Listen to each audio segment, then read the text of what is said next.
Chu Qingqing found herself unexpectedly transported into a novel, embodying a minor charactera princess who, born into misfortune, was destined to be strangled by an evil nurse. Although the tyrant arrived just in time to kick the wicked nurse away, it did not alter the grim fate awaiting her 4 years hence as a deposed princess. For years? Chu Qingqing mused.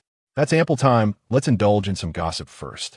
Observing the furious tyrant, incensed by the evil nurse's slander against his beloved Qingmei Shu, she quietly relished the unfolding drama.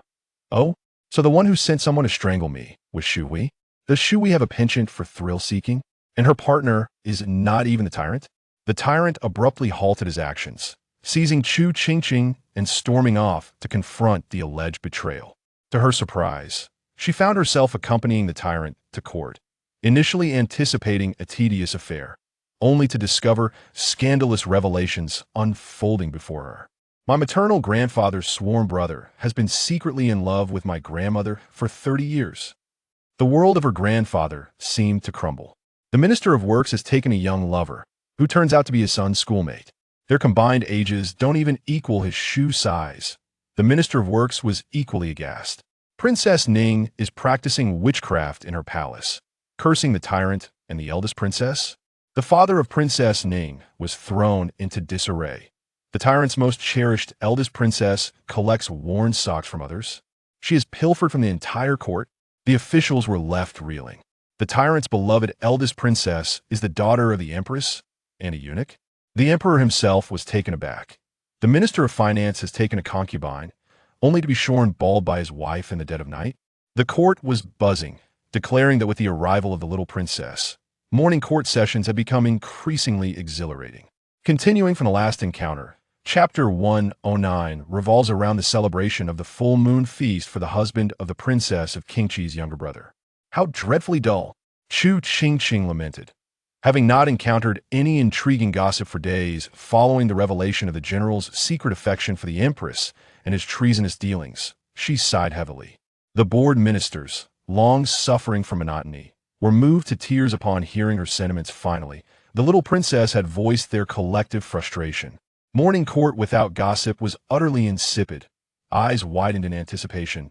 Even the emperor pricked up his ears. Another treacherous minister caught. Chu Qingqing, intrigued, asked, "Is that truly the case?" Indeed, the system confirmed. In fact, the latest scandal will unfold at the full moon feast for the husband of the princess of Qingqi's younger brother in 3 days. A full moon feast for the husband of the princess of Qingqi's younger brother? Are you certain you haven't misspoken? His younger brother's full moon feast, not some birthday celebration? Correct. It is indeed a full moon feast. The ministers exchanged bewildered glances. If memory serves, the husband of the princess of Qingqi must have surpassed 30. How could a newborn brother suddenly appear? A 30-year age gap between the siblings? The crowd gasped in disbelief. Chu Qingqing was equally astonished, her jaw dropping in shock when informed that the husband was already 34 and his parents were 64. 60.4? She stammered. Are you certain it's 64, not 46? Absolutely, 64. The ministers collectively inhaled sharply. 64? They were already grandparents, yet still bearing children? The husband of the princess of Qingqi has an elder sister who is over a decade his senior, thus explaining the advanced age of the parents. The ministers nearly choked. Wait, his sister is over 10 years older than him? So, that means... Does that imply she suddenly has a brother who is over 40 years her junior? Chu Qingqing's eyes widened in horror. Precisely. The ministers felt their minds strain under the weight of such a revelation. Was this a tangible reality? Even the emperor displayed a look of incredulity. After a lengthy silence, Chu Qingqing finally accepted the shocking age disparity and inquired, "Does the princess of Qingqi have children?" "Indeed, a daughter aged 13. Taking a deep breath, Chu Qingqing pressed on. "And what of her husband's sister?" "She too has children, the eldest being 30. Chu Qingqing struggled to comprehend. "So, in the future, one must address a relative who is 13 years younger as uncle and another who is 30 years younger as uncle as." Well, the system remains silent. "Wake up. You have indeed read this novel in your past life. But I have never seen their family," Chu Qingqing protested. The ministers were equally astonished, unable to fathom such bizarre circumstances existing in reality. Will they be hosting a grand celebration for this full moon feast? She asked. Upon hearing this, the ministers perked up, mentally chanting, "It must be grand, how else can we gather the gossip?" The system assured her, of course. They will celebrate grandly after all. It is a long-awaited child. Chu Qingqing's lips twitched with amusement at the notion of a late-teen-life child. The ministers sighed in relief indeed. It would be a grand affair. They were determined to attend and ensure the celebration was lively and prosperous. To her astonishment, her father, whom she presumed would be oblivious to such an unrelated event, was aware and took her along. Was it possible that they were not merely insignificant figures, but might have a bright future? Thus, the emperor himself was present. The Zhang family beamed with joy as they welcomed the emperor, Chu Qingqing, and the crown prince along with the third prince into the festivities. The officials and their families attending the feast were equally delighted, creating an atmosphere of collective joy. Only the princess of Qingqi, her father, the Duke of Nanyang, her mother, and her brother and sister-in-law sat in a corner, their expressions filled with worry, having retreated to the shadows once the welcoming was over. The prince's family sighed deeply. What if this was truly their daughter-sister scandal? Seeing their distress, her younger brother consoled. "It's possible they are here for our gossip." The Duke of Nanyang scolded. "You, in your ill-fated words, speak less, and no one will think you mute. But they might be here for my brother-in-law's gossip. I've never liked him," the younger brother retorted, only to be met with another reprimanding slap. To gossip about him is tantamount to gossiping about your sister. Be silent. Chapter 110 reveals the significant scandal surrounding the husband of the princess of Qingqi. With a multitude of attendees arriving to congratulate and gossip, the atmosphere was jubilant. The emperor, having changed into casual attire, encouraged a relaxed environment, further amplifying the merriment. In truth, while they appeared to engage in polite conversation, the ministers were surreptitiously fixated on Chu Qingqing, ever ready to indulge in the latest gossip. Zhao Shi, with a radiant smile, cradled the infant in her arms, her joy almost overwhelming. Chu Qingqing, perched on the shoulder of Emperor Anwu, peered curiously into Zhao Shi's embrace, her expression shifting to one of contemplation. After a brief pause, she voiced her doubt. "Is this child perhaps a bit dark-skinned?" As soon as the words left her lips, the attention of everyone present was immediately drawn to the child's complexion. "Oh dear," with the little princess saying, "So, it does seem to be the case. What if he is dark-skinned? Did he steal your family's rice?" The system interjected with a knowing click of its tongue, remarking, "What of it? The genes simply manifest that way." Before Chu Qingqing could respond, the baby in Zhao Shi's arms suddenly began to cry. Zhao Shi hurriedly attempted to soothe him, but to no avail. Strangely enough, the infant ceased his cries entirely. With a beaming face, Zhao Shi exclaimed to the crowd, "This child has been attached to his brother since birth. No one can calm him when he cries, except his brother, who can soothe him in an instant. Oh, how remarkable!" The Zhang family held the child and paraded him before the audience for some time. Unable to contain their curiosity, someone gently inquired why the elderly couple had suddenly decided to have another child. Chu Qingqing's ears perked up at this question, her interest piqued. Then came the rather pedestrian explanation. Zhao Shi shyly replied, "Oh dear, we thought that at our age, we can't always be with one bang, so we decided to let his brother accompany him instead." Chu Qingqing. The crowd. For a moment, they were at a loss for words. Only the system let out a sardonic chuckle. The ministers, already familiar with the system's peculiar laughter, quickly realized there was more to this than met the eye, and they widened their eyes, eager to hear more. Chu Qingqing, aware of her system's nature, understood its cryptic laughter and anticipated a revelation. "Why? What on earth?" The system replied, "Indeed, it is his son." Chu Qingqing felt her mind racing with confusion. What? The crowd was taken aback. What? Zhang Wenbang's concubine bore him a son? Gasps filled the room as the crowd was struck with astonishment, nearly overwhelmed by the shocking truth. What in the world is this explosive revelation? Emperor Anwu's grip on Chu Qingqing tightened momentarily, while the crown prince and Chu Jinan exchanged incredulous glances, astonished. Emperor Anwu took a deep breath, convinced that bringing the crown prince out for a bit of leisure and gossip was indeed a wise decision who could ponder over their usual troubles. While indulging in such scandalous news, Indeed, gossip was the best distraction. Chu Qingqing, thus silent and stunned. Chu Qingqing never expected such a melodramatic scenario to exist in reality. However, upon reflection, it did seem more plausible than the elderly couple having a child at 64. Yet, it was certainly more reasonable than their previous claim of having a child at that age, being a miracle. But where did this voice derive such knowledge? How could it know that the child belonged to Wenbei, and that he was born of a concubine? The Zhang family turned pale, eager to silence the whispers, yet suddenly recalled the warning they received from those close to the emperor, revealing their ability to hear this strange voice could lead to dire consequences. Fearful, the three members of a Zhang family felt their legs weaken, wholly unsure of how to proceed. Unbeknownst to them, even more bewildering developments were on the horizon, particularly concerning Princess Qingqing and the Nanyang Duke. What? Chapter 111. The arrival of the concubine's family. Back when they were pursuing their daughter-sister, they professed their deep love, swearing to take only her as their wife, vowing never to have a concubine. And yet now, they had produced a son born of his concubine. How could this be? She was clearly his brother. How could he be his son? Princess Qingqing struggled to accept the reality of what she heard, yet it all seemed to align perfectly. The system clicked its tongue again, revealing the truth. So that was the case, and at last, Chu Qingqing grasped the implication behind the system's earlier statement about genes. It was a matter of genetic inheritance. After all, the Zhang family went pale once more, hastily attempting to shield the child's complexion from the curious gazes of the onlookers. But the system interrupted again. What? Chu Qingqing was astonished. It wasn't just the concubine who had arrived, but her entire family. Chu Qingqing. Wait, does the entire concubine's family know about this? The system, indeed. Chu Qingqing. The crowd. What a grand spectacle indeed. There was no doubt this family bore an undeniable resemblance to the child. Yet there were two women. Which one was the child's mother?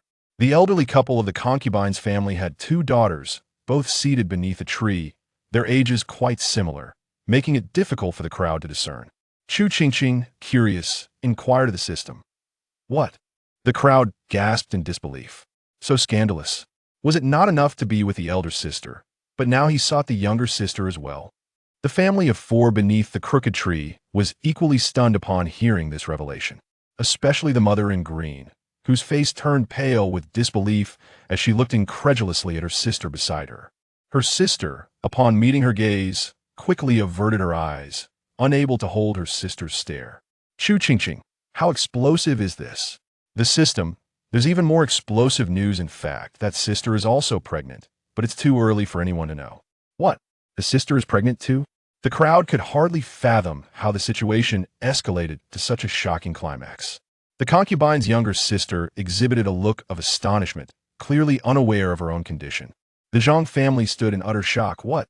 Chu Qingqing was already overwhelmed with disbelief. This was far too dramatic. Everyone.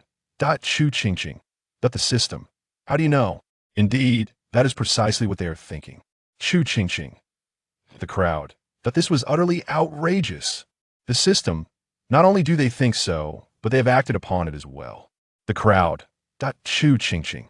This was simply too scandalous. Taking a deep breath, Chu Qingqing queried, did Princess Qingqing notice anything amiss throughout all this? Chu Qingqing. The crowd. This was indeed shocking. They too felt a wave of astonishment upon hearing this. Chu Qingqing. Is that all? The system. That is all. Chu Qingqing, perplexed, asked, did Zhao Shi not find anything unusual during her pregnancy, suddenly giving birth to a child without any forewarning? Or was Zhao Shi already pretending before the child was born? Chu Qingqing's eyes widened in astonishment. If that were the case, it would imply premeditation all along. Chapter 112. Zhang Wenbong's revelation astounds all. Was it preconceived? The crowd was taken aback by this statement, immediately turning their sympathetic gazes towards the family of the Nanyang Junwang and the Qingqi County Lord. Chu Qingqing remarked, so, it was indeed a premeditated scheme. The system replied.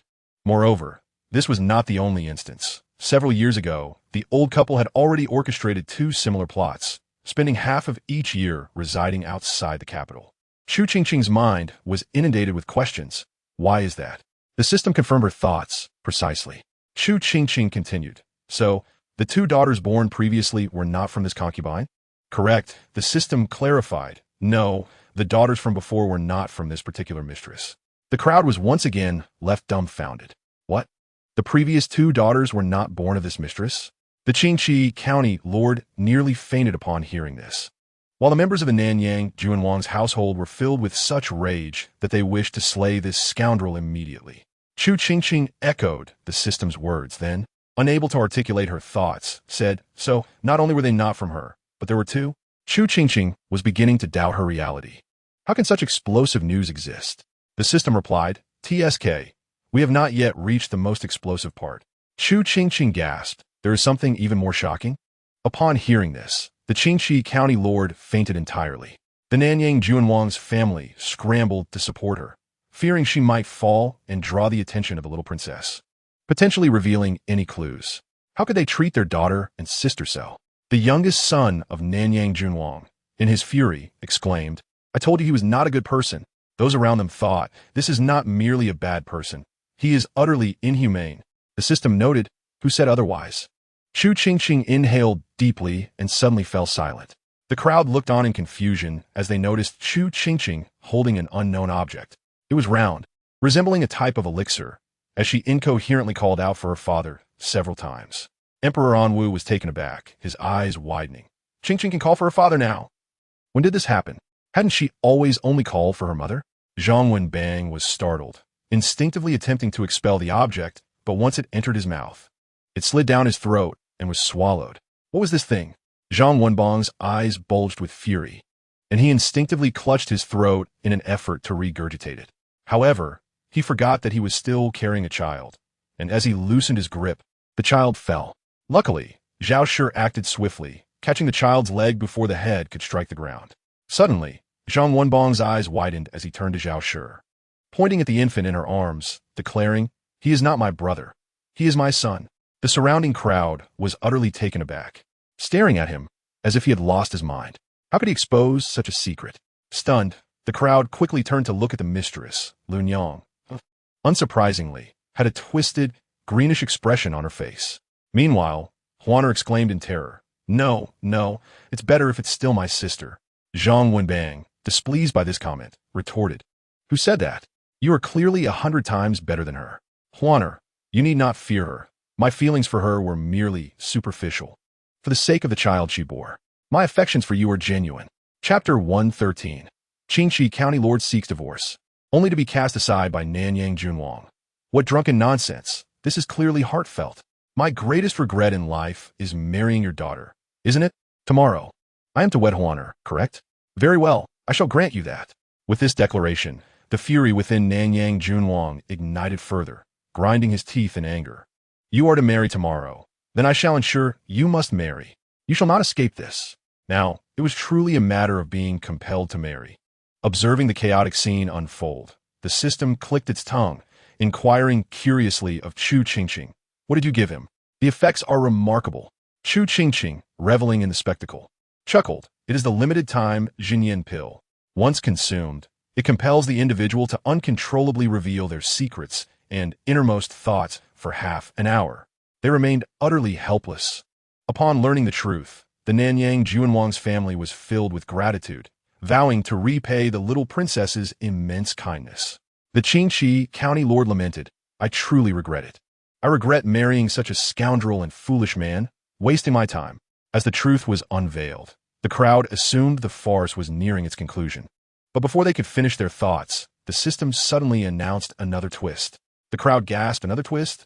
How could there be more after such explosive revelations? Chu Qingqing questioned, is there really another twist? Upon hearing this, the crowd perked up, eager to discover what further shocking developments lay ahead. The system replied, however, this is a reversal twist. A reversal twist? Some are puzzled by this term, blinking in confusion. The system's words left everyone astounded. As if struck by a bolt from the blue, their insides reeling. The elderly Zhang couple was left in darkness, fainting altogether. They had brought this upon themselves. They deserved it. Chu Qingqing had not anticipated this development, realizing the consequences of their actions were indeed unavoidable. The banquet of revelations had left Chu Qingqing thoroughly satisfied. Even expressing, is that all? The crowd murmured, if there were more, how explosive could it be? The system confirmed that is all. Chu Qingqing sighed in disappointment. I had hoped for further twists. Chapter 114. The Minister of the Treasury confronts his mistress, only to be shorn bald by his wife. The civil and military officials stifled their laughter, acknowledging that while there had been an attraction initially, who could say if they would still feel the same after learning that Huaner was not his child? Chu Qingqing remarked, imagine if that child were to be born. She mused, it serves him right for being so unprincipled, flitting about and sowing discord. And now he has been reined in. Chu Qingqing was astounded. He has been incapacitated? Is it as I suspected?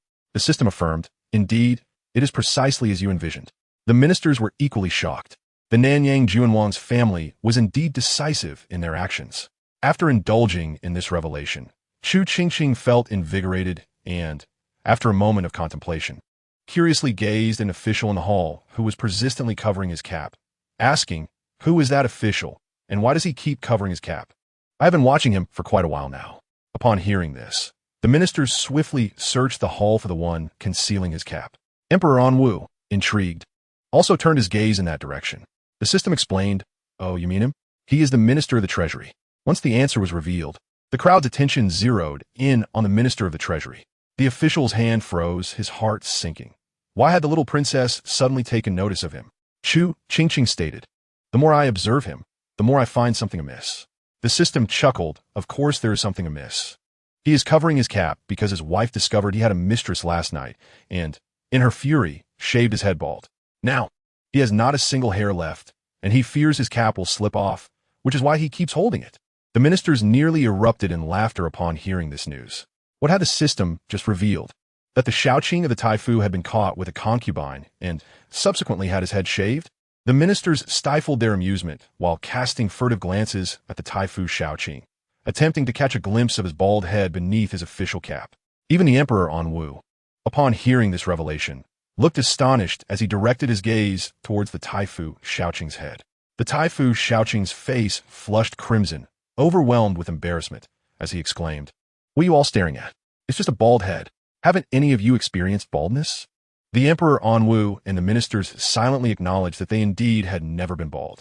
Chu Qingqing, unable to contain her laughter, remarked on the absurdity of the situation, being caught with a concubine and having one's head shaved by the furious wife. She questioned, but how can he still have hair beneath his cap? The ministers, noticing the hair peeking from under the Taifu Shaoqing's official cap, perked up their ears to hear the system's explanation. The system clicked its tongue and clarified he was embarrassed, so he stuck the hair that was shaved off on his cap. Upon hearing this, the ministers burst into hearty laughter, while the Taifu Shaoqing felt utterly humiliated, his face turning a deeper shade of crimson. One official standing behind the Taifu Shaoqing, filled with curiosity, reached out and tugged at the Taifu Shaoqing's hair, inadvertently pulling out a handful of it. The official exclaimed, it really is stuck on. But what did he use to attach it? It's not very secure. The ministers, witnessing the spectacle, could not help but laugh uproariously once again. Chu Qingqing remarked, he deserves this. Let us see if he dares to pursue a concubine again. The system added he probably won tea, especially since his wife not only shaved his head, but also punished him by making him embroider 99 handkerchiefs featuring mandarin ducks playing in water. The ministers were once more unable to restrain their laughter at the image of the Taifu Shaoqing, desperately stitching by candlelight. Even the minister who was reporting could not suppress a chuckle, hastily coughing to feign a choke. The Taifu Shaoqing felt a wave of despair wash over him. What could he do? After all, what was wrong with embroidering mandarin ducks? At least he had learned to embroider them. The ministers responded, no, we have no desire to embroider mandarin ducks. The Taifu Shaoqing's face turned as red as a monkey's rear, relieved that the system had not disclosed any more shocking revelations. However, moments later, Chu Qingqing spoke again. Is a rumor you mentioned yesterday about the Taifu Shaoqing being shaved true?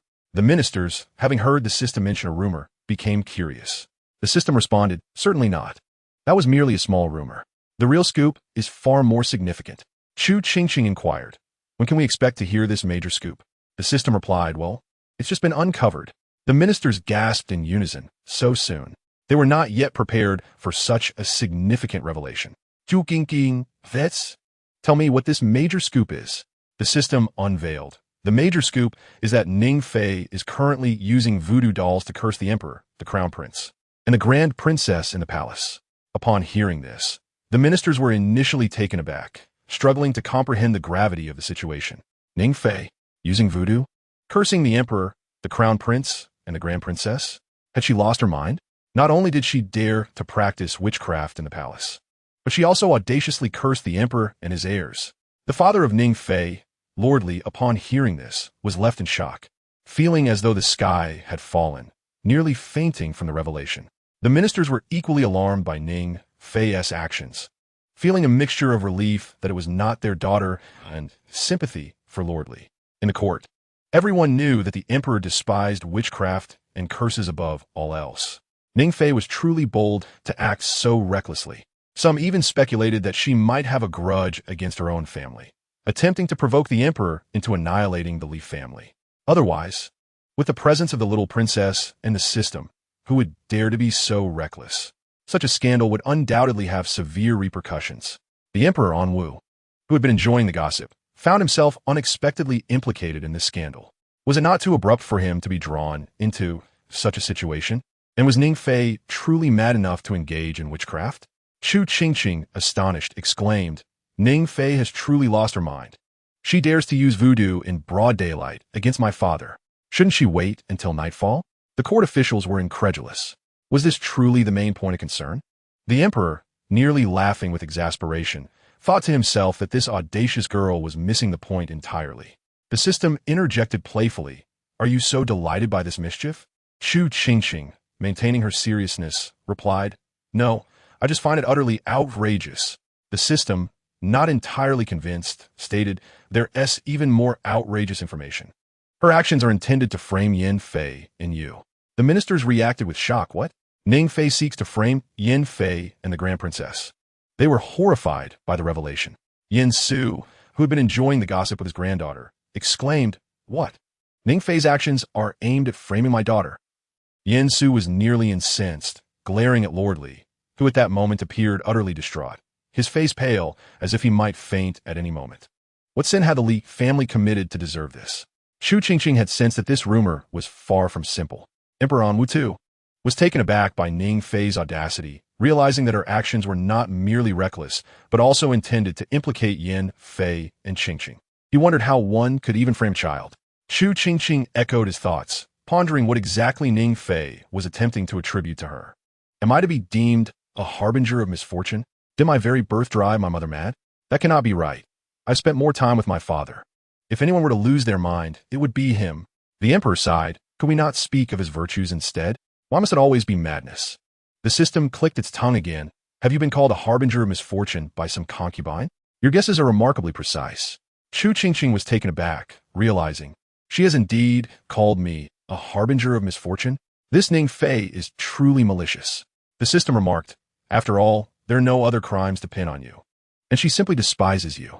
Recalling the past, Chu Qingqing stated, I remember that the Yin family was exterminated last time because they discovered voodoo dolls with my father's, the crown prince's, and the grand princess's names in my mother's palace. The system confirmed, indeed, particularly those of your father and the grand princess, which not only contained voodoo dolls, but also many other sinister items. Chu Qingqing took a deep breath. I knew something was amiss while reading. Yin Fei was favored and had 2 sons coveted by the emperor. The Yin family was stable in the court. Were they truly so foolish as to use voodoo against the emperor and the crown prince? Even if their curses succeeded, there is still the grand prince and consort Kong to contend with. How could the Yin family possibly benefit? The ministers, upon hearing Chu Qingqing and the system's words, immediately grasped the implications. So, it was true that the Yin family's downfall was due to witchcraft, and they had been framed by Ning Fei. Yin Su was momentarily taken aback, recalling the moment a few months prior when he first laid eyes upon Qingqing during court and the haunting words he heard. His clan, the Yin family, was to be utterly annihilated. He had staunchly proclaimed that the Yin family was renowned for its loyalty and righteousness, incapable of producing such a calamity worthy of total extermination. To his astonishment, it turned out that they had been falsely accused. Rage coursed through him, causing his hands to tremble. Simultaneously, he found it hard to believe that the mere existence of a few witchcraft dolls from Ning Fei could lead to the downfall of the Yin family. There must surely be other underlying reasons. His first suspicion fell upon Ning Fei's father, Lordly. Enraged, he gritted his teeth and, taking advantage of Qingqing's momentary distraction, stealthily approached Lord Li and delivered a swift kick to him. Lord Li stumbled from the unexpected blow, feeling utterly wronged. He had done nothing. However, truth be told, he also found it hard to believe that his daughter could single-handedly bring down the entire Yin family unless she had accomplices. Moreover, what could possibly motivate his daughter to frame Yin Fei? In her previous life, framing someone might be somewhat justifiable, but even if she were mentally unstable, there was no reason for her to do so in this lifetime. With the presence of the little princess in the system, it was tantamount to publicly declaring her intentions. Qingqing shared similar thoughts. It was implausible for the Yin family to collapse solely due to Ning Fei and her few dolls unless there was someone aiding her. Moreover, her mother bore no animosity towards Ning Fei. Why would she risk so much?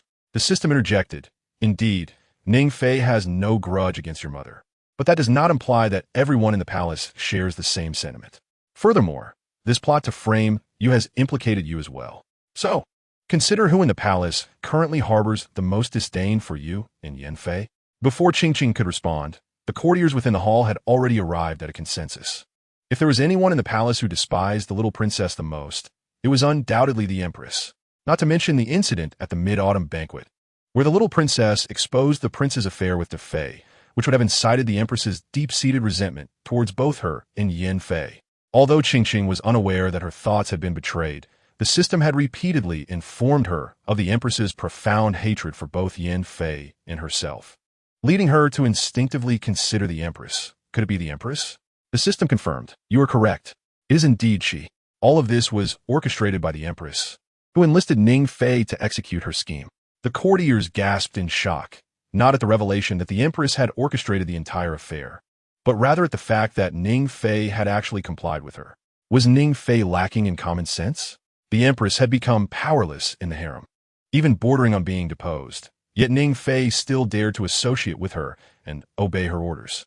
Moreover, she had the audacity to frame the currently favored little princess and Yin Fei. What could this possibly signify? Even more perplexing was Ning Fei's decision to act amidst the knowledge that the little princess possessed a system that could unveil all secrets.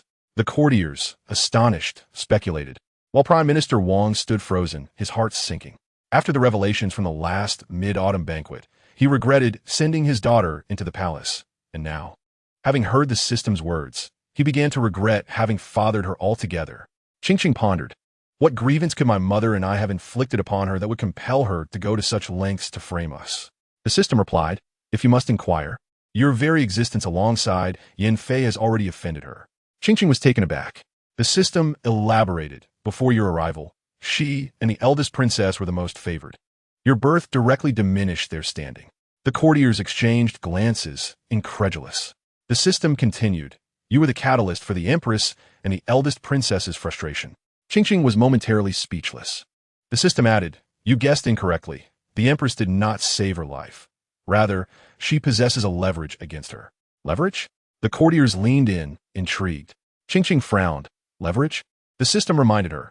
Do you recall the insider regarding the prince's scandal that was never revealed? Qingqing did indeed remember and had previously been curious about the identity of that individual. Realizing the system was bringing this up again, she asked, could it be Ning Fei? The system confirmed, indeed it is her. The courtiers gasped in disbelief. The system explained, when the empress switched the prince at Fei's palace, Ning Fei happened to witness that pivotal moment. The courtiers were astonished. Lord Li's face turned purple with rage. Why did Ning Fei have to be present at such a critical moment? Qingqing, perplexed, queried. She uncovered such a significant secret of the empress. Yet the empress did not seize the opportunity to eliminate her. The system clarified at that time she was not detected. The empress believed only she and her two maidservants were privy to the matter. Qingqing frowned. Then how does the empress know now? If she had been unaware then, logically, she should remain ignorant now. The system responded, naturally, Ning Fei informed her. Qingqing was incredulous. What? The courtiers echoed her disbelief. Ning Fei voluntarily revealed this to the empress? Is she out of her mind? Qingqing questioned the system. Are you certain this Ning Fei is mentally stable? The system retorted, Ning Fei perceives this differently from your perspective. While you assume the empress would eliminate her, Ning Fei sees it as possessing a leverage against the empress. Qingqing inquired, what does she intend to achieve with this leverage? The system responded to persuade the empress to advocate for her elevation to Guifei. Qingqing was momentarily speechless. The courtiers exchanged glances, their silence giving way to a collective realization that the whispers of influence had not borne fruit. After all, Ningfei had yet to ascend to Guifei.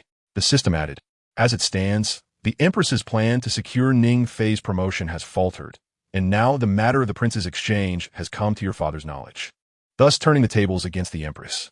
Subsequently, the empress dispatched messages to threaten Ningfei, warning her that should she refuse to comply, she would expose Ningfei's involvement in the prince's switch. Not only did she remain silent, but she also aided in diverting attention from another concubine who intended to visit the Fei's palace to see the child.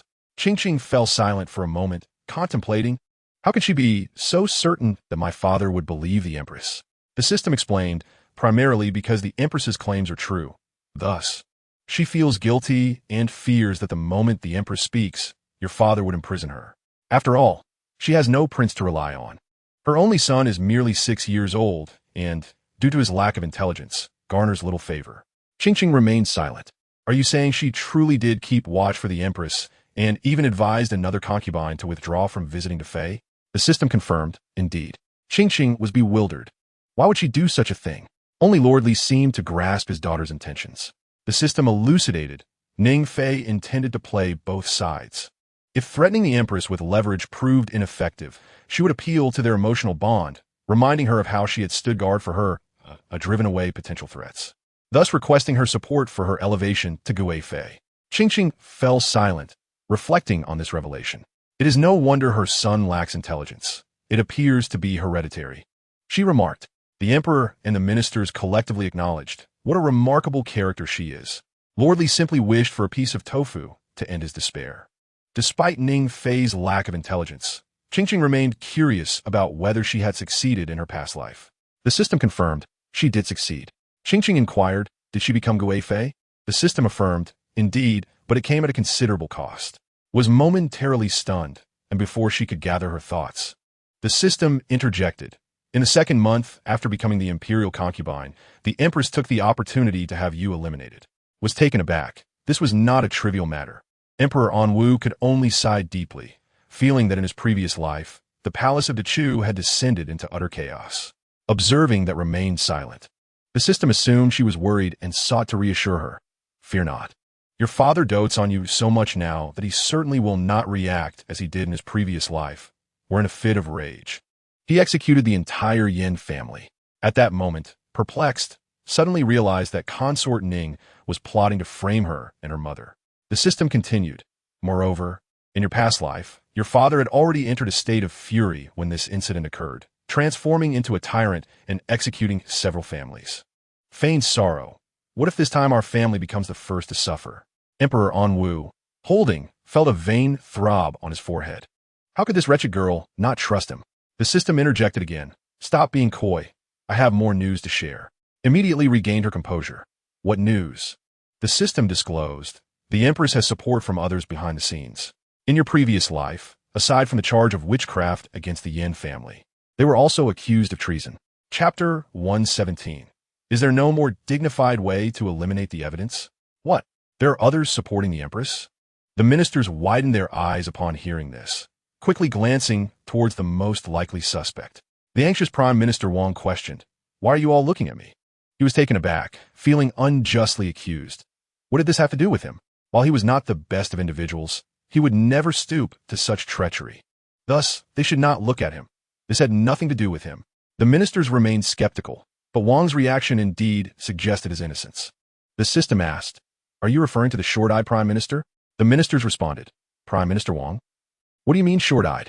My eyes are perfectly normal. Blinked, finally realizing whom the system was referring to.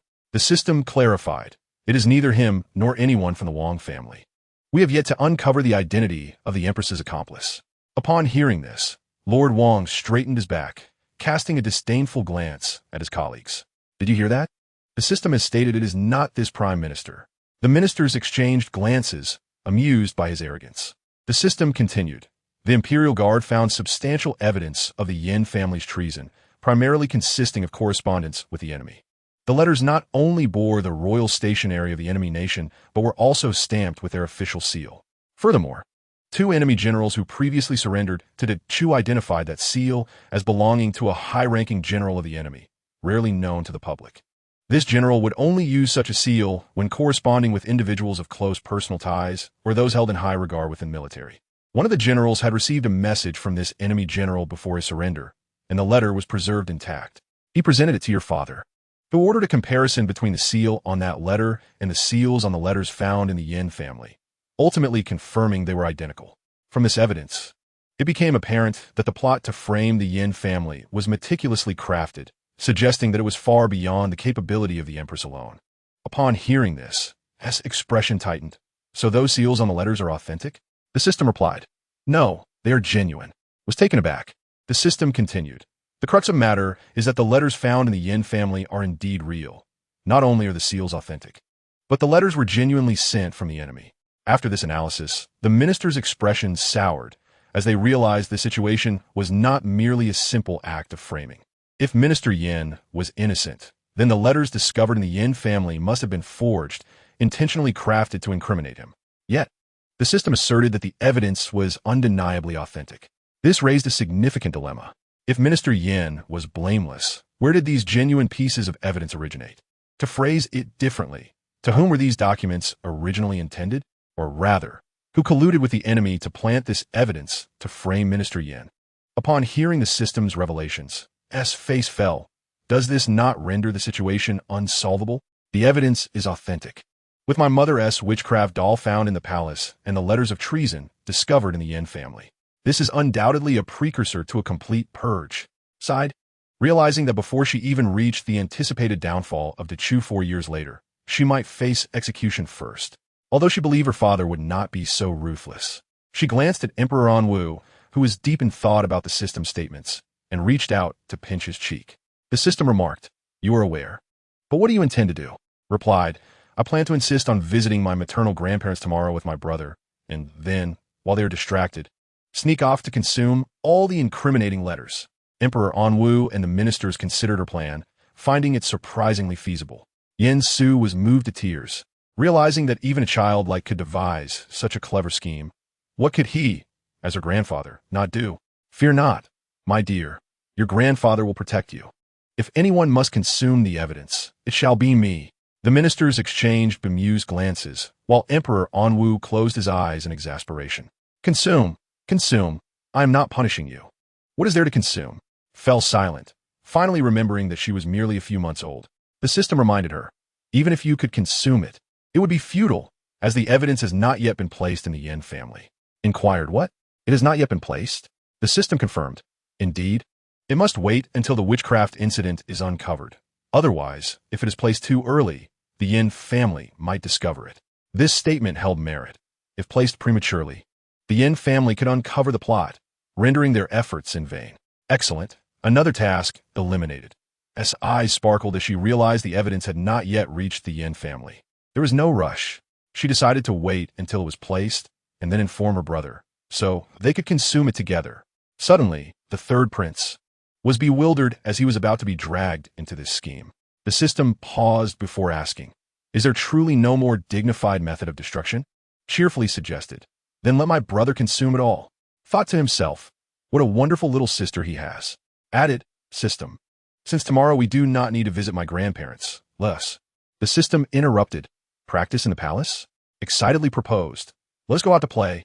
Expressed her fatigue from continuous practice over the past several days, fearing she might become moldy. The system pondered for a moment before asking, play outside? How will you manage that? Replied, I will have my brother take me out. He and I share an unspoken bond. I suspect he can even understand baby talk. Each time I babble incomprehensibly, he interprets it flawlessly. The system was momentarily speechless, having anticipated something profound, only to find it was merely baby talk. Indeed, this was true baby talk. Chapter 118. Would Prime Minister Zheng and Lord Chao engage in any improper relations? The system inquired. Are you not concerned he might lose you? It seemed the system believed she had forgotten about its notorious history, so it briefly reiterated the caution. Unable to prevent his embarrassment, bore a sense of subtle despair. When the ministers learned of his illustrious misadventure of losing the sixth prince, they nearly burst into laughter. especially after hearing that he had spent 2 months writing assignments for two princes as a consequence, the Huai Wang and Ling Wang. The ministers, stifling their laughter, couldn't help but notice the cold indifference on the faces of the Huai Wang and Ling Wang, leaving them perplexed. Why were the two princes not laughing? Were they naturally somber? Understanding the minister's gazes, the two princes thought it excessive. They had only required their nephew to write for 2 months. So why was the punishment now extended to 4 months? Huai Wang sighed deeply, feeling quite despondent. He had initially intended to bribe Jing Wang to assist him, only to be seen through by the Enwu Di, who ominously warned that if he dared to cheat, he would be punished with 2 years of writing. However, even without the threat, Jing Wang would not assist him, as he would rather remain at home indulging in storytelling. Chu Qingqing remained silent for a while, then hesitantly said, "Surely my brother can't be that unreliable? Forget it. Perhaps I should let him read it and inform my father, so he can take me out." Just moments ago, feeling touched by his sister's unwavering belief in him, Chu Qingqing felt it was a complete waste of his emotions. The ministers again stifled their laughter, reveling in the delightful gossip of the royal family. "The system, your father is too busy to take you out. Chu Qingqing, tomorrow is a holiday. He can spare some time. If all else fails, I can ask the crown prince to take me out. He is certainly more reliable than my brother." Chu Qingqing was quite willing to settle for less. The moment she spoke, the crown prince immediately sensed 2 chilling gazes fixed upon him, one from the dragon throne, belonging to Enwu Di, and the other from the side, belonging to Chu Qingqing. The crown prince, the ministers, who had been eavesdropping on the conversation between Chu Qingqing and the system, were suddenly intrigued. The little princess was going out to play tomorrow. They must encounter her. However, the capital was vast. If they were to happen upon her, it might take until evening. The ministers, contemplating this, resolved to send a representative after court to discuss with the emperor, hoping to exchange overtime for some information, such as where the little princess would be going to play. For such news beyond the palace was exceedingly fresh and undoubtedly filled with intrigue. Thus, after court, the ministers elected Zheng Chengxiang as their representative, who solemnly approached Enwu Di, ready to negotiate for the opportunity to indulge in gossip. Half an hour later, Zheng Chengxiang successfully acquired the location where the little princess would be venturing the next day. The following morning, after breakfast, Chu Qingqing joyfully departed the palace with Enwu Di, accompanied by the now casually dressed Chu Qingqing and the crown prince, along with eunuch Su and several of Enwu Di's personal guards. The mere thought of witnessing his loyal ministers voluntarily working overtime after today filled Enwu Di with delight, making him feel as if the air outside the palace was significantly fresher. This was not an act of tyranny on his part. They were willingly working extra hours. Enwu Di mused contentedly. Unlike her previous outings, where she went directly to her destination, Chu Qingqing was now being carried through the bustling streets, her curious eyes darting about, exclaiming, "How lively!" The system, of course, this is one of the most prosperous cities into Chu, and you're on the busiest street. How could it not be lively? Excitedly, Chu Qingqing surveyed her surroundings, but soon her brow furrowed. "System, did I just see Zheng Qingxiang?"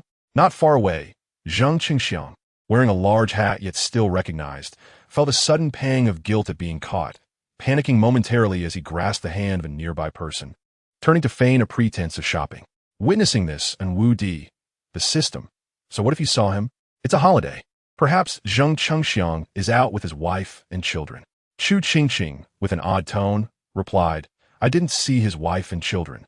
I only saw him holding hands with Lord Chao, buying flowers." The system. "So he's out with Lord Chao, holding hands? You truly believe they are out together, buying flowers? Are you certain you did not miss-see?" Zheng Qingxiang, overhearing Chu Qingqing's thoughts, froze, realizing that in his fluster he had been holding hands with Lord Chao. And as he turned, he found himself directly facing a flower stall. The young girl at the stall stared in shock at the entwined hands of Zheng Chengxiang and Lord Chao. Zheng Chengxiang and Lord Chao. The two hastily released their hands, their expressions filled with revulsion, appalled that they had just held hands. Although the young girl did not understand, she respectfully offered her blessings. "Are you two buying flowers for each other? These are wildflowers freshly picked this morning outside the city, particularly beautiful and vibrant. The ones over there are exquisitely arranged flowers brought in from the countryside, perfect for loved ones. Would you like to purchase some?" The girl appeared youthful, no older than 15, petite, and clearly malnourished, yet her bright, sparkling eyes made it difficult to refuse. Upon seeing the girl's patched clothing, Chu Qingqing's heart ached, and convincing himself that buying a bouquet would not cause any trouble, he mustered the courage to say, "Very well, I shall take a bouquet." The moment he spoke, the girl's eyes lit up, and she quickly wrapped the flowers and handed them to the two men. Lord Chow wore a look of utter despair, feeling as if he were losing face. Observing the scene, Chu Qingqing gasped in disbelief. They actually bought it? Initially expecting them to merely browse, she was astonished that they had genuinely purchased flowers. Chu Qingqing and Lord Chow, hearing her incredulous tone, felt an ominous premonition. The system and Wu Di, who also witnessed the event, were taken aback, as she assumed she had stumbled upon a scandalous affair involving high officials, her wide eyes brimming with shock. The system suddenly shared a similar ominous feeling. Sure enough, Chu Qingqing soon whispered conspiratorially, "System, do you think Chu Qingqing and Lord Chow have some improper relationship?" Chapter 119. Observing the commotion turns into a scandal, a thunderous bolt struck Chu Qingqing and Lord Chow, their eyes widening in disbelief at the notion that the little princess would misconstrue their relationship as improper. They exchanged terrified glances, recoiling from each other in disgust.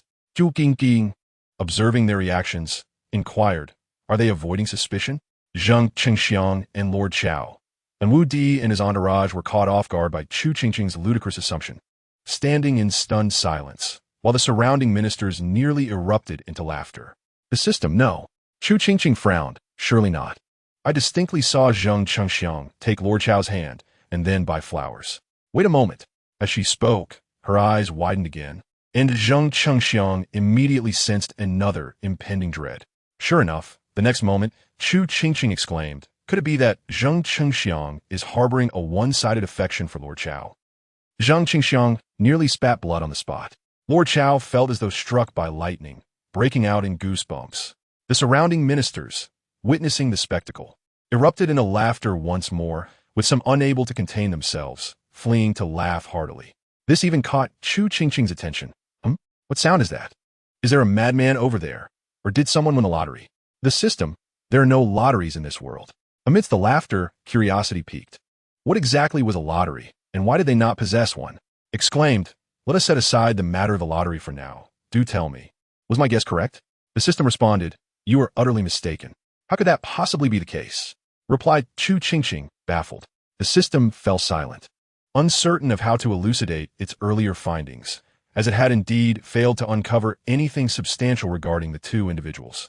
After a brief pause, it offered a rather dubious explanation, because the esteemed Chancellor Zheng and Lord Chow are good brothers. This time, it was Chu Qingqing who fell silent. "Are your good brothers strolling hand in hand while exchanging flowers?" Chancellor Zheng lamented inwardly. "You will regret this deeply. How did I go from merely wanting to enjoy a casual outing to becoming the center of attention? Had he known, he would have refrained from holding hands to avoid drawing suspicion, especially since it ultimately led to their exposure. What a disaster. Now I shall be the subject of ridicule amongst my peers." Meanwhile, Lord Chow was equally remorseful, regretting his decision to join the outing, for he never anticipated becoming a focal point. All of this was due to the foolishness of Chancellor Zheng, which led to misunderstandings for the young princess. The system interjected, "Oh dear, why so many questions? They're simply good friends, nothing more. Now, let us continue to enjoy the scenery. Chu Qingqing, zet ponde. I can't shake the feeling that you seem a bit guilty." The system, uncertain of how to clarify its stance, coughed twice and insisted, "Guilt? You must have misheard. I have investigated and found that Chancellor Zheng and Lord Chow indeed share no scandalous ties. Their relationship is purely platonic." Upon hearing this, Chu Qingqing found herself somewhat convinced, as such matters would undoubtedly yield significant revelations. The absence of any findings indicated all was well, leading her to remark, "You should have stated there was no scandal earlier. It seems they truly have a good relationship." She continued, "You startled me. I thought my father was about to introduce two morally corrupt and debauched individuals." Chancellor Zheng and Lord Chow were left astounded. Morally corrupt? And what kind of people? They echoed, nearly fainting at her words. How could such terms be used to describe their upright and innocent selves? The onlookers, unable to contain their amusement, erupted into laughter. Even the Emperor Anwu's lips curved into a smile. Chu Jinan chuckled heartily. Chu Qingqing, confused by her brother's sudden laughter, gazed at him with her round, sparkling eyes, pondering. Why is my brother laughing for no apparent reason? He seems rather unhinged. Chu Qingqing's smile froze on his face. If he were not laughing, that would indeed be bizarre. Perhaps it is because your father has finally taken him out, allowing him to experience the warmth of paternal affection, thus making him giddy with happiness. The Emperor Anwu, unexpectedly singled out by the system, thought, does this imply that he is an inadequate father? Chu Qingqing quickly replied, he is not. He does not. Chu Qingqing said, then my brother ought to express his gratitude to me. The system affirmed, indeed. Chu Qingqing continued, at the very least, he should offer me 30 candied hawthorns. The system retorted, are you a pig? To which Chu Qingqing shot back, scram. The system reminded her, moreover, there are no vendors selling candied hawthorns at this moment. Chu Qingqing blinked and pointed to a distant stall adorned with bright red candied hawthorns on skewers. The system coldly replied, those are fake. Can't you tell? Who has hawthorns that are so perfectly round, red, and smooth? The Emperor Anwu, seeing his precious daughter looking pitiful, felt a pang of sympathy. However, before he could offer consolation, he noticed that Chu Qingqing's previous sorrow had vanished, replaced by a newfound excitement. The Emperor Anwu thought to himself, having not only missed out on any gossip, but also becoming the subject of it, he could not leave. He must continue to accompany the Emperor and the young princess. They awaited the next piece of news. Lord Chao shared this sentiment, and thus both he and the other ministers who had gathered to witness the spectacle followed closely behind Emperor Anwu. System, why are all these people rushing in one direction? Is there some sort of event? Is there a promotion at a shop? After a brief stroll while being cradled by the Emperor, Chu Qingqing noticed the crowd thinning around her. Upon looking up, she saw many citizens hastening toward a specific direction. The system explained, no, there's a grand wedding taking place in a wealthy household down the alley. These people are going to partake in the festivities. Chu Qingqing's eyes sparkled with curiosity. A wedding? I have yet to witness an ancient wedding. She was eager to see it. Sir, it was said that the young master of the Li family is marrying in the alley ahead, and everyone is going to share in the joy, said Su Gongong. Casting a glance at Chu Qingqing, he smiled, suggesting, shall we go take a look? Join the merriment and lift the young lady's spirits. Chu Qingqing was indeed delighted, as her wish to be carried by Emperor Anwu and follow the crowd to witness the Li family's wedding was fulfilled. Among the late arriving ministers was Minister Yin. Upon learning that the emperor would take his granddaughter to the wedding of the Li family's young master, quickly diverted his path to follow along. Feigning a chance encounter by the time Emperor Anwu's party arrived at the Li residence, Chu Qingqing exclaimed, oh, why is my grandfather here? Is he also attending the wedding of the Li family's young master? Yin Su thought to himself, what wedding? I do not even know who the Li family's young master is. Nonetheless, despite not recognizing him, he had to pretend otherwise. Thus, upon hearing Su Gongong mention that the old master and young lady would be attending the wedding, he immediately claimed, in that case, shall we enter together? The surrounding ministers, disguised and regretful, lamented their slow pace that had prevented them from arriving ahead of Minister Yin. Otherwise, they could have garnered favor in front of the emperor and the young princess. At the entrance of the Li residence, the door stood wide open, adorned with red silk, and the sound of drums and gongs filled the air, with many citizens gathered around to enjoy the spectacle. Yin Su was the first to approach the attendant at the entrance to greet guests, and once all was arranged, Emperor Anwu entered, still holding Chu Qingqing. As they stepped inside, the ministers who had mingled with the crowd hurried forward, and once the emperor's group was out of sight, they rushed inside, eager to join in. All that remained was a bewildered attendant staring at the guest list and the ceremonial gifts in a daze. Why have so many peculiar guests suddenly appeared? And they are so generous? The steward, walking by to inspect, overheard the attendant's mumblings and frowned. What peculiar guests? Those are the master's esteemed guests. If this gets out, you will be in trouble. The attendant, feeling wronged, protested, but they truly are peculiar. After speaking, he held up the guest list for the steward to see. Upon reading it, the steward fell silent, noticing names listed as Yin Yi, Chao Er, Zhang San, Li Si, Wang Wu, Sun Lu, Zheng Qi, followed by several others, all sorted by surnames. Who is numbering these? Meanwhile, Yin Su and Emperor Anwu's party had already made their way inside. Yin Su had initially planned to use a false name to muddle through, thinking they would leave once Qingqing lost interest. However, they unexpectedly encountered Lord Li, who had come out to investigate the unusual gathering of guests after being alerted by the steward. Upon seeing Yin Su and the ministers hastily following Emperor Anwu, Lord Li was nearly struck with shock, wondering why such high-ranking officials had appeared in his residence. Was there a problem within his household? Or had he encountered some business issue? Upon witnessing the expression of sheer terror on Li Leoi's face as he gazed at him, Yin Su immediately recognized the gravity of the situation. He hastily approached Li Leoi, pulling him forward a few steps, and cautiously glanced at Chu Qingqing. Noting that she was completely absorbed by the festive decorations surrounding her and oblivious to his actions, he finally let out a sigh of relief. He then fabricated a tale about bringing his granddaughter out for a little outing and coincidentally coming to offer their congratulations, urging Li Leoi to keep it discreet. Upon hearing this, Li Leoi trembled as he glanced at the group of furtive ministers lurking behind Emperor Anwu. He stammered, those gentlemen, they are simply enamored with my granddaughter. Today being a day off, they decided to sneak a peek. Li Leoi's eyes widened in shock, as if to say, is your granddaughter made of gold? How could so many officials be so keen to sneak around on their day off just to see her? This is madness. Yin Su made an effort to disregard Li Leoi's peculiar gaze and continued. The reason they are being so cautious is that they fear being discovered by my granddaughter. Li Leoi fell silent for a while. Although he did not comprehend the situation, he respected it. He nodded in understanding, offering Yin Shangshu a reassuring look. He promptly organized seating arrangements for Yin Su and Emperor Anwu's party, ensuring that the lurking ministers were not assigned to inferior positions. They were all high-ranking officials. After all, Li Leoi, sweating profusely from the frantic arrangements, finally managed to sort everything out. He even thoughtfully separated the ministers who were secretly watching Yin Shangshu's granddaughter, to prevent her from noticing them. However, as he glanced at the short-armed and short-legged Chu Qingqing in Emperor Anwu's embrace, he pondered whether such a tiny infant could distinguish who was who. Moreover, even if she did recognize them, what difference would it make? Why the need for such secrecy?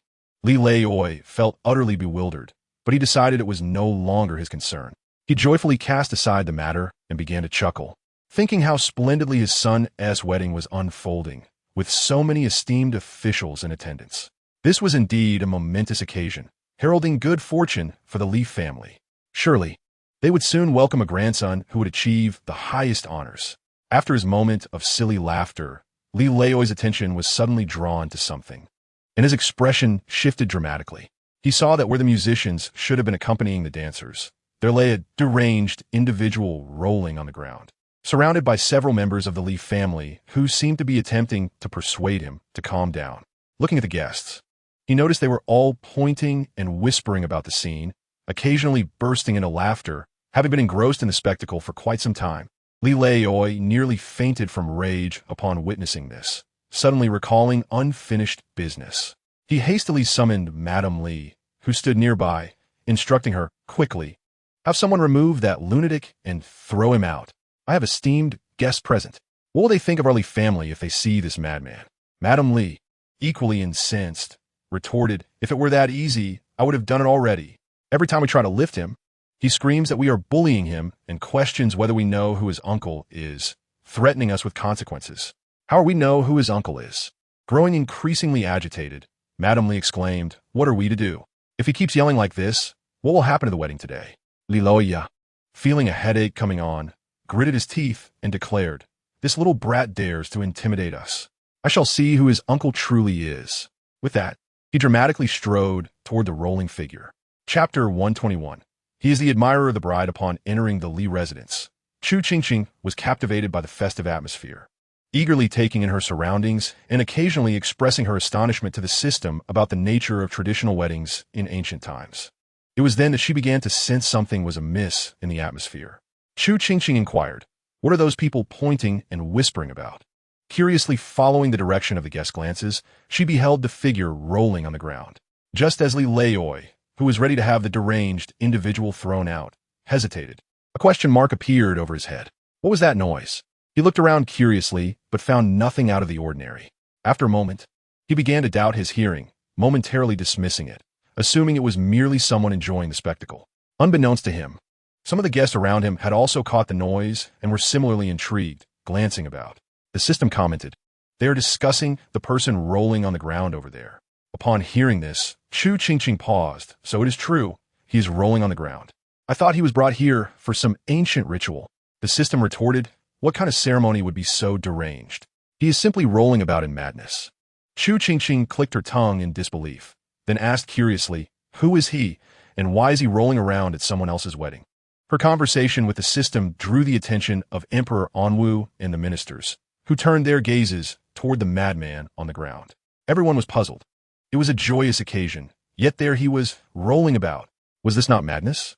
Those guests who could hear Chu Qingqing's thoughts, as well as the distant Li Laoi, were equally perplexed. Where was that voice coming from? Why was it so clear, and why were they discussing the madman, rather than seeking the source of the voices? They grew curious, eager to discover who was speaking and what they had to say. Li Laoi, overwhelmed and busy, chose to ignore the voices, planning to deal with the madman first before considering further actions. Observing the Li family's helplessness regarding the madman, Chu Qingqing suggested, could he be a relative of the Li family? The system refuted her speculation, stating he is not only unrelated to the Li family, but he is also the admirer of the bride, the very one they are celebrating today. The crowd gasped in shock, their eyes widening in disbelief. What?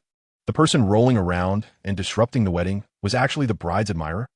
Chu Qingqing was similarly taken aback, quickly following up with, if he is the bride's admirer, shouldn't he be at her home? Why is he at the Li residence? One might think he is the groom's admirer. The crowd collectively thought, impossible. They don't even know he is the bride's admirer. How could they guess he is the groom's admirer? The guests who could hear Chu Qingqing conversing with the system were now thoroughly entertained and paid no further mind to the source of the voices. As long as it was amusing, they gazed in astonishment at the Li family and the madman rolling on the ground before them. Li Laoi and Madame Li, upon hearing the system and Chu Qingqing's dialogue, stood frozen in disbelief. This madman was their future daughter-in-law's admirer. Chu Qingqing remarked, furthermore, if he has come, why is he rolling about on the ground? What a disgrace for him, especially when he will soon be embarrassing himself in front of his beloved and his rival.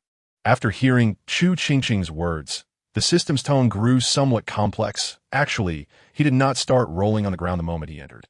The experienced ministers, now catching on to the system's hints, perked up their ears with keen interest. A few officials seated in prime positions beckoned the perplexed Chu Jianan and the crown prince to join them in observing, for such opportunities were rare. If they missed this, they might not witness another spectacle like it again. The system continued, this individual is named Zhang Pinghua. He came to the Li residence today with no ill intentions. He simply wished to catch one last glimpse of the bride during the wedding ceremony. Listen to the words in silence, glancing at the writhing Zhang Pinghua on the ground, pondering how one could dismiss this as having no ill intentions. The system remarked that he was affected by the festive atmosphere around him, and in a moment of sorrow, reminiscent of his unfulfilled love, he impulsively began to dance beside the musicians. The crowd was taken aback by this bizarre display, questioning what had compelled him to dance next to the musicians. The ministers, astonished by Zhang Pinghua's foolish antics, exchanged bewildered glances at the sight of him rolling on the ground, realizing that his behavior had not been entirely sane even before this episode. Herself had not anticipated such a turn in the narrative and fell into an unusual silence, only to hear the system explain that the very spot where he now rolled had previously been occupied by a row of musicians who fled in fright at his sudden madness. The crowd suddenly felt a pang of sympathy for the musicians, inquired why he had transitioned from dancing to rolling, speculating whether this was yet another bout of sorrow over his lost love. To her surprise, the system clarified that this was not the case. Both and the others were momentarily taken aback to discover that this was indeed not the reason. The system elaborated that Zhang Pinghua had never learned to dance throughout his life, and his lack of balance rendered his attempts at dancing akin to a zombie apocalypse, leaving the nearby musicians dumbfounded and prompting them to summon the two elders of the Li family who were managing the guests. Envisioned the zombies from the horror film she had seen and fell into silence, her sympathy growing for the musicians and the arriving Li family elders. Upon their arrival, the Li elder was so startled that he trembled, fearing Zhang Pinghua was possessed. He snatched a gong from a nearby musician and struck it upon Zhang Pinghua's head, causing him to collapse to the ground, seeing stars. The crowd was utterly unprepared for such a bizarre and convoluted plot twist, their expressions a mixture of complexity as they gazed at Zhang Pinghua, still throwing a fit on the ground. Even the Emperor Anwu could not suppress a twitch at the corner of his mouth, taken aback by the absurdity of the situation. The system noted that the Li elder suspected Zhang Pinghua was intentionally trying to disrupt his son's wedding, thus commanding his servants to throw him out. However, the moment the servants approached him, Zhang Pinghua unleashed a deafening roar, scaring them so much that they retreated in unison, fearing for their master's safety. The crowd found this display of master-servant camaraderie quite touching. The system continued, explaining that seeing himself regarded as a menace enraged Zhang Pinghua, compounded by the pain of his recent heartbreak, leading him to abandon all restraint and roll around in madness. The onlookers, having witnessed the earlier events, found them amusing despite their prior familiarity with the spectacle. As the system described the events, the guests could hardly contain their laughter, captivated by the unfolding drama. The Li elder, upon noticing his grandfather had arrived, went to greet him, delegating the task of handling the madman to Lady Li, resulting in a familiar scenario. When Lady Li attempted to lift him, he began to wail and scream, demanding to know if Lady Li and the elder were aware of his uncle's identity, threatening them with dire consequences if they dared to touch him. The crowd was taken aback, realizing he had connections, was surprised by the complexity of the plot. Lady Li hesitated, concerned about potential repercussions in the capital, where numerous high-ranking officials were present, fearing the consequences of entangling with someone influential. Suddenly, felt a pang of sympathy for his uncle, contemplating the trouble he would face if this became known. Meanwhile, the ever-curious Li elder turned crimson with embarrassment, mortified by the spectacle, questioned whether he truly had an uncle or if this was merely a fabrication to intimidate others, casting doubt on the uncle's existence. The system clarified that the uncle indeed existed, causing his eyes to gleam with interest as she inquired about his identity. The crowd held their breath, aware that the tone of Zhang Pinghua's claims suggested his uncle was an official of some stature. The system, with a hint of excitement, revealed that the uncle was none other than Lord Sun, the Minister of Rights. A thunderous shock reverberated through the assembly, leaving Lord Sun, who had been enjoying the gossip, utterly stunned. How could this be? The uncle was him? This was inconceivable. He remembered that his wife's family resided in the south, with only one sister who had a son. Wait, he recalled his wife mentioning a month prior that her sister was bringing her son to the capital for a visit, though he had forgotten amidst his busy schedule. As realization dawned upon Lord Sun, he nearly fainted. Could this truly be the case? However, his nephew's name was not Zhang Pinghua. It was Zhang Pinghua. The crowd was equally astonished to learn that the uncle was indeed present and was none other than Lord Sunday, observing the rapid change of expressions on Lord Sun's face. The ministers could hardly suppress their laughter. The system added that Lord Sun was particularly amusing. He had always been oblivious to others referring to his nephew because he mistakenly believed his name was Zhang Pinghua, while in truth, it was Zhang Pinghua. The crowd erupted in laughter, finding the notion of a nephew named Zhang Pinghua utterly hilarious. Joined in the laughter, incredulous at the absurdity of the name, questioning why anyone would name their child after a fruit. The system chimed in, agreeing that it was indeed peculiar for anyone to name their child after an apple. Lord Sun protested, insisting that apples were delightful and delicious. The surrounding guests were equally shocked to discover that the seemingly deranged individual rolling on the ground had genuine connections, and quite significant ones at that. The Li elder sighed in relief, realizing that he had almost allowed his embarrassment to dictate his actions and nearly had Zhang Pinghua thrown out had it not been for his wife's counsel. Just then, an individual, heavily wrapped up, hurriedly approached, one of the ministers from earlier. The Li elder wondered if this could indeed be Lord Sunday. As expected, when the person approached, he quietly revealed his identity, then gritted his teeth and ordered that Zhang Pinghua's mouth be silenced. He commanded his servant to carry him outside, where he would personally administer punishment. Upon hearing this, Lord Li delicately inquired whether a gentler approach might be necessary, but Lord Sun flatly refused, his face twisted with anger, insisting just throw him out. Chapter 123. The bride has run away. Upon hearing his words, Lord Li no longer hesitated, without a second thought.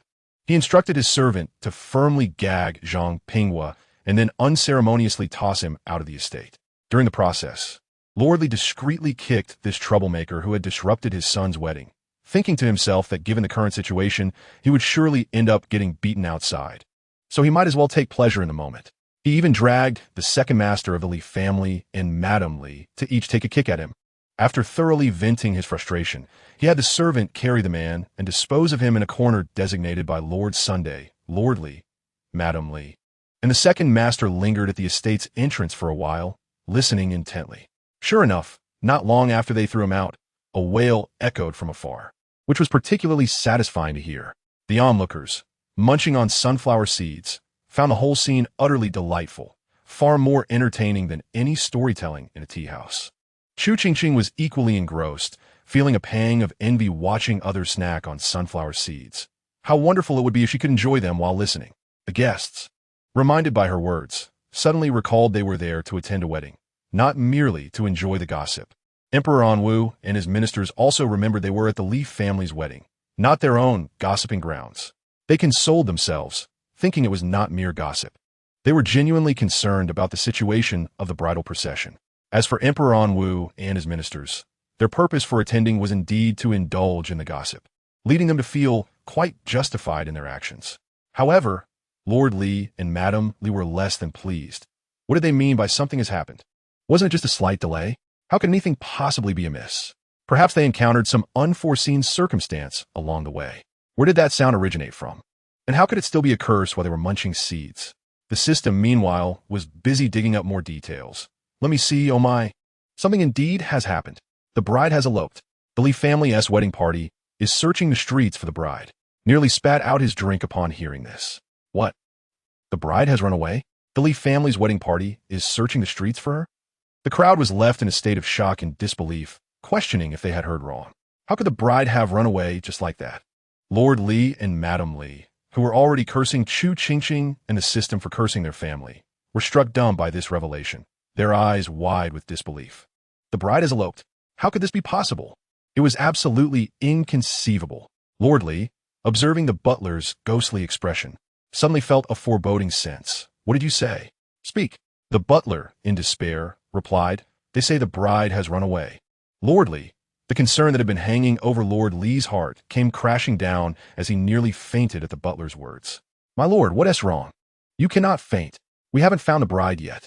If you faint, the young master will remain a bachelor for life. Lord Li, half fainting. Lord Li was jolted awake by the butler's words. The crowd. Lord Li was infuriated by the butler's statement. What nonsense are you spouting? How can my son possibly remain a bachelor for life? The butler, surprised, exclaimed, My lord, you are awake. Lord Li, shaking with rage, Lord Li demanded, Where's my son? The butler paused briefly. Your son? Oh, right, your son. Upon hearing this, the butler remembered something and hurriedly said, My lord, you must persuade the young master. He refuses to believe that Miss Lu would run away with someone else. He insists she has gone out to buy something. So he has taken people into the streets to search for her. In his haste, he was hit by a carriage and has a leg injury. Lord Li was nearly driven to the brink of death by anger. This fool. The crowd, upon hearing the butler's words, stared wide-eyed in shock, uncertain whether to commend the young master for his devotion or chastise him for his foolishness. One thing was certain. This young master was exceptionally unfortunate. Even Chu Qingqing felt a surge of sympathy. System, do you think this young master will find his fiancée? The system scoffed. Of course not. She flew away with her beloved the night before last. Where'd he look? Searching for a needle in a haystack? Chu Qingqing. The crowd. Lord Li was nearly struck dumb with fury upon hearing this, and Madame Li was no better, clutching her chest, unable to utter a word. She had run away with someone else the night before last. How could their family be plagued by such a shameless woman? Madame Li was on the verge of fainting, but aware of the many witnesses present, she forced herself to remain upright. The crowd, upon hearing the system's revelation, was equally stunned. What? The bride had eloped the night before last? This was clearly premeditated. Instantly, everyone felt immense sympathy for Lord Li, Madame Li, and the woefully unfortunate young master. It was a tragedy of epic proportions. On a day meant for joy, they set out to fetch the bride, only to discover she had run away with another man. In their search, the young master had even been injured by a carriage, and to make matters worse, the bride had eloped 2 nights prior. This was truly a calamity without parallel, the system added. However, the young master brought this upon himself. The bride running away is for the best. If she had ended up with this young master, that would have been a misfortune indeed, for he has long been entangled with Lord Li's concubine, Lu. Chapter 124. This constitutes elder abuse. The system's word struck like a thunderbolt, leaving Lord Li utterly stunned, as if he had been slapped 10 times in a row, his mind buzzing. Meanwhile, the crowd, lamenting the young master's misfortune, nearly choked on their own spittle. What? The young master had been involved with Lord Li's concubine, Lu. The crowd gasped in disbelief, their moral compass shaken. The young master and Lord Li's concubine? His father's concubine? They glanced sympathetically at Lord Li, unaware that an even greater tragedy lay ahead. Chu Qingqing, who had been lamenting the young master's bad luck, was taken aback by the system's turn of events. Are you saying this young master has been entangled with his father's concubine? The system chuckled twice. Indeed, not only have these two been involved, but they have been for quite some time. In fact, the child in Lu's womb belongs to the young master. Gasping, the crowd collectively inhaled sharply, realizing that the child was not Lord Li's, but the young master's. How tragic for Lord Li. Once again, the crowd turned their sympathetic gazes toward Lord Li, who was drowning in misfortune. They had previously thought the young master was the most unfortunate, but it was clear now that Lord Li was the true victim. Overwhelmed by the sympathetic stares, Lord Li nearly spat out a mouthful of blood upon realizing that his son's child was actually his grandchild. How could this be? Meanwhile, Madame Li was equally shocked, never expecting that her husband's concubine had suddenly become her daughter-in-law, and her husband's child had turned into her grandchild. What on earth is happening? Madame Li could no longer contain herself, rolling her eyes before fainting entirely. Elder brother, you must not come harm. You must hold on. Witnessing the imminent demise of Li Leioi, the second master of the Li family broke into a cold sweat. Suddenly struck by inspiration, he exclaimed, Elder brother, think carefully. If you succumb to anger, who will take care of those two? Surely, upon your death, he will take the young concubine as his rightful wife, and soon thereafter, a son will be dancing upon your grave. He dares. It was evident that the second master's strategy proved remarkably effective. The moment his words left his mouth, Li Leioi sprang back to life, enraged and bellowing. His voice resonated with vigor. This wretched scoundrel! The steward gasped, and all present regarded Li Leioi with pity. The actions of Li Gongzi and Lu Shi were indeed outrageous. Just look at how they had driven the man to madness. Chu Qingqing was equally astonished by the turmoil within the Li household. After a moment of reflection, she sighed, surely Li Gongzi and Lu Xiaojia are devoid of virtue. Just look at the state they have put Li Leioi in at his age. She mused, isn't this tantamount to elder abuse? Just as she was about to concur, the system interjected, Li Leioi is not old at all. He is merely invigorated by age. The crowd responded, isn't he still old? Li Leioi retorted. While Chu Qingqing pondered, how did Li Leioi suddenly realize his son has betrayed him? Chu Qingqing found this line of reasoning compelling, though she felt the steward was somewhat unscrupulous. The system questioned, what makes him unscrupulous? Chu Qingqing replied, in front of so many people, he has revealed this. Now everyone is aware. How embarrassing. Li Leioi is already quite distressed. What if he were to suffer a serious incident? The crowd, upon hearing her words, wore expressions of deep sympathy, thinking the steward had indeed acted most unjustly. Though the wedding of the Li family had collapsed, the attendees felt their visit was far from wasted. After all, they had heard so much gossip and witnessed such excitement. Surely this was more entertaining than attending a wedding feast. The officials, still savoring the drama, deemed their presence a wise choice, even if it meant working overtime. After the spectacle, Chu Qingqing found herself in the arms of Emperor Anwu, dining on a sumptuous meal at a street-side tavern. Naturally, as an infant, she could only gaze longingly at the feast before her. The system remarked, your saliva is nearly flowing like a river. Fixated on the roasted duck, Chu Qingqing instinctively slurped twice, only to realize she had not, in fact, salivated at all. The system continued, do you wish to hear a preview of some gossip? Hesitating whether to reach for a duck leg, Chu Qingqing inquired curiously, what gossip?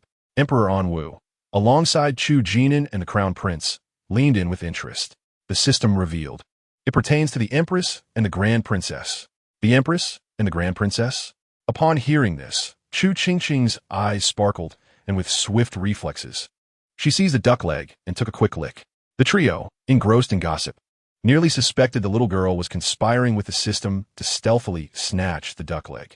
Unbeknownst to them, the system also did not anticipate Chu Qingqing's sudden act of licking the duck leg. Emperor Anwu and the others, now alert, sensed an ominous premonition. The system elaborated. The event will occur half a month from now, on the Grand Princess's birthday, at the venue of the celebration in the Empress's Fengyi Palace. Wait, there are 2 locations? Chu Qingqing paused in her grasp of the duck leg. Indeed, the system confirmed. Chu Qingqing hesitated, Will we have to choose between the two for our gossip? Whichever place we go to, we will only hear one. Upon hearing this, the officials in the adjacent private room were bewildered. How did it become a choice? Can't we enjoy both? And if we go to Fengyi Palace, what will happen to us? The realization struck them, leaving many in despair as they could not access Fengyi Palace. The system reassured her, no need to worry. It is one gossip that can be triggered at either location. The two venues will simply host unexpected events on the same day. Relieved, Chu Qingqing joyfully licked the duck leg again, grateful it was not a matter of choice. Missing out on either piece of gossip would be disheartening. The officials rejoiced at this news, realizing they could enjoy the gossip without needing to venture into Fengyi Palace. How splendid! Yet, Emperor Anwu, cradling Chu Qingqing, could not shake his unease. After a 2-day break, the officials returned, invigorated, except for Lord Sun of the Guanglu department, who wore a troubled expression and sighed intermittently. Chu Qingqing observed him for a moment and asked, System, what is wrong with Lord Sun? He has been sighing since he entered. Upon hearing her question, the other officials discreetly glanced at Lord Sun, having noticed his sighs but feeling too polite to stare. Now, with the little princess speaking up, they had a legitimate reason to look.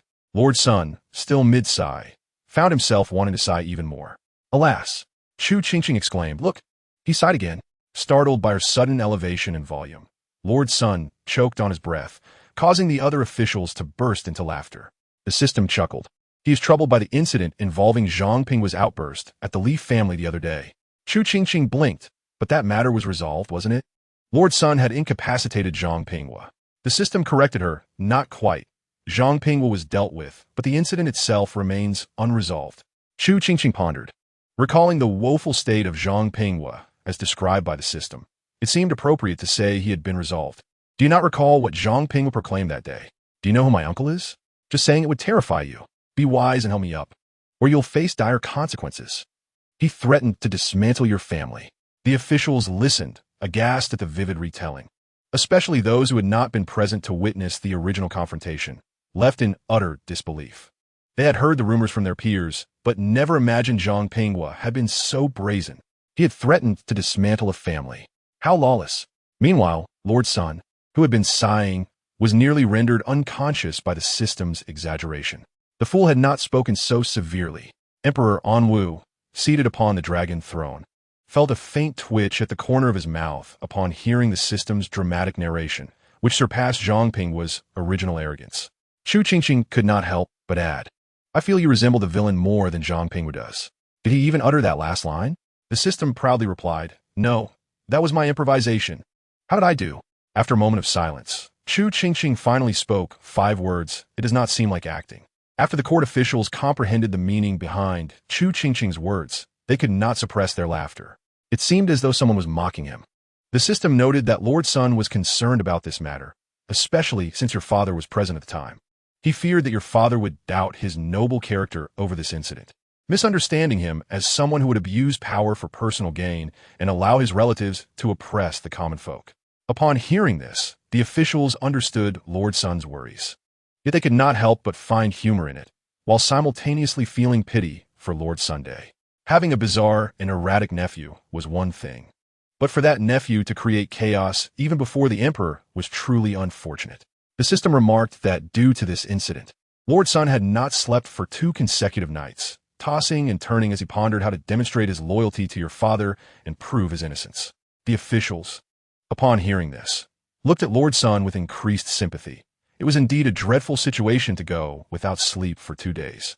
The system pointed out the dark circles under his eyes. Chu Qingqing paused for a moment before softly remarking that she had thought those were the effects of smoky eye makeup. With a complex expression, she continued that she figured Lord Sun was quite fashionable, having even mastered the smoky eye look. The officials blinked in confusion, wondering what smoky eye makeup was, and their gazes shifted to Lord Sun's dark circles. Even Emperor Anwu was curious, wanted to see what smoky eye circles looked like and what smoky eye makeup entailed. Lord Sun retorted, asking what they were staring at, as if they had never seen dark circles before. The officials argued that these were no ordinary dark circles. They were smoky-eyed dark circles. After observing Lord Sun's dark circles, they suddenly realized that smoky makeup must look like one had been exposed to smoke. Lord Sun, in frustration, exclaimed that they were the ones who looked as if they had been smoked. The system then shared 2 amusing anecdotes with Chu Qingqing. and as they finished, they noticed that the previously attentive officials had unexpectedly entered into a spirited debate. The system indicated a particular individual, noting that he had instigated the discussion, reminding her of the previous faction of Prince Xian. Chu Qingqing acknowledged this and inquired about his intentions. The system explained that no one was foolish. His actions were as transparent as Sima Zhao's intentions, well known to all, and thus were immediately met with opposition. He believed he had concealed his motives well. But the truth was he had already been exposed. It was just that your father had yet to find a reason to deal with him. Upon hearing this, the minister from the faction of Prince Xian froze, his eyes wide in disbelief. What? He had been discovered long ago. How was that possible when he had hidden so well? Chu Qingqing was also curious about how he had been found out. The system clarified that he was the father-in-law of Prince Xian. Chu Qingqing was incredulous, questioning whether this was indeed a good cover. The system agreed, suggesting that he did not seem entirely sane. The father-in-law of Prince Xian, Ni Dang, was indeed a treacherous man. After hearing this name, Chu Qingqing fell into a strange silence, uncertainly asking if that was truly his name. Ni Dang, a traitor?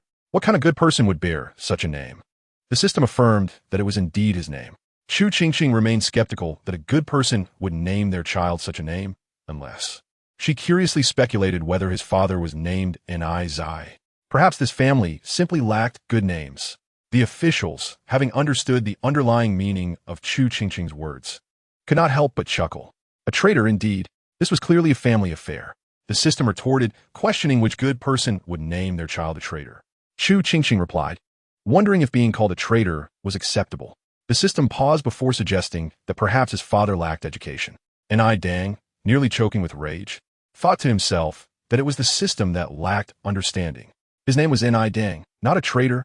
Chu Qingqing remarked on the fierce arguments taking place, noting that Ni Dang's face was turning as red as a monkey's backside. The officials momentarily fell silent before bursting into laughter.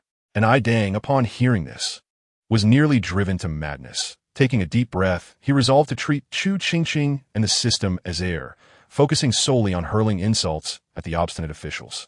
In his rage, he lashed out, mocking them about their appearances and failures, mentioning how Lord Li's previous nominee was unattractive, and how Lord Chao's student had buck teeth, while Minister Zheng's pupil was still unmarried at 40. Chu Qingqing was left dumbfounded, exclaiming that one could attack someone for being unmarried at 40. The system informed her that there were even more absurdities.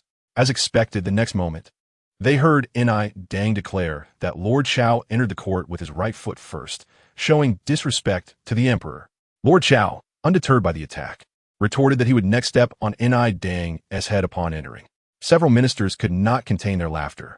The system remarked that it was quite audacious for Ni Dang to attack others, considering that just last month, his son had injured someone while riding a horse in the streets, brazenly shouting that he was a royal relative and feared no one.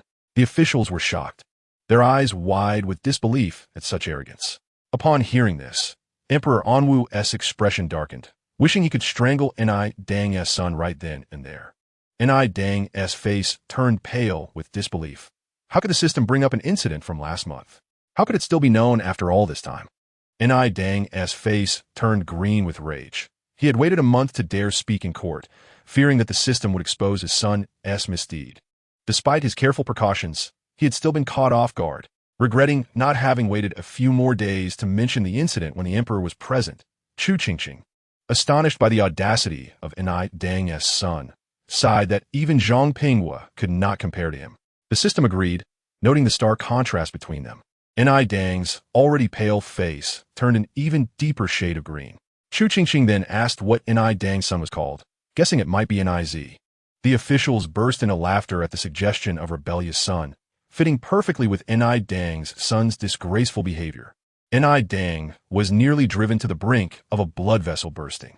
You are the rebellious son. Your entire family is rebellious. Chu Qingqing then questioned why the arguing had ceased. Just moments ago, they had been fervently debating. The system speculated that perhaps the debate had concluded. Chu Qingqing blinked and asked who had won. The system assured her that it was certainly not Ni Dang, as his defeated expression resembled that of a beaten rooster. The officials, hearing this, struggled to contain their laughter, while Ni Dang felt dizzy from anger. Chu Qingqing clicked her tongue in contemplation. still curious what Ni Dangsun would be named if not an Iz. However, before she could concoct another scheme, the system interjected. By the way, those individuals behind the Empress have already placed evidence of treason and betrayal in the Yin family. Chu Qingqing was taken aback. So soon? The system replied, even faster. They dropped it off yesterday morning, and your maternal grandfather discovered it by nightfall. This morning, he packed it up, preparing to deliver it to your father after court. Chu Qingqing pondered. Is this operating at triple speed? Moreover, how did her grandfather manage to uncover such evidence this time? She queried. Could it be that this time it was not hidden well? Yin Su remarked. Could it not be that your grandfather has grown more astute? Chu Qingqing continued. And why are they acting so swiftly this time? Did you not mention that they would wait until Ning Fei had fully implicated me and my mother? The system affirmed. Indeed, they needed to wait for Ning Fei to frame you before proceeding to the next step. Chu Qingqing furrowed her brow. But did not Ning Fei fail that day? Why are they persisting? On that day, Ning Fei had taken several voodoo dolls to Yin Qinggong, intending to conceal them beneath Yin Fei's bed or bury them in a corner. However, unexpectedly, Yin Fei had been especially vigilant, monitoring Ning Fei's every move and even instructing the palace maids to keep an eye on her entourage. Upon hearing Chu Qingqing's words, the system let out a chuckle. That is because Ning Fei feared that the Empress would inform your father of her blunder regarding her involvement in the prince's switch. Thus, she directly told the Empress that she had succeeded. Chapter 127. Someone is eating peaches in court. The system continued. In order to avoid prolonged troubles, the Empress, upon hearing of the success, immediately contacted those outside the palace to execute the next phase of the plan, which is why they acted so swiftly. Chu Qingqing could not help but marvel. If the Empress were aware of this situation, she would likely regret enlisting Ning Fei's assistance. This was no ally, but rather a ticking time bomb. The ministers, hearing of Ning Fei's actions, also grimaced. Was this not what the little princess referred to as a pig teammate? The system indicated, if all goes as expected, the Empress will soon have her next plan. This plan would involve how to inform Emperor Anwu of the voodoo dolls hidden in Yin Qinggong, which cursed him, the prince, and the eldest princess. Chu Qingqing recalled the original narrative vividly, knowing that it was the Empress herself who discovered the voodoo dolls in Yin Qinggong. However, now that the Empress had been confined by her father, it would be exceedingly difficult for her to even exit Fengyi Palace, let alone lead an expedition to Yin Qinggong. Thus, the Empress would surely not intend to continue utilizing Ning Fei, would she? It was evident that the Empress was not so foolish. For before Chu Qingqing could formulate a coherent thought, a commotion arose from outside the hall. Shortly thereafter, she witnessed a familiar figure rush in. Upon closer inspection, she realized it was a long-absent protagonist, Chu Qingqing. She was indeed the focal point of the forthcoming birthday banquet, as well as the main character of the grand tale. Chu Qingqing was left with several questions. Why has the protagonist suddenly appeared here? Not only was she perplexed, but Emperor Anwu and the ministers were equally bewildered. Chu Qingqing speculated. Surely she has not come to plead for my father in the court? Her query stemmed from the fact that since the Empress had been confined, Chu Qingqing had sought out Emperor Anwu on no less than 5 occasions to intercede on the Empress's behalf. Realizing this, Chu Qingqing glanced at the Prime Minister Wang, who happened to be a potential ally. The so-called ally, Prime Minister Wang, was inwardly incredulous. Since when did he become an ally? Is he one to assist relatives over reason? Even for his own daughter, he would not. Moreover, considering the Empress's actions, which were certainly worthy of beheading, he was not foolish enough to blindly plead for her. The ministers also began to suspect that the princess had deliberately entered the court to join forces with Prime Minister Wang to plead for the Empress. Prime Minister Wang exclaimed, "Where in the world has she shown any intention of pleading for the Empress?" The system clarified, "She is not here to plead." Prime Minister Wang, who had been fuming, suddenly brightened at the system's revelation, appearing as though vindicated. "See, it was indeed not for pleading, so it could not possibly concern me." Chu Qingqing inquired, "If she is not here to plead, then what is her purpose?" She was exceedingly curious, gazing at Chu Qingqing, who disregarded the guard's attempts to stop her and boldly entered the court. Suddenly, Chu Qingqing watched as Chu Qingqing stepped onto an unidentified object, lost her balance, and fell to the ground with a loud thud. The entire hall fell silent at the sound of Chu Qingqing's fall, leaving only her pained gasps. Someone quickly summoned the imperial physician. The ministers wondered, what was that sound? Had a snake slithered into the hall? Chu Qingqing remarked, "Oh, that must hurt." The ministers exchanged glances. One might think it was you who fell. Chu Qingqing exclaimed. System, did you see that? A huge bump has emerged on the protagonist's forehead from the fall. The system responded with a click of its tongue. Of course I saw. That bump swelled up in an instant, remarkably fast. The ministers, overhearing the exchange, could not help but glance at Chu Qingqing's forehead, where they indeed beheld an enormous swelling. Oh dear, that looks exceedingly painful. Chu Qingqing queried. Did you see how she fell? It seems she stepped on something. Did I see that incorrectly? The system confirmed. You did not see incorrectly. She indeed slipped after stepping on something. The ministers were intrigued, realizing that the eldest princess did not merely fall on a flat surface, but had tripped over something. Yet, there seemed to be nothing on the floor, and the ministers exchanged dubious glances at Chu Qingqing, pondering how she could have fallen so heavily merely by stepping on something. Chu Qingqing was equally curious. What did she step on? The system clarified, a pile of peach skins. The ministers gasped. Emperor Anwu inquired. What did you say? Chu Qingqing responded. Oh, a pile of peach skins. Wait a moment. Suddenly, Chu Qingqing realized something was amiss and exclaimed incredulously. Where did all these peach skins come from in the hall? The ministers echoed. Yes, indeed. Where did they come from? The system explained. Naturally, someone must have eaten them. The ministers were left in disbelief, their eyes widening. Eaten? Well then, we must find out who it was. They had been diligently attending court, hardly daring to drink water. Yet someone had the audacity to sneak in and eat peaches. A certain quail-like minister, cowering among the crowd, lamented, Had I known, I would not have eaten that peach. Chu Qingqing was astonished. She thought witnessing someone drinking water during court was the limit. Yet someone had actually been eating peaches. How utterly outrageous. Who could distinguish whether they were attending court or having a picnic? The ministers echoed. Indeed, this is too much. Why should they endure the rigors of court while someone else leisurely enjoyed peaches? Emperor Anwu, seated upon his dragon throne, was already aware that some would drink water during court. Having deemed their behavior not overly excessive, he chose to overlook it. But now, someone had gone so far as to eat peaches during court. The system pointed out it was the one shrinking behind Ning Fei's father. Pretending to be a quail, he was the one who ate them.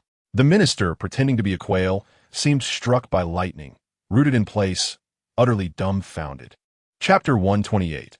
My son wishes to accuse Yin Fei of practicing witchcraft in the palace. No, how could he have been singled out?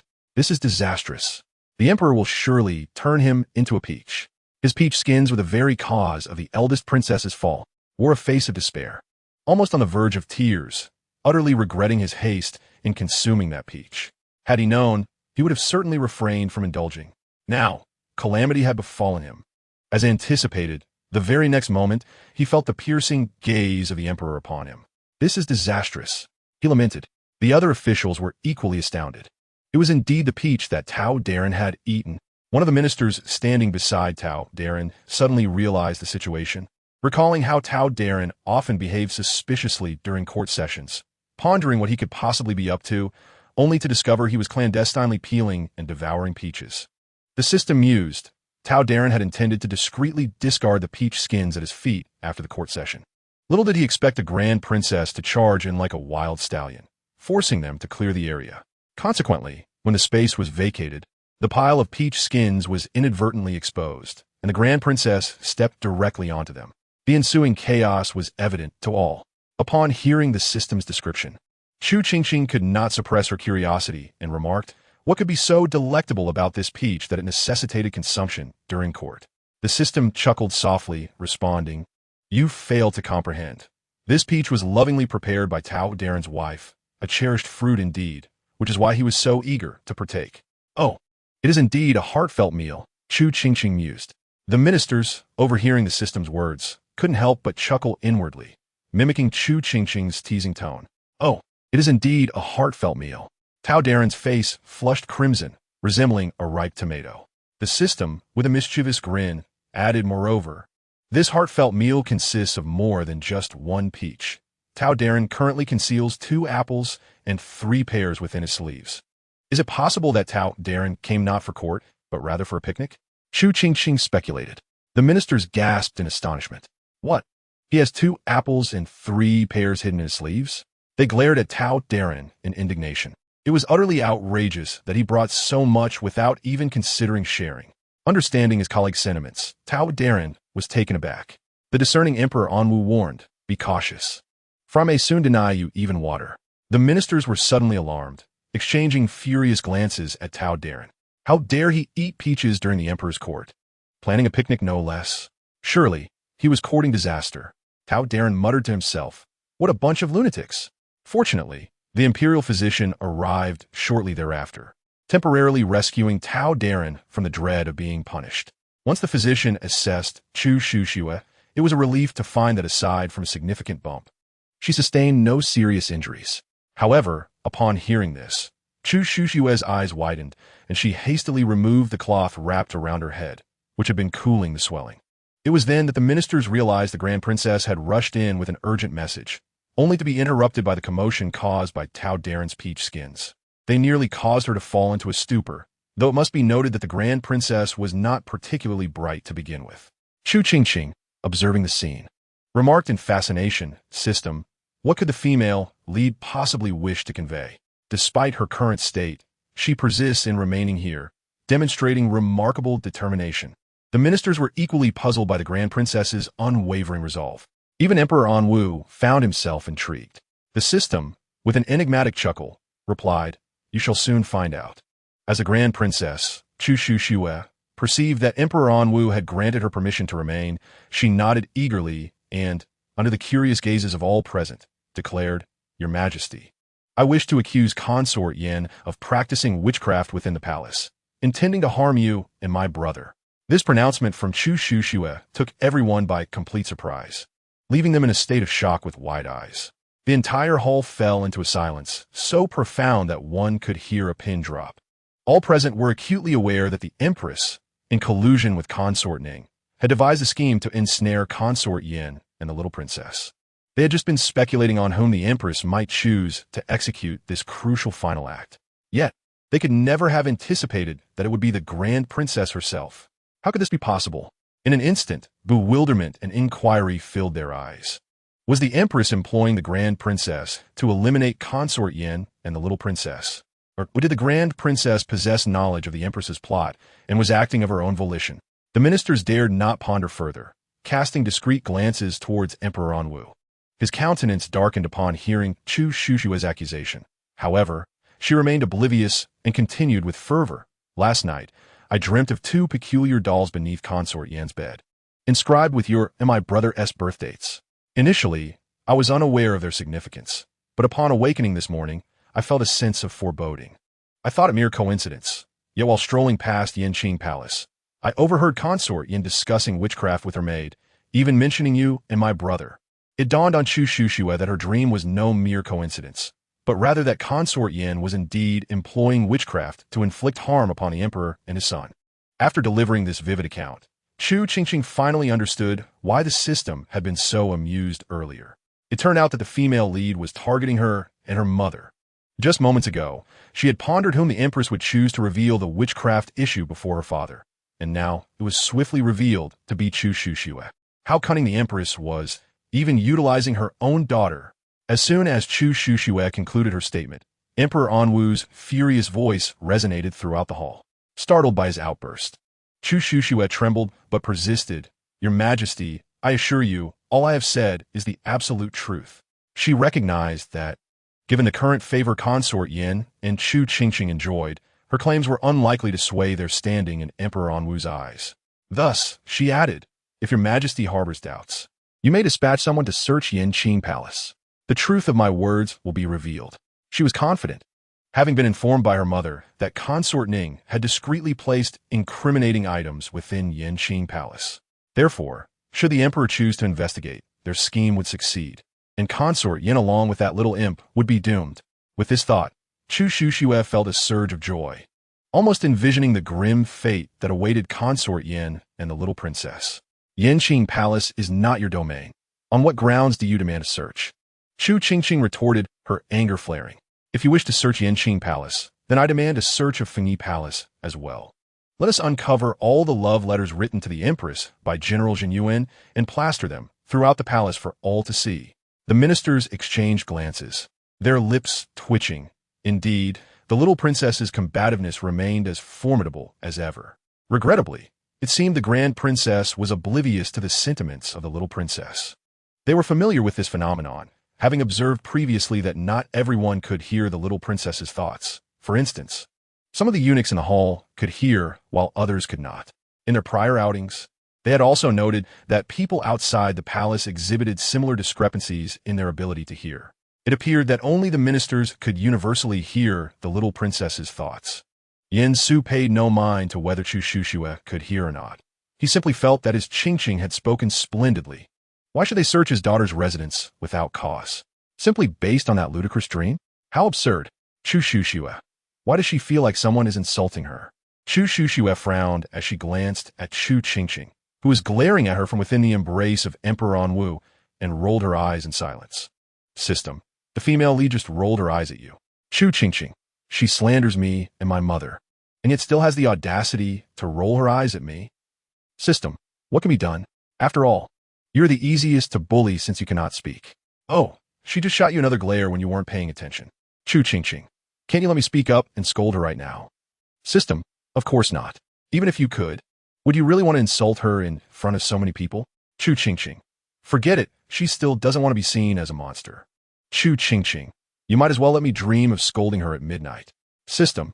Then you'd better hold it in. Chu Qingqing chuckled. Will you ever have a physical form in the future?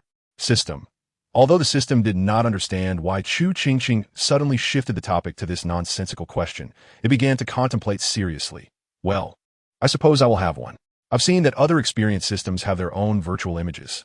Though they are virtual, they still possess a form in the small world. After hearing this, Chu Qingqing was satisfied. Very well. I shall definitely kick you against the wall so hard that you cannot be pried off. System. System. Chu Qingqing, are you insane? Upon hearing this exchange between the two, the courtiers stifled their laughter, their shoulders shaking with suppressed mirth. This little princess and her system are truly a pair of clowns. Did they not notice that even the emperor, who had just moments ago looked ready to kill, was now amused? Chu Qingqing, what are you all laughing at? Is what I said so funny?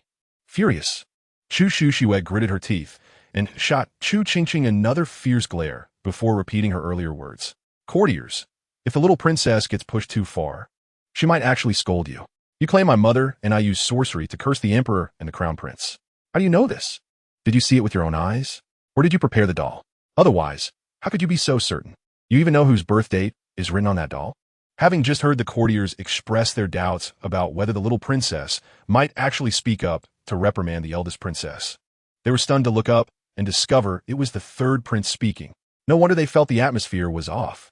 Chu Qingqing did not expect Chu Jinin to speak up suddenly, and she paused, instinctively saying, I already mentioned I saw it in a dream, didn't I? Chu Jinin smiled and said, but I clearly dreamt of you and the empress playing with a sorcery doll inscribed with the emperor's and the crown prince's birth dates in Fengyi Palace. Furthermore, you later hid these two dolls in my mother's palace, intending to frame her. If your dream is true, then does that mean my dream is also true? Upon hearing this, Chu Qingqing's complexion changed dramatically, her eyes betraying a hint of panic and barely concealed guilt. You are lying. You did not dream of these things at all. Chu Jinin frowned. How do you know? Is it me dreaming or you? Chu Qingqing's face darkened, and just as she was about to speak, she heard Chu Jinin continue. Therefore, if we consider both dreams, if the emperor truly sent someone to search Yanqing Palace and found something, it would prove that this item was deliberately hidden there by you and the empress to frame my mother. Chu Qingqing. But that's impossible. It's merely a dream and cannot prove anything. Chu Jinin. Oh, so you know a dream cannot prove anything? Then how can you shamelessly request the emperor to search Yanqing Palace? Realizing what she had just said, Chu Qingqing found herself at a loss for words. Feeling anxious and flustered, completely interrupted in her thoughts, wanting to say something but fearing she might say the wrong thing, leaving her to stand there gritting her teeth in frustration. System, I will never again call my brother useless. He is anything but, he is my idol. Watching Chu Qingqing rendered speechless and trembling with anger, due to Chu Jinin's retort, Chu Qingqing felt a surge of satisfaction. Courtiers, as expected of the little princess's elder brother, his combat prowess is unmatched. Even the eldest princess looks as if she might explode. Chu Jinin, so, in the eyes of his sister, he is seen as useless? Chapter 130. The eldest princess is the mastermind. Father, The third prince is being unreasonable. I've already stated that besides the dream, I also heard concubine Yin speaking with the palace made this morning about using sorcery to harm you. Seeing that she could not argue against Chu Qingqing, Chu Qingqing ceased looking at him and began to lift her gaze, attempting to persuade Emperor Anwu to directly search Yanqing Palace. But she had to claim she heard concubine Yin say she would use sorcery to harm others. Chu Qingqing, oh. Then I also heard you and the Empress discussing using sorcery to frame my mother. Chu Qingqing was nearly driven to madness. You, Chu Qingqing, trembled with rage. You are deliberately confusing the issue. Enough. Before Chu Qingqing could finish her sentence, Emperor Anwu spoke with a stern expression. Instantly, she felt a sense of foreboding. Sure enough, the next moment she heard Emperor Anwu say, "Who prompted you to say these words to me?" Chu Qingqing was taken aback by this question, instinctively replying, "No one." Emperor Anwu. Was it the Empress then? How does the Emperor know this matter relates to her mother? How could this be? Did her mother not say this was all entrusted to concubine Ning? How could the Emperor possibly know? Chu Qingqing. System. How did the Empress inform her to come to my father? Did she disclose her and concubine Ning's entire plan? Or did she deceive her by saying she discovered my mother using sorcery to harm others, prompting her to inform my father? Although Chu Qingqing observed that Chu Qingqing's guilty demeanor did not suggest the latter, she was not entirely convinced by the former. After all, Chu Qingqing is the female lead of the entire story and has always been portrayed positively. Suddenly claiming she conspired with the Empress to orchestrate the calamity that led to the complete downfall of the Yin family was hard for Chu Qingqing to believe. If it were true, wouldn't that completely shatter the female lead's character? The system remarked peculiarly. Hasn't her character already collapsed? Have you forgotten how she stole others' socks? Chu Qingqing. All the courtiers who had their socks stolen. Why did you suddenly bring up the sock incident again? The courtiers were on the verge of tears, quietly distancing themselves from Chu Qingqing. Chu Qingqing. So the female lead is also one of them. System. Perhaps she is among the main culprits. Chu Qingqing. I advise you not to speak like a raven. System. How can it be called a raven's mouth when it is clearly a prophetic utterance? Chu Qingqing. So you mean the Empress disclosed her and concubine Ning's entire plan to the female lead? System. Not entirely, but rather she has been involved in this plan from beginning to end, and in fact, she was the one who initially conceived it. What? The initial idea to use sorcery to frame and eliminate concubine Yin and the Yin family actually originated from the eldest princess? The courtiers were left dumbfounded upon hearing this revelation, never expecting the truth to be such. They had just speculated whether the Empress had manipulated the eldest princess. But now it seemed it was the eldest princess who was manipulating the Empress. The courtiers, realizing this, almost dared not look at Emperor Anwu's expression. It is well known that the eldest princess is the Emperor's most favored daughter. Even when the Empress committed such a grave error, the eldest princess had never faced any repercussions. In fact, the Emperor, fearing the eldest princess might be upset, even rewarded her with gifts and instructed those preparing her birthday banquet to make it even more splendid than before. Most importantly, upon learning of the eldest princess's penchant for stealing others' socks, the Emperor's first reaction was to seek out a physician to treat her. Oh my, what a profoundly moving expression of paternal love. The courtiers could hardly fathom the Emperor's reaction upon discovering that the mastermind behind the framing of concubine Yin and the Yin family was, in fact, the eldest princess.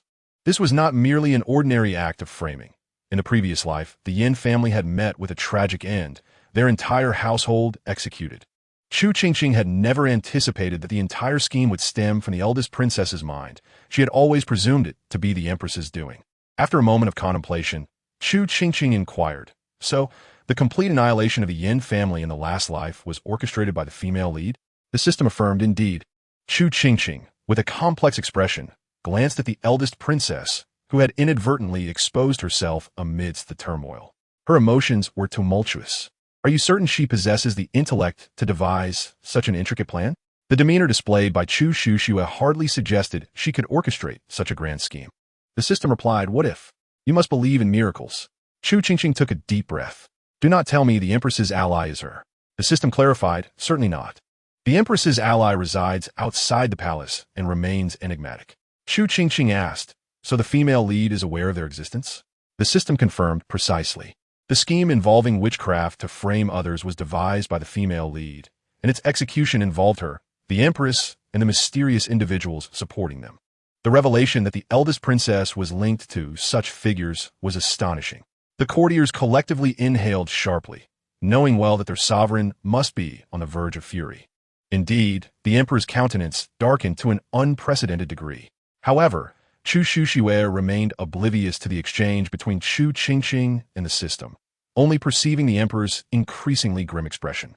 Anxious and aware that the stalemate could not persist, she suddenly pointed at the Minister of War, Yin Su, who was silently berating her among the courtiers. "Dan Su questioned, "What do you mean by pointing at me? Did you hear me cursing you?" Chu Qingqing insisted, "Father, every word I uttered is true. If you doubt it, you may dispatch soldiers to investigate the Yin household to discern whether they have long harbored treasonous intentions. Beyond concubine Yan's witchcraft, Minister Yin Su has already conspired with foreign enemies. The Yin family has long plotted betrayal." Chu Qingqing observed, "I see now. She is determined to have my father send people to search Yin Ting Palace, and if they find nothing there, they will search the Yin family. According to their plan, they will surely uncover something, thus steering the plot in the direction of the previous life." Chapter 131. Has my grandfather gone mad with anger? Yin Su was utterly taken aback. Upon witnessing the eldest princess's failed attempt to frame his daughter, she had turned to accuse him instead. He scoffed coldly. "What evidence do you have to support your claim that this old minister is guilty of treason? Might this be yet another figment of your imagination?" He continued with sarcasm. "If that is the case, then the emperor need not exhaust himself daily for the sake of the common people in the state. Let the eldest princess merely dream of prophetic visions, and peace shall reign, the people shall prosper, and our great Chu shall ascend to prominence over all nations." Upon hearing Yin Su's words, Chu Qingqing was momentarily stunned, only to quickly realize that he was mocking her.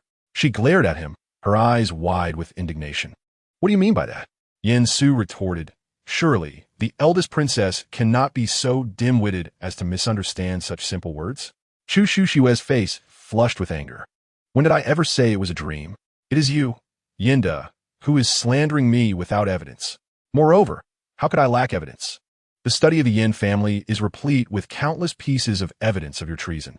Chu Qingqing was confident that her words would compel the emperor to send troops to investigate the Yin residence and unearth the evidence she had prepared. However, after a prolonged silence, the emperor did not respond. While Yin Su continued, "I was merely hypothesizing. The eldest princess need not be so agitated. Since you assert it is not true, then so be it." Chu Qingqing exclaimed, "What do you mean not true? Does that not imply I am denying it?" Fuming with rage, Chu Qingqing could hardly find a retort. The onlooking ministers gazed at Yin Su with admiration. He was indeed a formidable figure, his temper as fiery as ever. They had previously thought Yin Su was targeting them, but now it appeared he treated everyone with equal disdain, even the eldest princess. The eldest princess's face turned a shade of purple from frustration. The ministers, accustomed to being silenced by Yin Su during various court meetings, could not help but express their astonishment. Chu Qingqing, who had never witnessed her grandfather's wrath, widened her eyes in shock. "Oh my, is my grandfather truly losing his mind? How dare he speak to the eldest princess in such a manner?" Finally able to voice his thoughts, Yin Su mused, "Is there truly a distinction made here? Just moments ago, the eldest princess praised Anur for his valor, declaring him her idol, yet now she claims he is mad." Chu Qingqing glanced sympathetically at her grandfather and then contentedly at Chu Qingqing. The other ministers stifled laughter, especially upon seeing Yin Su's displeased expression. "Chu Qingqing the ma? That is my father's most cherished eldest princess. Does my grandfather not fear that my father might drag him out and administer a severe beating?" At this, the emperor found himself at a loss for words. "Am I truly such an unreasonable sovereign?" The system interjected, "What you described is the behavior of a tyrant." Chu Qingqing replied, "Indeed, my father has reformed and no longer acts as a tyrant." The emperor questioned, "When have I ever been a tyrant?" The system quipped, "If I were your father, I would certainly give you a sound thrashing." Chu Qingqing stuck out her tongue. "Too bad you're not my father." The system silently pitied the emperor for a moment, unable to fathom the chaos that would ensue when Chu Qingqing learned to articulate her thoughts. Chu Qingqing observed, "Have you noticed that the eldest princess seems a bit more astute than when she first arrived?" The system replied, Chu Qingqing Fladit. She is certainly more clever than when she first barged in. At least she is better at concealing her emotions now." Initially, the system had not perceived any change. But after considering Chu Qingqing's observation, it too recognized that there was indeed a transformation. Ultimately, the system concluded, as did Chu Qingqing, that during the altercation with Yen Su, the eldest princess appeared to have undergone some change compared to before. The system recalled that Chu Qingqing had previously discussed this matter with it. However, discussing it proved futile. As the system stated, it is of no use. If it could have been uncovered, it would have been done so already. Chu Qingqing was puzzled as to why it could not be discovered. What distinguished the eldest princess from others? System. Of course, she is indeed extraordinary, for she is the original protagonist of the book. Chu Qingqing. Does that mean the fruits of the original protagonist cannot be savored? That seems incorrect, as I distinctly recall having tasted her fruits before. The system, puzzled, responded, perhaps it is a matter of categorization? Some fruits are edible, while others are not. Just as Chu Qingqing was about to inquire how to differentiate them, an astonishing thought suddenly flashed through her mind. System. Do you think this could be related to the main task you mentioned earlier, the one concerning the restoration of this world? The system, being quite astute, immediately grasped what Chu Qingqing meant as soon as she spoke. Are you suggesting that those fruits we cannot enjoy might be connected to this world? Chu Qingqing nodded. More precisely, it should be the core. Chapter 132. The relationship between tasting fruits and restoration. After pondering for a moment, Chu Qingqing felt she had developed some understanding. From the very beginning, she had been curious as to why the system upgraded so suddenly upon her arrival in this world, subsequently presenting her with an almost insurmountable task of restoring it. She had thought that this upgrade and restoration task seemed quite peculiar, considering how could a mere infant possibly restore anything? Thus, she had diligently embraced a carefree approach, pursuing her desires without restraint. However, she suddenly realized that she had fundamentally misunderstood the causal relationship from the start. She had always believed it was her binding to the system that inadvertently unlocked the so-called main task of restoring the world. Yet in truth, it was not her binding to the system that triggered the main task requiring her to mend the narrative, but rather the necessity for her to restore the narrative that led her to bind to this fruit-tasting system before her demise. Indeed, it was not merely a system, but a fruit-tasting system.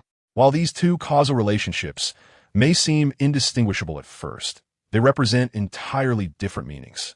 If she continued to perceive the former, thinking that binding to the fruit-tasting system activated a main task, she would mistakenly assume that the main task was merely a derivative function of the fruit-tasting system, something to be resolved while enjoying the fruits.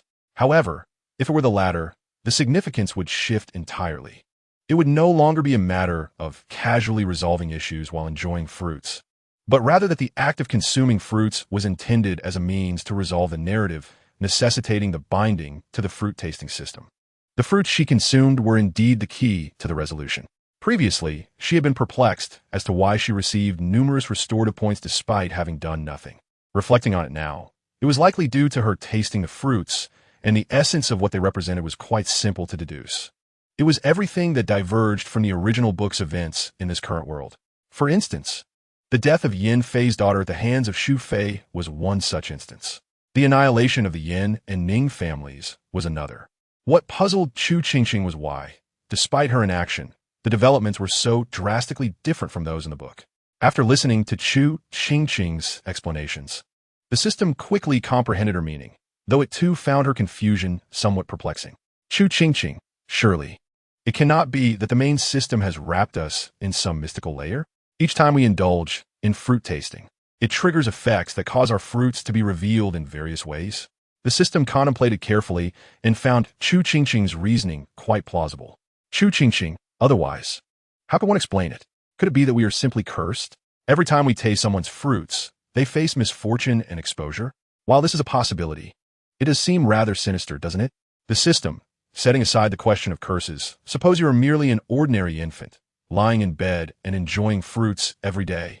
When do you think you will complete the restoration? Chu Qingqing, then what is there to restore? I might as well await death. By the time I am able to commence restoration, the Chu could have already perished for years. Oh, isn't that precisely what I initially thought? Chu Qingqing zili baoletin. The system, therefore, our line of thinking must be erroneous. The main system would not select an infant who is merely born and on the verge of demise to restore the narrative. Chu Qingqing's eyes lit up thus. There must be something unique about us. And this uniqueness is either a blessing or a curse, likely bestowing advantages upon those whose fruits we consume. The system nodded in agreement, simultaneously understanding what Chu Qingqing had meant when she referred to the untouchable fruits being connected to the core.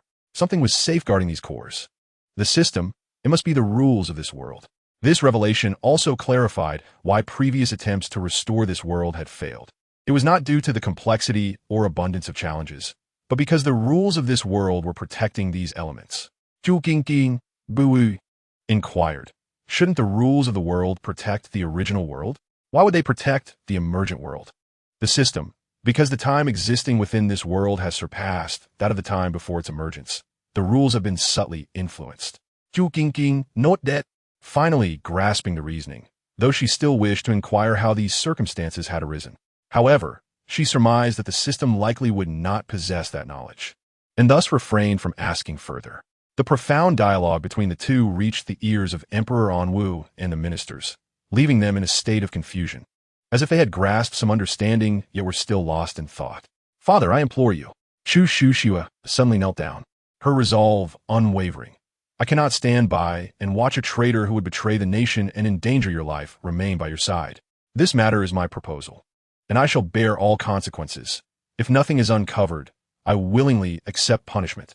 Upon hearing this, Chu Qingqing immediately confirmed, she has certainly become more astute than before. This time, not only Chu Qingqing, but everyone could distinctly perceive the change in Chu Qingqing. However, oblivious to the thoughts of those around her, Chu Qingqing continued to attempt to persuade Emperor Anwu to dispatch troops to investigate the Yin residence. There is no need for such trouble. What do you wish to have His Majesty investigate? I can present it to you right now. Just as Chu Qingqing finished speaking, Yin Su stepped forward, his expression cold as he raised his voice. Simultaneously, under Chu Qingqing's perplexed gaze, he produced a thick stack of letters from his sleeve. Upon seeing the letters, an ominous premonition surged within Chu Qingqing, and indeed, the next moment revealed Yin Su turning to Emperor Anwu, exclaiming loudly, "Your Majesty, these items were discovered yesterday in the hidden compartment of my study. As I had never seen such items and would not place them in a hidden compartment, I immediately recognized something was amiss. Upon opening them, I found them to be numerous secret letters sent from the state of Pu. What sent chills down my spine was that all these secret letters were addressed to me." Chapter 133. At least bestow me a title of a different surname at that moment. I knew someone was attempting to frame me for treason. I immediately took these letters to the palace to meet your Majesty and explain the details, but due to the late hour, I was stopped at the palace gates by the inner guards, who informed me that you had already retired for the night. Thus, I was compelled to wait until this morning to bring the letters again, intending to present them to you privately after the court session. However, I did not anticipate such a turn of events before the session even concluded. After delivering this, Yin Su lowered his gaze, presenting the thick stack of secret letters to Emperor Anwu. In an instant, the grand hall fell into a profound silence, with all ministers remaining speechless, their expressions grave, while only Chu Qingqing sat in stunned disbelief, unable to comprehend the scene before her. How could this be? Yin Su could not possibly have discovered those secret letters. The hidden compartment that concealed the secret letter was not one originally present in Yin Su's study. Rather, it was a newly designed feature intended to conceal the correspondence. Yin Su could not possibly have known that such a compartment existed. Chu Qingqing was both astonished and fearful, perplexed by the situation, while Chu Qingqing, nestled in the embrace of Emperor Anwu, tilted her head against his shoulder, earnestly regarding the secret letter in his hand. She remarked, "Thank goodness my grandfather had the foresight to bring this along. Otherwise, if it were discovered by the Yin family, there would be no way to clear my name." The system interjected, "It appears that they promised to grant your grandfather the title of Duke after assisting in the destruction of the great Chu." Chu Qingqing replied, "How stingy. They expect him to risk becoming a traitor, living in constant fear of losing his head, only to reward him with a mere dukedom? At least a princely title would be appropriate." The courtiers present, who dared not breathe a word, thought, "Is this the crux of the matter?" The system, perplexed, responded, "Why not simply offer him the throne as a reward?" Chu Qingqing countered, "Of course, they would never agree to that. Hence, my gradual approach is necessary, starting with a princely title, then seizing power when their guard is down." The system sincerely remarked, "It is truly a disservice to you to be reborn as a mere princess." Chu Qingqing's eyes lit up. Are you suggesting? I mean, you should be reborn as a storyteller in a tea house. Chu Qingqing responded. That would surely be a sensation throughout the capital. With a cold demeanor, she retorted. Go away. As their banter continued, Su had already recounted in detail the events leading to his discovery of the secret letter, finally turning to Chu Qingqing and stating, Thus, I am quite curious as to how the Grand Princess became aware of the sudden appearance of the hidden compartment in my study, which conceals evidence of treason. Su, having delivered his statement, did not await Chu Qingqing's reaction, but instead addressed Emperor Anwu, continuing, I believe that, in this situation, the only person who could know the precise location of the secret letter, aside from the mastermind behind it, would be no one else. Upon hearing this, Chu Qingqing's heart skipped a beat. What do you mean? Are you implying that I am the mastermind? Su replied, Those are your own words, princess. I am merely curious how the Grand Princess, who has lived in the palace for so long, possesses such intimate knowledge of my study. How could she know that these secret letters from the Puwa were hidden in the newly added compartment? It was evident that Su had foreseen something and had brought the letters to court to absolve himself of suspicion, hoping to dispel Emperor Anwu's doubts. Chu Qingqing could not help but roll her eyes. If what she says is true, then why didn't my grandfather simply burn these items instead of bringing them before my father to raise suspicion? Is he mad? Jiansu exclaimed, Indeed. Even his young granddaughter understands this logic. How can the Grand Princess still have the audacity to speak? Furthermore, he was certainly not mad. The civil and military officials, who had overheard Chu Qingqing's thoughts, paused momentarily and discreetly glanced at Emperor Anwu. Chu Qingqing pondered, Father, why has he remained silent? Is he trying to figure out how to absolve Chu Qingqing? Upon saying this, she felt her reasoning was sound. After all, in the narrative, Chu Qingqing was Emperor Anwu's favored daughter, so exoneration would not be surprising. As Emperor Anwu contemplated how he had raised such a cunning, malicious, and cold-hearted daughter over the years, he thought to himself, when did he ever consider exonerating her? He simply could not believe that the daughter he had cherished for years would engage in such treachery. Chu Qingqing felt a twinge of unhappiness, but resolved to console herself. After all, the heroine has the charm of 1,000 admirers, so it's quite normal. Yet, she found it difficult to comfort herself. She was genuinely unhappy. Emperor Anwu furrowed his brow and pinched Chu Qingqing's small face, wondering why she was using such foul language. Feeling displeased, Chu Qingqing shot him an angry glance, then covered her face with her small hands and turned her head to rest on Emperor Anwu's shoulder. No more pinching. Witnessing this scene, the courtiers thought, why does it seem that the little princess has misjudged the situation this time? Emperor Anwu, unable to suppress his laughter at Chu Qingqing's antics, eventually turned his gaze to Chu Qingqing, who looked at him with a face full of grievance and unwillingness. He acknowledged his disappointment, but, after all, she was still his daughter, his beloved daughter of many years, so he decided to give her another chance. Thus, Emperor Anwu repeated the questions Su had posed to her several times, hoping this time she would not lie. Unfortunately, Chu Qingqing was destined to disappoint him yet again. How did you know that these secret letters were concealed in the hidden compartment of the Yin family's study?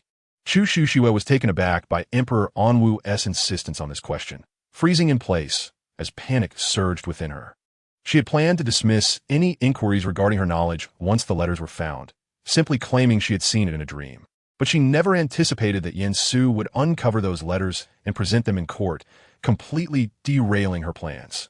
Furious, Chu Qingqing gritted her teeth and prepared to claim it was all a dream, but out of the corner of her eye, she spotted a figure. Upon recognizing the figure, her eyes brightened, and she immediately spoke. Father, it was my grandfather who informed me. Chapter 134. A balding Mediterranean due to her legs becoming numb from standing. Wang Xiaoxiang swayed slightly, gazing in shock at Chu Qingqing, who knelt in the center of the hall, her eyes ablaze with intensity, nearly causing him to spit blood in anger. Wang Xiaoxiang could not believe his misfortune had followed him even while standing. He was utterly dumbfounded. When did I ever tell you these things?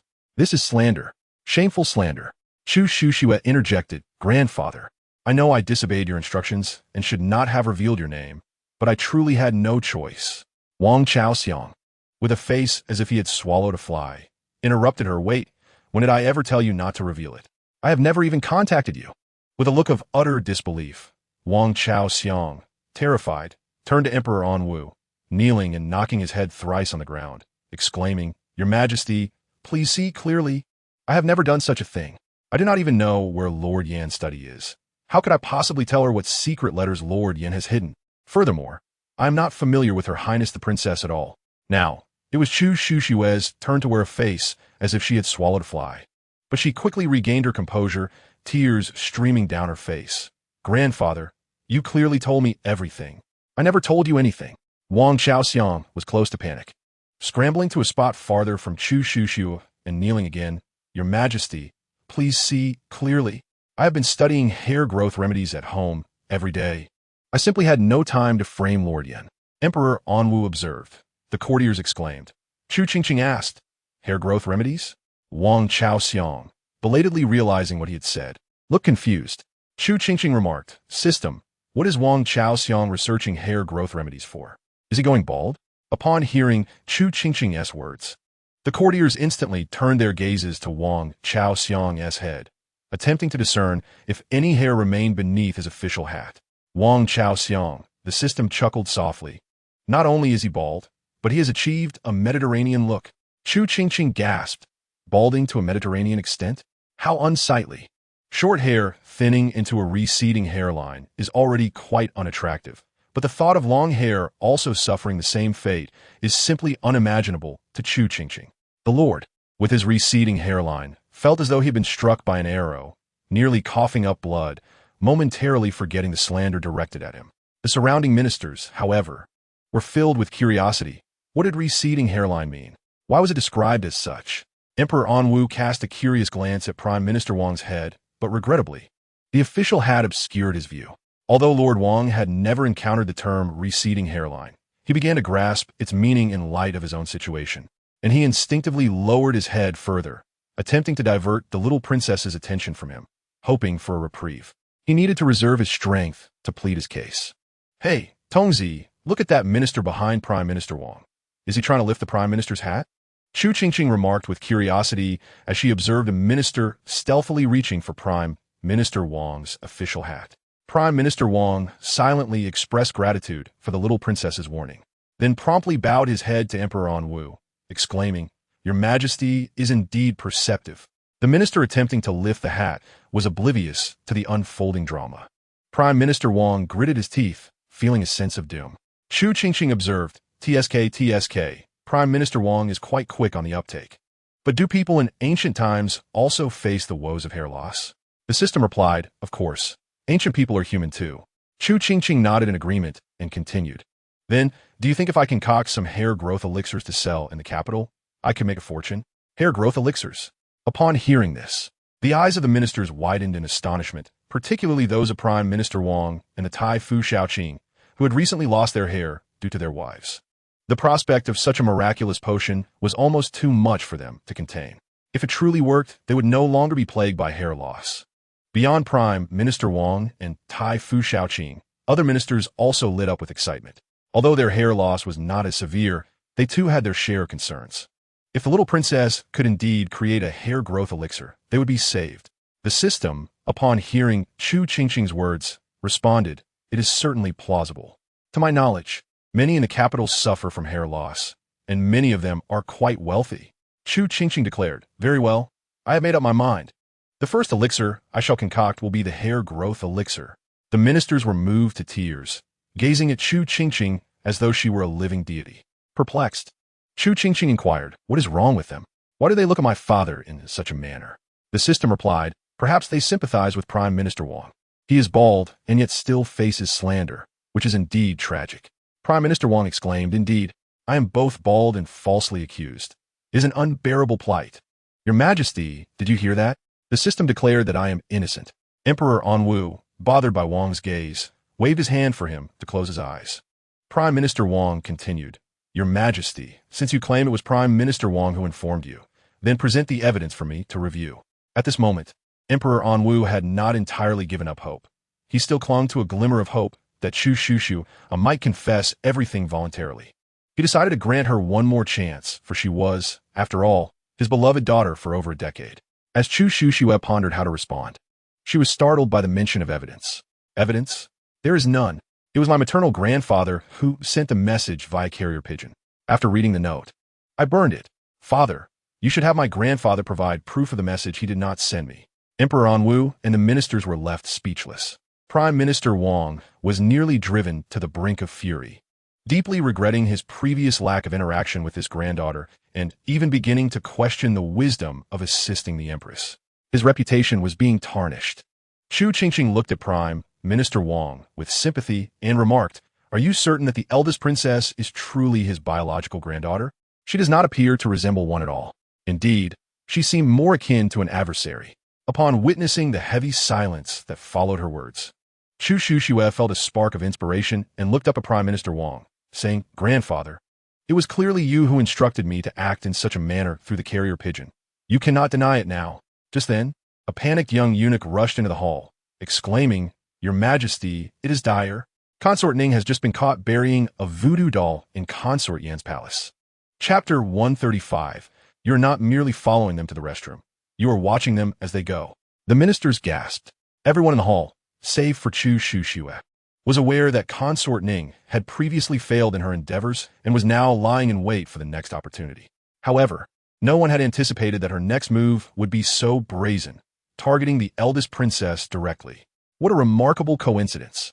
Even Chu Qingqing could not help but ask System, "Are you sure that Consort Ning is genuinely assisting the empress and the eldest princess rather than plotting against them? After all, Consort Ning had scarcely accomplished anything for the empress, and all her attempts had ended in failure. The system corrected her. In total, she has only one accomplishment." Chu Qingqing was left speechless. The system continued, and that one endeavor was also a failure, leading to disastrous consequences for all subsequent actions. The aftermath was indeed catastrophic. Chu Qingqing's expression mirrored the gravity of the situation. Upon hearing the eunuch's words, she was momentarily stunned. Then her eyes widened in disbelief as she turned to the eunuch kneeling beside her. "What did you say?" "Consort Ning was caught burying a voodoo doll in Consort Yan's palace." "How is that possible? Did she not place the doll there just a few days ago?" Before she could process the situation, the young eunuch beside her quickly recounted the details. In short, Consort Ning had arrived at Yanqing Palace early in the morning without having eaten breakfast and had brought along a peculiar entourage of palace maids and eunuchs. What was even more bewildering was that this group began to take turns claiming stomach aches and rushing to the restroom upon entering Yanqing Palace. The ministers were left baffled. "Wait, what do you mean taking turns?" "Taking turns claiming stomach aches and going to the restroom?" Emperor Anwu remarked. "Excellent. It seems I did not choose poorly." The ministers, upon hearing the eunuch's words, cast sympathetic glances in his direction. Chu Qingqing sighed. Now that his true dedication to 1's work, the system noted, "This is because your father had previously instructed him to monitor all suspicious individuals heading to Yanqing Palace, and if he failed in his duty, he would face dire consequences." The young eunuch had been so frightened that, upon arriving at Yanqing Palace, he resembled a startled bird. He shadowed anyone who appeared suspicious, causing the palace maids who were merely chatting to think him a pervert. Chu Qingqing was taken aback by this revelation. The system added, moreover, when Consort Ning's entourage feigned stomach aches to use the restroom, he followed them inside, standing beside them as they did so. If they took too long, he would watch them intently. The ministers could hardly contain their laughter, never expecting the young eunuch's interpretation of following them to the restroom to be so literal. This was not following, it was clearly watching. The young eunuch, who could hear both Chu Qingqing and the system, defended his actions. "Isn't it better to be safe than sorry?" Chu Qingqing, astonished by the lengths the young eunuch had gone to, couldn't help but ask, "Did anyone take too long and attract his special attention?" The system clicked its tongue twice. "Of course there are. In fact, there are several. After all, they truly do not have any stomach aches that require a visit to the restroom. They merely feign it to conceal the WG dolls."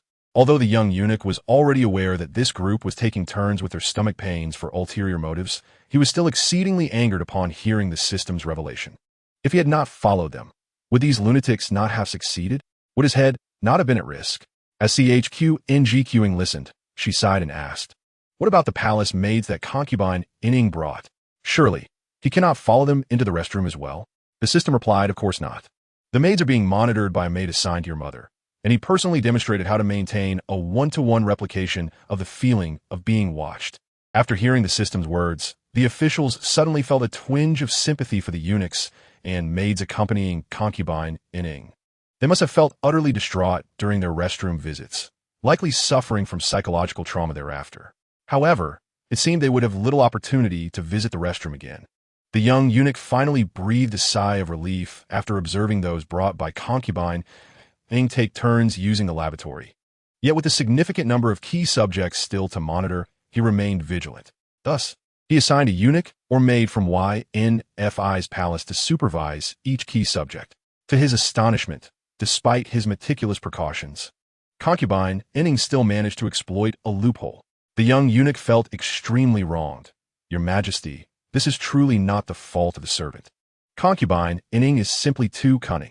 She pretended to fall into the lotus pond of Qingqing Palace, and while Her Highness YNFI allowed her to enter the room to change clothes, she took out the WG doll to hide it beneath the bed. The young eunuch recounted this with a lingering sense of fear. Fortunately, Her Highness YNFI witnessed this scene. Otherwise, she would have succeeded. He then described in detail the WG dolls that concubine Ning had prepared.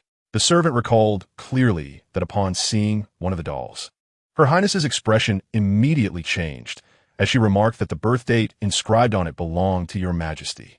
She speculated that one of the dolls must belong to the crown prince, but she was unsure about the last one.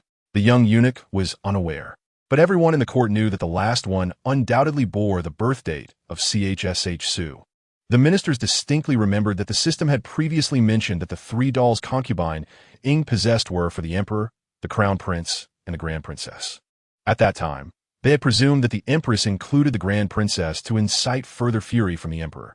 Now, it seemed these two might have acted in such a manner to clear their own suspicions. After the young eunuch's account, the truth became evident, particularly as the previously alleged claims by the grand princess regarding YNFI cursing the emperor through WG sorcery were utterly debunked. As for YNS's treasonous actions, there was no need to elaborate.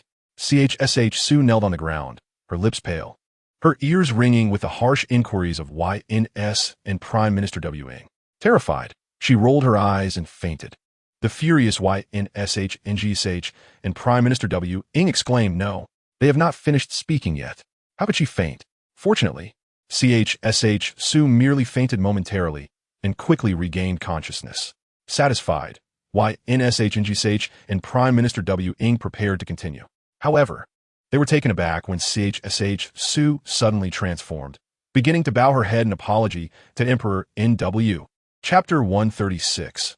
A limitless reversal. Chu's abrupt change startled everyone, leaving them with expressions of bewilderment as they watched her bow her head and apologize.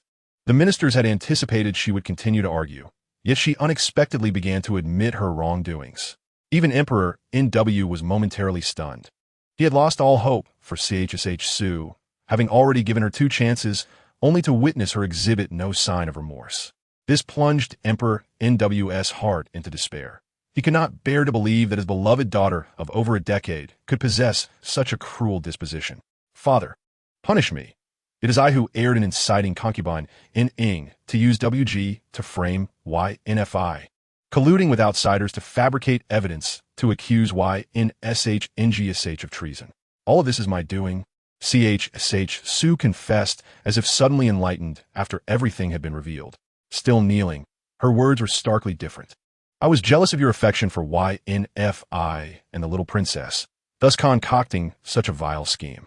She closed her eyes and bowed her head again. "I willingly accept punishment." Qingqing was equally bewildered by Chu's unexpected confession, unable to refrain from exclaiming, "System, could it be that she has suffered such a blow that she cannot accept it and has gone mad?" The ministers remarked, "Strangely, that does seem plausible." However, Qingqing's question was destined to remain unanswered, as the system was equally perplexed. "I do not wish to argue. Indeed, all of this is my doing. I would rather die than atone, only asking Father to spare my mother. She is innocent. All of this is my fault." The crowd was astonished. Could it be that she is not merely pretending, and that the Empress is innocent? They cast skeptical glances. The ministers fervently wished the system would speak at this moment, but alas, the system had not discovered any insights and was unable to contribute. Upon hearing Chu's words, Emperor W's brows furrowed deeply. Just as he was about to speak, his peripheral vision caught sight of Su's wrist, exposed due to her bowing. His expression darkened as he observed the intertwining bruises on her wrist. The ministers, noticing his reaction, also turned to look, catching glimpses of the marks on Su's wrist before she could cover it with her sleeve. Emperor W's face grew increasingly grim, and he commanded a maid behind him to roll up Su's sleeve, revealing half of her forearm, which left everyone frozen in place. Her forearm was marred by numerous intersecting bruises, and both arms bore similar marks. Despite the maid's careful handling, Su involuntarily trembled upon contact with the bruises. Why does the protagonist have so many bruises? Qingqing frowned upon witnessing this scene. The system lamented, "I am unable to uncover anything. It would be more prudent to rely on whether your father can inquire further." As it turned out, Emperor NW did not succeed in his questioning, as Su remained silent on the ground. Ultimately, Emperor NW ordered Su's close maid and nurse to be brought forth, inquiring about her recent whereabouts. "The Grand Princess has been visiting Her Highness the Empress these past few days." Upon hearing this, the crowd was taken aback, for earlier, when the Emperor had summoned a physician to tend to the Grand Princess's wounds, the physician had stated that these injuries had only recently appeared, caused by heavy objects striking her. Could it be that these injuries were inflicted by the Empress? The ministers recalled the prior incidents of the Empress abusing the Crown Prince. Gasping in shock, Emperor NW's expression darkened to the extreme. Was it the Empress who did this? He had found Su's willingness to face death to protect the Empress to be somewhat odd. But only at this moment did he realize that it was a look of being forced into a corner. Connecting the previous events, Emperor NW was increasingly convinced that the Empress had coerced Su into this entire plot, and that the scheme was likely orchestrated under duress, with threats of continued abuse if she did not comply. Taking a deep breath, he knew that his daughter was not the kind of person capable of such malice. Indeed, there was more to the story. Emperor NW questioned Su once more. Was it the Empress who did this? At that moment, all eyes were upon Su, who remained silent for a long while before finally nodding. Given the Empress's prior offenses, the crowd did not hesitate to believe her. At the same time, Xandao and others remarked that there was no need for the Grand Princess to go to such lengths to vie for favor, as the little princess posed no threat to her position. Was it truly worth risking so much for such actions? Hence, the most likely culprit behind all this was the Empress. The Empress, having been exposed by the little princess for her deceit regarding the Crown Prince, harbored resentment and sought to eliminate the entire Yin family to alleviate her bitterness, thus compelling the Grand Princess to devise this scheme. Chu Qingqing had also deduced part of this, yet she felt that something was amiss. Suddenly, the previously silent system interjected, claiming to have unearthed an old incident. Chu Qingqing, still in thought, questioned what this meant. The system confirmed it had uncovered the orchestrator behind the assassination at the Wangfu of Shiping-jun. Upon hearing this, everyone was taken aback, not expecting the system to reveal the truth about the assassination at such a moment. They held their breath, even the stoic and Wudi, who had been pondering matters concerning the Empress, and Chu Qingqing turned his attention to the system. Chu Qingqing was astonished. She had thought this revelation would take time, given her previous discussions with the system about the elusive truths tied to the core issues. To her surprise, this information surfaced effortlessly and without warning. However, she had always been curious, especially since the assassin posing as the Grand State Master had been involved. Discovering the mastermind behind the assassination would also reveal who was behind the facade of Zhonghuairen, or at the very least, who his accomplices were. Thus, Chu Qingqing immediately asked, "Who is that person?" The court officials leaned in, holding their breath in anticipation. The system responded, "It is the Empress." Shock coursed through the room. The mention of the Empress left everyone dumbfounded. How could it be the Empress?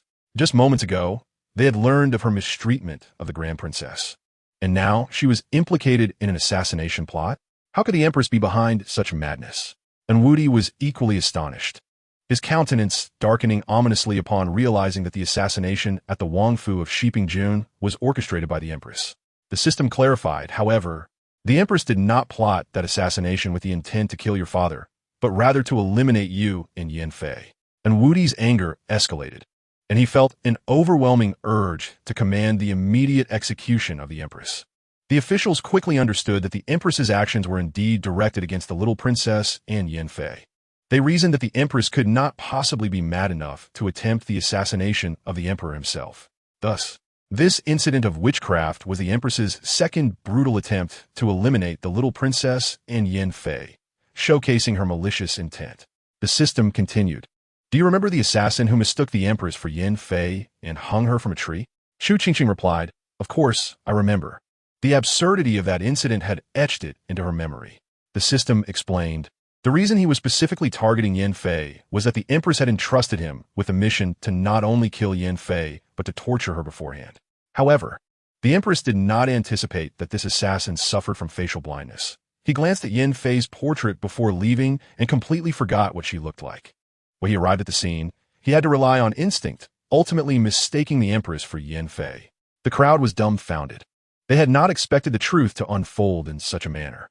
The very assassin who had kidnapped the empress, mistaking her for Yin Fei, had been specially assigned by the empress herself. They recalled the harrowing events that had befallen the empress, including being hung from a tree and struck by lightning, which had left her bald, or the nightmare she endured due to the use of a wig made from the hair of the deceased. It was truly a case of reaping what one sowed. Chu Qingqing was equally astonished that the seemingly dim-witted assassin had been hired by the empress. The system remarked, fortunately, the assassin became intimidated upon seeing so many people at the scene and feared that if he killed anyone, his own head would be on the line. So he settled for a compromise by hanging her from a tree and fleeing. Otherwise, the empress would have had a 3-meter-high grave. The officials acknowledged the system's sharp wit. If the empress had indeed orchestrated this assassination, it implied a connection between her and the false Grand State Master. After all, that impostor had also attended the scene and had been hung alongside the empress. The officials, having previously heard of the scandalous affairs involving the false Grand State Master within the palace, gasped at this realization. Could the empress and the false Grand State Master have shared such a relationship? And Wudi's expression turned a shade of green. Chu Qingqing, pondering the same question, fell silent.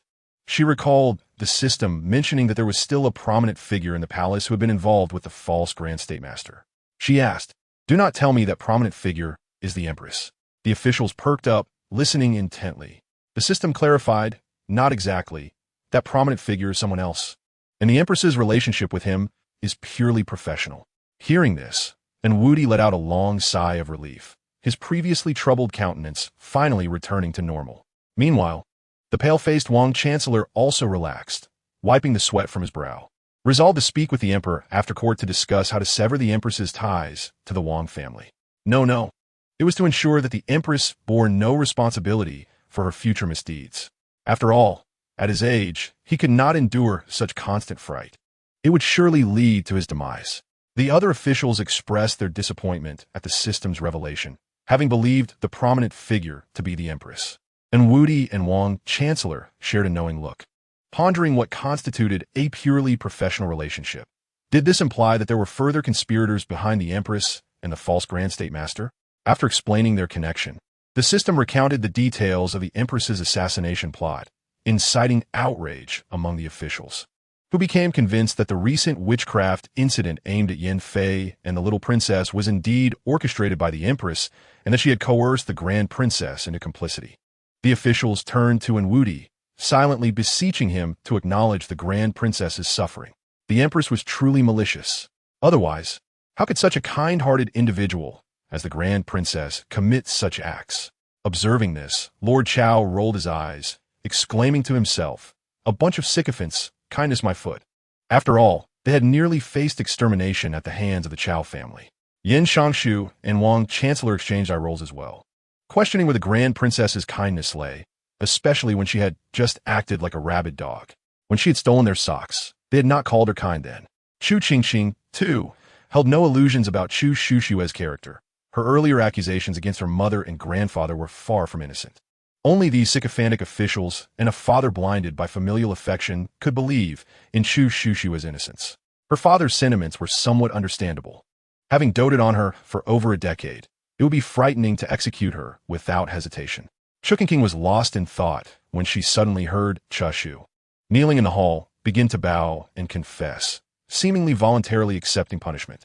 Chu Qingqing blinked, intending to inquire about the situation from a system, only to catch a glimpse of a flicker of satisfaction in Emperor Anwu's eyes. Oh, she understood now. It appeared that they had seized her father's weakness. Sure enough, the next moment, she saw Emperor Anwu nodding in approval, stating, "You recognize your mistakes and are willing to amend them.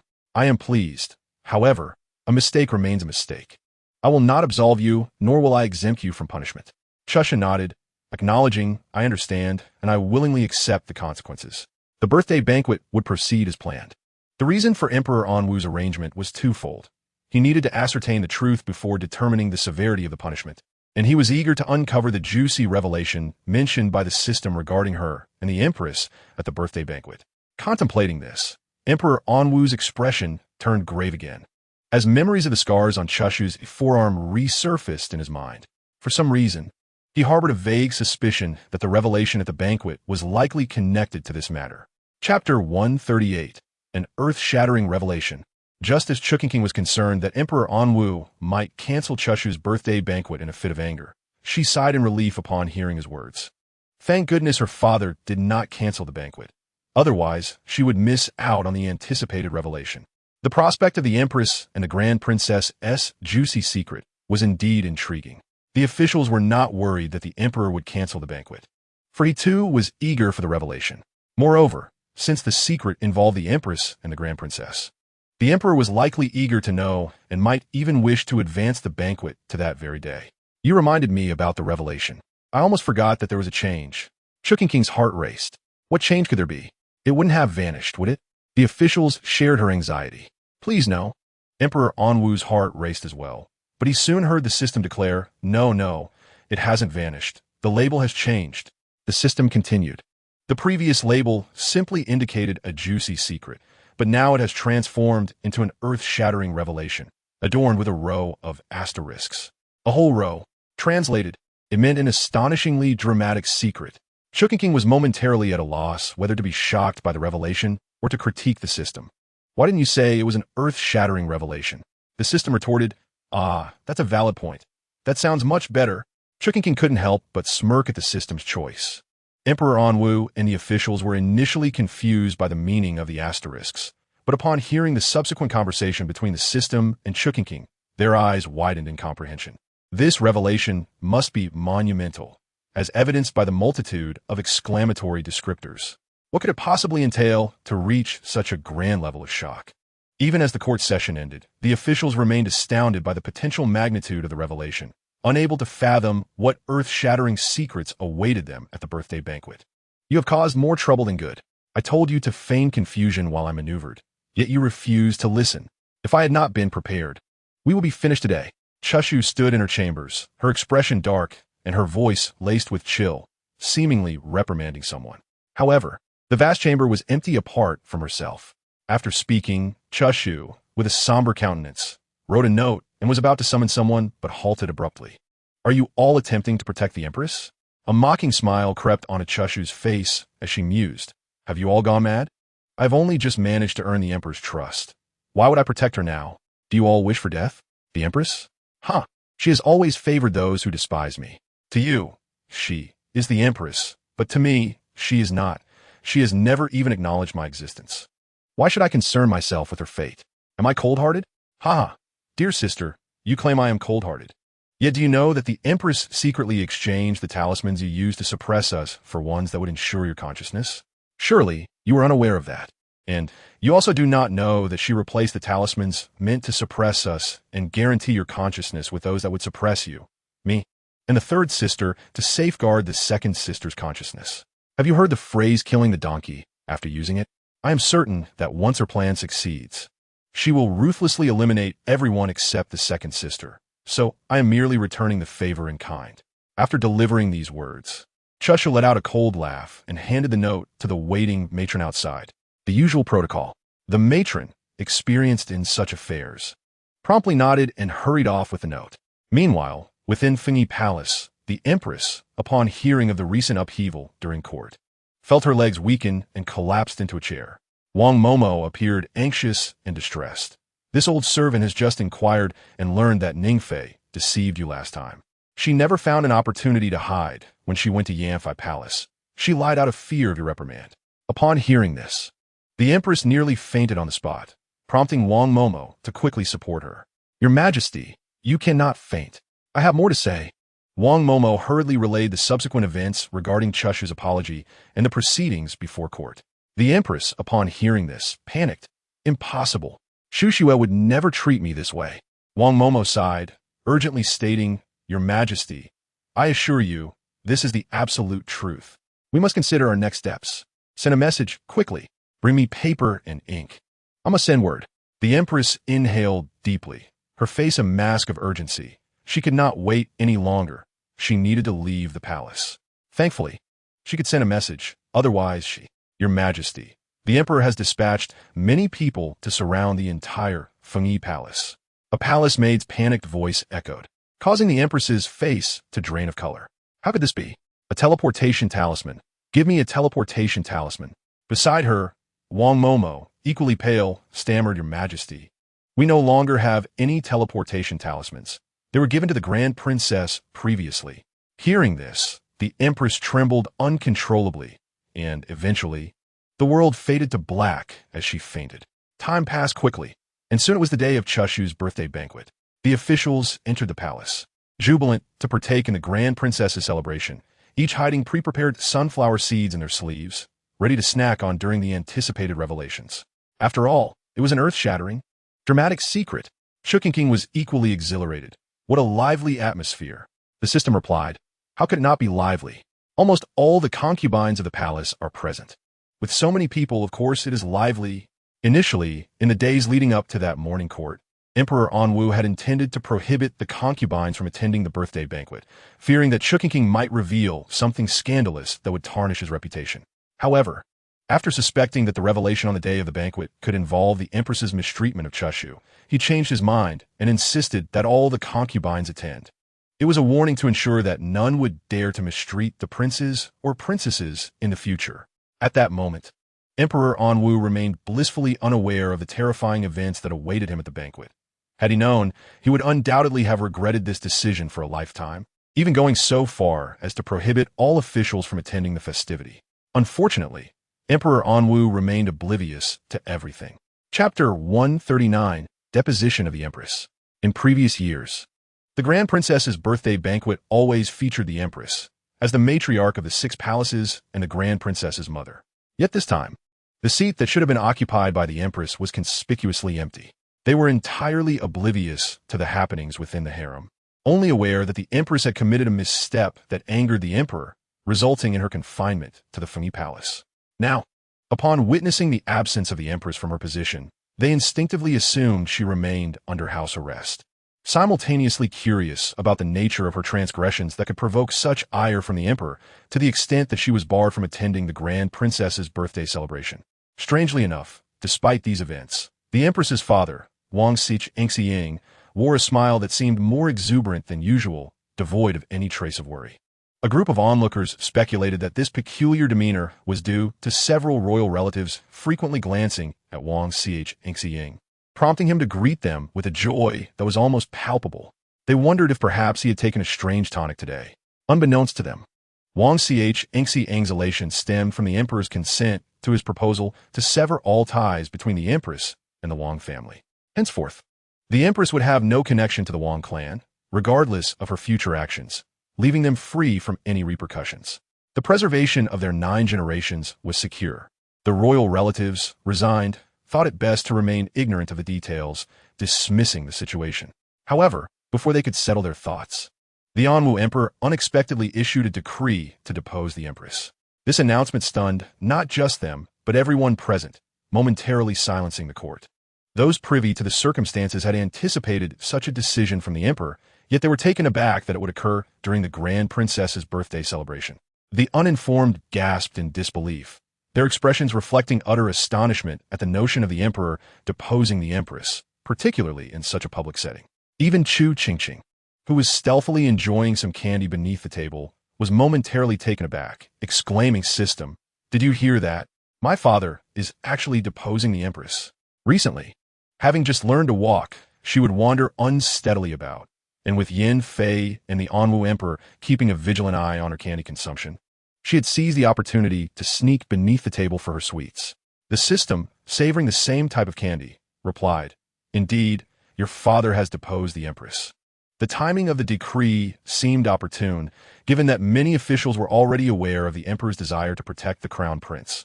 Thus, even with the empress's deposition, there was no possibility of establishing a new heir. In Chu Qingqing's mind, images of Wang Ch and Chu Shushiwa arguing during morning court surfaced, alongside Wang Ch tearful pleas for her father to sever ties with the empress. Chu Qingqing mused that the empress's fate, whether deposed or not, held little significance for the Wang family's future and position. Logically speaking, given that Chu Qingqing had been a constant source of gossip, her thoughts echoing like a loudspeaker throughout the gathering, no one present would be surprised by her pronouncements. However, upon hearing the announcement of the empress's deposition, she was particularly startled, and before she could fully process her shock, she overheard the conversation between herself and the system, causing her to glance around with a perplexed expression, seeking the source of the voices. Though the Grand Princess Guangping was not born of the Wang Empress, she had grown up under her care and was slightly older than the Anwu Emperor, having watched him grow.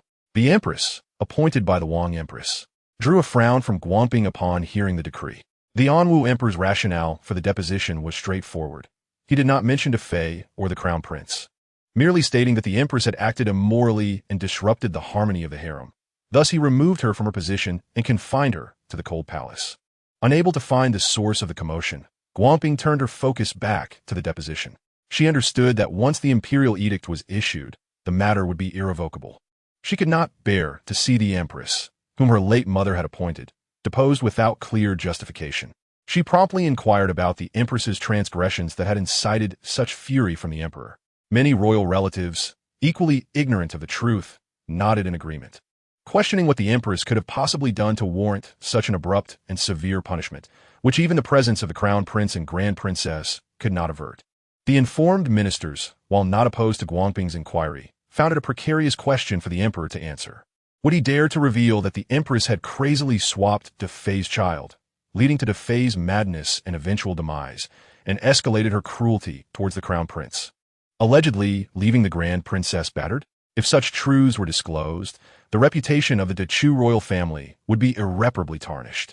Guangping, noticing the emperor's silence, turned to observe the crown prince and grand princess, only to find them utterly unresponsive to the news of their mother's deposition.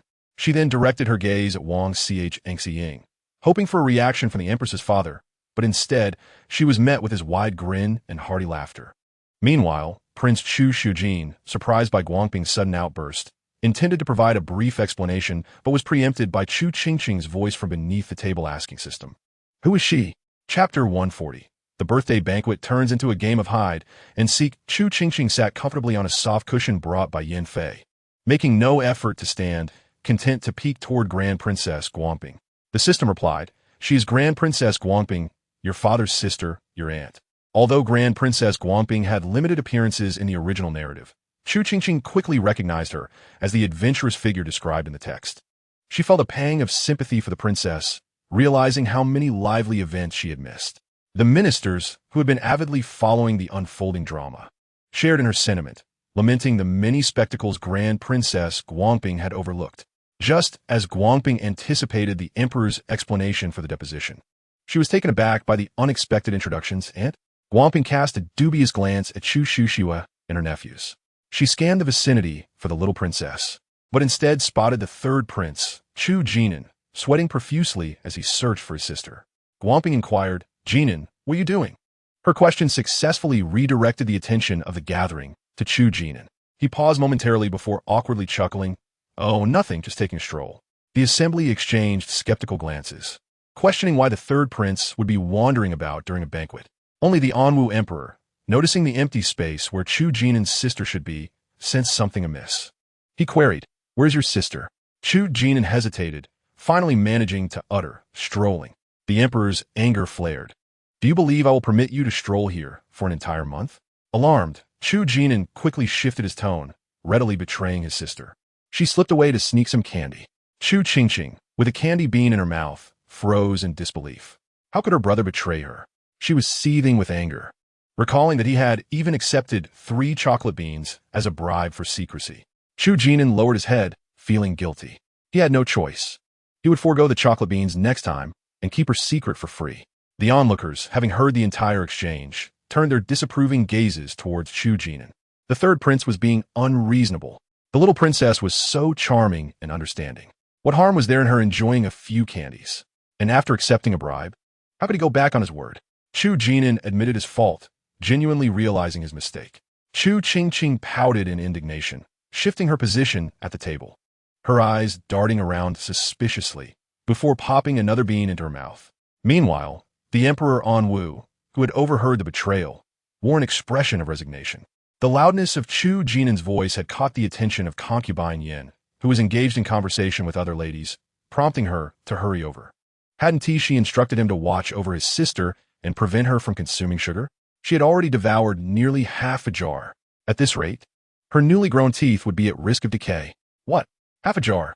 The crowd gasped at Concubine Yan's words and turned their accusatory stares towards Chu Qingqing. The third prince was truly excessive. The little princess was so young. How could she be allowed to consume such an amount of sugar? What if she developed cavities? The little princess was so adorable, so gentle. How could he let her suffer from tooth decay? Chu Qingqing retorted, claiming they had not expressed such concerns earlier. The princess of Guangping was taken aback upon hearing that Chu Qingqing had consumed nearly half a jar of candies and insisted they search for her immediately, as one more moment could lead to the entire jar being devoured. Emperor Anwu waved his hand, urging everyone to act quickly.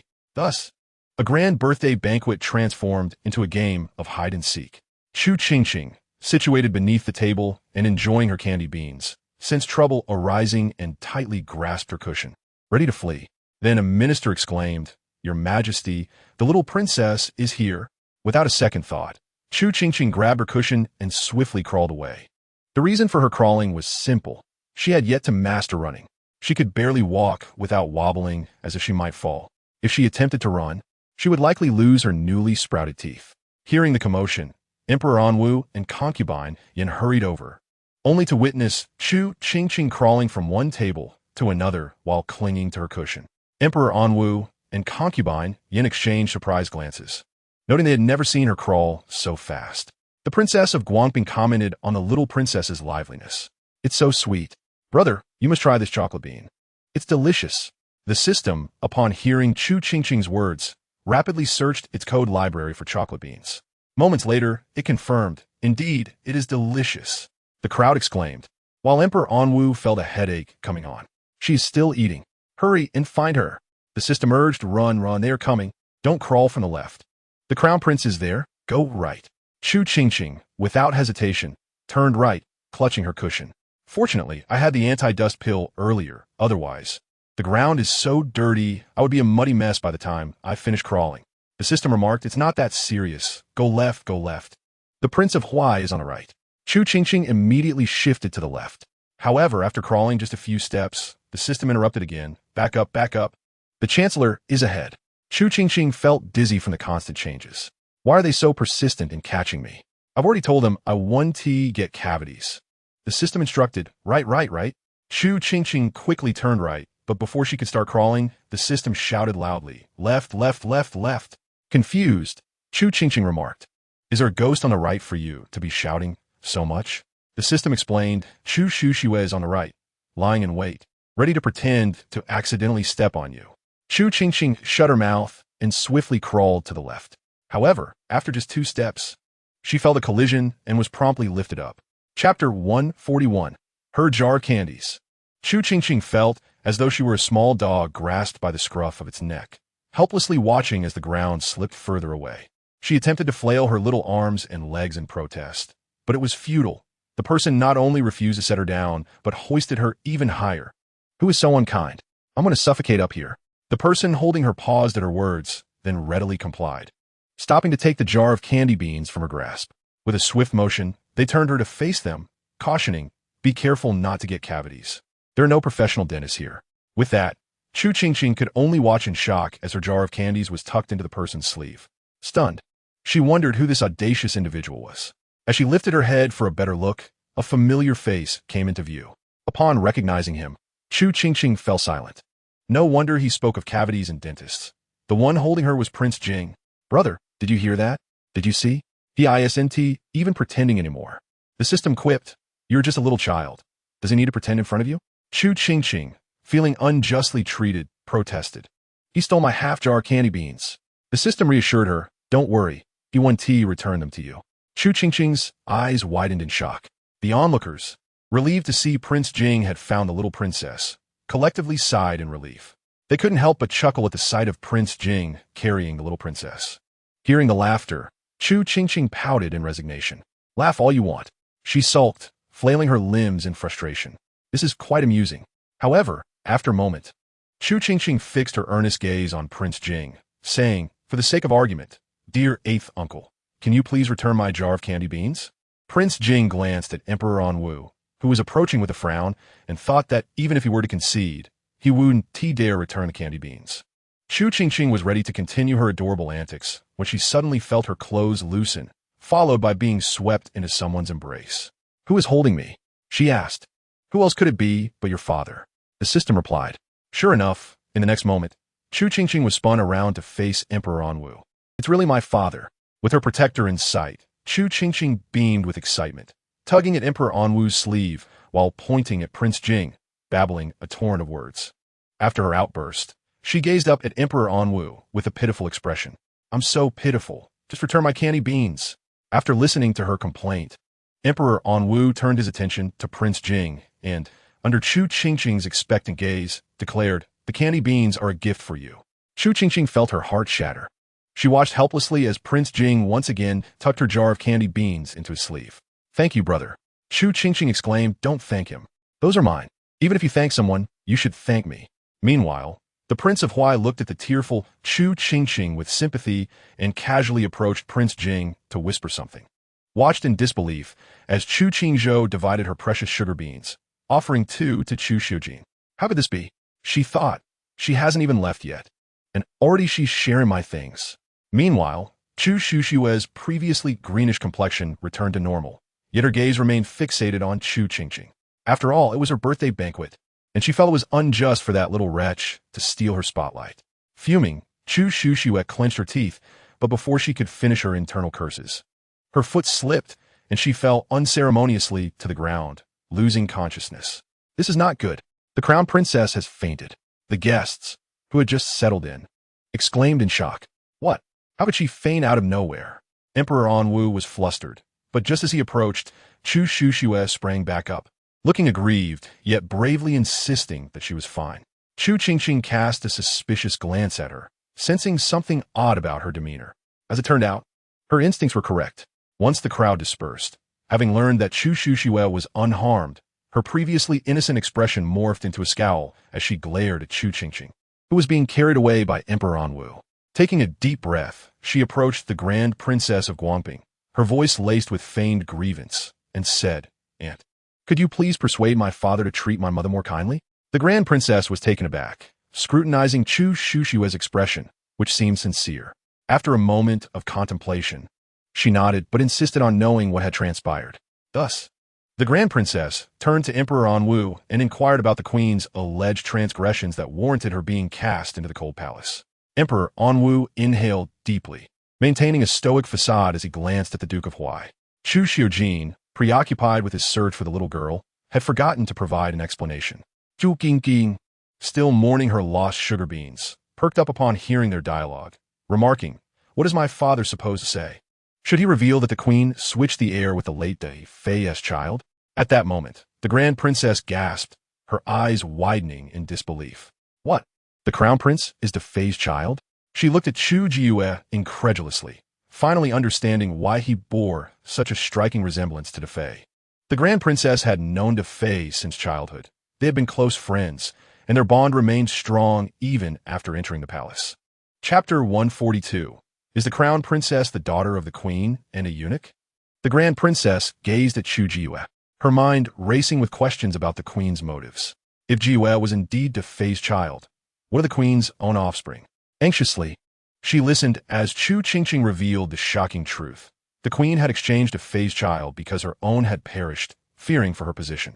Even Fei's demise was a consequence of this sinister switch. The other royal relatives, unaware of the intricacies, stared in disbelief, unable to fathom such treachery. Rather than questioning what the Queen did wrong, One might ask if she ever did anything right.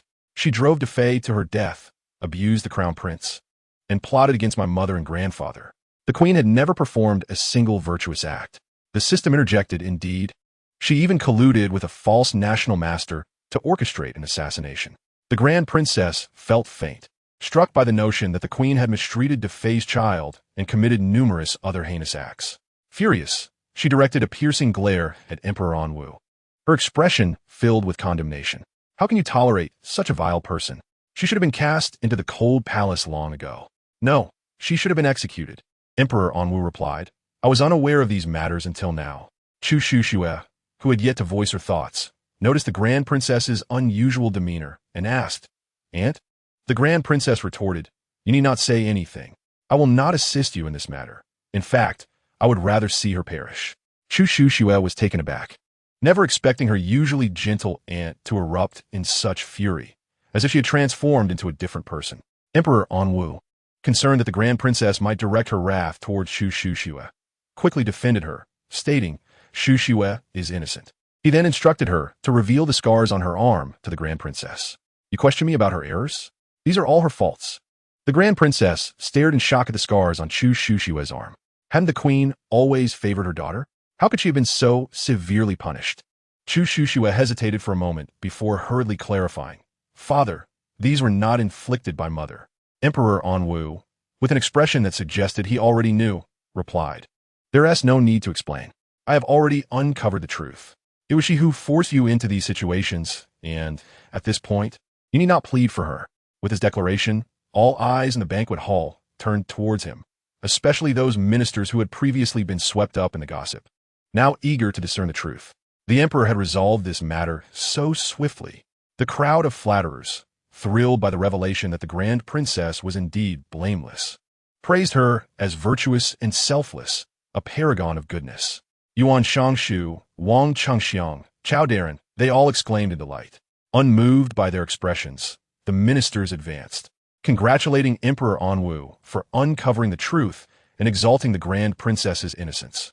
They extolled Chu Qingqing as a benevolent figure, untouched by the world's corruptions. Emperor Anwu, striving to suppress a smile at their flattery, nodded with an unruffled demeanor. Noticing the subtle smile at the corners of his mouth, only Chu Qingqing recognized the shift. The system remarked, Do not be deceived by your father's calm exterior. He is secretly reveling in this.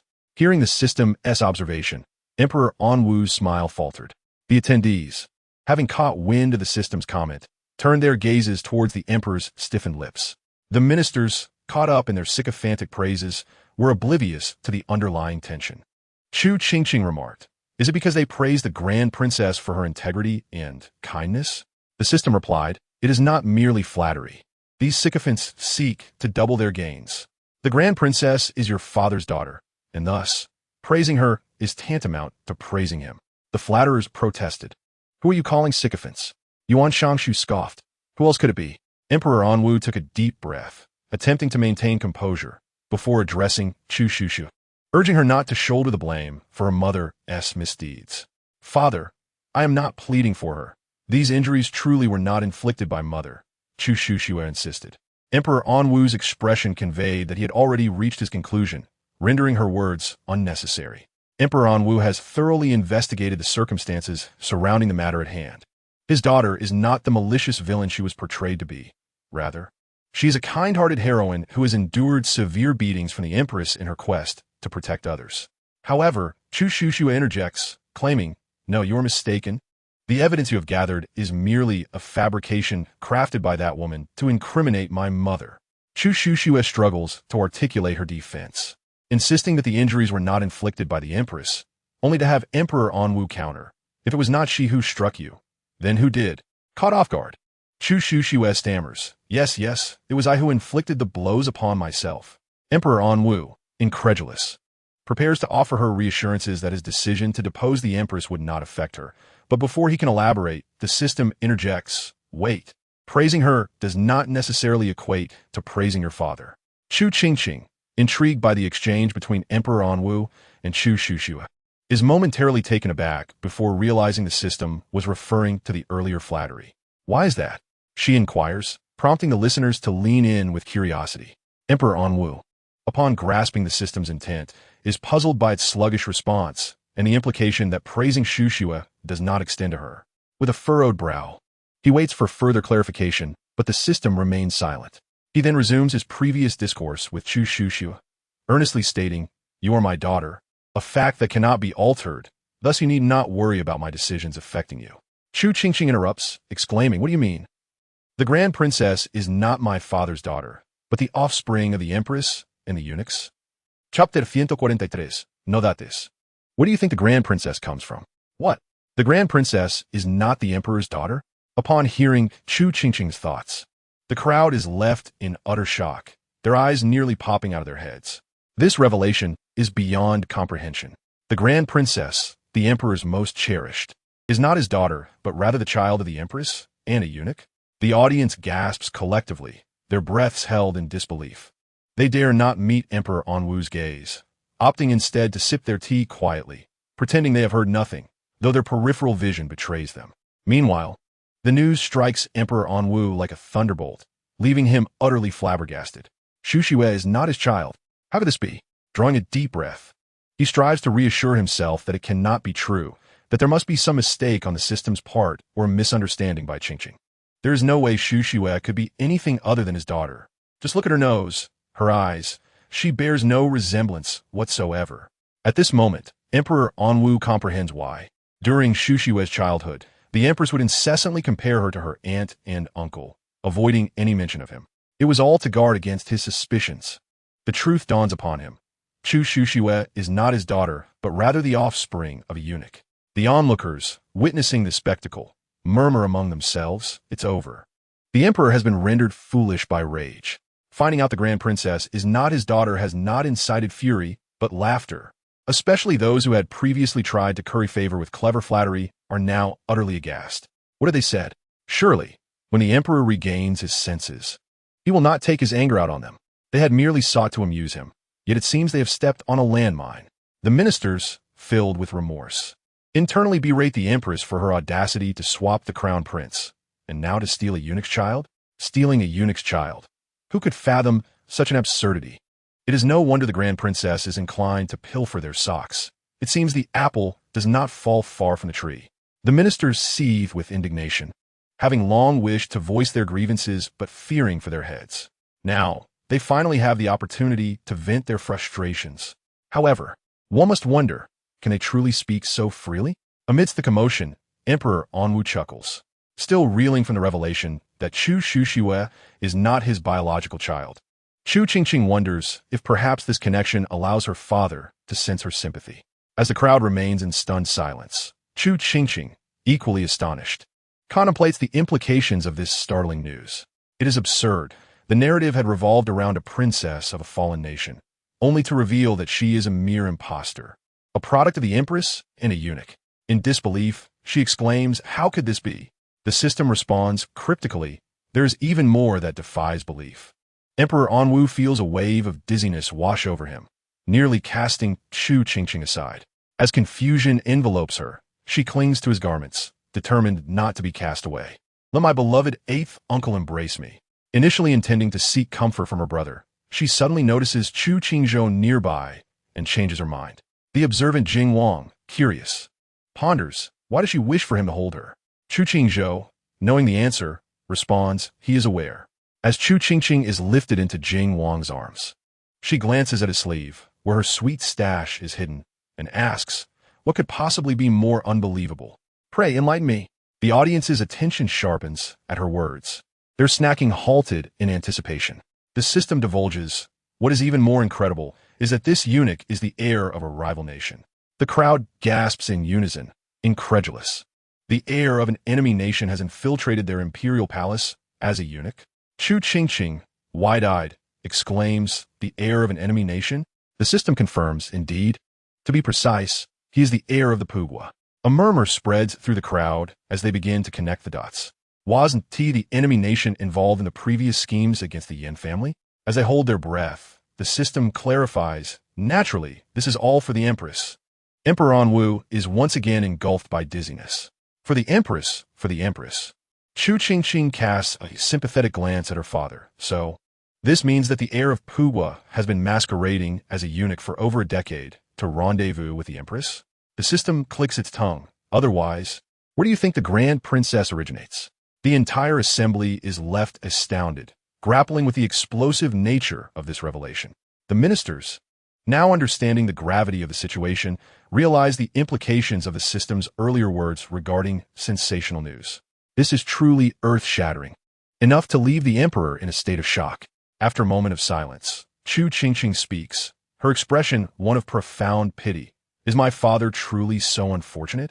Is such a wretched individual even real? The system replies, well, such is the fate of the Dezhu, a nation of cannon fodder. Your father is but a cannon fodder emperor. If we adhere to the narrative, even more dire circumstances await him. Without needing to ponder, Chu Qingqing understands that these dire circumstances likely pertain to the annihilation of their nation. Taking a deep breath, she turns to Chu Qingqing and asks, does Chu Qingqing know of these matters? Is she aware that she is not my father's biological child, but rather the offspring of the empress and the heir of an enemy nation? In simpler terms, does Sh know who her biological father is? The system replied, of course, she not only knows, but she also enjoys a remarkably good relationship with him. Chapter 144. The Empress and the Grand Princess are the traitors selling out the country. Chu Qingqing. The crowd cast sympathetic glances at the NWD, momentarily feeling that he was the greatest victim in the world. The system clicked its tongue and continued. Moreover, she is quite filial. She believes that her father is often exhausted from running around the palace. So she has taken the precious medicinal herbs and supplements gifted by her father and sent them to her biological father, under the pretext of helping him restore his health. If that's not enough, your father has more.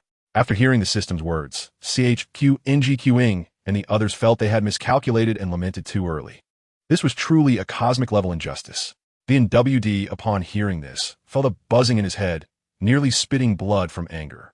Chu Qingqing asked, why? Are the current dramas even more melodramatic?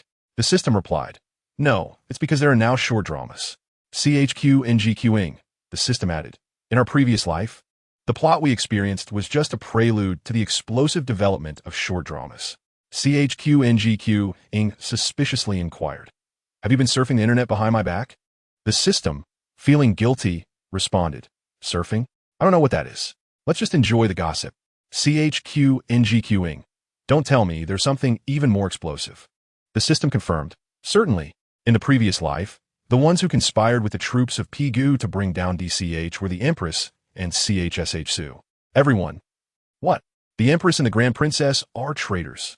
The NWD felt darkness clouding his vision, nearly fainting from rage. Meanwhile, Prime Minister Wang's face turned pale, beads of sweat forming on his forehead. Thankfully, he had been clever. Otherwise, he would have faced extermination of his entire clan. Initially, it was terrifying enough to discover that Chu was not the emperor's biological child. But it was even more horrifying to learn that they dared to conspire against the country. Prime Minister Wang's eyes widened in shock, and he thought of the audacity of framing YNFI's family for treason. How shameless. What? The Empress and the female protagonist are the masterminds behind the downfall of DCH. Chu Qingqing was bewildered. If that were true, what were the plots she had been witnessing? The system remarked, just your bad luck. Chu Qingqing, did you not say that the one colluding with the enemy was the former general of ZHNYUN? The system replied, no one said there can only be one traitor. You need two shoes to walk. Chu Qingqing, thank you, that's because I have 2 feet. The system explained, to put it simply, the task of the general of HNYUN was to handle the DCH army and transmit various military secrets to Pigu, while the Empress and Chu had a different role. Chu Qingqing, curious, asked, how are they different? The onlookers were equally curious, pondering how they were different, as they were all traitors. Even the NWD, who was furious and disoriented, became intrigued. The system clarified, they were responsible for dealing with your father. The crowd collectively gasped in realization. The NWD trembled in anger. Glancing sympathetically at her father, inquired, what do you mean by dealing with? The crowd eagerly leaned in, wondering about the method of dealing with him. Would they poison the emperor? Everyone looked at the NWD with fear, noting his darkened expression. Could he have already been poisoned? The NWD felt a pain in his chest. The system explained. First and foremost, they needed to turn your father into a tyrant whom everyone despised. This way, without much effort, DCH would descend into chaos, allowing them to fish in troubled waters and easily seize control. Upon hearing this, everyone gasped, especially the ministers. This was familiar territory. The little princess had previously called the emperor a tyrant daily. However, they later realized he was, in fact, a wise ruler. It turned out that the emperor's transformation into a tyrant had deeper implications. The system continued. Do you remember when Chu accused Qingqing of poisoning the pig trotter soup she made? Qingqing nodded. I remember. The ministers nodded in agreement, particularly Minister Co, who was eager to speak. The concubines who knew of the incident listened attentively and whispered to Qingqing, asking if they could visit her palace to enjoy the pig trotter soup in a few days. Qingqing glanced at the eager concubines, her mouth twitching. This was going to exhaust her. Nevertheless, she nodded. Of course. The system remarked. This incident marked the beginning of your father's path to tyranny. Qingqing pursed her lips. Because of the extermination of the entire family? The system affirmed. Exactly. In the original plot, Qingqing's entire family was executed by the NWD for plotting against the Grand Princess, and even Wqijin was demoted for advising him. The system continued. Have you ever wondered why the Empress and Su would poison Qingqing and frame her for endangering Su? This is the reason. They exploited your father's affection for Su, orchestrating this drama to incite your father's wrath to execute Qingqing's entire family. Both Qingqing and Minister Co gasped in horror, realizing how close they had come to execution. Thankfully, the little princess was there. The system added, after the first time, there will undoubtedly be a second, especially with them close to your father. Even if they weren't, they would find a way. Upon hearing this, the NWD and the ministers instantly understood the implications of what the system meant by a second time. Qingqing asked, are you referring to the incident where the Empress and Su accused my mother of practicing witchcraft and colluding with my maternal grandfather to betray the country? The system confirmed, precisely. In the previous life, both the Yin family and the Co family met the same fate, facing extermination in a matter of months. As two loyal families were wiped out, do you think your father's reputation will remain intact? Not to mention he would continue to execute more. The NWD closed his eyes, took a deep breath, and his clenched fist began to tremble involuntarily. Had he truly lost his mind in his previous life? Qingqing also pondered, questioning if her father had truly lost his sanity. Did he not notice anything amiss? The system clicked its tongue. He couldn't see it. The certainty in the system's voice made Qingqing realize something was amiss. Just as she suspected, the system continued. They are not foolish. They know your father is not easily deceived, in case things went awry and their plot was exposed. They simultaneously fed your father a chronic poison that induces hallucinations and madness. Chapter 145. The poison was kicked over by you. Gasp. Upon hearing the system's words, the crowd stared in shock, realizing the emperor had indeed been poisoned. They had suspected his darkened expression was a bad omen. Though the system spoke of events from the previous life, if he was poisoned then, would he not be poisoned now?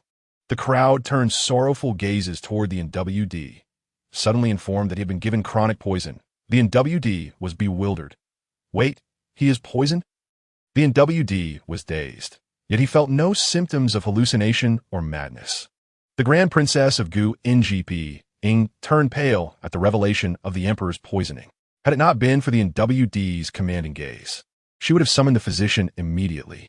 Upon hearing the system's words, Chu Qingqing's expression turned grave, for according to the system, the Empress and Chu Qingqing intended to use this poison to manipulate her father, steering him towards their preordained path. This implied that her father was likely already poisoned. Drawing in a deep breath, Chu Qingqing hurried to the marketplace, hoping to find an antidote. However, the poison from the Empress and Chu Qingqing seemed to have no effect, as she did not perceive any changes in her father. System, what are you rushing about for? Chu Qingqing, I'm looking for an antidote for my father. Hasn't he been poisoned? Upon hearing this, Emperor Anwu was immediately moved to the brink of tears, proud of his precious daughter. A throng of sycophantic ministers seized the opportunity to flatter Chu Qingqing, extolling her virtues to the heavens, which in turn elicited a smile from the emperor. The flatterers realized that to gain favor in the future, they need only praise the little princess in the emperor's presence, a far more effective strategy than any other. Moreover, it was a safe bet, unlike that sham princess whose facade crumbled so swiftly, dragging innocent ministers down with her. Others internally applauded the little princess's reliability. But before they could finish their thoughts, they overheard the subsequent exchange. System, looking for an antidote for your father? There's no need. The crowd was momentarily taken aback. Still processing when Chu Qingqing exclaimed in horror, "Why is there no need? Is my father beyond saving?" The emperor still touched, and the assembly. Even if he is beyond saving, you cannot speak so bluntly. A touch of subtlety, please. Yet, was the emperor truly beyond saving? The crowd collectively gasped, urgently calling for the imperial physician. Fortunately, before chaos ensued, the system added, "Because your father is not poisoned at all." The ministers, poised to summon the physician, froze in confusion. What? Not poisoned? Chu Qingqing, skeptical, glanced at Emperor Anwu. Is my father truly that clever? Emperor Anwu, what nonsense! Of course he is clever. Upon hearing that the emperor was not poisoned, the surrounding ministers relaxed, resuming their enjoyment of sunflower seeds, while eagerly listening to the banter between the emperor and the little princess. System, no. It's because the bowl of medicine was knocked over by you, spilling all over the bed, leaving your father to lick the rim if he wanted any. But as a dignified and noble emperor, how could he stoop to such an indignity? Hence, he ended up drinking none of it. Chu Qingqing, Emperor Anwu. The crowd, unable to contain their reactions, found themselves curious about how the empress would react upon hearing this revelation. However, they were uncertain about the empress's response, as it appeared that Chu Qingqing was on the verge of a fit of rage. Chu Qingqing, having exhausted her wits to find a way to persuade the emperor to release her mother, finally found an excuse. Yet, upon raising her head, she discovered Emperor Anwu lost in thought, gazing intently at that little imp, ignoring her pleas. Anger bubbled within her, and after glaring fiercely at Chu Qingqing, she raised her voice, her tone laden with grievance. The ministers, now aware of the entire situation, regarded Chu Qingqing with disdain, pondering how such shamelessness could exist in this world. As Chu Qingqing felt the weight of their gazes, a sense of unease crept in. Although she was unsure of what had transpired, an ominous premonition settled over her. Taking a deep breath, she dismissed the feeling as mere paranoia, recognizing that further discussion of her mother would raise suspicions. Thus, she bit her lip and shifted the topic. To their surprise, Chu Qingqing's new topic was about the emperor requiring supplements, claiming that nourishing foods would aid in his recovery. System, nonsense. She simply wishes to acquire more supplements to take when her father arrives. Emperor Anwu. The crowd was appalled by her audacity. Chu Qingqing fell silent, struggling to comprehend the existence of such a person. System, what is there to understand? In her mind, the Chu will eventually belong to her father. Your father is merely an intruder in her eyes. Every time she requests something from your father, she berates him, asserting that if it weren't for him, everything would rightfully belong to their family. Emperor Anwu felt a surge of indignation. The crowd lamented the sheer audacity of it all. Truly, there is no limit to shamelessness. System, her father, the heir of the Pu country, is named Wu Luoshan.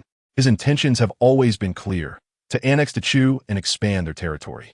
Naturally, the empress and her daughter, as his paramours, share his ambitions, believing themselves to be the rightful rulers of this nation, while your father is merely an obstacle to their family's reunion. Chapter 146. The ingenious use of a box of love letters hidden under the empress's bed. What fate awaits an obstacle? It often ends in a tragic demise. System, just like your father's past life, such a tragic end. The system lamented, piquing Emperor Anwu's curiosity about how he had perished in his previous life. Yet, the system refrained from elaborating further, as Chu Qingqing suddenly interjected. So the empress of the previous life did not actually die? Only Chu Qingqing survived? System, indeed. Besides Chu Qingqing, the empress also thrived. With a click of the tongue, the system continued. Do you know who ultimately rescued the empress and Chu Qingqing from the palace? Chu Qingqing had never pondered this question. Who? System, it was the general of Jinyuan, who had been executed earlier. What? The general of Jinyuan had abducted the empress and Chu Qingqing? Chu Qingqing never anticipated that this traitorous general, long since out of the picture, still played a role. Him? System, indeed. Do you remember the box of love letters he pinned, hidden beneath the Empress's bed? She preserved those letters to win over this traitorous general for Wu Luoshan. The ministers, caught off guard by this revelation, nearly burst out laughing. What? The Empress hid the traitor's love letters to entice him to Wu Luoshan's side? They were dumbfounded, never imagining that those letters bore such explosive significance. Chu Qingqing was equally astonished by the shocking truth that the Empress had safeguarded childhood love letters to recruit an ally against her own husband. Chu Qingqing. So she succeeded in her ploy? Upon uttering the question, she realized it was redundant. The answer was evident. System, of course she succeeded. The traitorous general, upon discovering that his letters were cherished by the Empress, was moved to tears, vowing that for the Empress, he would go east when commanded, and never west. He would endure meager rations rather than enjoy a sumptuous feast. Chu Qingqing, the ministers, where did such madness stem from? System, however, he indeed never feasted on lavish meals again, for after Wu Luoshan's triumph, he was swiftly silenced. He did not even get to eat the meager rations. Everyone, Wu Luoshan is truly heartless. How could he betray his own ally? However, this is rather normal. This great traitor is infatuated with the Empress and swears that he would rather endure meager rations than indulge in a sumptuous feast. If Wu Luoshan does not eliminate him, who will he kill? The system remarked. Wu Luoshan had no intention of killing him at first, but upon hearing his absurd declaration about chicken legs and meager meals, he deemed this man too dangerous to be left alive. Consequently, he swiftly ended his life. Chu Qingqing clicked her tongue, expressing her disdain. It serves him right. The system agreed. Indeed. Chu Qingqing continued. By the way, since both the Empress and Chu Qingqing turned traitor in the last life, does that mean the Wang family ultimately betrayed and allied with Wu Luoshan as well? As she spoke, she raised her head, searching for the shadow of Prime Minister Wang. Prime Minister Wang felt the weight of every gaze upon him in an instant. Even the Emperor, who had kept his eyes closed in anger, turned to look at him. Prime Minister Wang felt a surge of indignation.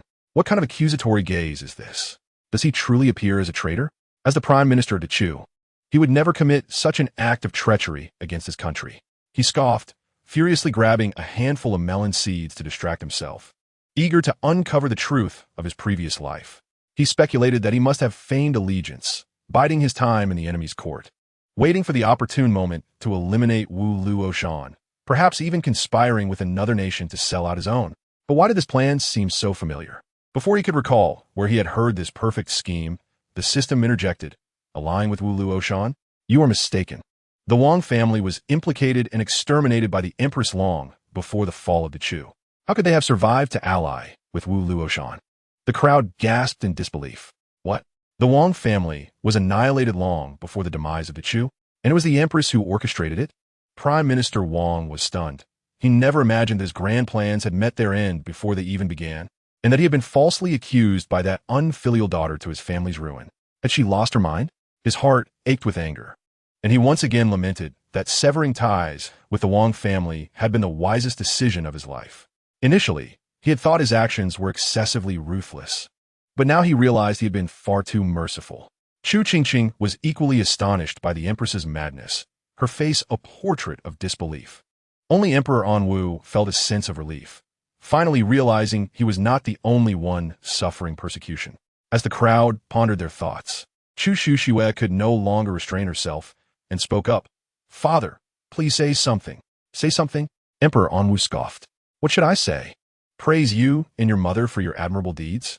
Upon hearing Chu Qingqing's voice, Chu Qingqing recalled that she was still concerned about bringing supplements to her biological father. The others also remembered this, their curiosity piqued. The system explained about those injuries. Did she not mention they were self-inflicted? Chu Qingqing was taken aback. She truly inflicted them upon herself? The system confirmed. Indeed, she did this to prevent any unforeseen circumstances when she framed Consort Yan and Minister Yan in the court. She spent an hour the previous night inflicting these wounds. Her plan was to successfully frame your father with no hiccups, first making him find the voodoo doll from your mother, then revealing your maternal grandfather's treasonous dealings. This would spell the end for the Yan family. However, if something went awry, she would display her self-inflicted wounds, ambiguously confessing to being coerced by the Empress, portraying herself as a pitiful victim. Chu Qingqing frowned. But if that were the case, Wouldn't the empress be doomed? The system affirmed. Exactly. Which is why in Chu Qingqing's mind, the empress has become a discarded pawn, her final value merely to absolve Chu Qingqing of suspicion. Chapter 147. Multiple personalities. Everyone was taken aback by the system's revelation. Indeed, the daughter of the empress harbored thoughts as nefarious as her mother's. She could even betray her own mother without hesitation. How is this any different from the empress selling out her entire family?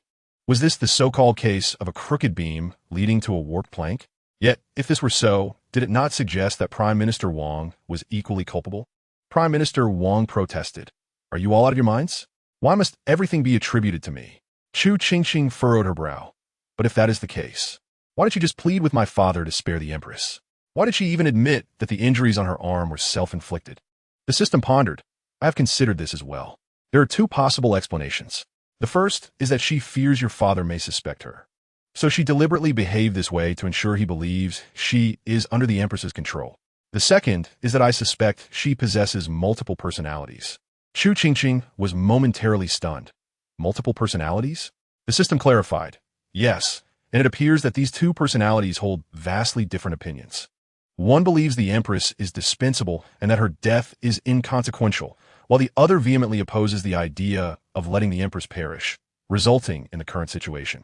I lean towards the latter theory, as it explains why Chu Qingqing oscillates between moments of brilliance and folly. It seems highly probable that the one advocating for mercy is the foolish personality, while the ruthless one is the intelligent personality. The crowd, unfamiliar with the concept of multiple personalities, grasped the explanation provided by the system. In simple terms, it suggested that a single body housed two distinct consciousnesses, or perhaps two souls. The realization sent shivers down their spines. How could one body contain two souls? All the ministers recalled the Prince of Jing, who had experienced something similar, yet even he had never exhibited dual souls within one body. What then of the pretender, Chu Qingqing? Was she truly possessed by another spirit? This implied that alongside her own self, there existed an additional wandering soul. The thought sent chills through the assembly, prompting them to instinctively distance themselves from this false princess harboring a restless spirit. The system's predictions proved accurate, for just as Chu Qingqing was about to speak again, she suddenly collapsed again, losing consciousness. Upon awakening, subtle changes swept over her. The system remarked, "It seems the intelligent personality has emerged. Let us observe her intentions." The chilling words from the system left the crowd in a cold sweat, sensing an ominous atmosphere enveloping the entire hall, as everyone braced themselves to witness her next actions. The candles in the hall extinguished abruptly. The unexpected darkness plunged the assembly into panic, especially after hearing the system's eerie tale. The more timid among them even cried out in terror. Chu Qingqing was bewildered. How could the candles have gone out so suddenly? For a moment, she thought there had been a power outage. Fortunately, someone quickly produced a fire starter, and a dim flicker of candlelight returned, offering some semblance of illumination. However, the moment was short-lived. Before the candles could be relit, a shadow darted across the hall. The person holding the fire starter trembled, convinced he had imagined it, only to find that the shadow was now dangerously close, almost colliding with him. Ghost! The sudden darkness had already thrown the hall into disarray, and with that cry, chaos erupted, screams echoing throughout. When the eunuchs and palace maids guarding the entrance rushed in with lanterns, the hall was already in a state of bedlam. "Where's the ghost? Where is it?" someone inquired. The individual just now remarked, "Moments ago, right before my eyes, clad entirely in black. Two eyes glimmered like lanterns as they stared at me. And then they kicked me." The crowd responded in astonishment. "Kicked you? This ghost can kick people?" Upon hearing this, the crowd's eyes widened in shock. Indeed, this was clearly an assassin. As the truth dawned upon them, panic ensued, followed by a shout. "That is not a ghost. It is an assassin. Quickly, someone, there is an assassin. Protect the emperor." At the moment when Wu Di found himself enveloped in darkness within the grand hall, an ominous premonition washed over him, which indeed was proven true. He immediately commanded, "First, protect Qingqing. Everyone remain calm, and light the candles." And Wu Di refrained from asking where Chu Qingqing was. Had he done so, not only would he know her location, but the assassin would as well. However, at that moment, Chu Qingqing was securely held in the embrace of the king of Jing, temporarily safe from harm. The system expressed its own confusion, stating that prior to the assassin's arrival, it had uncovered nothing, and it was only upon the appearance of the assassin that it became aware of the threat. The system speculated, it should not be the Empress. She has been confined in Fengyi Palace, with no opportunity to contact the assassin. It is highly likely that it is someone sent by Chu Qingqing or Wu Luoshan. Chu Qingqing furrowed her brows. What do they intend to do? The system replied, they may be here to assassinate your father. After all, until now, none of their plans have succeeded, and the progress is world apart from the previous lifetime. They are about to involve the Empress and Chu Qingqing. Thus, I surmise they wish to alter their strategy and directly eliminate your father. The crowd shouted, there is an assassin. Protect the emperor. Chu Qingqing found the system's words quite sensible and immediately began to worry about her father. The system reassured her, do not fret.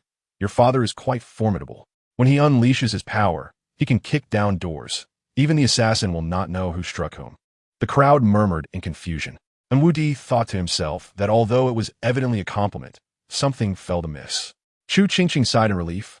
Oh right, I almost forgot my father is not useless. And Wu Di interjected, that is certainly not a compliment. Chu Qingqing replied, then there is no need for concern.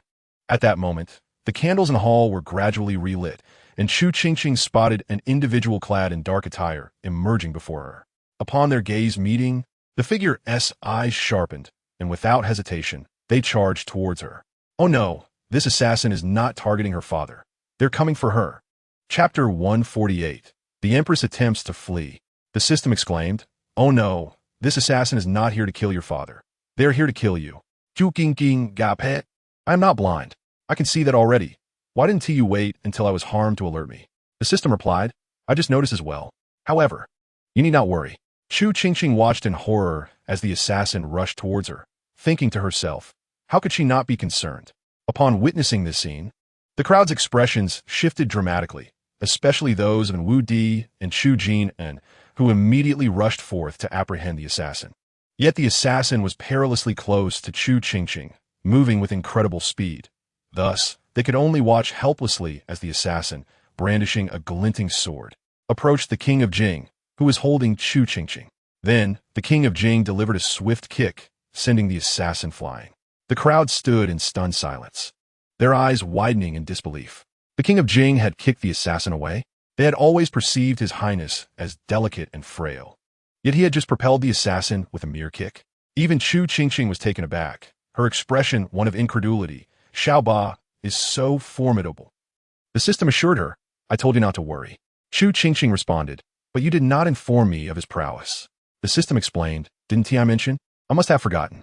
He spent his childhood in an orphanage next to Shaolin Temple, sneaking away daily to observe martial arts practice. Eventually being taken in by the abbot to learn, and even after being adopted, he remained there for quite some time. The crowd gasped. Shaolin Temple? They were aware of this. They had not anticipated that the king of Jing hailed from Shaolin Temple.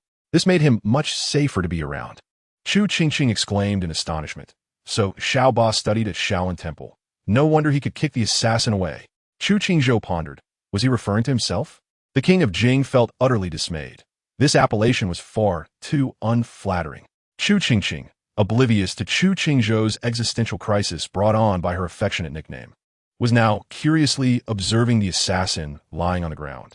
Chu Qingqing remarked, this assassin is quite frail to be felled by a single kick.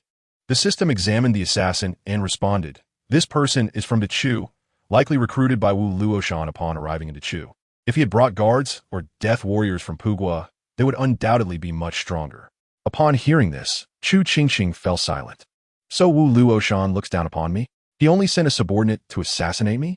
The system clarified. He looks down upon both you and your father. As Chu Qingqing conversed with the system, the guards approached, ready to bind the assassin. However, upon inspection, they discovered that the assassin had already perished. Dead. The crowd gasped in shock, their eyes darting towards Chu Qingzhou. Had the king of Jing applied so much force that he had killed a man with a single kick? Chu Qingzhou was baffled, his mind filled with questions. He had killed someone? This was impossible. He had not exerted much effort at all. This must be a ruse. The truth revealed itself. Indeed, it was a deception, for the assassin had bled from all 7 orifices, mirroring the fate of the assassins from the West Ping Duke's residence. The crowd took a deep breath. as the little princess and the system had stated. This assassin was indeed sent by Wu Luoshan. Chu Qingqing observed the assassin's bloodied state. It is indeed Wu Luoshan's doing. Identical to the assassins from the West Ping Duke's residence, all perishing in such a manner. And Wu Di, maintaining his composure, scrutinized the assassin's corpse while commanding the palace guards to commence a search to ensure no accomplices remained. However, before he could finish his orders, the system suddenly exclaimed, "Not good. The Empress is attempting to escape. Someone has come to rescue her." What? The Empress is fleeing. There is someone coming to her aid? Upon hearing this, the crowd's eyes widened in shock, while Chu Qingqing, who could not hear Chu Qingqing's thoughts, cursed the incompetent assassin under her breath. Since the moment the lights in the grand hall extinguished, Chu Qingqing had realized that her father must have sent someone to eliminate that little wretch, prompting her to search for the assassin's figure. Yet, the darkness rendered her efforts futile, and she was mistaken for a pervert, receiving several slaps. Unable to reveal her identity as the eldest princess, her face turned green with fury. Thankfully, someone later ignited a fire starter, allowing her to see the foolish assassin standing in the center of the hall, inadvertently stepping on the foot of the person holding the fire starter. Fuming silently, she observed as the foolish assassin was directed to a position not far from Chu Qingzhou, where she indicated that the little princess was cradled in his arms, urging him to ensure he did not fail. Yet, the moment the assassin approached, he was sent flying. Chu Qingqing spat blood in frustration, telling herself that there would be another chance, only to see a eunuch rush in, trembling as he reported that an assassin had gone to Fengyi Palace to abduct the Empress. Upon hearing this, Chu Qingqing understood that her father had sent someone to rescue the Empress, and her expression shifted in anger. Damn it, she has already declared the Empress as a pawn. If she saves the Empress now, what will happen to her? The Emperor will surely suspect her. How can she continue to reside in the palace? Chu Qingqing gritted her teeth in frustration, and out of the corner of her eye, she noticed the eunuch, feeling a strange familiarity, as if she had seen him just moments ago. Before she could reason it out, the crowd had already hurriedly exited the hall, heading towards Fengyi Palace. Chu Qingqing was bewildered. What does this mean? Wasn't it sufficient for the emperor to bring just a few people? Why is everyone going? Chu Qingqing was equally astonished to see the multitude following along, her eyes wide with disbelief. System, no worries, the more the merrier. Crowd, indeed. How delightful it is to have a lively gathering. Chu Qingqing, knowing you are all off to Fengyi Palace for excitement, one might think you are there for a party. Upon arrival at Fengyi Palace, the Empress was found embracing a man, a sturdy rope tied around their waists, creating a rather bizarre scene. The crowd gasped in shock at the sight. What was going on? Then they recognized that the man in the Empress's embrace was none other than the false national master. Zhonghuaran. Chapter 149. Wu Luoshan initially intended to exploit her. Wasn't it said they were fleeing? Why are they in such an embrace now? The crowd stared in astonishment at the sensational scene before them. The Empress and Zhonghuaran were equally stunned, unable to comprehend why those who should have been at the birthday banquet suddenly appeared in Fengyi Palace. Chu Qingqing. Oh, isn't that the false national master? She cursed inwardly, wondering how this little monster could be here. Since the last incident when Zhonghuaran was struck by her lightning talisman and learned the backstory through her thoughts, he had considered Chu Qingqing a strange entity and feared encountering her. He had even prayed not to meet her this time, yet fate had other plans. Zhonghuaran felt like he might vomit blood from anger, while the crowd, upon hearing Chu Qingqing's words, paused, realizing, false national master? Hiss. No wonder he seemed increasingly familiar. He was the false national master who had previously hung from a tree with the Empress at the Sheeping Duke's residence. Recognizing Zhonghuaran's identity, the crowd's expressions shifted to one of profound peculiarity. The system had claimed that this false national master and the Empress shared merely a professional relationship, devoid of any entanglements. How could that be? The crowd glanced at the rope binding the two, along with their embrace, their expressions caught between words. Could it be that they had developed feelings for each other in such a short time? Chu Qingqing was equally taken aback by the scene, momentarily stunned. What kind of posture is this? Did you not say they were merely colleagues? She glanced at her father's darkened face, pointing at the embraced pair with a complicated expression. Is this what your system considers colleagues? It certainly does not seem that simple, does it? Are you certain this is a normal colleague relationship? Chu Qingqing expected the system to clarify that the two had just recently developed feelings beyond professional ties, but instead, the system replied, "Completely normal. What is abnormal about it?" Then, in a tone filled with heartfelt despair, it added, "Why do you humans think so sordidly? They are merely engaging in a mutual rescue. What nonsense are you imagining?" Crowd, Chu Qingqing. The system, noticing Chu Qingqing's lingering disbelief, continued, "They are merely sharing a teleportation talisman." Chu Qingqing frowned. "Sharing a teleportation talisman?" System, "Yes, because Ⅱ has only one left, which can only transport one person at a time. However, he came to the palace to rescue the Empress. If he transports himself away, that would render his effort futile. So he devised this plan to bind himself to the Empress, allowing the teleportation talisman to mistakenly perceive them as one entity, enabling them to escape together." The crowd suddenly understood. So that was the case. They had previously witnessed the teleportation talisman instantly transporting Ⅱ to the tree. So if he and the Empress activated it, would they not be teleported back to the tree at the Qingqing Duke's residence? Curiosity piqued, they looked toward Ⅱ, eager to hear his thoughts. Ⅱ, Empress, Qingqing Duke. The crowd held their breath, yet heard nothing, letting out a collective sigh of disappointment. So, Ⅱ and the Empress really do share a purely professional relationship? They furtively glanced at Emperor Anwu's head, pondering whether it mattered anymore. The betrayal had already occurred. Emperor Anwu, is he truly here to rescue someone? Could it be he simply came for a day trip to the palace? Upon hearing Chu Qingqing's words, the crowd recognized the issue at hand. Indeed, if Ⅱ was specifically sent to rescue the Empress, shouldn't he have brought at least 2 teleportation talismans? How could he have come with just one? What kind of foolishness is this? System, who told you that Wu Luoshan sent him to rescue the Empress? Chu Qingqing blinked. Did he not? System, of course not. Chu Qingqing. She had always assumed that Wu Luoshan had instructed the false national master to come, given that he was one of Wu Luoshan's subordinates. It turned out to be otherwise. System, the Empress had long been abandoned by Wu Luoshan. Otherwise, why do you think Chu Qingqing so easily shifted all the blame onto the Empress during the morning court session?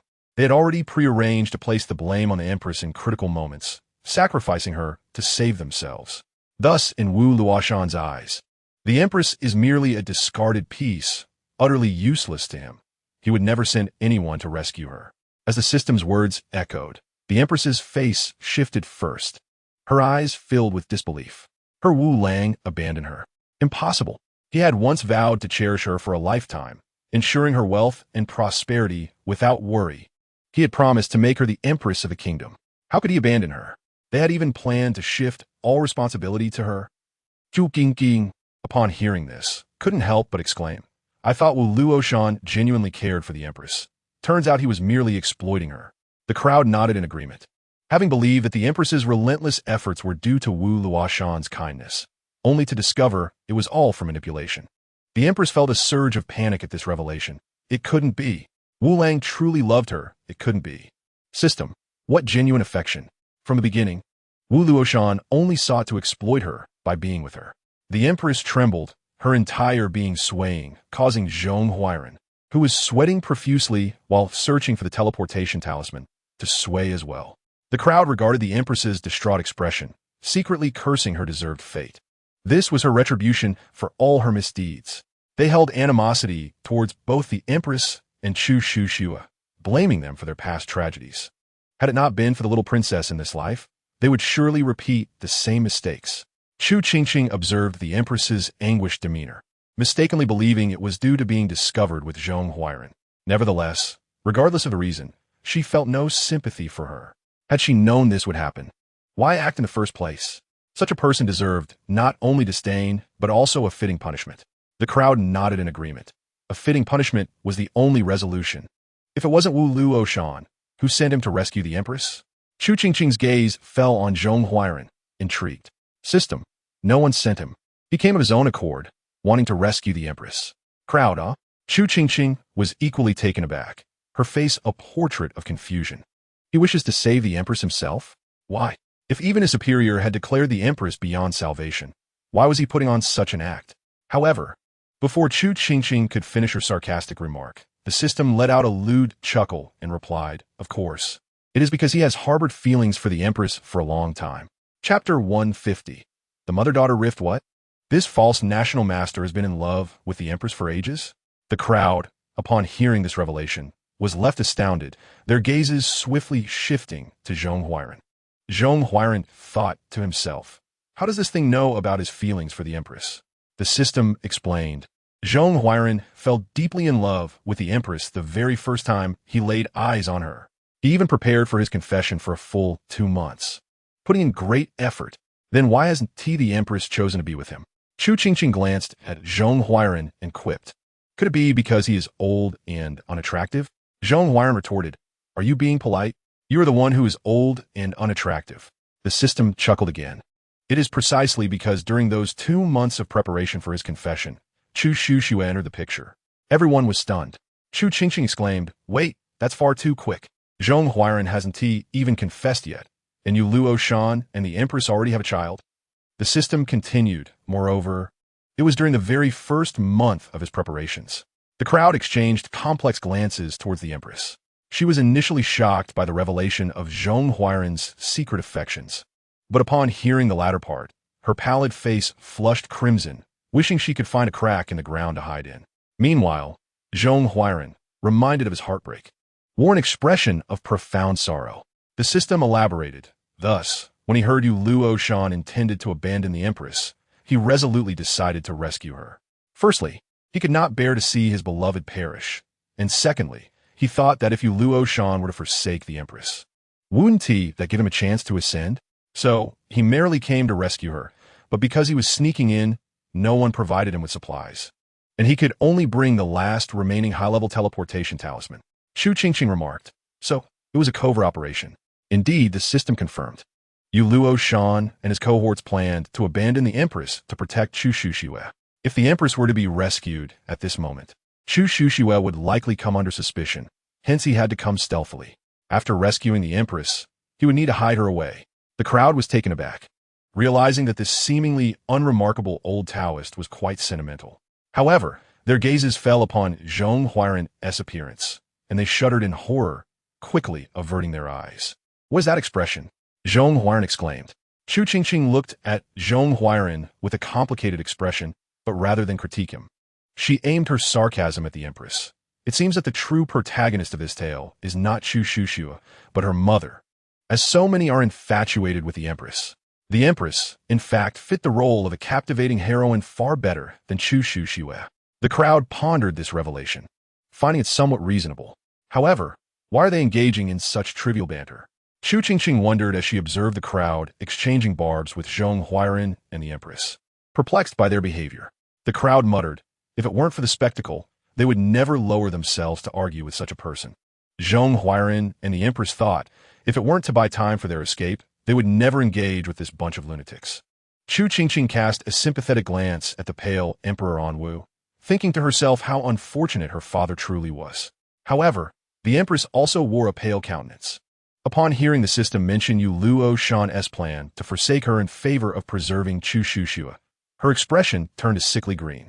So, this was how it was. The good husband and devoted daughter she had believed in had long since betrayed her behind her back. For whom had she sacrificed so much? And they dared to treat her in this manner. She could hardly believe that even her daughter, whom she had raised with great care, had betrayed her. Fury surged through the empress, her vision darkening as she glared at Chu Qingqing, wishing she could slap her. However, before she could act, Chu Qingqing suddenly knelt before her with a loud thud. The empress? Not only was the empress stunned, but the surrounding crowd was equally bewildered. Even Wang Qingxiang, who was still exchanging heated words with Zhong Huairan, fell silent, astonished. What was happening? Had she found her conscience? Did she wish to apologize to the empress? As the crowd contemplated this, Chu Qingqing, after kneeling, knocked her head to the ground several times. Then, with her face awash in despair, uttered, "Mother, please do not remain obstinate." The crowd thought, how foolish, for it was not an apology, but rather an attempt to push the empress further into despair. Upon hearing this, the empress trembled with rage. She could discern which aspect of Chu Qingqing's personality was speaking. Yet it mattered little, for none of her personas had come to her aid or revealed their plans, watching helplessly as she walked towards her demise. Fuming, the empress gritted her teeth and finally made a resolute decision. She pointed at Chu Qingqing and revealed her identity, Yu Luo Shan's identity, as well as their plans to destroy the Chu. The surrounding crowd was left in shock at the empress's sudden confession, especially Chu Qingqing, who was on her knees, frantically attempting to rush forward to silence the empress, only to be firmly restrained by the guards, unable to even touch her sleeve. She could only watch helplessly as the empress divulged everything.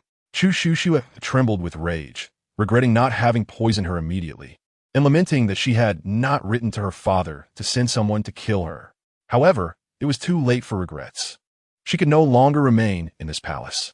Realizing this, Chu Qingqing shot a furious glare at the empress, took a deep breath, and withdrew a yellow talisman from her waist. In the next moment, she vanished from sight. The crowd was initially taken aback, then quickly realized that Chu Qingqing had used a teleportation talisman. Meanwhile, Zhong, in a panic, finally found the teleportation talisman he had accidentally trampled on several times, and his spirits soared as he began to teleport away. Before departing, he and the empress exchanged a furious tirade against those who had just insulted them, including Emperor Anwu and Chu Qingqing. After they finished their scathing remarks, Zhong figure vanished without a trace. Indeed, only Zhong had disappeared. The empress, however, remained frozen in her stance, still pointing an accusatory finger at Emperor Anwu. Chapter 151. A lonely teleportation, realizing that Zhong had vanished while she remained behind. The empress's expression, once fierce, now froze in disbelief, her eyes sparkling with incredulity. The empress? Why was she still here? Why hadn't she been teleported away? As she gazed at the crowd she had just insulted, especially the Emperor Anwu, who looked ready to execute her on the spot, the empress was engulfed in panic. Without a moment to spare, she collapsed to her knees before Emperor Anwu, weeping, Your Majesty, I am wronged. It is them. They forced me to do this. I never intended to escape. It was Zhong who coerced me. He threatened that if I did not accompany him, he would curse you and the little princess. I acted to protect you and the little princess. Your Majesty, please believe me. That Zhong is old and ugly. I am not blind. How could I ever go with him? Your Majesty, you must believe. Before she could finish her sentence, an enraged voice echoed from behind the crowd. Everyone turned, bewildered. Who spoke? The voice sounded oddly familiar. Where is the pervert? Chu Qingqing's eyes widened in an instant, eager to identify the audacious individual who dared to act as a pervert in front of her father, harassing her father's concubine. In the next moment, a collective gasp escaped the lips of the concubines as they swiftly retreated to the side of Emperor Anwu, revealing a towering tree behind their previous position. The tree, lush and grand, was peculiar for the fact that a person was wedged between its two trunks. Indeed, a person was stuck there, disheveled and cursing vehemently as he attempted to extricate himself from the tree.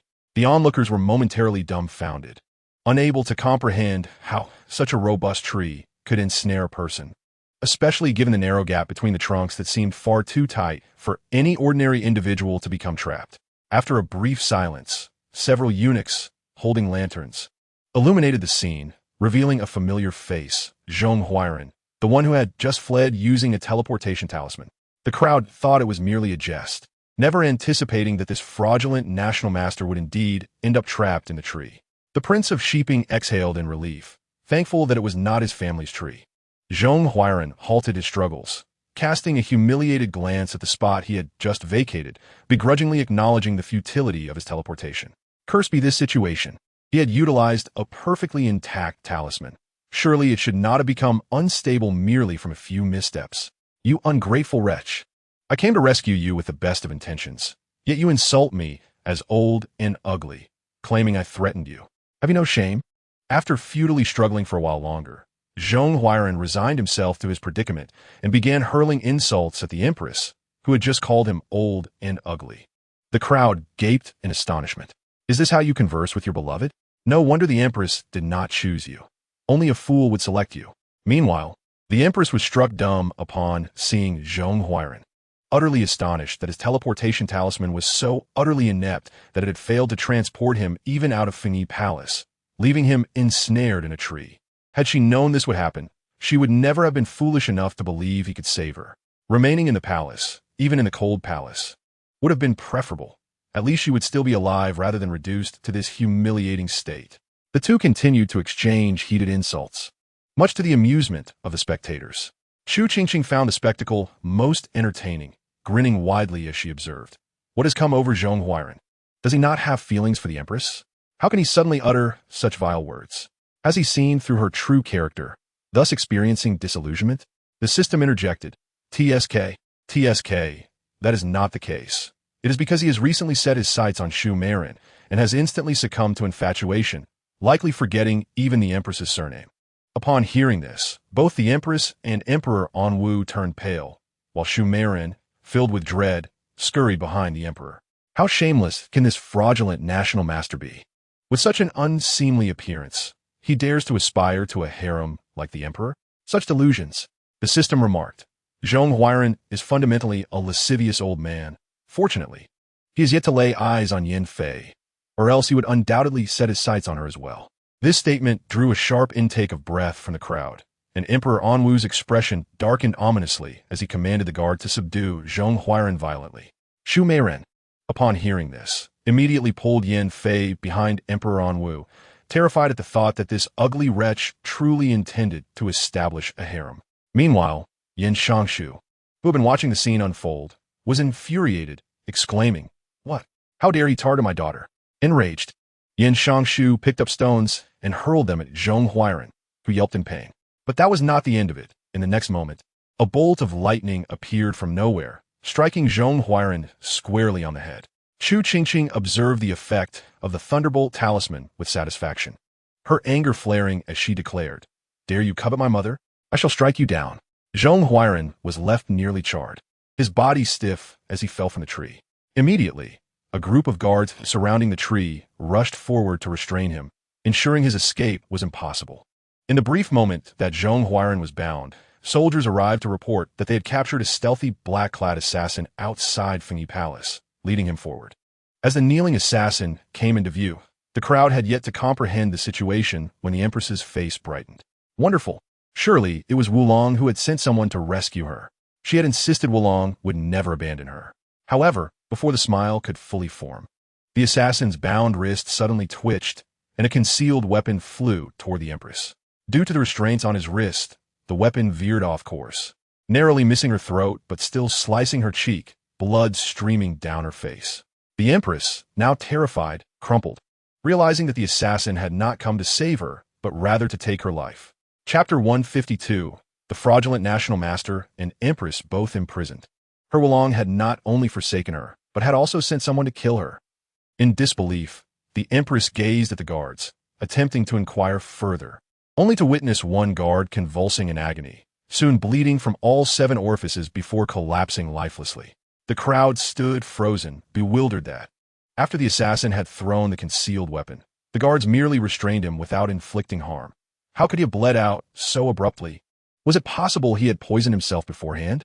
Chu Qingqing furrowed her brow, observing the assassin's corpse. This marked the second assassin that night to die from bleeding out. While the first could be attributed to being kicked by Chu Qingzhou, this case made no sense. Who suddenly bleeds out without reason? The system pondered for a moment. It is a form of witchcraft, known as the Wu Jiang technique. His body must have been afflicted by some form of witchcraft, leading to his sudden demise without warning. The crowd gasped in horror upon hearing this. What kind of sinister sorcery was this, so terrifying? Chu Qingqing fournit, Wu Jiang technique? The system affirmed. Indeed, the Wu Jiang technique is a form of sorcery from the neighboring country, akin to witchcraft. The assassins sent by Wu Luoshan must have been afflicted by this witchcraft, resulting in their untimely deaths. The crowd, upon realizing this, gasped once more, then began to retreat in terror, fearing that Zhong Huairan or the Empress might also possess this sorcery, potentially casting the same curse upon them. Fortunately, the system reassured them that the conditions for this sorcery were exceedingly strict, requiring numerous materials and rituals, allowing them to breathe a sigh of relief. As Zhong Huairan and the Empress were apprehended, the crowd expected the Emperor to execute them on the spot. However, to their surprise, Emperor Anwu ordered their imprisonment instead. The crowd was momentarily taken aback, understanding that the Emperor intended to use these two to lure Wu Luoshan into the open. Yet, one was utterly incompetent, and the other had become a discarded pawn. How could they possibly attract Wu Luoshan? Wu Luoshan would be all too eager for them to meet their end. Emperor Anwu declared, precisely because Wu Luoshan wishes for them to perish, I shall proceed with this course of action. Wu Luoshan will not come to rescue them, but will come to eliminate them. Zhong Huairan and the Empress were swiftly taken to the prison. They had indeed located the location mentioned by the Empress, but by the time they arrived, the place was already deserted. Emperor Anwu had anticipated this outcome. Since Wu Luoshan was capable of restraining himself from eliminating the Empress earlier, it was evident that he had made thorough preparations. Thus, Anwu did not expect to capture him outright. He merely ordered the entire capital to be placed under martial law and instructed his officials to interrogate the Empress and Zhong Huairan, urging them to disclose all they knew. Furthermore, he required the creation of Wu Luoshan's portrait to disseminate for a nationwide manhunt. After completing these tasks, Emperor Anwu waved his hand, dismissing everyone from the palace. With the main character of the birthday banquet having fled, there was no longer any reason for the celebration. The mere mention of Chu Qingqing had darkened Anwu's countenance, as he could not suppress the memories of the deeds shared between the Empress and Chu Qingqing. Consequently, he unhesitatingly decreed the sudden demise of the Grand Princess, declaring that from this day forth, Princess Chu Qingqing of Anyang would be his only daughter, the sole little princess in the palace. Unaware of her elevated status, the newly recognized little princess, Chu Qingqing, was dozing against consort Yan's shoulder, struggling to keep her eyes open. She vaguely sensed something heavy being placed in her hand and endeavored to open her eyes to see what it was, but fatigue overcame her once more, leaving her only able to mumble indistinctly. Princess Guangping removed a jade pendant from her person and placed it into Chu Qingqing's hand, gazing at her for a lengthy moment before finally turning to leave the palace. This jade pendant was a gift from the Empress Dowager on her deathbed, and she recalled vividly how the Empress Dowager had urged her to safeguard it, for it was to be entrusted to one destined to alter the fate of the Chu. Princess Guangping had never truly believed in the existence of such a fated individual until she encountered Chu Qingqing. If there were indeed a person of destiny in this world, she was convinced that it was Chu Qingqing. Upon awakening once more, Chu Qingqing found herself cradled in Emperor Anwu's arms, surrounded by familiar ministers, including several chancellors and high-ranking officials who were engaged in conversation with her father. Noticing her awakening, Emperor Anwu first pinched her cheek and then ordered breakfast to be brought for her, allowing the palace maid who usually attended to her meals to feed her slowly. As she listened and ate, Chu Qingqing pondered the situation, soon grasping that her father was discussing strategies to deal with the state of Pu. She heard one official propose a direct military assault on Pu, prompting her to curiously ask, "Father, do you think you will send troops against Pu?" The system answered without hesitation, "No." Simultaneously, Emperor Anwu voiced his own rejection of the minister's suggestion. Moreover, Pu is not a small nation. If we engage in war, we cannot predict how long it would last. Should neighboring countries take advantage of our conflict, seeking to profit from our strife, the Chu would be in peril. Not to mention other nations. Even the Yu Kingdom, which annihilated Pu in a past life, poses a threat. The minister who had initially suggested war turned crimson upon hearing this analysis. Emperor Anwu nodded in satisfaction, feeling that bringing Qingqing along was indeed a stroke of genius. She was truly his daughter. Even the selected system was exceptional. Chu Qingqing inquired, "If we do not go to war, are there alternative solutions?" The system contemplated briefly before responding. "Certainly, the best approach is to return their schemes upon them. They have infiltrated the Chu's palace with spies in their attempt to destroy us. Thus, we can emulate their tactics by sending individuals to Pu to penetrate their ranks and seize the throne from their emperor." The Assembly of Ministers acknowledged that the system's proposal was indeed sound. Employing their own methods against them was a clever strategy. However, this still seemed to necessitate warfare. For even in the previous life, Pu ultimately conquered the Chu through military means. The system had previously indicated that Pu had expended considerable resources to reach the heart of the Chu's capital. Without military action, even if they eliminated the Pu prince, there remained other royal heirs, and it was implausible to expect to usurp the Pu throne easily. Chu Qingqing echoed this concern, questioning how such a usurpation could be executed without resorting to war. The system replied, "While military action may indeed be necessary, this does not imply that the Chu must lead the assault." Chu Qingqing's eyes sparkled with realization. "Are you suggesting that we incite internal strife among them?" The ministers were taken aback by this notion of internal conflict. The system confirmed precisely. The late Emperor of Pu had designated the first prince as the heir, yet the current occupant of the throne is the second prince. The old emperor had prepared the edict for the first prince's succession, but fate intervened, and the first prince succumbed to sudden illness the day before his ascension. The late emperor faced misfortune, having 5 sons, 2 of whom died young, leaving only the first, second, and fourth princes. Ah yes, the fourth prince is somewhat mentally challenged. Chu Qingqing and the ministers exchanged incredulous glances, realizing the extraordinary misfortune. The system continued. With the first prince deceased and the fourth prince incapable, the late emperor had no choice but to pass the throne to the inept second son. What could he do? Unlike others who might find merit among the less capable, he had no other options. The late emperor consoled himself, believing that the second prince, in his youthful folly, would mature once he became emperor. However, upon assuming the throne, the second prince not only failed to mature, but became increasingly tyrannical, causing the late emperor to suffer a stroke on the 5th day of his reign. What did he do? Chu Qingqing asked, having anticipated the second prince's incompetence, but not to such a shocking extent that he would cause his father to suffer a stroke merely days after taking the throne. The ministers were equally bewildered, unable to comprehend what foolishness could lead to such an outcome. Emperor Anwu chuckled lightly, finding the late emperor's psychological resilience lacking. How could he not have foreseen the character of the heir he selected, allowing himself to be driven to such a state? He decreed that his father's 3 consorts attend to him. The system revealed. One minister, mid-sip of tea, could not suppress a sudden spray of water. The others wore expressions of disbelief, struggling to process this revelation. Emperor Anwu conceded that perhaps he had been too harsh in his earlier assessments. It was understandable that the late emperor had suffered a stroke under such circumstances. Chu Qingqing was equally flustered, her astonishment rendering her speechless. Wait, you mean he forced his father's consorts to serve him? I do not mean to imply that it would have been acceptable had his father been deceased for a while. I am merely astonished. The ministers shared sympathetic expressions, understanding her meaning. This second prince was utterly inhumane, acting in such a manner while his father's body was still warm. Wait, but his father isn't dead yet. Chu Qingqing suddenly grasped the crux of the matter. The ministers and Emperor Anwu echoed her realization. Indeed, the late emperor is still alive. The ministers collectively inhaled sharply, astonished by the revelation that the late emperor had not yet passed when such a bold act was committed. Is this something a person can do? The system added. He also crowned the young and beautiful Empress Dowager as his empress. Another minister, unable to contain himself, spluttered once more. The ministers felt a wave of dizziness wash over them. This was simply beyond comprehension. The system remarked thus. The old emperor was so enraged that he suffered a stroke. Chu Qingqing couldn't help but exclaim, the psychological resilience of this old emperor is quite remarkable. He didn't die from the fury. The ministers thought to themselves, indeed, the old emperor's mental fortitude is extraordinary.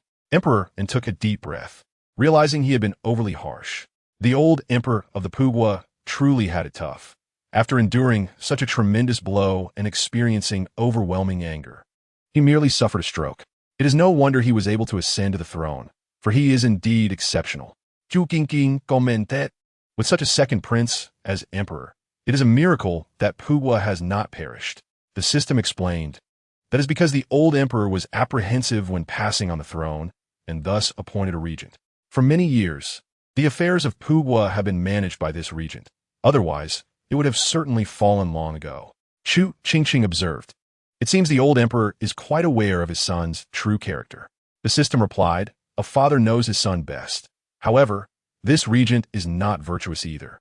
He has been oppressing the people for warfare, exhausting resources, and is exceedingly unpopular, leading to the formation of 3 factions within the Puwa court.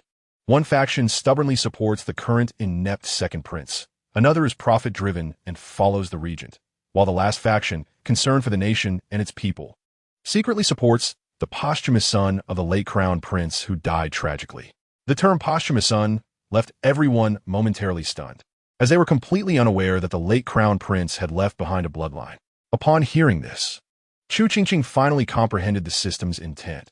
You intend to use a knife to kill someone? To have my father send people to Puwa to secretly support the faction of the late crown prince? As soon as these words were spoken, Emperor Un and the ministers immediately grasped the system's meaning. The system confirmed, Indeed, this way you only need to dispatch troops for reinforcement when necessary, effortlessly eliminating those who wish to invade Dazhong.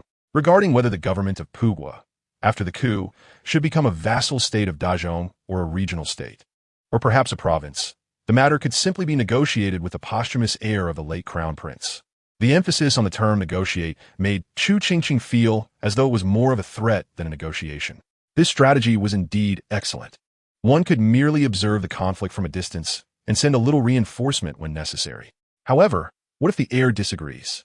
Chu Qingqing, sensing that the heir would likely refuse this collaboration, as it was clearly a perilous gamble, fraught with risks, especially considering the system's intention to turn them into a vassal state or province. Even if the heir might agree to collaborate after hearing the latter part of the proposal, it was likely they would breach the agreement. Chapter 154. The plan is set. Emperor Un and the ministers, having understood the system's meaning, shared Chu Qingqing's concerns. The system's approach was indeed commendable, but it all hinged on the agreement of the other party. Yet, how could they possibly agree to something that seemed so disadvantageous? It was akin to bargaining with a tiger for its skin. However, before they could ponder further, the system asserted they will definitely agree. This is because the late crown prince did not die of a sudden illness, but was poisoned and murdered by the second prince, the current emperor of Pughua. Even after ascending to the throne, the second prince secretly ordered the exhumation of the late crown prince's corpse for desecration. Furthermore, shortly after giving birth to the heir, the late crown prince's consort was also secretly murdered by the second prince, her body mutilated beyond recognition. Thus, the heir, driven by the thirst for vengeance, will undoubtedly agree to collaborate with Dazhong. The ministers inhaled sharply upon hearing the system's revelations, filled with disbelief. The late crown prince of Pughua had not died of sudden illness, but had been directly murdered by the second prince, the current emperor. Moreover, after ascending the throne, he had desecrated the corpse and brutally killed the late crown prince's wife. Such inhumanity was astounding. The system continued. Moreover, this heir, like his father, is consumed by thoughts of vengeance and the welfare of the common people. Unfortunately, since he began to remember, the regent of Pughua has waged relentless wars, plunging the populace into misery. Thus, if Dazhong offers him the opportunity to change all this, he will certainly not refuse. Remarkable. Remarkable. The ministers were nearly elated by the system's explanation, and Emperor An's eyes sparkled with newfound hope, clearly finding this plan feasible. Now, they simply awaited the departure of the little princess to discuss the strategy in detail. However, they could not leave just yet, as the little princess had not finished her meal, and they felt the system still had more to say. Sure enough, after a moment, the system inquired, by the way, "Do you know who the regent of Pughua is?" Chu Qingqing, diligently chewing her food, paused upon hearing this. After swallowing, she responded with curiosity, "Who is it?" Generally, if there were no connection, the system would not ask, so the regent must be related to Wu Luoshan. However, she was certain that this individual had a connection to Wu Luoshan. The system confirmed her suspicion, saying, "Indeed, he is related to Wu Luoshan, and not in a trivial manner. This regent is Wu Luoshan's father." Chu Qingqing was taken aback. It turned out that Wu Luoshan could be considered the crown prince. The system, upon hearing the term crown prince, clicked its tongue. That's not incorrect. In the last life, after Wu Luoshan successfully seized Dazhong, the first thing he did was to poison the second prince, then usurp the throne and become the emperor, truly a crown prince in every sense. However, such aspirations were futile in this life. Being a crown prince was far-fetched, let alone avoiding imprisonment. Chu Qingqing pondered deeply, and after a while, she suddenly asked, "In a last life, Pughua invaded Dazhong, which should have significantly increased their strength. Furthermore, Wu Luoshan usurped the throne and replaced the incompetent second prince. So why was he easily defeated by Yuegwa later?" Chu Qingqing found this perplexing, as it seemed illogical. The ministers, upon hearing her words, also grew curious, as it indeed sounded unreasonable. Furrowing her brow, Chu Qingqing speculated, could there be traitors? She merely guessed, but the next moment she heard the system respond affirmatively, leaving her momentarily speechless. How is it that there are traitors everywhere? The ministers, upon hearing this, exchanged glances, their expressions darkening. Betrayal for personal gain was indeed a grave matter. They wondered what position Yuegwa had offered this traitor, as he forsook a good life to engage in treachery. Truly despicable. Chu Qingqing inquired. Who is this traitor? Could it be someone from those who previously supported the second prince or the heir? The system replied, of course not. One is a supporter of the rightful claim, and the other is a people's faction. How could they engage in such immoral acts? Chu Qingqing pressed. Then who is it? Could it be someone from Wu Luoshan's camp? The system disclosed, not only is this person from Wu Luoshan's side, but they're also someone you know. The ministers were taken aback. Someone the little princess knew? Who could that be? Chu Qingqing was equally puzzled. Who could it be? Before she could deduce, the system interjected. Oh, you only know a few people. And of course, it is Chu Qingqing. The crowd was stunned. What? Who did you say? Chu Qingqing was bewildered. Are you certain you haven't made a mistake? The system affirmed. You may question my attitude, but you cannot doubt my capability. Chu Qingqing was at a loss for words. But isn't she Wu Luoshan's daughter? How could she betray her country? Don't tell me she isn't Wu Luoshan's biological child. Or has she become addicted to treachery? The crowd was incredulous. Who could become addicted to treachery? The system remarked. Indeed, she is the biological daughter of Wu Luoshan. Yet that does not prevent her from being labeled a traitor, does it? The sale of DCH stemmed from the fact that NWD is not her biological father. Yet what motivated her betrayal of Pigu? NWD and the ministers were equally bewildered, unable to comprehend the reasoning behind Su's treachery against Pigu. The system clicked its tongue and explained. Su desires to have Luoshan pass the throne to her, aspiring to become the empress. However, Luoshan not only declined her request, but also designated another prince as the heir. Consequently, Su harbored resentment and ultimately conspired with the crown prince of Yugu, leading to the downfall of Pigu.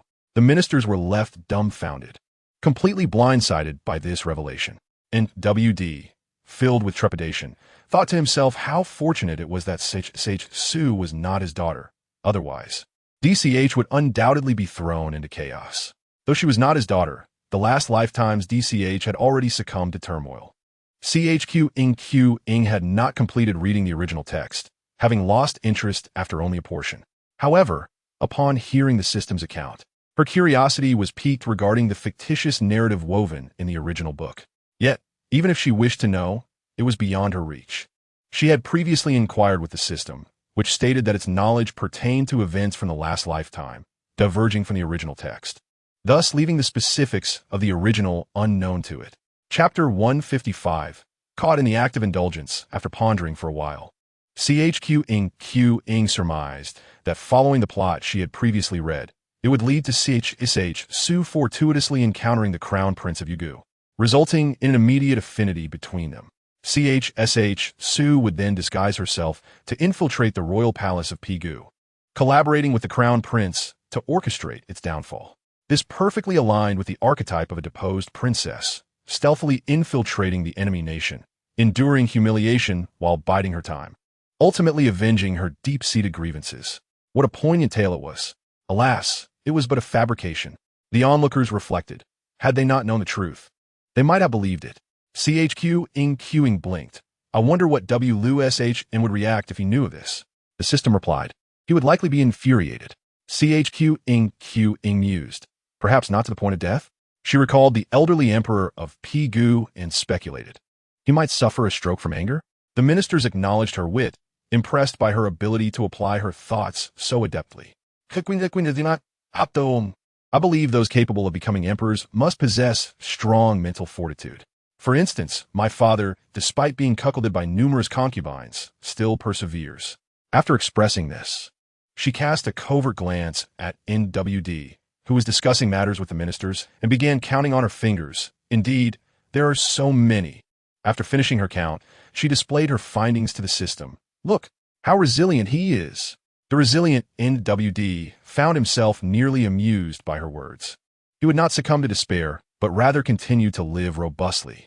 The ministers, witnessing this exchange, suppressed their laughter, fearful of betraying their amusement and incurring punishment. The system noted, your father is indeed fortunate to have you. Qingqing beamed with pride. I agree. I'm indeed my father's blessing. The ministers thought this sentiment to be true, yet they recognized that the system's words were not meant as praise. Meanwhile, in the prison, The empress cautiously held a bowl of water she had procured from the guards. She had not consumed anything for a full 2 days, yet upon receiving the bowl, she hesitated, trembling as she approached the corner of the wall. Biting her finger, she let her blood drip into the bowl, then inscribed a peculiar symbol upon its surface.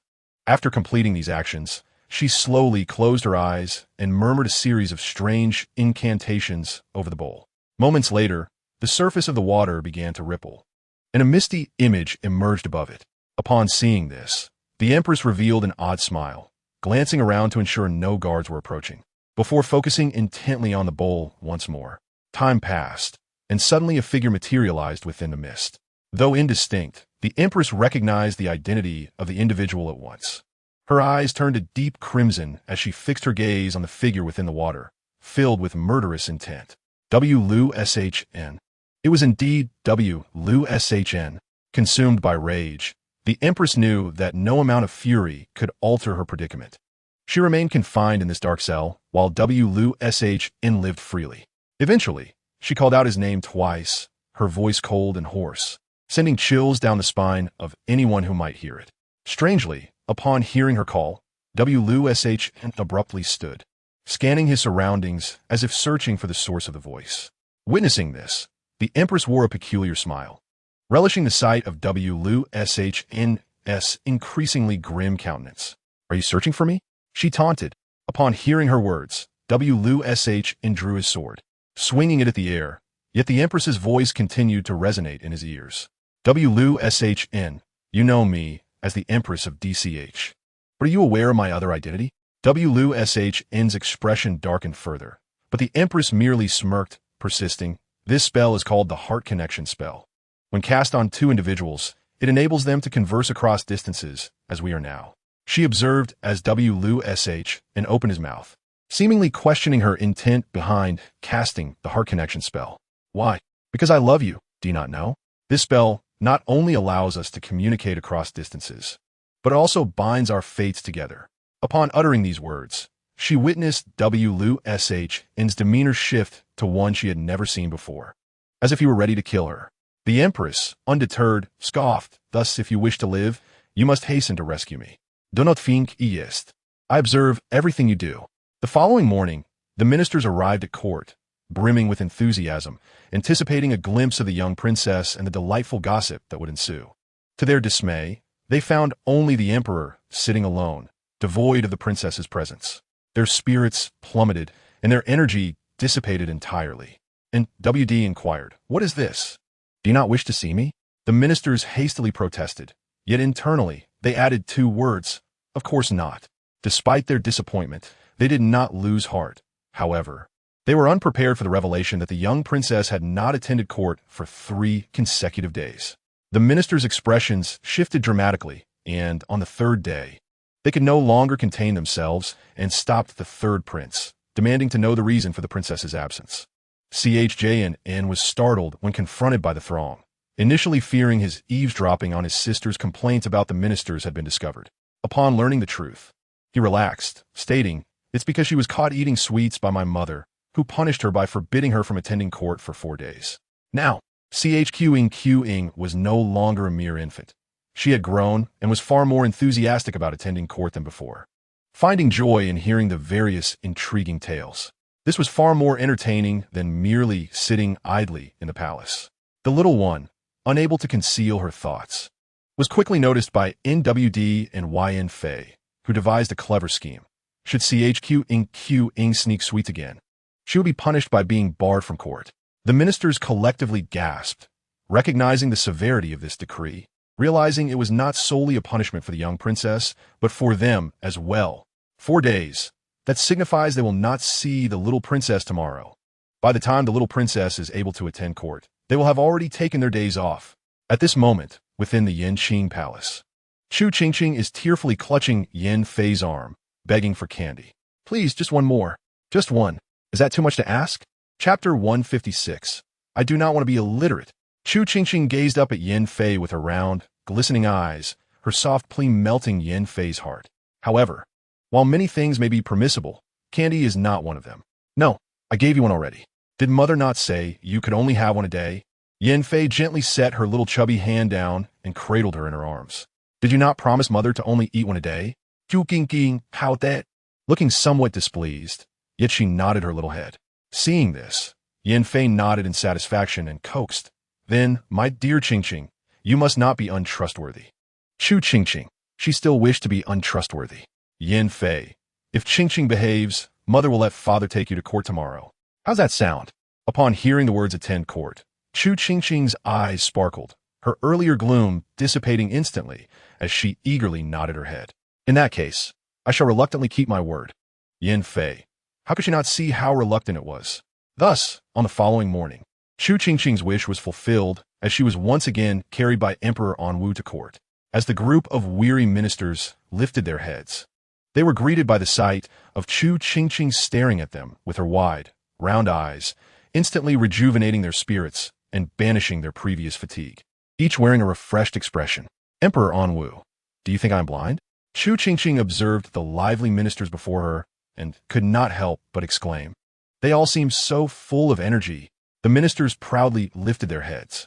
System, perhaps they fear being reprimanded by your father? Emperor Anwu, am I such an unreasonable emperor? Though he indeed intended to scold them all today. However, seeing their sincere repentance, he decided to let it slide. Emperor Anwu nodded in satisfaction. But halfway through the court session, he noticed a minister dozing off. Emperor Anwu, Chu Qingqing gasped in astonishment. Look, he is so impressive. He can sleep while standing. System, that's nothing. There are people who can sleep while doing a handstand. Emperor Anwu, the ministers, who can sleep while doing a handstand. Who is so remarkable? Chu Qingqing was once again astonished. Someone can sleep while doing a handstand? How impressive. System chuckled. Of course it's impressive. I made that up. Chu Qingqing, the crowd. Chu Qingqing shifted her focus back to the sleeping minister. He must be so exhausted to sleep amidst all this noise. The ministers. The key point is not that. It's that he knows the little princess will catch anyone who dares to doze off. Yet he still has the audacity to sleep. The ministers exchanged sympathetic glances at the peacefully slumbering Minister Fong. Noticing Emperor Anwu's darkened expression, a minister behind him kindly kicked him, waking him up instantly. Minister Fong jolted awake, his expression serious as he nodded. Yes, your majesty is correct. Emperor Anwu, what did I say that was correct? Upon hearing Emperor Anwu's voice, Minister Fong froze, only to find everyone looking at him with sympathetic eyes. His eyes widened in terror, realizing he had been caught napping during court. Chu Qingqing, having witnessed the entire scene, felt a sudden flashback to her own school days when she had secretly dozed off. System, you also attend school? Chu Qingqing, am I illiterate? System, I thought you didn't have classes in the cultivation world. Chu Qingqing remained silent, setting aside my life in the modern world, even in ancient cultivation realms. One must attend classes, right? System, feeling embarrassed. It appears I am the illiterate one. Chu Qingqing consoled. It's all right. I'll hold it against you. After all, she realized that her memories from her past life were becoming increasingly vague. Once they faded entirely, would she also become illiterate? Chu Qingqing sighed sadly. System, but I can access my extensive database. Chu Qingqing, get lost. Upon hearing this, her expression changed instantly. Her round eyes filled with sorrow, shock, and disbelief. The ministers were momentarily taken aback, and even Emperor Anwu's heart skipped a beat, fearing she had something crucial she could not forget, prompting widespread concern. Even the system paused, cautiously asking, is there something important? The system felt regretful for its earlier careless words, realizing she was just a child, and, as a mature system, it should not intentionally provoke her. Perhaps it should clarify that it was merely teasing her, and that she would not become illiterate. Chu Qingqing, it is crucial. For if I become illiterate, I must attend school, and I do not want to go to school. Therefore, I cannot become illiterate. I must hurry to find knowledge elixirs in my space, to fill myself with knowledge. System. Believing in Chu Qingqing at this moment would make one a fool. The ministers struggled to suppress their laughter. Their little princess was simply too adorable. Emperor Anwu's lips curled into a smile, his eyes filled with affection. System.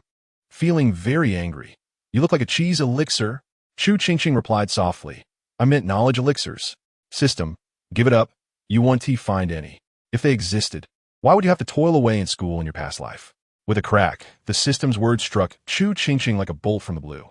Indeed, If such elixirs existed, why had she attended school in her past life? Her eyes reddened, nearly bringing her to tears. System, wait, why are you crying? The ministers were furious. How could the system treat their little princess this way? She was still so young. The system panicked, wondering what to do now that it had made the host cry. With no other option, the system quickly confessed that it had just been joking. She would not become illiterate. Absolutely not. Chu Qingqing sniffed. Really? The system swore. Really? The system sighed in relief, knowing that she would not become illiterate was indeed true. But it had never claimed she would not need to attend school in the future. To prevent Chu Qingqing from remembering school and bursting into tears, the system hastily suggested, "Let us continue discussing Minister Fong." Thinking it had escaped a calamity, Minister Fong was left bewildered. Chapter 157. Minister L punished by his wife to sleep in the lavatory upon hearing the system's words. The ministers cast sympathetic glances toward the unfortunate Minister Fong. However, sympathy aside, curiosity must still be satisfied. One cannot ignore a juicy story. Thus, Minister Fong observed as the expressions of his colleagues shifted from sympathy to eagerness. Minister Fong. With a sorrowful expression, he lamented, "Didn't we agree to share both joys and hardships? Yet, all they could see were the fruits of gossip. The ministers, who said we would share everything together." Chu Qingqing glanced at Minister Fong, who bore 2 dark circles under his eyes, and suspiciously remarked, "Could he possibly have a story to tell?" System, of course he does. Otherwise, why would I mention him? It's far more interesting to talk about Minister L, who was scolded by his wife last night and punished to sleep in a lavatory. The courtiers were eagerly anticipating the latest gossip about Lord Fong when, unexpectedly, they were struck by the system's announcement, causing their eyes to widen in shock. What was this? Lord Liu had been scolded by his wife last night and was punished to sleep in the outhouse. Sleeping in the outhouse? The entire court was taken aback, utterly unprepared for such explosive news, collectively gasping in disbelief as they turned their astonished gazes towards Lord Liu. Lord Liu? Sleeping in the outhouse? Chu Qingqing also gasped in astonishment, pondering where he was sleeping. In the outhouse? Such a peculiar choice of words. Even Emperor Anwu did not anticipate such scandalous gossip. His austere demeanor nearly faltering as he took a deep breath and regarded Lord Liu, who had spent the night in the outhouse, with a complex expression. Lord Liu, who had been merrily preparing to hear Lord Fong's gossip, was now dumbfounded, as if struck by lightning, his mind blank. How had he become the subject of gossip? Just moments ago, they were discussing Lord Fong. The courtiers exchanged glances, silently stepping back, realizing why they had sensed a peculiar odor lingering in the hall today. Initially believing it was merely their own faulty noses. To their dismay, it was emanating from Lord Liu. Truly terrifying, utterly terrifying. Observing the reactions of the courtiers, Chu Qingqing's expression grew more alarmed. System, is there still an odor coming from Lord Liu? The system replied, of course, after spending an entire night there. How could it not have a smell? Chu Qingqing gasped once more. The courtiers, hearing this, were even more horrified, instinctively raising their arms to cover their mouths and noses. Emperor Anwu's expression turned peculiar.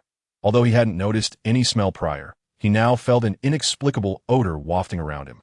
Lord Liu was on the brink of fainting, his face flushed with embarrassment, wishing he could dig a hole and bury himself. How humiliating. Chu Qingqing looked at Lord Liu, her expression complicated, and after a moment, she managed to articulate. Although Lord Liu may smell, he truly cares for his wife. When she says to go east, he never goes west. When she says to eat, he never sleeps. When she says to sleep in the outhouse, he never sleeps in the study. Chu Qingqing declared, "What is this? This is love." Although she could not fully comprehend why Lady Liu would punish Lord Liu to sleep in the outhouse, the courtiers collectively thought, this actually makes some sense. Lord Liu, already mortified to the point of wanting to vanish into the ground, was moved to tears by Chu Qingqing's words. Look, this is their gentle, adorable, and understanding little princess. Indeed, though he might be a fool, he loves his wife. What is this? This is love. The system scoffed, love? Nonsense. His wife simply meant for him to sleep in the study, but he misheard and thought she said the outhouse, so he foolishly spent the entire night there. Chu Qingqing was speechless. Could one really mishear such a thing? Moreover, how could he mishear it so absurdly, confusing the study with the outhouse? They were hardly similar aside from the last character. How could such a mistake be made? Yet she couldn't fathom someone so deranged as to punish their husband to sleep in the outhouse. Wouldn't that ultimately affect herself as well? Unable to contain herself, Chu Qingqing remarked, "Did he not find anything odd when he thought it was the outhouse? What normal person would think to sleep in an outhouse?" The system responded, "Not at all.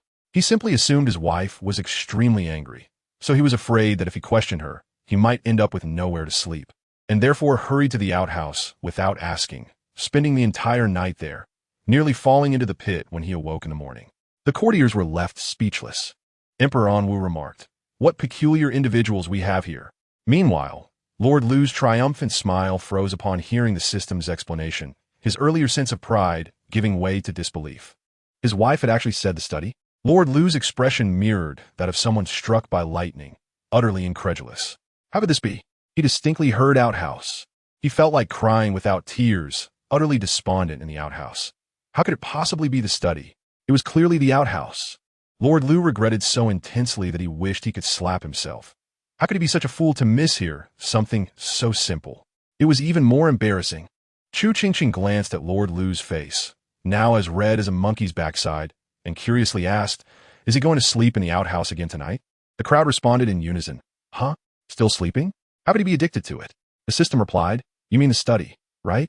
Chu Qingqing blinked, realizing she had inadvertently said outhouse instead, and quickly apologized to the despondent Lord Lu, adding, "Indeed, it is the study.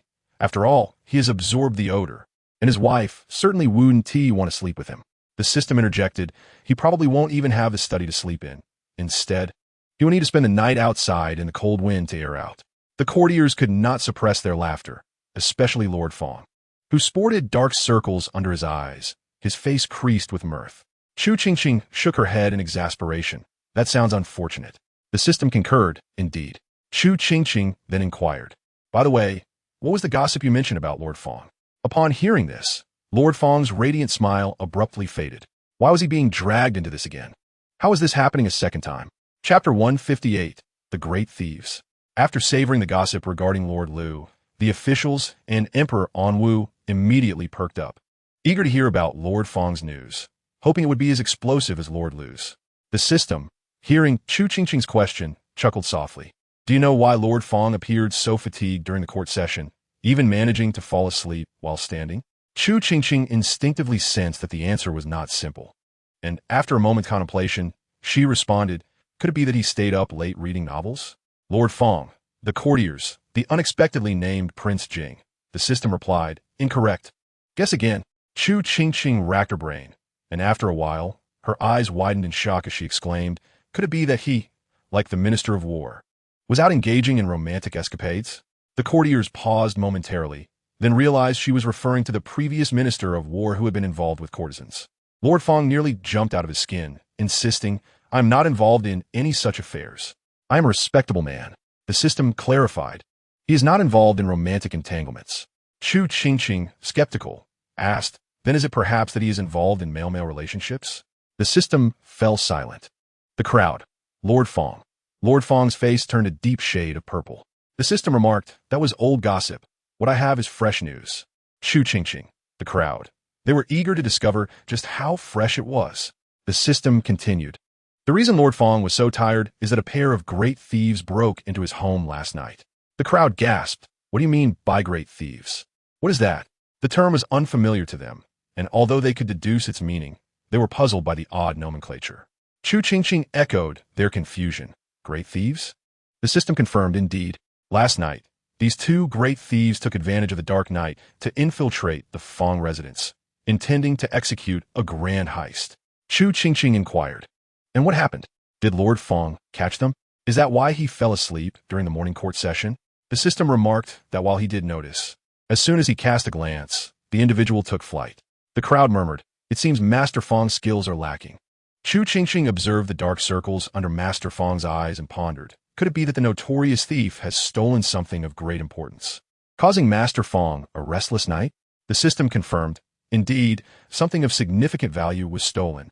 Chu Qingqing was pleasantly surprised by her correct guess, her eyes sparkling with curiosity. Just as she was about to inquire what this important item was, the system chuckled and said, "She has stolen Master Fong's heart." The crowd gasped, and Master Fong's face turned crimson upon hearing the system's revelation. Compared to Lord L's earlier expression, his embarrassment was even more pronounced. How could the system be privy to such intimate matters? Master Fong felt a wave of despair wash over him as he finally grasped the sentiment behind Lord L's desire to vanish into the earth. The onlookers exchanged incredulous glances, unable to fathom how this plot had unfolded. Who would fall for a thief that had invaded their home? It seemed utterly irrational. Master Fong was on the verge of breaking down, pleading for a semblance of dignity. Chu Qingqing could not contain her curiosity, asking, "I wonder how handsome this thief must be, dressed in black, to capture Master Fong's heart at first sight." She cautiously inquired, "The thief wore black, correct? Please tell me she didn't don a flamboyant outfit like a peacock." The system assured, "Yes, it was as black can be, with only her eyes exposed. The rest entirely concealed." Chu Qingqing questioned, "Is it truly possible to fall in love at first sight in such a manner? Did her eyes possess some kind of enchanting power?" The system suggested, "Perhaps it was a case of dreamlike attraction." The crowd echoed, "A dreamlike attraction indeed." Chu Qingqing mused at the peculiarities of the world, astonished that someone could develop feelings for a thief who had invaded their home. The system teased, "There are even stranger occurrences." The crowd gasped in astonishment. What could be stranger? Chu Qingqing, equally surprised by the existing absurdity, could hardly imagine what could surpass it. Master Fong, engulfed in embarrassment, was momentarily stunned. What could possibly be stranger? Chu Qingqing, curious, inquired, "What could be stranger?" The system replied, "The even stranger twist is that Master Fong's wife also ventured out and fell for another thief at first sight." The courtiers were taken aback, their eyes widening in shock. Not only had Master Fong fallen for the thief, but his wife had too. They marveled at the synchronization between the couple, even in matters of love at first sight. One minister, unable to restrain his curiosity, asked, "Master Fong, was your initial attraction to your wife also love at first sight?" Master Fong, having been rendered speechless by the system's revelation, could hardly focus on the minister's question, his mind swirling with thoughts of his wife falling for another thief. This was unfathomable. His wife adored him. How could she possibly be attracted to a thief? The minister, sensing Master Fong's distress, remarked, "Master Fong, that's not fair. Are you allowed to fall for someone else while your wife cannot?" Master Fong was struck silent, realizing the hypocrisy of his thoughts. How could he chastise his wife for a feeling he himself had experienced? He wore an expression of regret, acknowledging his own folly. Chu Qingqing, equally surprised by the turn of events, quipped, "This isn't merely a case of two thieves. It's a tale of heart stealing." The courtiers echoed in agreement. "Indeed, how dastardly." The system chimed in, "There is even more treachery afoot." The crowd leaned in, intrigued. The system continued, "Aside from stealing hearts, they also pilfered all of Master Fong's hidden savings and are planning to raid his study tonight for any valuables." The revelation struck Master Fong like a thunderclap, nearly rendering him unconscious. How could they steal his hard-earned savings accumulated over decades? His mind buzzed with anger, no longer concerned with romantic notions. He wished nothing more than to bring down the two thieves. Where was the morality? What about his boundaries? Where were his savings? The courtiers gasped in shock, their expressions filled with sympathy for Master Fong.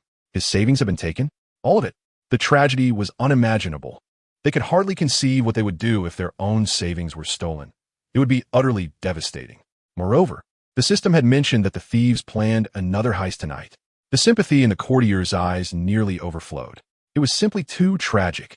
Chu Qingqing looked at Master Fong with compassion, thinking it was quite unscrupulous for the thieves to target him so directly. The system interjected, "This is not mere exploitation. It is outright robbery." Chu Qingqing acknowledged the logic of this statement. The courtiers nodded gravely, united in their resolve to assist Master Fong in capturing the thieves. Master Fong, however, was skeptical, recognizing their eagerness stemmed more from a desire for gossip than true camaraderie. Chu Qingqing pondered, how did these thieves know where to find Master Fong's hidden savings? Such treasures should be well concealed.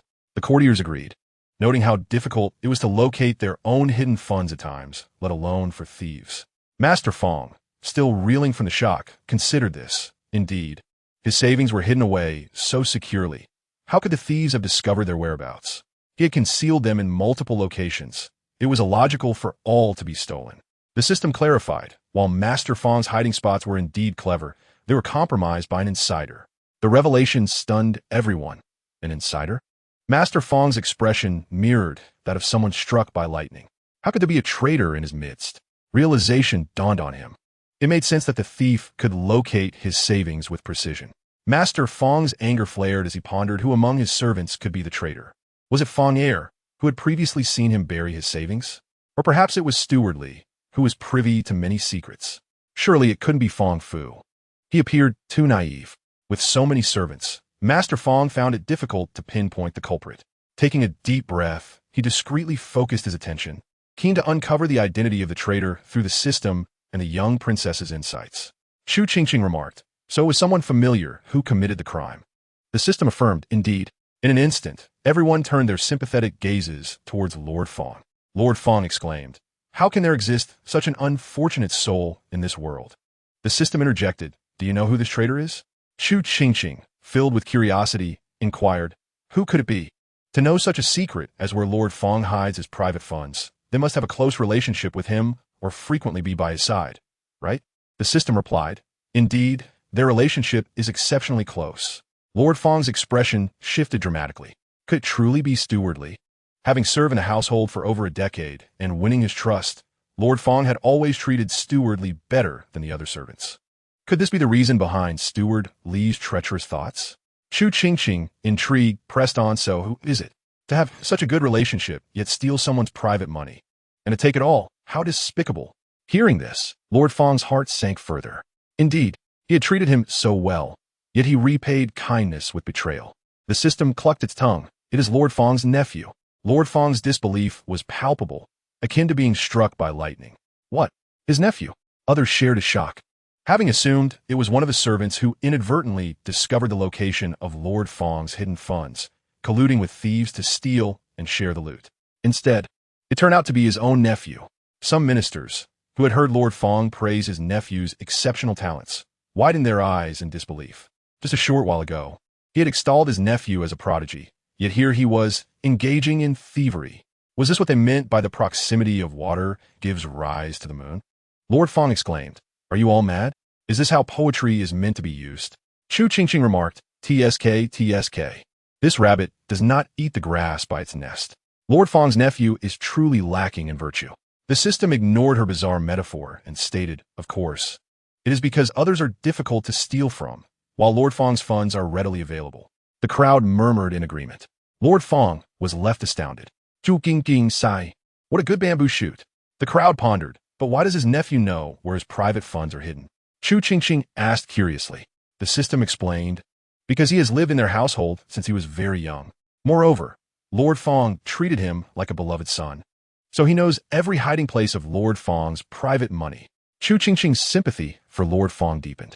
To think that the nephew he cherished as a son would betray him in such a manner, and in such a coordinated effort. How tragic. Chu Qingqing asked, "Did his nephew's parents pass away?" The system responded, "Why do you curse others as soon as you speak?" Chu Qingqing, I thought he grew up in Lord Fong's household because he was an orphan. The system clarified, "Of course not. His parents are alive and well." Chu Qingqing, vets? Then why does he continue to live in Lord Fong's household? The system replied, because his parents believed that Lord Fong, being influential and wealthy, would provide a better upbringing than they could at home. Thus, when he was around 7 or 8 years old, they entrusted him to Lord Fong's care, and he has remained there ever since. Chapter 160, Generations Without End. Upon hearing this, everyone looked at Lord Fong as if he were the greatest fool. Lord Fong, bewildered, exclaimed, "They did not say it like that at the time." The system clarified, of course, when his parents sent him, they did not phrase it this way. They said that Lord Fong was burdened with political affairs day and night and needed a child to keep him company. So they reluctantly allowed their beloved son to stay in the Fong household to care for him. Chu Qingqing and the crowd found themselves at a loss, wondering who was taking care of whom. They were perplexed, especially since the parents had children of their own. Lord Fong's incredulity grew. The system continued. Furthermore, Lord Fong was particularly moved at the time, so much so that he embraced his nephew and wept. The crowd was baffled. What kind of absurdity was this? Chu Qingqing couldn't fathom how such peculiarities existed in the world. The ministers shared her sentiment. The system added, not only that, but Lord Fong treated his nephew exceptionally well, even better than his own 2 sons. The crowd was astonished. Lord Fong was indeed a remarkable being. The system concluded, yet he was betrayed, his private funds entirely stolen. Oh, and his nephew plans to raid his study tonight as well. Chu Qingqing looked at Lord Fong with pity. How unfortunate. After spending so much money, he ended up raising an ungrateful wolf. The system remarked, there is something even more tragic. Lord Fong's sister and brother-in-law are aware of this situation. The crowd gasped in shock. What? They know and have not intervened. Chu Qingqing was equally stunned. The system explained, they certainly did not intervene, for the thieves were hired by them. A thunderous shock struck Lord Fong's mind, rendering him nearly unconscious. His sister and brother-in-law were behind this. Just as he felt himself fainting, a quick-thinking minister nearby caught him, exclaiming, Lord Fong, you cannot sleep here in the court, even if you must rest. You cannot lie down. Lord Fong was jolted awake by indignation. He had not intended to be so naive. Chu Qingqing, realizing the explosive truth, understood why his nephew was an ungrateful wretch. It was evident that misdeeds ran in the family. She had questioned why the parents did not intervene when their son committed such acts, only to discover that the thieves were indeed hired by them. Looking at the weary Lord Fong, she felt an even deeper sympathy. This family is truly excessive. After raising their son for so many years, not only are they ungrateful, but they also hire thieves to rob him. The crowd murmured in disbelief. Truly, the greed of mankind knows no bounds. Even this was not enough. They planned to have the Fong family provide dowries for their daughter when she married and expect the same for their son's marriage. The crowd was aghast. How shameless can they be? The system added, there is even more shamelessness. They plan to sell their house after their daughter marries and move in with Lord Fong. The crowd was left speechless. Lord Fong, unable to bear it any longer, rolled his eyes and fainted from rage. The two ministers who had previously assisted him quickly rushed to shake him awake, insisting, Lord Fong cannot sleep. His head is important. Lord Fong retorted, leave him be. Let him faint.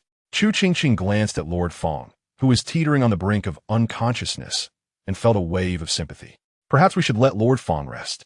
He has suffered so much and will have to prepare dowries for their daughter and arrange for their son's marriage. Oh, and he must provide for his sister's family as well. Once the nephew and niece are married, he may even have to support their families and, eventually, their children. The crowd lamented, is this not too tragic? Generations without end. Upon awakening, Lord Fong was once again rendered unconscious by anger.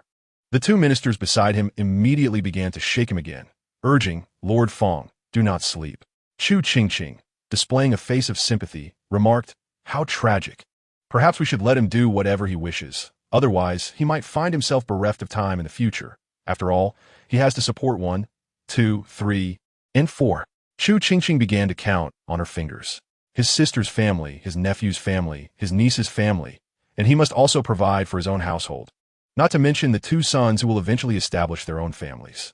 By the way, does Lord Fong have daughters? The system replied, yes, 3. Chu Qingqing gasped in horror.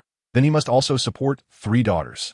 Oh dear, doesn't that mean Lord Fong will be utterly exhausted? What if he has to support his nephew's children and his niece's children too? Goodness, he might end up with nothing but bones left. How tragic. Lord Fong, just roused from slumber, was bewildered. Chu Qingqing, filled with sympathy, suggested, let him sleep a little longer. Otherwise, if he sees that the study has been robbed tonight, he will certainly stay awake all night. If this continues, he might suffer a sudden demise one day. And what then? After all, there's so many dependents to care for. This time, Lord Fong truly fainted from rage, regardless of how vigorously the ministers shook him. His last thought before losing consciousness was that if it were indeed, as the young princess said, he might as well perish one day. The Emperor Anwu was evidently stunned by Lord Fong's predicament, remaining silent for a considerable time until a minister stepped forward, deliberating for a moment before explaining that Lord Fong's residence had been burglarized last night, and that his exhaustion was due to a night spent in pursuit of the thief. Thus, he requested that the emperor not blame Lord Fong, and if possible, allow him to rest. For tonight, Lord Fong must continue his efforts to catch the burglar. The Emperor Anwu, recalling the sensational gossip he had just heard about the Fong family, found it hard to believe. After a moment of contemplation, he nodded, then let him sleep. Once he awakens, inform him that I will come to assist him in catching the thief tonight. Chapter 161. Team building to catch thieves at Fong's residence. As soon as the Emperor Anwu uttered these words, the eyes of the ministers brightened instantaneously. And soon someone stepped forward, saying, Your Majesty, if the burglar was able to stealthily infiltrate Lord Fong's home without being captured, he must possess considerable martial prowess. You are of immense value. Should anything go awry, indeed, your majesty, that burglar is exceedingly cunning. What if there were unforeseen mishaps? I have also heard that there is more than one thief within Lord Feng's residence. Precisely, your majesty. I too have heard that the burglar was part of a gang. Upon hearing her father's intention to catch the thief that night, Chu Qingqing was initially delighted. However, she was taken aback as a swarm of ministers rose to caution her father, causing her small face to fall. Simultaneously, she pondered, are they so well informed? The system was also perplexed. Indeed, they seem to be more gossipy than you. How quickly they learned of last night's events. Chu Qingqing clicked her tongue. It seems that there must be numerous spies infiltrated within Lord Feng's household. The ministers, still performing their theatrical roles, thought, oh no, we may have overdone it. The just-awakened Lord Feng trembled as he opened his eyes, inquiring, Who has placed spies in my home? The minister supporting him softly replied, Your nephew is the spy your sister has placed in your household. Lord Feng fainted once more. The minister exclaimed, waving his hands, claiming no responsibility, insisting that Lord Feng had fainted on his own. The others observed, while the Emperor Anwu sighed with a pained expression. Glancing at the ministers who were fervently describing the terrifying burglar, he raised a hand to silence them and said, Get to the point. The ministers paused, then joyfully chimed in, Thus, we are willing to accompany you to ensure your safety. Chu Qingqing thought, so it seems they just wish to join in the spectacle. Consequently, Emperor Anwu raised his hand in approval. The system also remarked, Indeed, I previously thought they lived dull lives, merely commuting between 2 points. Who would have imagined it to be so entertaining? Chu Qingqing felt a pang in her heart, as the monotony of life reminded her of the hardships she endured in her previous life while studying and cultivating. Team building? What does it mean? The ministers, hearing Chu Qingqing's thoughts, were particularly curious, beginning to speculate on the meaning of this new term. If it is team building, can I join too? Chu Qingqing blinked, convinced that her reasoning was sound.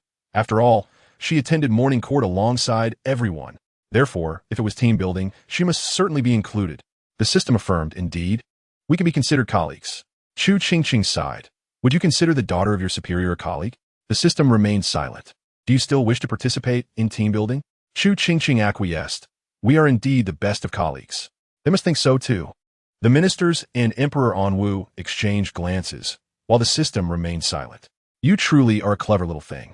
Thus, the astute Chu Qingqing resolved to cling to her father from now until nightfall, determined to accompany him on this endeavor to catch the burglar.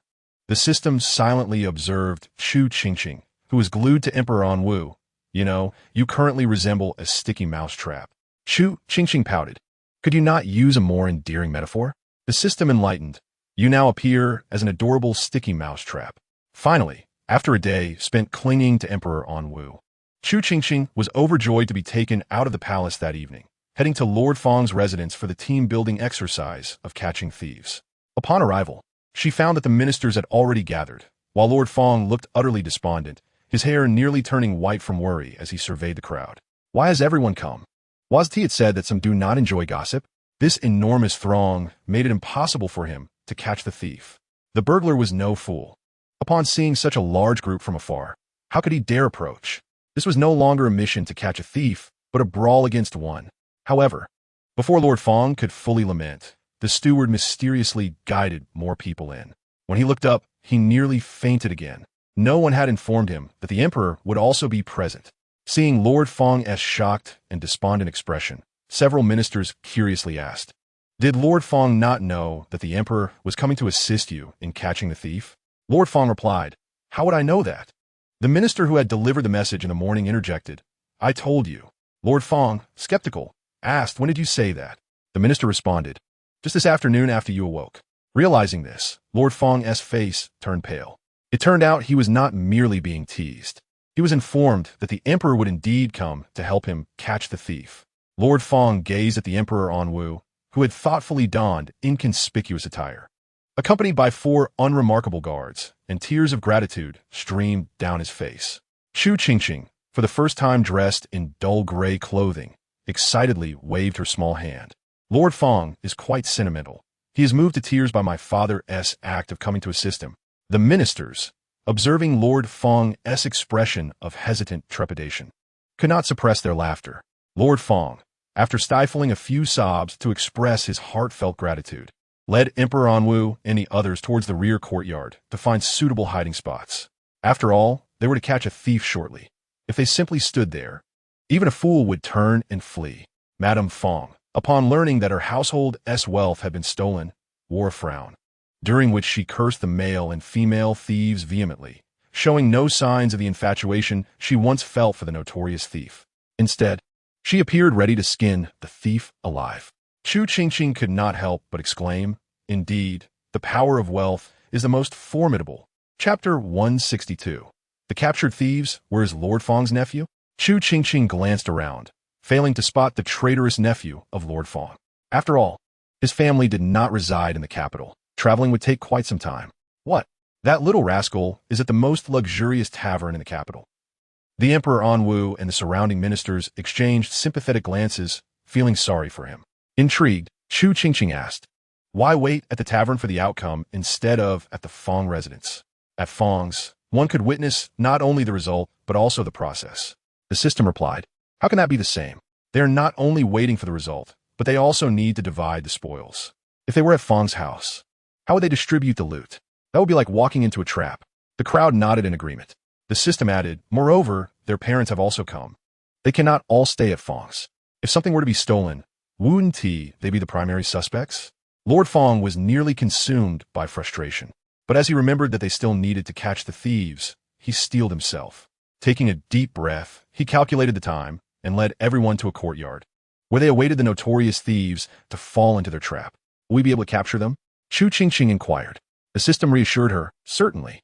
Lord Fong has deployed personnel throughout the courtyard and has borrowed several skilled guards and spies from your father.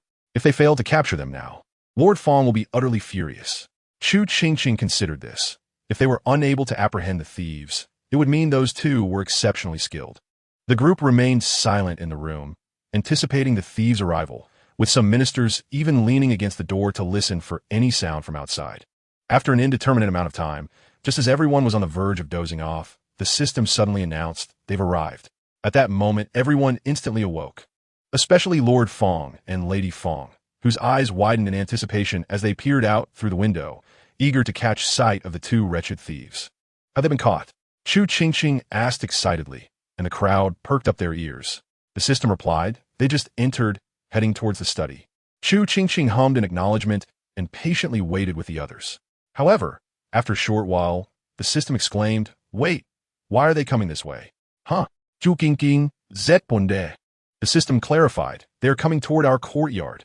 This revelation stunned not only Chu Qingqing, but the entire group. Why would they head this way? Lord Fong's study was not located here. What about the guards outside? Chu Qingqing asked. The system explained, because Lord Fong instructed them to capture the thieves with the stolen goods, they are waiting for the thieves to enter the study. Now that the thieves are approaching this way, they realize something is amiss and are in pursuit. Meanwhile, within the Fong residence, the thieves, Apu and Adong, were bewildered as they stared at the 7 or 8 individuals who suddenly appeared behind them. They had waited outside for a long while, ensuring everyone was asleep before entering. How could so many people appear out of nowhere? As they saw the people rushing toward them, even the dimmest of them realized their cover was blown and attempted to flee. However, they were swiftly kicked down by the guards beside Emperor Anwu, who cried out in agony as they fell and scrambled to escape, only to find themselves surrounded when they looked up. Understanding that these individuals were prepared, they exchanged glances and decided to bolt in a particular direction, only to crash headlong into the courtyard door, landing directly in front of Emperor Anwu and the ministers who had been hiding. Why are there so many people in the Fong residence? One of them thought. Moreover, there was a child. Wasn't it said that the youngest daughter of the Fong family was already 10 years old? Feeling the weight of the stares upon them, the two thieves gulped nervously, preparing to flee, but were promptly kicked inside by those pursuing them, landing at Emperor Anwu's feet. Dazed and furious, they thought, these people hardly seem to be martial artists. Surely, it would be easy to abduct one. So, they simultaneously raised their heads, deciding to take the unfortunate soul before them. They regarded Emperor Anwu, who seemed formidable, and silently shifted their target to a seemingly frail individual. Their eyes lit up as they exchanged knowing glances and nodded in agreement. He was the one. They hurriedly got to their feet and charged toward the Prince Jing, who was leisurely fanning himself with a folding fan. They ran so swiftly that they failed to notice the glimmer of sympathy in the eyes of the onlookers as they zeroed in on their target. Then, they were sent flying by a kick from Prince Jing. The ministers, hearing the thuds, felt pity, thinking, why choose Prince Jing of all people? Now look what has happened. Chu Qingqing was equally surprised that these two thieves had chosen the most formidable opponent, Prince Chu Qingzhou, exclaiming, do these thieves have poor judgment? How could they possibly select the most formidable one? The system observed the innocent-looking Chu Qingzhou standing there and, after a moment of silence, remarked, do you not think he is too deceptive? Chu Qingqing glanced at Chu Qingzhou, who continued to fan himself, and fell silent. Meanwhile, the dazed thieves were swiftly bound with ropes and thrown before Emperor Anwu, Chu Qingqing, and the two parties involved, Lord Fong and Lady Fong.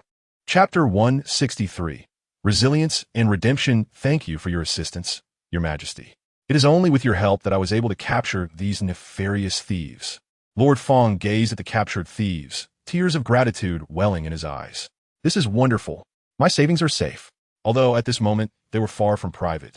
He glanced at his wife and sighed. Then he turned his furious gaze upon the two thieves, cursing them for stealing his savings. Lord Fong, feeling utterly helpless, advanced and kicked the two thieves several times, exclaiming, how dare you steal? Apu and Adong, already injured from the earlier kick and the fall, gasped in pain as they received further blows.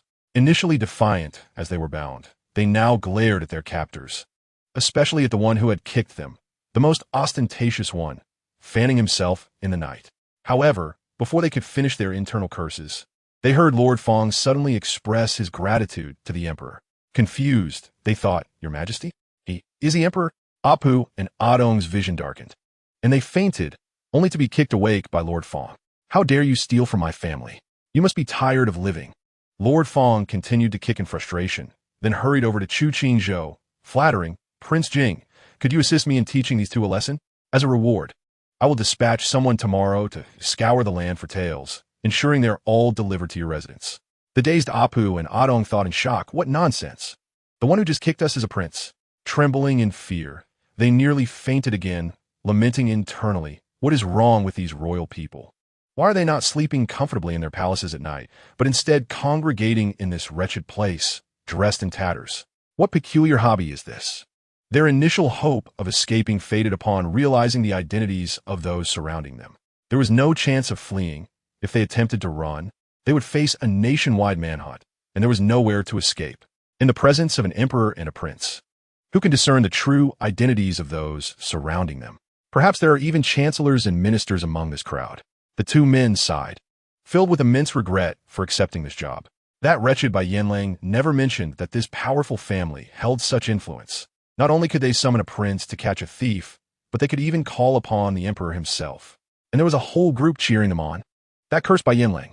The two men gritted their teeth in anger, wishing they could drag Bai Yanlang and his family out of the tavern and give them a good beating. This Master Fong was being utterly unreasonable. He should have directed his ire towards his treacherous nephew and sister, not them. If it weren't for that Bai Yanlang family, they would never have resorted to thievery in the first place. That despicable Bai Yanlang family had brought ruin upon them all. The more they pondered, the more infuriated they became, feeling utterly unfortunate. In their fury, they shouted for a halt before they could be kicked again, spilling the beans about how Bai Yanlang had hired them to steal, recounting every detail with precision.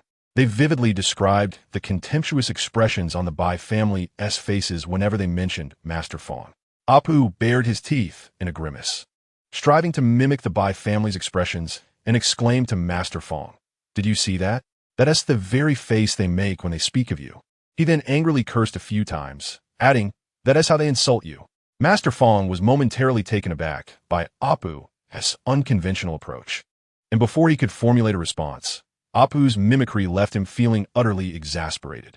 The onlookers were equally surprised by the thieves' refreshing and unconventional demeanor. They hadn't even begun the interrogation before the thieves had betrayed their employer. Chu Qingqing couldn't help but exclaim, "These audacious bandits are quite resourceful." The system chimed in, "Indeed, they even know how to turn their guilt into merit." The gathered ministers nodded in agreement, realizing that the thieves had cleverly revealed their employer without needing to stage a performance for the young princess to uncover the mastermind behind the scenes. It was a delightful turn of events for all. Lost in their musings, The ministers were interrupted by Apu's continued remarks. Master Fong, I must say, you've raised a white-eyed wolf. After nurturing him for so many years, he repays your kindness with vengeance.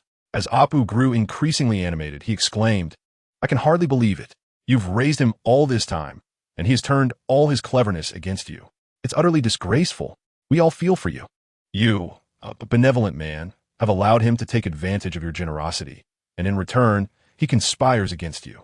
What a wretched creature. Initially, Chu Qingqing found nothing amiss. But as Apu continued, she sensed an uncomfortable shift, questioning, why does it seem like he is veering into flattery?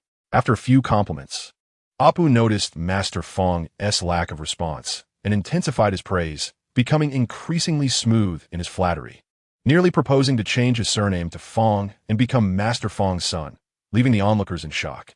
Chu Qingqing remarked, such eloquence is wasted if not utilized in performing.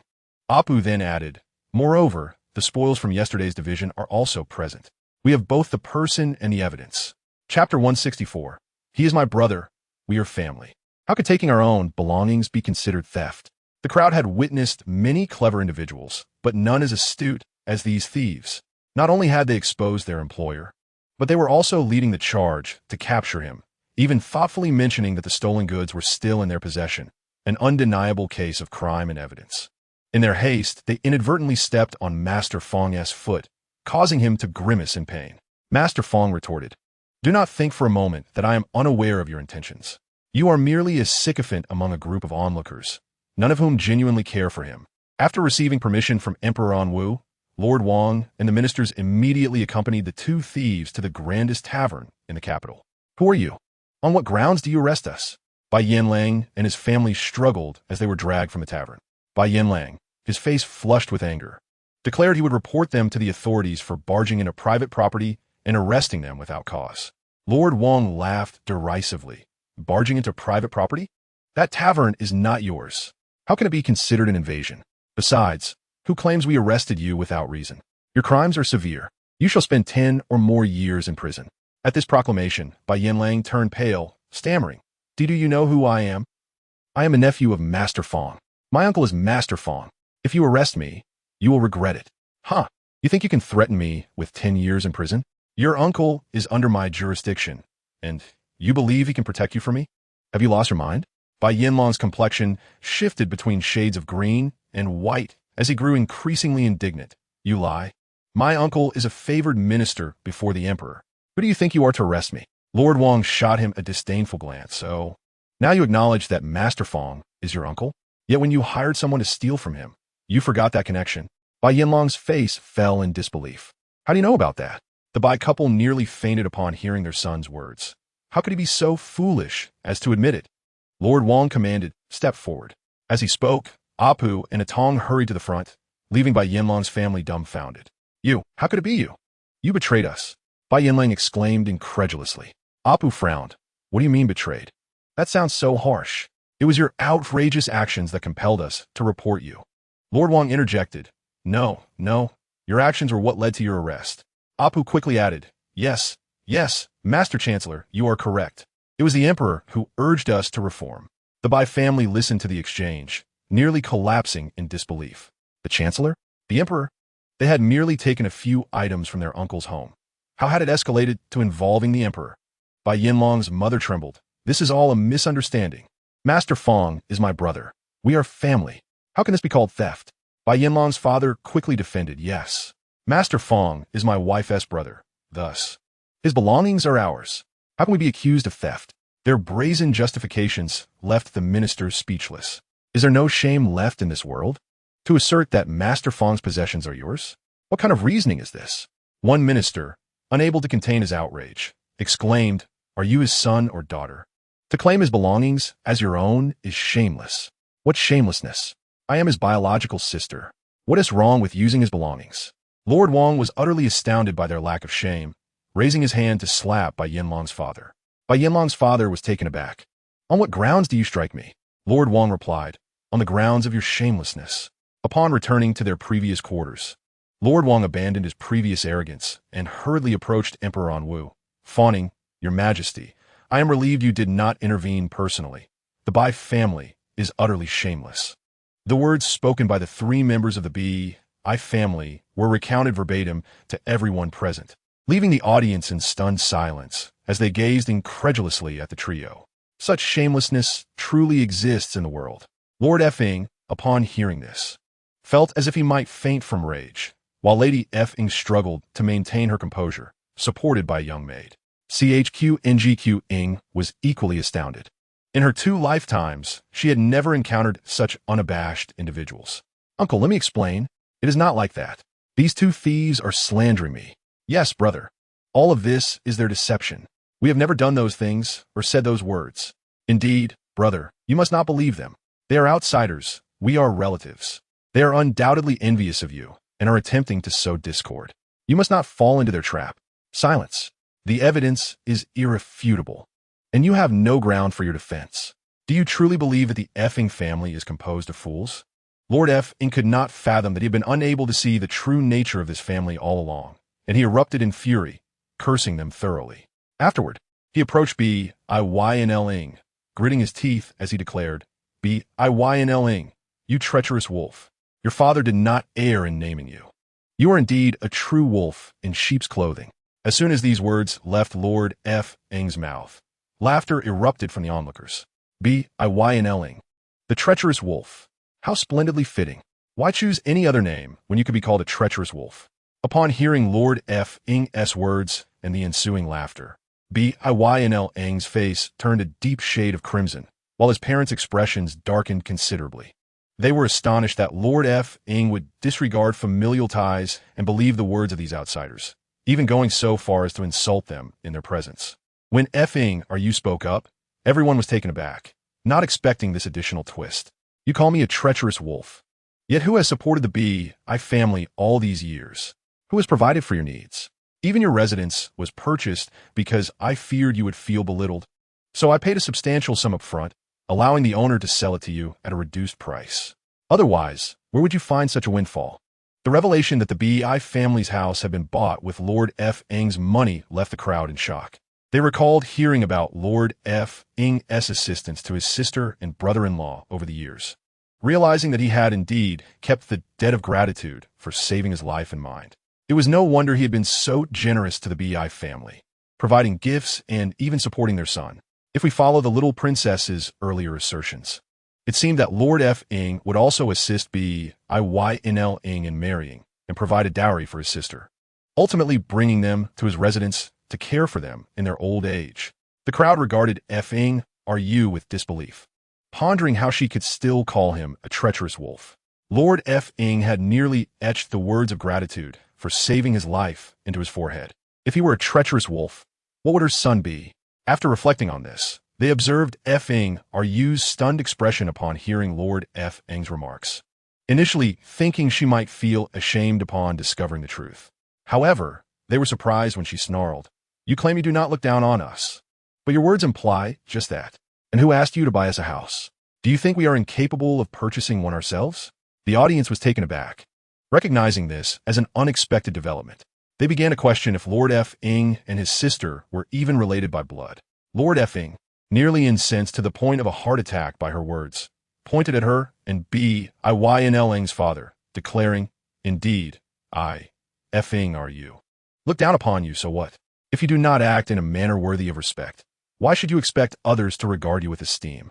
Chu Qingqing observed the escalating argument, glancing between Lord F.ing and F.ing pondering, "Why do I feel that Lord F.ing's sister is feeling a mix of embarrassment and anger? Could she have known all along that the house was purchased by Lord F.ing?"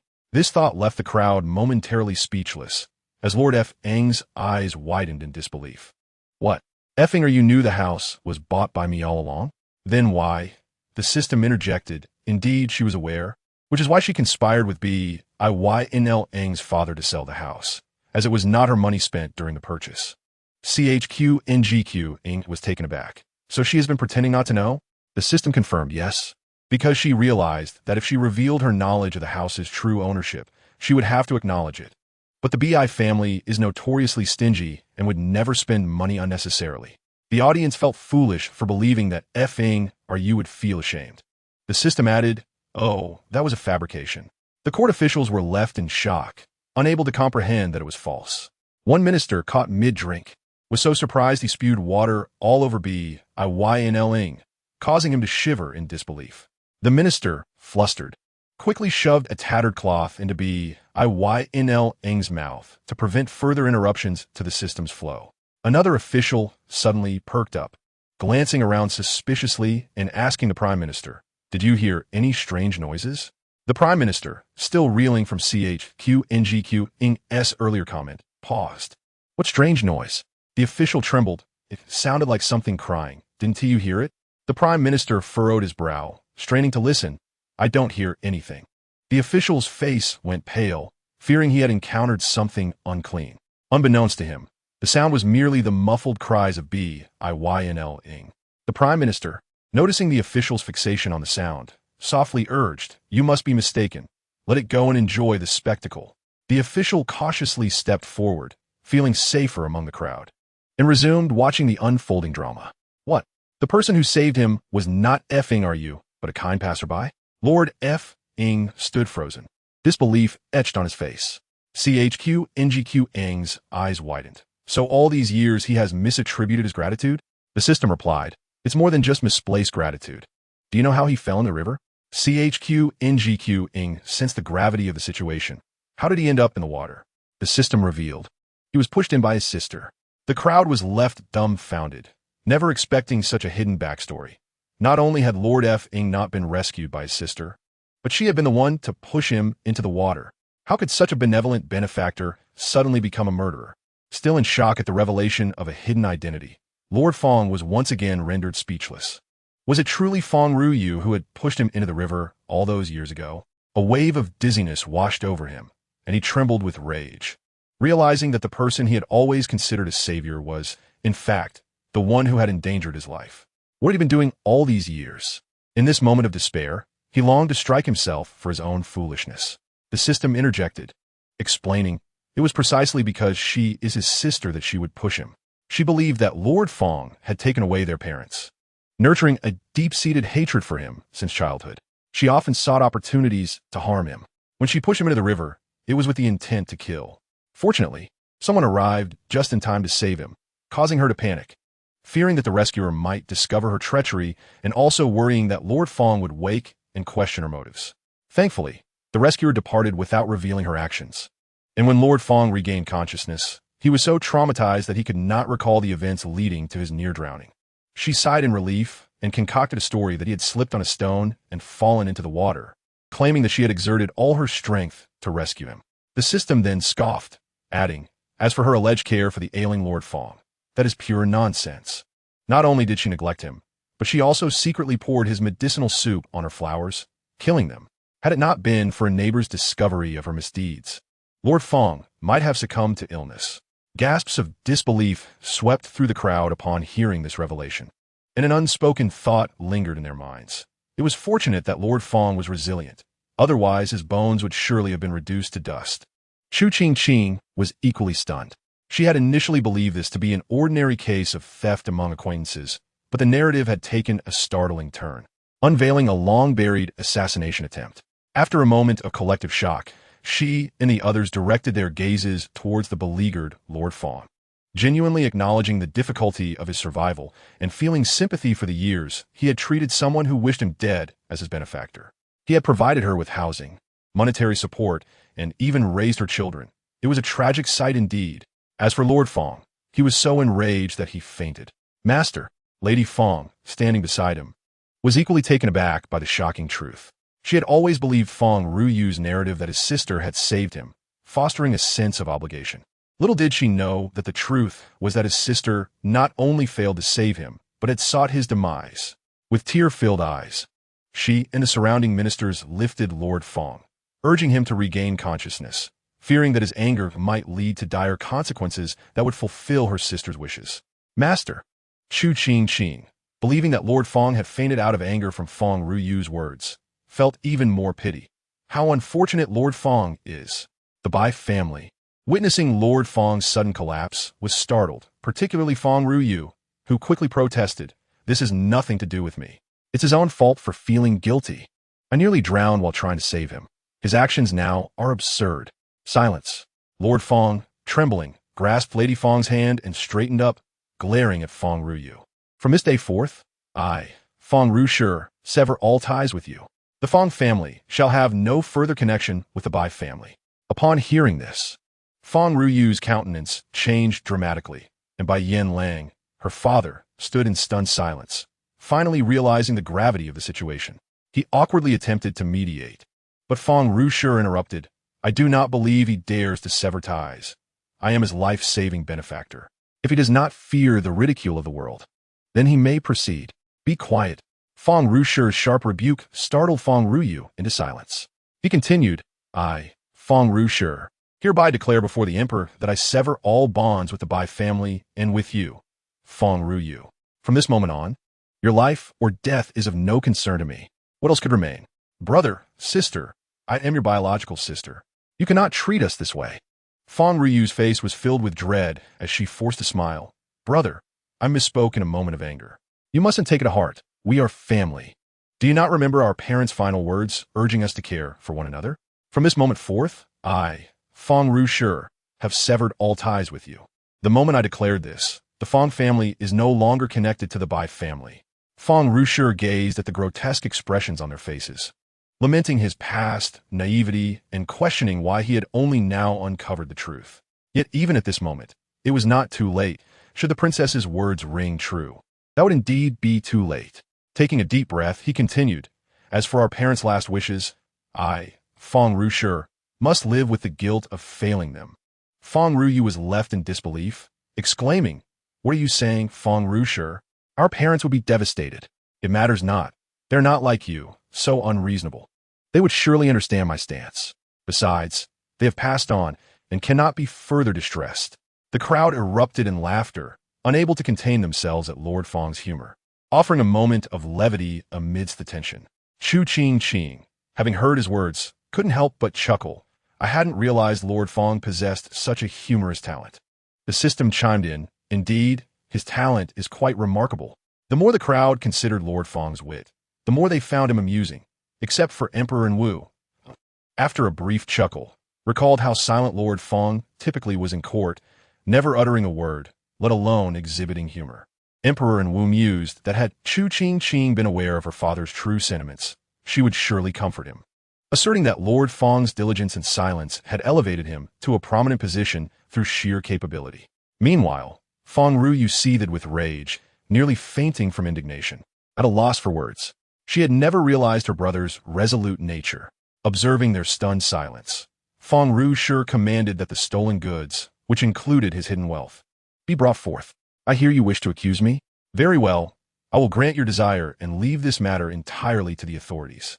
The impact of Lord Fong's declaration struck the Bai family like a thunderclap, as they realized that if the authorities were involved, imprisonment awaited them. Lord Fong, seemingly aware of their thoughts, opened the pouch containing his hidden wealth and revealed an item, asking, Do you know how much this is worth? The Bai family stood frozen in fear, shaking their heads in response. This single item is enough to ensure you suffer imprisonment and subsequent exile. Their faces turned pale at the implication, while the crowd curiously eyed the sealed wooden box in Lord Fong's possession. Lady Fong, seeing the object, paused momentarily before her eyes welled with tears. Chu Qingqing, standing close to Lady Fong, noticed her sudden emotional shift and curiously inquired of the system. She was deeply moved. That item was a gift she presented to Fong Darren on the occasion of their first wedding anniversary. At that time, Fong Darren was merely a local official, while Fong Foreign hailed from a wealthy family, unable to bear the sight of her husband toiling day and night in destitution. She utilized her dowry to create this treasure. Do not be deceived by its outward appearance as a mere wooden box. Within it lies a trove of gold, silver, and jewels. This box represents the most valuable possession among Fong Darren's private savings and is indeed his most cherished item. As the system spoke, Fong Darren instructed his subordinates to fetch tools and personally open the sealed wooden box. Despite its designation as a box, it was merely constructed from wooden planks, lacking the semblance of a container filled with treasures. Yet, within this shabby wooden crate lay an abundance of riches. As Fong Darren unveiled the box, the onlookers were greeted with the sight of glittering gold and jewels. Chu Qingqing could not help but exclaim, It turns out that the bond between Fong Darren and Fong Foreign is so profound. One, who would not allow her husband to suffer, willingly gifted her entire dowry to him. The other, who cherished his wife's dowry as a treasure, kept it close to his heart. The system commented, a decade of unwavering devotion. The crowd collectively sighed, acknowledging the strength of their love. Yet, Chu Qingqing pondered if that is the case. Why do they both fall for the notorious thieves at first sight? She was at a loss. The system replied, it is undoubtedly a misunderstanding. Upon hearing this, both Fong Darren and Fong Foreign froze, particularly Fong Foreign, who had been touched just moments before, now wide-eyed in shock at the implication that they had fallen for the thieves. Had Fong Rushi also felt an attraction to the thief? Fong Darren felt a chill run down his spine, drenched in cold sweat, fearing that Fong Foreign might be angered by this revelation. He hastily drew closer to her, clutching the box of treasures, his eyes pleading. Internally, he berated himself for being unworthy. After all, his wife had been so generous, marrying him despite his poverty and offering her entire dowry. How could he possibly be drawn to another? It was utterly disgraceful. However, as Fong Darren scolded himself and Fong Foreign endeavored to comprehend Chu Qingqing's words, they were once more taken aback by the system's statement. A misunderstanding? What did that mean? The system explained that upon entering the Fong household, it had unearthed a sequel regarding the supposed instant attraction, only to forget to mention it due to the abundance of intriguing events. Chapter 168. Enough to be exiled 1,000 miles. It became evident that Fong Darren and Fong Foreign had indeed misidentified their affections. The system clicked its tongue and elaborated. Allow me to recount the situation from last night, when Fong Darren and Fong Foreign mistakenly believed they had fallen for the thieves. The system continued. Due to a thunderstorm the previous night, a large tree in their courtyard was struck by lightning, prompting both to rush outside to investigate. As they stepped into the yard, they locked eyes with the thieves who were attempting to flee with Fong Darren's private savings. The onlookers, captivated by the vivid description, envisioned the scene. And one could not deny that a chance encounter on a stormy night held a certain allure. The system added, in that fleeting moment of eye contact, Fong Darren and Fong Foreign suddenly felt a tingling sensation coursing through their bodies, their hearts racing. After gazing at each other for a while, they felt as though they were being seared by the thieves' captivating eyes, their previously clear minds becoming hazy. The system's detailed depiction caused Fong Darren and Fong Foreign to flush crimson, wishing to sink into the ground. How could the system be so brazen? Fearing that their unusual reaction might be noticed by Chu Qingqing, they turned and hid behind Wang Qingxiang. Wang Qingxiang quipped, he is a chancellor, not a city wall. The ministers, upon hearing the system's account, wore expressions of complexity. Was this truly a misunderstanding? The system clarified, the only prior instance when they experienced such a tingling sensation and racing hearts was when they first fell for each other, leading them to subconsciously believe they were infatuated with the charming-eyed thief. The curious minister, who had wondered whether Fong Darren and Fong Foreign were indeed love at first sight, nodded in realization. Indeed, they had experienced such a phenomenon. Chu Qingqing contemplated the system's explanation and mused. So it was not love at first sight? The system confirmed. It was certainly not love at first sight. Just observe how Fong Darren and Fong Foreign attacked those two thieves with fists and kicks. Did that resemble love at first sight? Chu Qingqing was perplexed, and the ministers agreed. It seems there was indeed no semblance of love at first sight. Chu Qingqing questioned, then if it was not love at first sight, what caused the tingling sensation and racing hearts? The system clicked its tongue and replied, it was undoubtedly an electric shock. Chu Qingqing was taken aback. An electric shock? The system affirmed, precisely. Last night, when the tree in Fong Darren and Fong Foreign's yard was struck by lightning, the ground was also electrified. When they stepped outside, they were jolted by the residual current. The reason they experienced the tingling sensation was due to the shock, while their racing hearts were a reaction to the surprise. The warmth and dizziness they felt were merely normal responses. The system added with a click of its tongue, it is akin to that suspension bridge effect. Astounded that the supposed love at first sight between Fong Darren and Fong Foreign originated from a lightning strike, Chu Qingqing took a deep breath and corrected, it is referred to as the suspension bridge effect. The system exclaimed, wow, you know that. Chu Qingqing retorted. Angered, she declared, do you not believe I can reset you to factory settings? The system hastily replied, I am sorry, I was wrong. Chu Qingqing scoffed, you lack integrity. The system retorted, I am simply adaptable. Besides, I was just trying to lighten the mood. Although the ministers were unfamiliar with the suspension bridge effect, they understood the implications of the system's earlier statements. Thus, the notion that Phong Darren and Phong Foren believed they had experienced love at first sight due to a lightning strike left them in shock. The ministers regarded Phong Darren and Phong Foren with astonishment. It was their first encounter with such audacious individuals who mistook a lightning strike for a romantic connection, far surpassing the antics of the former false national master and the empress. Phong Darren and Phong Foren never anticipated that their assumed love at first sight was merely the result of an electric shock. However, one would think that a lightning strike would leave them like the false national master and the empress, spewing smoke or losing their hair. The system remarked. Because of this incident, Phong Darren and Phong Foren felt guilty for quite some time, berating themselves and vowing to treat each other better. Chu Qingqing was astonished by the depth of their love and remarked, "It has been a while since I have witnessed such a heartwarming romance." The ministers echoed her sentiments. Who could deny it? The box of gold and jewels retrieved from the loot was worth a fortune, sufficient for the Bai family's exile after serving their sentence. Thus, when the Bai family beheld the treasure, they nearly fainted on the spot. This was their doom. If the Phong family truly handed them over to the authorities, their lives would be irrevocably ruined. Bai Rulong and his spouse attempted to plead for mercy, yet before they could utter a word, Bai Yanlang, finally free from the gagging cloth, wailed, "Uncle, I am your own nephew, the one you raised since childhood. I still need to take care of you. I cannot go to prison, Uncle."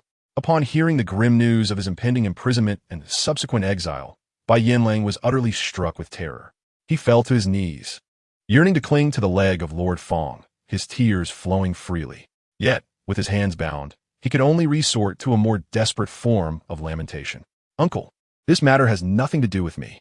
It was my father and mother who forced me into this. I had no choice," he pleaded, his voice cracking with despair. "Uncle, please, just imprison them and spare me. I am innocent." The crowd was taken aback by Yanlong's words, shocked at how swiftly this ungrateful wretch would betray his own parents, realizing that his treachery extended beyond just his uncle. Chu Qingqing, equally astounded by his audacity, remarked, "What a true filial son. If they arrest my parents, they cannot possibly take me as well." The onlookers stifled their laughter, their bellies aching.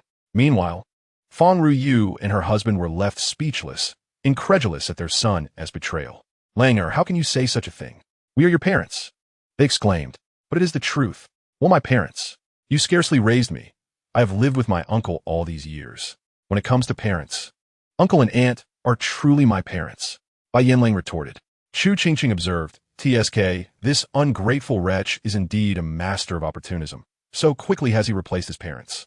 As Phong Ruyu and her husband fumed, preparing to retaliate, Bai Yanlang swiftly hid behind Lord Phong, exclaiming, "Father, have someone seize them.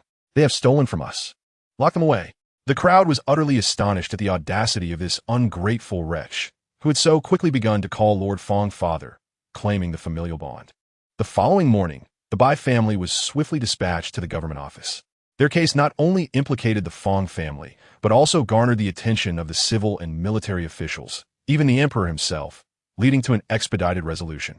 In the sentencing, not only were the Bai family's thefts accounted for, but Phong Ruyu's previous attempted murder charges were also included. Ultimately, as Lord Phong had predicted, the Bai family was sentenced to imprisonment followed by exile to a desolate land where no creature would dwell. Chu Qingqing was seated on a stone bench in the imperial garden, swinging her legs while munching on an apple. Two palace maids stood nearby, diligently wiping her mouth with handkerchiefs. After taking a bite, she cheerfully exclaimed, "Serve them right." Following another bite, she added, "What a satisfying turn of events." The system chuckled softly. "There is even more delightful news." The night before the Bai family was taken to the government office, they had a fierce altercation in the woodshed at Lord Fong's residence, which continued until the following morning when the Phong family arrived to escort them away.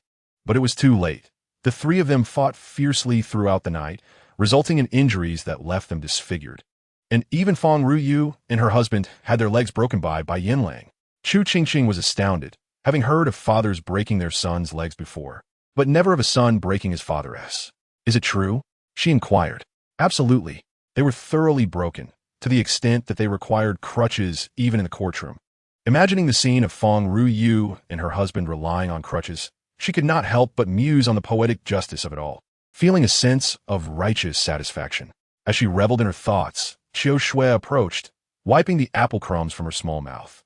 Would the little princess like some peaches? I have some right here. After cleaning her mouth, Chu Qingqing produced a large, round peach, presenting it to Chu Qingqing.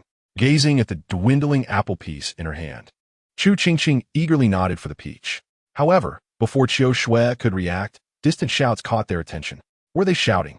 Chu Qingqing wondered aloud. Catching chickens?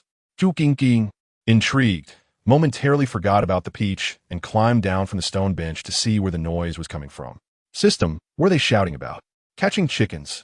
The system replied. Both Chu Qingqing and Chu Qingqing were perplexed. Really? What chickens? The system clarified. The chickens from the imperial kitchen have escaped.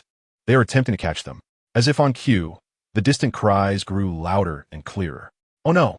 The chickens from the imperial kitchen have escaped. Everyone, quickly catch the chickens. With that, a plump chicken flapped its wings, landing just outside the pavilion with a loud cluck. The palace eunuchs and maids erupted into chaos, fearing that the runaway chicken might frighten the little princess. They scolded the cooks for failing to manage a mere chicken while simultaneously chasing after it. Chu Qingqing, intent on lifting Chu Qingqing to safety, looked down only to find that the little princess had already vanished. Panic set in as she prepared to call out for everyone to stop searching for the chicken and find the princess instead, when she heard a familiar voice. System, look how plump this chicken is. It can fly so high. The meat on its wings must be incredibly tender and flavorful. Chu Qingqing turned to see Chu Qingqing, who had snuck up behind her and was now salivating over the chickeness wings. The surrounding crowd, worried that the chicken might frighten the little princess, was taken aback to see her discussing the chicken wings with enthusiasm. The chicken is meant for the emperor's lunch. How could it not be tender and flavorful? The cooks lamented. Making cola chicken wings from it would surely be delicious. The system suggested. Chu Qingqing's eyes lit up with excitement, and she felt an urge to act. The crowd instinctively felt a wave of dread. What mischief was the little princess planning? As it turned out, their fears were justified, for Chu Qingqing dashed forward, intending to catch the chicken. The crowd was nearly fainting with anxiety, fearing that if the chicken flapped its wings or kicked, it might injure the princess, and they would lose their heads for it. In a frenzied attempt to protect her, they rushed to grab the little princess, hoping to secure her before she could reach the chicken. Alas, neither plan succeeded. Before them, the chicken now calmly followed Chu Qingqing, presenting a stark contrast to its earlier escape attempt. The onlookers were bewildered. Could it be that the chicken, too, feared the strong and favored the weak? What does this mean? The cooks questioned, confused. After a brief moment of astonishment, Chu Qingqing stepped forward to explain. The little princess means to say that she has caught this chicken, and it now belongs to her. Chu Qingqing nodded in satisfaction and gestured for them to leave. Chu Qingqing continued the translation. The little princess says you may go now. The cooks were left in despair, realizing that their chicken had indeed been taken. And by the little princess, no less. But that was meant for the emperor's lunch. Observing their woeful expressions, Chu Qingqing could not suppress a chuckle. Now with my lunch, I believe my father is broad-minded enough not to hold it against me. The system noted, that is quite generous of him. Understanding her character, the system did not need to ponder further. The palace eunuchs and maids stifled their laughter, recognizing that only the little princess would dare speak so boldly to the emperor. After a moment of hesitation, Chu Qingqing squatted down beside Chu Qingqing and inquired, how does the little princess plan to eat it? Chu Qingqing blinked at the chicken's robust wings, her mouth watering once more. I want cola chicken wings. Initially intending to remark that the chicken was too large for the little princess to consume, Chu Qingqing instead asked, what are cola chicken wings? What is cola? And thus, she did not forget to hold on to her lunch. Chu Qingqing gazed silently at the chicken walking beside her, relieved that the rope was long enough. Otherwise, the poor creature would be hanging helplessly. Yet, she reconsidered, the little princess was too small to lift such a hefty bird. Upon returning to Yanqing Palace, Chu Qingqing solemnly placed the rope into Chu Qingqing's hands. Chu Qingqing hurriedly grasped the lunch that the little princess had caught, fearful that the meal might escape, prompting the princess to catch it again. Seeing Chu Qingqing secure her lunch, Chu Qingqing finally felt at ease and began searching her marketplace for the ingredients needed for cola chicken wings, specifically the delightful fei zai kuai lu shui system. Are you certain they will use it once you find it? The system eyed the bottle of what could only be described as the death water from an ancient perspective, casting doubt on whether Chu Qingqing would manage to enjoy her cola chicken wings today. Chu Qingqing, one must try after all. If they refuse, I shall discreetly add it myself. The system chose not to respond further, but remained uncertain about the situation. This peculiar feeling persisted until the chicken waddled up to Chu Qingqing. Upon seeing the robust hand before her, the system finally grasped the source of its apprehension. System, are you really set on having cola chicken wings?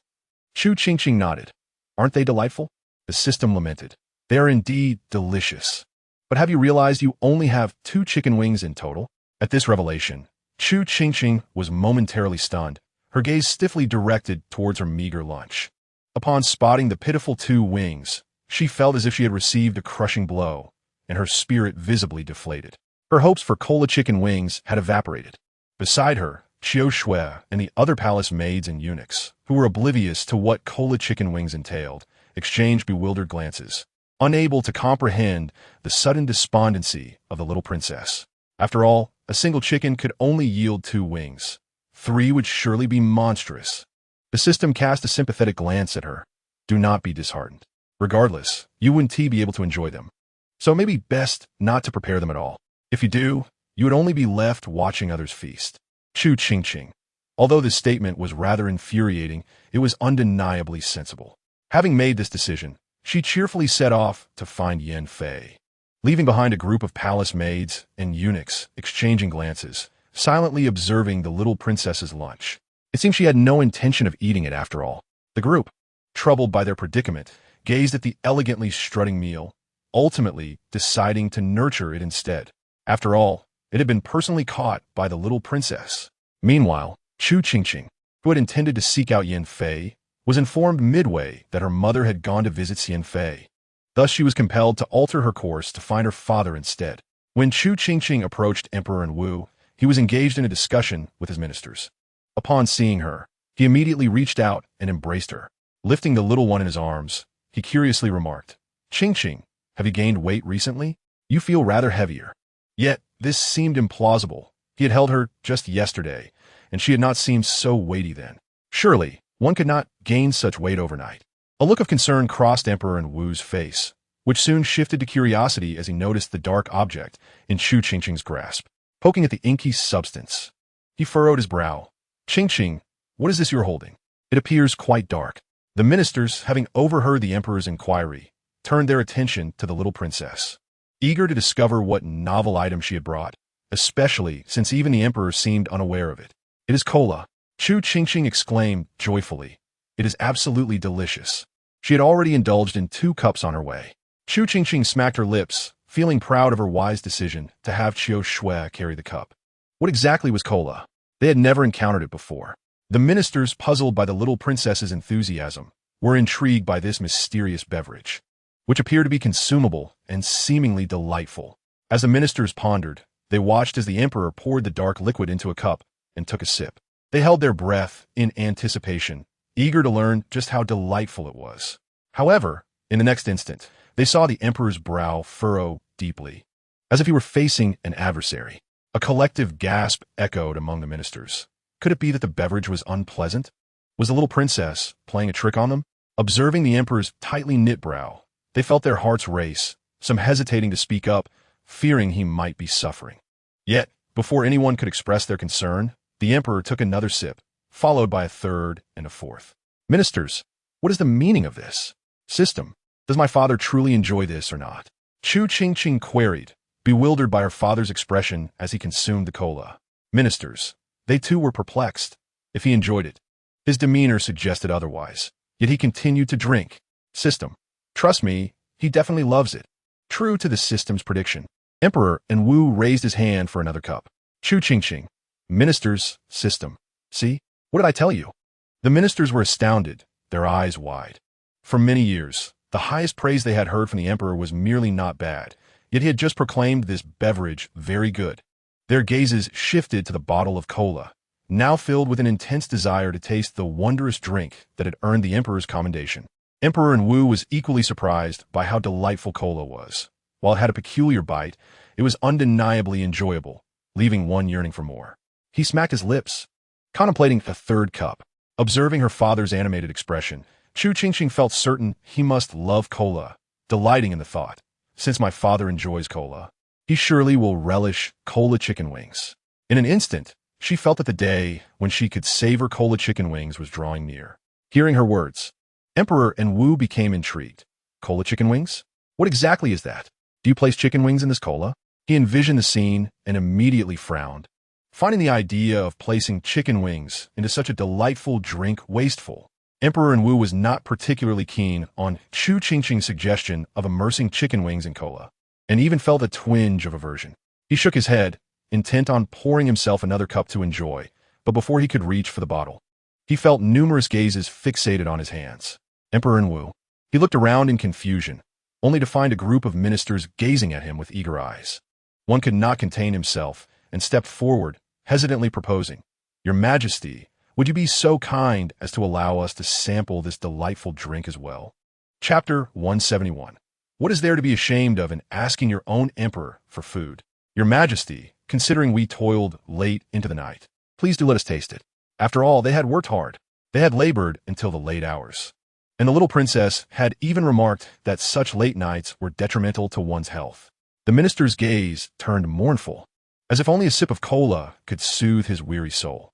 Other ministers nodded vigorously, agreeing. They too had worked late, if not the previous night, then certainly the night before that. Please, let us have a taste. Emperor and Wu's lips twitched in annoyance, thinking to himself that they had already received their due rewards for their overtime, and the last time they apprehended a thief at the Fong residence. They had even received extra. Why do they still seek compensation? Moreover, as esteemed officials of the court, how could they be so shameless as to beg for a mere drink? How embarrassing. Drool was nearly spilling from their mouths. The ministers thought, how could this be deemed shameless? Food is the essence of life. Besides, they were not asking anyone else. What was so embarrassing about requesting a taste from their own emperor? Emperor Anwu observed, It seems to me that these fellows have grown thicker-skinned than ever before, and not just by a trivial margin. He cast a glance at them before continuing, This is Qingqing's affair. I cannot make decisions on her behalf. If you wish to partake, you must inquire with her. Upon hearing his words, the minister's eyes sparkled with enthusiasm, and they turned in unison towards Chu Qingqing. Your Highness, might you consider allowing us a taste of this delightful beverage?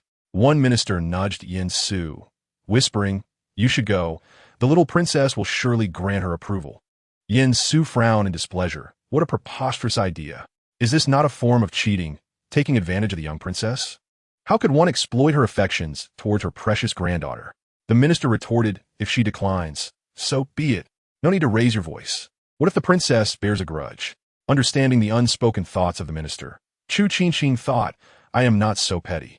With a playful smack of her lips, she complimented her maternal grandfather, leaving Yin Shangshu grinning from ear to ear. The ministers lamented their inability to be the little princess's grandfather.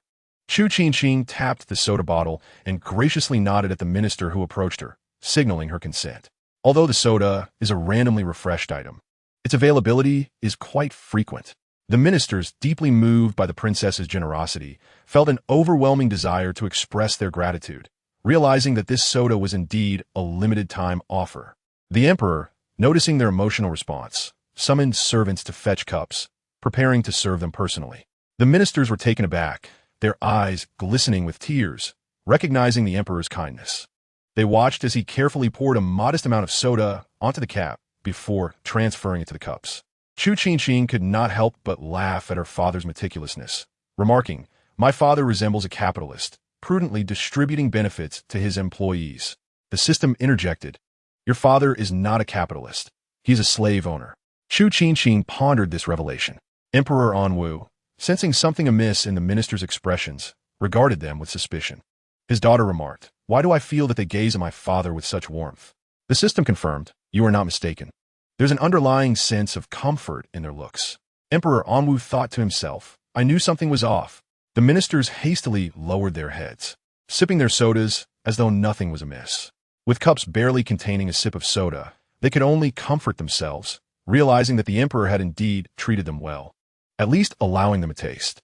Though the quantity was scant, the emperor's goodwill was evident, especially since he had refrained from indulging himself.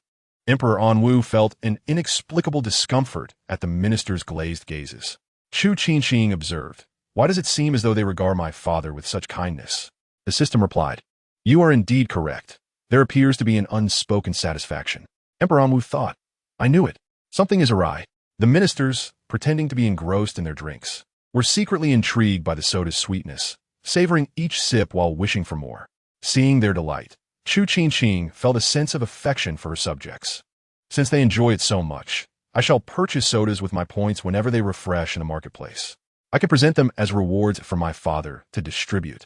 The system remarked, "A commendable thought, but will this not lead to an excess of sugar consumption?" Chu Qingqing hesitated. "Surely not. I am not consuming it by the carton." Gaining confidence, she added, "Rest assured, if they were to drink excessively, I would be bankrupt before they developed diabetes." After all, how could she accumulate so many points for sodas?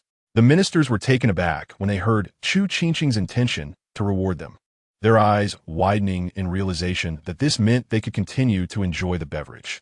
They collectively downed their cups, exclaiming, "Ah, this tastes even better than before." There was a slight prickliness to it, leading them to understand why the emperor had frowned earlier. Curiosity piqued. They wondered if drinking deeply would enhance the flavor even further. "Your Majesty, is such indulgence truly appropriate?" one minister queried. Emperor Anwu shot them a glare. "What is inappropriate about it? I have completed all necessary discussions. Now I shall indulge as I please." As the ministers prepared to depart, they noticed Prime Minister Wang inching forward, his demeanor obsequious.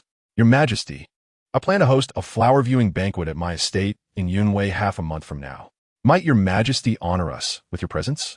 The mention of a flower-viewing banquet stunned the ministers momentarily, but then their eyes gleamed with excitement. A banquet?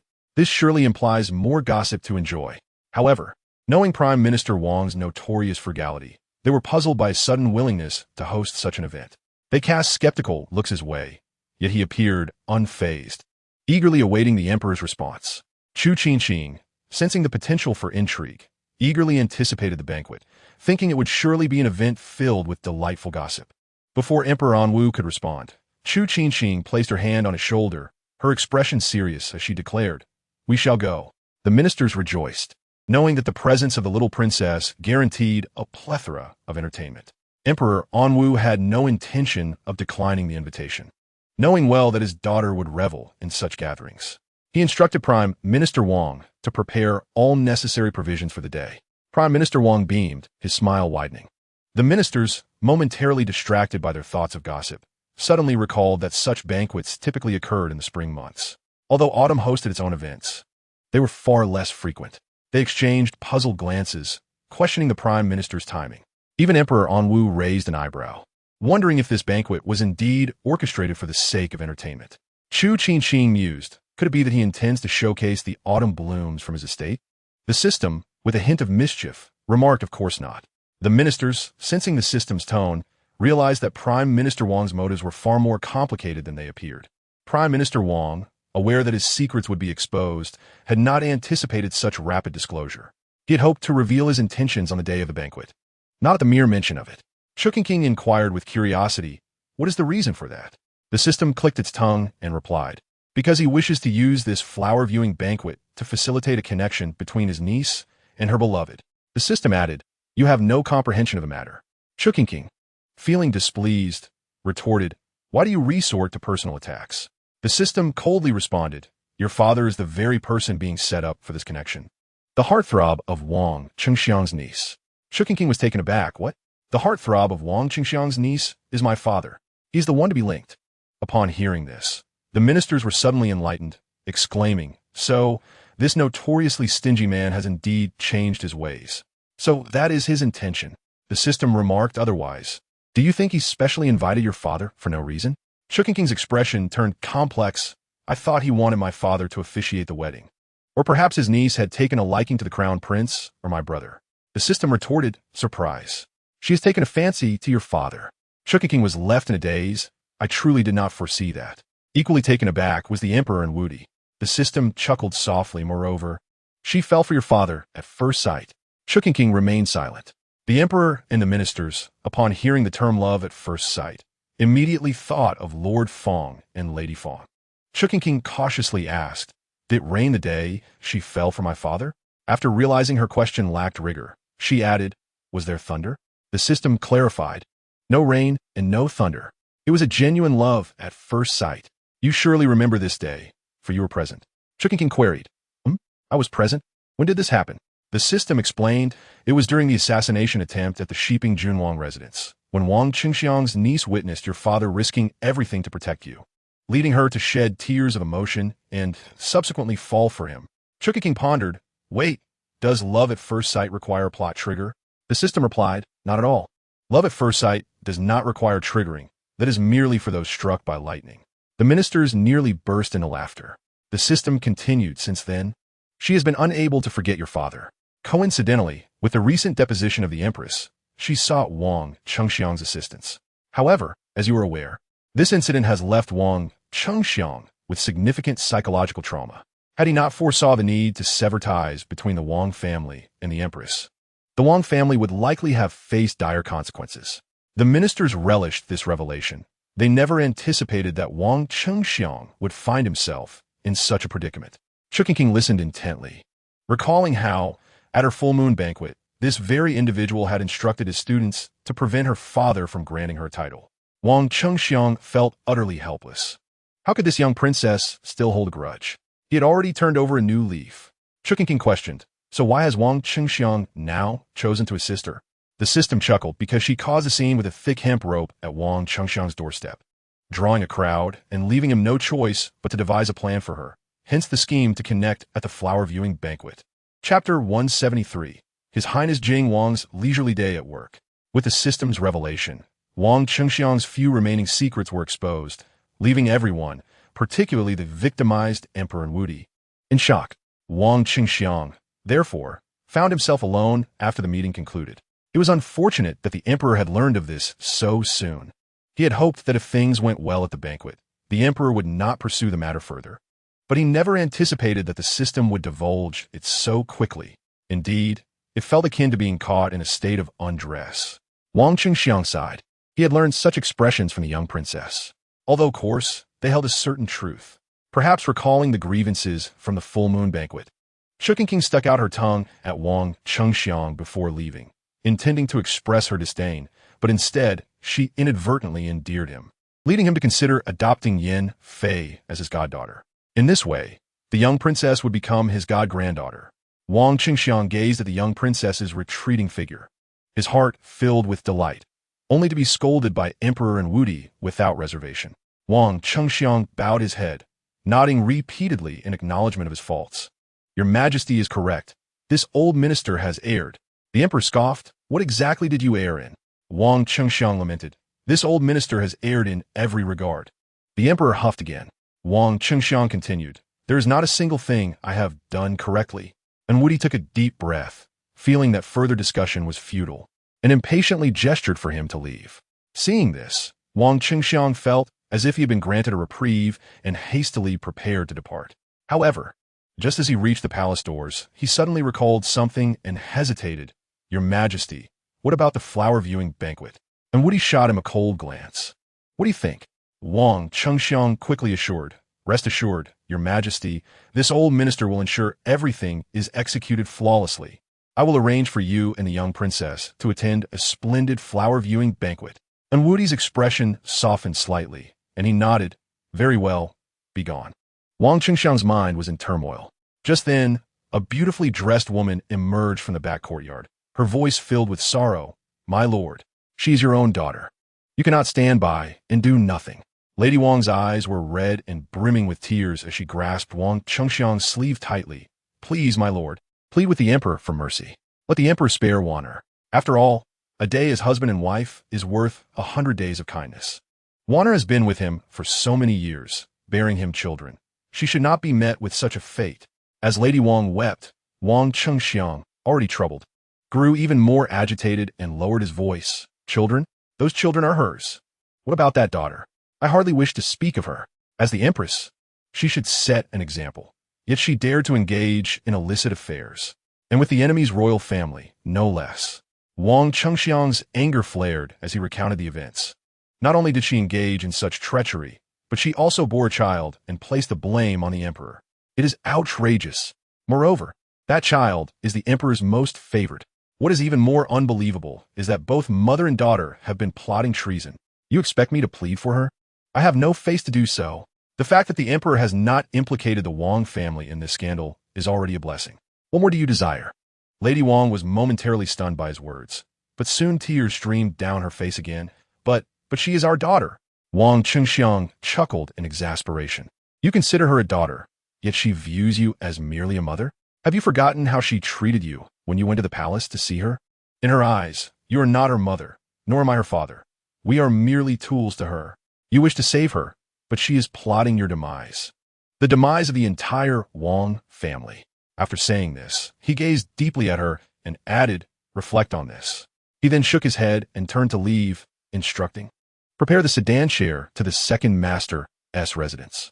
Lady Wang stared blankly at Wang Qingqing's disappearing figure, and after a moment, she could no longer contain her tears. Weeping once more. The following morning, during the court assembly, the ministers who had participated in the previous day's discussions were taken aback to see Wang Qingqing. His eyes marked by dark circles. It was evident how harshly the emperor had reprimanded him, to the point of losing sleep over it. Surely, he must have gone an entire night without rest. Wang Qingqing felt a twitch at the corner of his mouth, refraining from clarifying that his discontent stemmed not from the emperor's reprimands, but rather from the commotion caused by his niece and wife, one clamoring to enter the palace, and the other demanding the rescue of her daughter. The mere thought of it made the esteemed official's head spin. As Chu Qingqing glanced up, she was startled by the sight of Wang Qingqing, whose lackluster expression was accentuated by his pronounced dark circles, reminiscent of a panda. The system remarked, a night without sleep would certainly lead to such fatigue. Instantly filled with admiration, Chu Qingqing mused, despite being nearly bald, he dares to forego sleep for an entire night. The system responded with a TSK. Indeed, one can only imagine that he will eventually submit once he becomes completely bald. Wang Qingqing, in a state of utter weariness, exclaimed, what? Staying up late could lead to baldness? As Chu Qingqing observed the deep shadows under Wang Qingqing's eyes, she recalled her own sleepless nights spent indulging in novels and shared with him. Perhaps Wang Qingqing is simply too busy during the day and can only pursue his hobbies at night, much like the Jing Wang, who may also be staying up late to read stories. The Jing Wang, eagerly awaiting the conclusion of court, thought, what does that have to do with me? The system interjected, no, the Jing Wang is far too disciplined to indulge in late-night reading. His routine is quite commendable. Chu Qingqing ohat. As a modern young man, he maintains a healthy schedule. The system affirmed, indeed. Chu Qingqing pressed on. Then when has he read stories? The system, with a mischievous chuckle, replied, naturally, he sneaks peeks at them while working in the palace. Chapter 174. Success in matchmaking for Lord Sun's daughter. The Jing Wang was taken aback, exclaiming, what? Is this system unwell? Infuriated, the Jing Wang felt as if he might vomit blood. He never anticipated that, even as a prince, he would be reported for slacking off. The officials were equally astonished by this unexpected revelation involving the Jing Wang, momentarily stunned before the system continued. In the hall where he handles official business, a third of the documents consist of storybooks he has sneakily brought along. Typically, he purchases a multitude of storybooks from the streets whenever he desires a particular genre, and the next day, he discreetly brings them back to the palace, concealing them in his office to read at leisure. To avoid embarrassment or the risk of being reported to your father by some petty individual, he even wraps the books in covers to disguise their true nature. The Jing Wang, stiffly lifting his head, inevitably met his elder brother's knowing gaze. The officials believed that Jing Wang's apparent dedication to governance stemmed from a strong sense of responsibility, only to discover it was due to his clandestine reading habits. Chu Qingqing, too, was surprised to learn that Chu Qingzhou spent his days in the palace reading stories, and she couldn't help but express her envy. Does this mean I can also do the same when I start school? Conceal storybooks within my textbooks? Upon hearing this, the Anwu emperor shot a sharp glance at Chu Qingzhou. Chu Qingzhou thought, excellent, it's over. Oblivious to the Jing Wang's plight, Chu Qingqing and the system continued to enjoy their gossip. System, why does Lord Sun also have such heavy dark circles? Has he been up all night as well? Or is he once again experimenting with a smoky eye look? Chu Qingqing's gaze fell upon Lord Sun, who had previously been thoroughly embarrassed by his nephew, Pinghua. The system replied, of course, those dark circles are from lack of sleep. That wasn't a smoky eye last time either. I've mentioned that this era lacks such makeup styles. Chu Qingqing nodded thoughtfully. Then what caused Lord Sun to stay up all night? Surely it can't be his troublesome nephew. Pinghua? The system replied with a TSK. Not at all. Lord Sun's sleepless night was due to joy. Taken aback, Chu Qingqing queried. Joy? The ministers and the Anwu emperor, who had been listening intently while reporting, raised their eyebrows in unison at this unusual revelation. Joy. That is indeed rare. Usually, those who suffer from sleepless nights, such as Wang Qingxiang, do so from worries. What could make Lord Sun so uniquely different that he was unable to sleep from happiness? Chu Qingqing mused, the moment you mentioned joy. I dismissed the idea of Pinghua being the cause. If he were around, Lord Sun would not have the luxury to be happy unless Pinghua had been renamed Happiness Nut. The officials couldn't help but chuckle at this comparison, and the robust voice of the reporting minister conveniently masked their laughter. Although they were unaware of what a happiness nut was, the princess's metaphor struck them as unexpectedly amusing. It seemed to refer to a fruit that could elicit joy. As the system contemplated the notion of a happiness nut, it retrieved a bag of pistachios from its programming and began to munch on them. Delicious, it stated. Chu Qingqing, with a forlorn expression, replied, I wish I could have some. The system lamented, well, just imagine. After all, as a creation of data, you cannot partake. However, it seems this era does possess such a thing, though its name remains a mystery. Fear not. Perhaps one day a foreign nation will present it as tribute to your father. Chu Qingqing sighed. That may take an eternity. Resolving to enjoy the gossip instead, she dismissed thoughts of the happiness nut. Meanwhile, the Anwu emperor, who had been attentively listening to the conversation between Chu Qingqing and the system, noted the name happiness nut for future reference, deciding to have someone investigate it alongside the tributes from various nations. Chu Qingqing then pressed, You still haven't explained why Lord Sun was unable to sleep last night due to his happiness. The system responded, Oh right, had you not reminded me. I would have forgotten. Clearing its throat, the system declared, Lord Sun is so overjoyed because his daughter has finally succeeded in her matchmaking. Upon hearing this, a flurry of question marks appeared above Chu Qingqing's head. Matchmaking? Did such a concept exist in ancient times? The system clarified, of course it does.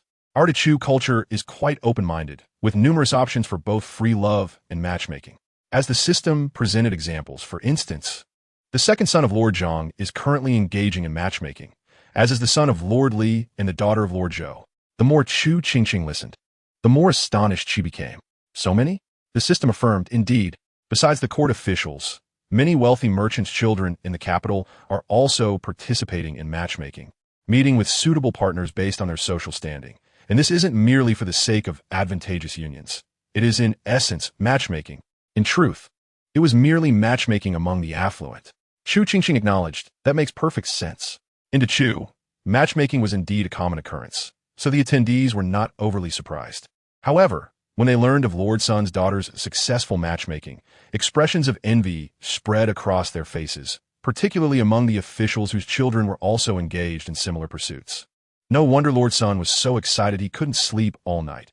If they were in his shoes, they would share in his exhilaration. The mere fact that Lord Sun's daughter had the opportunity for matchmaking was already enough to stir excitement. The system continued. Lord Sun's daughter prefers the idea of free love, those serendipitous encounters over casual dinners or travels, leading to a meeting with someone whose soul resonates with her own. Therefore, she has never been particularly fond of matchmaking. However, unable to resist the insistence of Lord Sun and Lady Sun, she has reluctantly participated in 3 or 4 matchmaking attempts, all of which, without exception, ended in failure upon the first meeting. This has greatly troubled Lord Sun and Lady Sun, prompting them to seek new candidates, leading to yet another matchmaking event arranged just a few days ago. This delighted Madame Sun and Lord Sun immensely. Although they could not comprehend why their daughter chose a suitor who was not as exceptional as the previous candidates, they at least managed to agree to one, allowing their anxious hearts to finally rest, grateful that she still harbored interest in romance. However, it soon transformed into a situation that left Lord Sun so elated that he had not slept a wink for 2 days and nights. The surrounding ministers were equally astonished, and upon hearing Chu Qingqing's thoughts, they immediately countered, claiming this was not merely a joyful event, but a monumental one. When the system heard Chu Qingqing's words, it clicked its tongue, saying, Do you know why Miss Sun overlooked the more distinguished suitors and chose this inconspicuous one? Chu Qingqing, puzzled, inquired, "Why is that?" The system chuckled softly. "It is because she is not enamored with the suitor, but rather with the suitor's father." Chapter 175. The feeling of love. The ministers were left dumbfounded by this revelation. Miss Sun's affections were directed not towards the suitor, but rather his father. The ministers inhaled sharply, disbelief etched on their faces, questioning whether their ears had deceived them, as this was an utterly preposterous situation. How could one go on a blind date and not be interested in the suitor, instead being captivated by the father? Chu Qingqing was equally astonished. Unable to fathom such an explosive truth, was this truly a matter of the Chinese language? What sane person would fall for their date's father? The ministers internally agreed. This was a situation never before encountered, unheard of. They exchanged sympathetic glances towards Lord Sun, who looked as if struck by thunder. How unfortunate, indeed. The suitor's father must be of a similar age to Lord Sun. How tragic. Contemplating this, the minister's sympathy nearly overflowed. Lord Sun had been under the impression that his daughter was successfully matched, having excitedly stayed awake for 2 days and nights, only to discover that she was not interested in the suitor at all, but rather his father. This was not a pursuit of marriage, but rather an inclination towards becoming a concubine. The word father echoed in Lord Sun's mind, causing a buzzing sensation. How could this be possible? Although this suitor was not as favorable as the previous ones, surely it was not to such an extent that she would be interested in the father. Taking a deep breath, Lord Sun felt like a fool for being so exhilarated over the last 2 sleepless nights. A straightforward minister, witnessing the scene, hesitated before softly stating, "Do not be too upset, Lord Sunday. Even if you are sleepless with excitement for 2 days, you will surely be sleepless with anger upon learning the truth." Lord Sun was nearly engulfed by rage. The system clicked its tongue again. The truth is, the reason Miss Sun dislikes blind dates is not that she yearns for free love or a soulmate, but because she favors mature, steady, and robust types. However, the suitors chosen by Madame Sun and Lord Sun were the complete opposite. They were not only immature and reckless, but also lanky, which resulted in Miss Sun harboring no interest in them, often being coerced by her parents into these meetings through tears and tantrums. Upon hearing the system's commentary about Lord Sun and Madame Sun's desperate measures, Chu Qingqing remarked, "It seems they are not very mature themselves." The system replied, "That is precisely why Miss Sun seeks maturity. After all, not a single one of them is truly composed." The crowd, Chu Qingqing, so it appears that like attracts like. Of course, this occasion was no exception. Miss Sun was compelled by her parents, who were threatening self-harm, to reluctantly agree to meet the suitor. However, despite the meeting, having seen so many unsuitable candidates before, Miss Sun held no expectations. Yet, unexpectedly, she encountered her dream lover. Chu Qingqing's eyes widened in astonishment. Her dream lover is the suitor's father? The system confirmed, indeed. Lord Sun was fuming, insisting this was incorrect. It could not be true. The system continued. As Miss Sun anticipated, this suitor was rather ordinary. While not completely unremarkable, he was still far from her ideal type, short, frail, and easily embarrassed. However, upon seeing the father, who perfectly matched her aesthetic, her heart raced with the exhilaration of love. "Chu Qingqing," she sincerely lamented, "it is a pity you are not a storyteller. It was simply too immersive." The system replied, "When you grow up, perhaps we can tell stories together." Chu Qingqing agreed, "It is a promise." The crowd, "How did the little princess become a storyteller? This simply cannot be tolerated." Nonetheless, the system's narrative was indeed compelling. They listened with rapt attention, while only Lord Sun was left seething with indignation, declaring, "No love. Absolutely no love. He would not allow it." As Lord Sun rolled his eyes, nearly fainting from anger, the straightforward minister hurriedly approached to offer comfort. "Do not be too upset, Lord Sunday. Children and their fortunes are their own. Think positively. At least she has a match, regardless of whether it is a son or a father. You and Madame Sun had the same intentions when introducing her. You accepted the previous suitors, who were even less suitable. So why not allow her to pursue her own happiness? How can you be so unreasonable? Besides, this is love at first sight. How romantic." Miss Sun is fortunate to have identified her preference at a glance. The minister observed Lord Sun's expression, mistaking his look for tears, and quickly added, "Furthermore, an older man will certainly cherish her. He would never let Miss Sun suffer. Besides, she could even avoid the pains of childbirth, as the child would be nearly grown." How splendid. Chapter 176. A great blessing and a great misfortune. Lord Sun was left reeling from this barrage of words, feeling as though his head was spinning. One affront, one utter disgrace. This was an affront to decorum, a violation of ethics, and a degradation of societal norms. Seeing Lord Sun on the brink of collapse, the minister believed he had not been persuasive enough, but having said all he could, he found himself at a loss for words. After pondering for a moment, he suddenly brightened and whispered, "Ah, Lord Sun, we have overlooked something crucial. What is the suitor's family background? If he is a widower, that would simplify matters immensely. She could step in as the matriarch and manage a multitude of younger relatives, thereby avoiding decades of complications. However, if he has a wife or concubines, that would be a different story." With a sigh, the minister continued, "Yet, there is little we can do for the children. This is a minor detail. You should inquire further. If he is a widower, it would be a joyous occasion. If not, perhaps you should counsel your daughter." Lord Sun took a deep breath, disregarding the minister's earlier ramblings, as he found the latter half of his statement to be somewhat sensible. However, before he could finish praising the minister in his mind, he heard, "After all, there are countless wealthy families in the capital. Surely a mature, stable, and robust widower can be found. If this one does not suffice, we can always seek another." Tyrant could not contain his anger and rolled his eyes, nearly losing consciousness. The minister, witnessing the moment Tyrant fainted, imagined a terrifying scene where he would be executed by the emperor for inciting suspicion in the young princess. In a flurry, he seized Tyrant by the collar, forcefully rousing him from his stupor.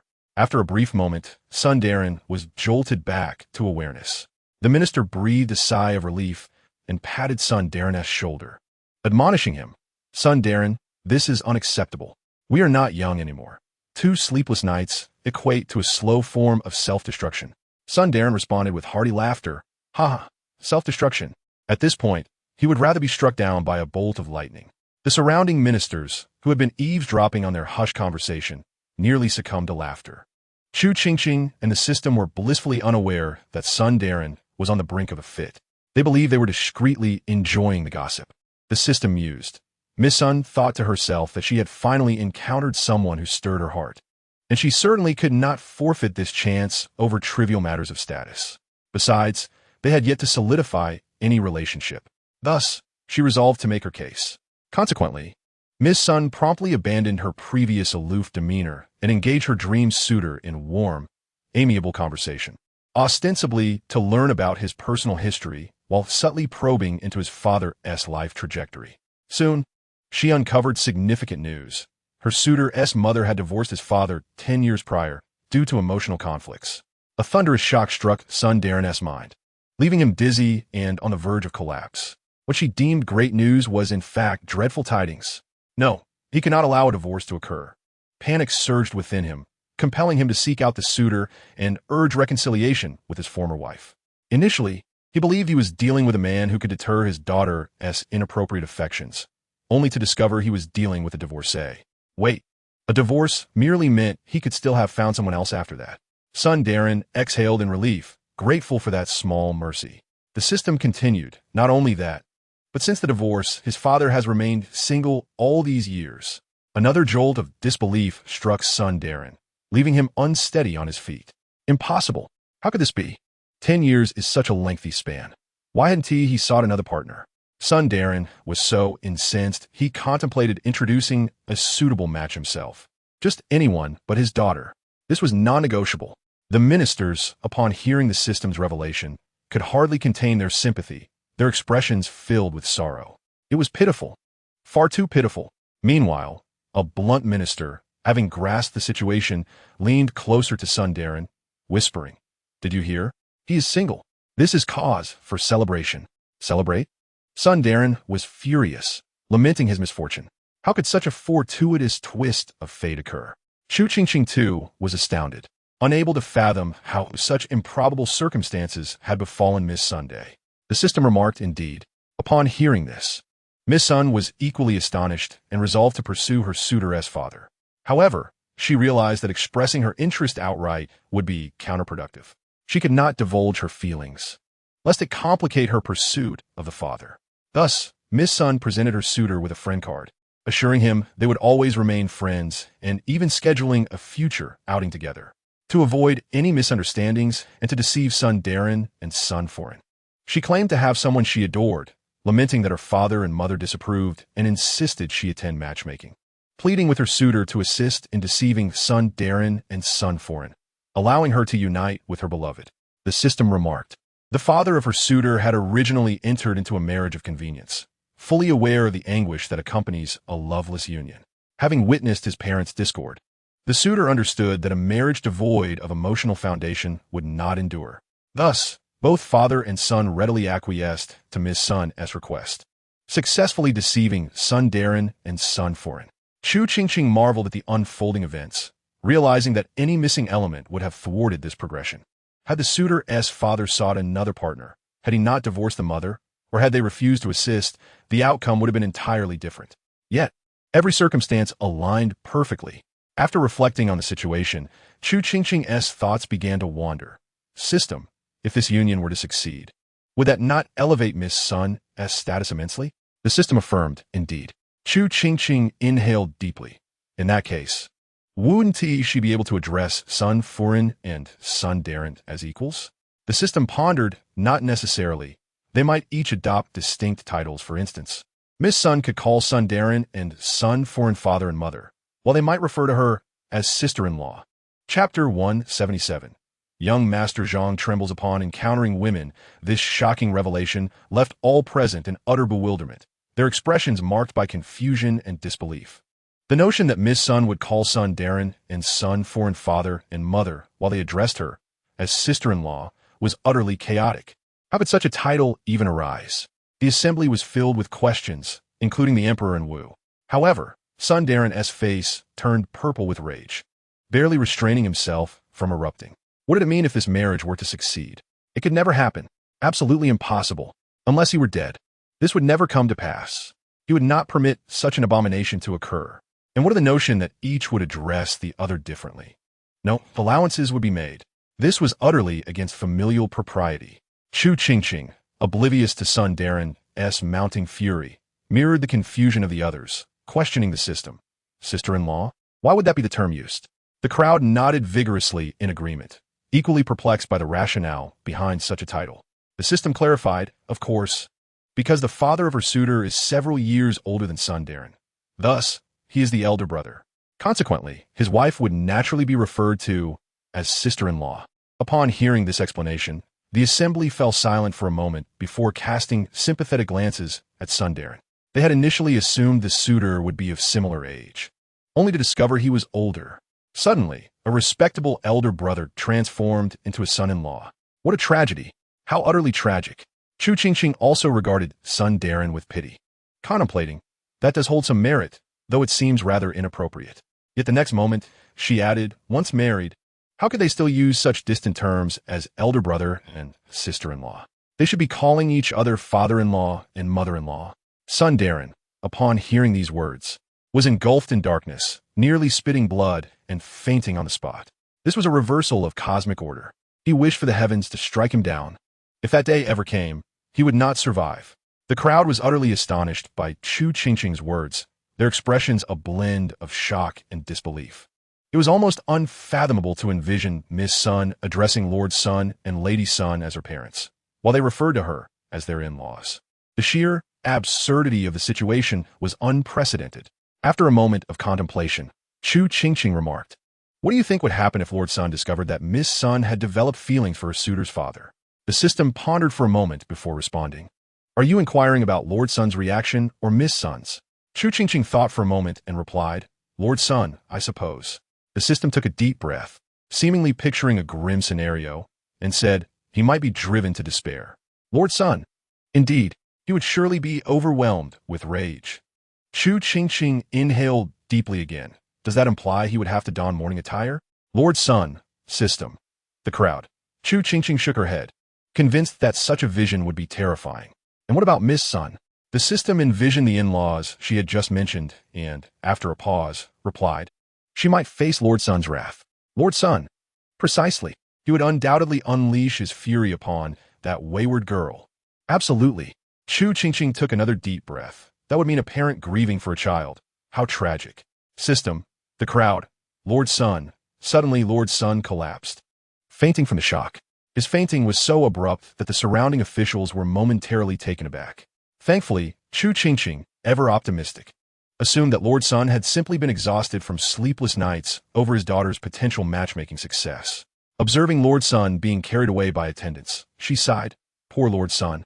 Thinking he could celebrate his daughter's matchmaking success, yet here he is, fainting during court because he never anticipated that she not only failed but fell for the father of her suitor. How unfortunate! The system echoed her sentiments, indeed, and this is merely the beginning. There will be more surprises ahead. The crowd. This truly is a misfortune. Chu Qingqing continued. However, Lord Sun has brought this upon himself. Why pressure Miss Sun into matchmaking when he knew the suitors were not as impressive as the previous ones? If Miss Sun didn't fancy the earlier candidates, what made him think she would suddenly take a liking to this one? Well, now she has certainly found herself a heavyweight. The system wholeheartedly agreed with Chu Qingqing's assessment. In truth, it's not solely Lord Sun's plight. Many parents, like him and Lady Sun, are anxious to have their children matched. For instance, Lord Zhang is constantly urging his son to go on blind dates, to the point where his son trembles at the sight of women. The crowd gasped in astonishment. What? Lord Zhang was also pressuring his son to date, and it had resulted in his son trembling at the sight of women. The officials exchanged incredulous glances at Lord Zhang, eager to verify the truth of this revelation.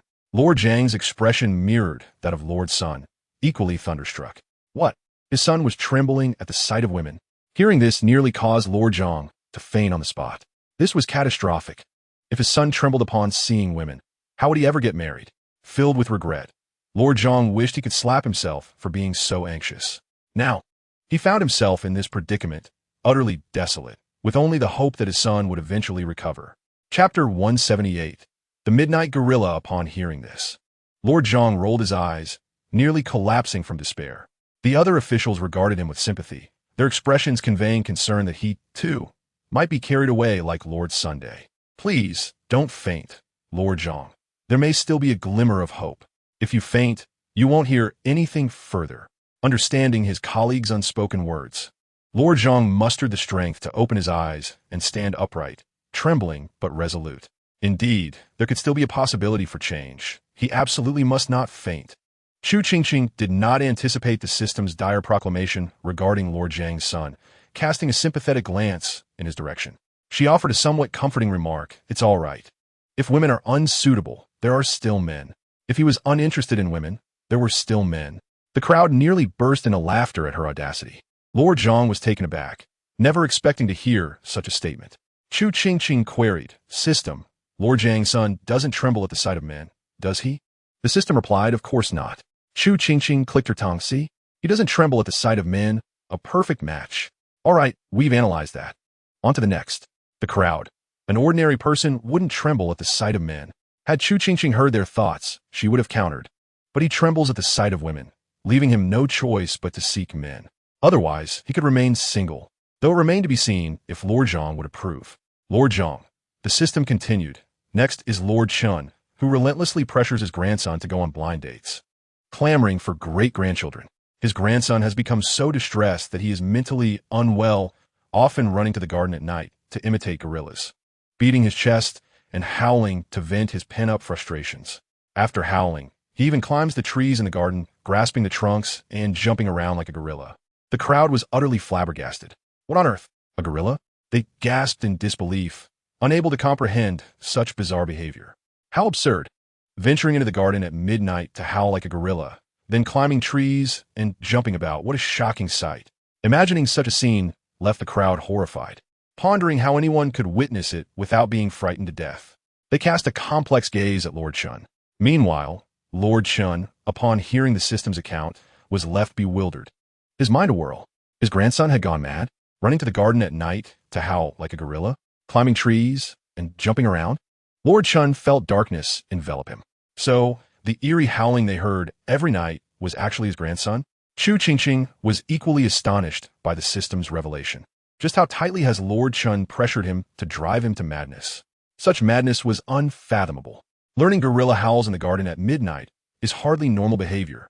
One might excuse venting in the garden, but mimicking a gorilla's chest thumping and howling, followed by tree climbing and jumping about, The system explained, to put it bluntly. He went on 15 blind dates last month, averaging one every 2 days, 2 of which involved men dressing as women to deceive him. The crowd was left speechless, momentarily unsure whether to be more shocked by the frequency of 15 blind dates in a month or the revelation that 2 of those involved men in disguises. The system added, this does not even include the dates from the previous 2 months. After hearing this, Chu Qingqing was profoundly astonished.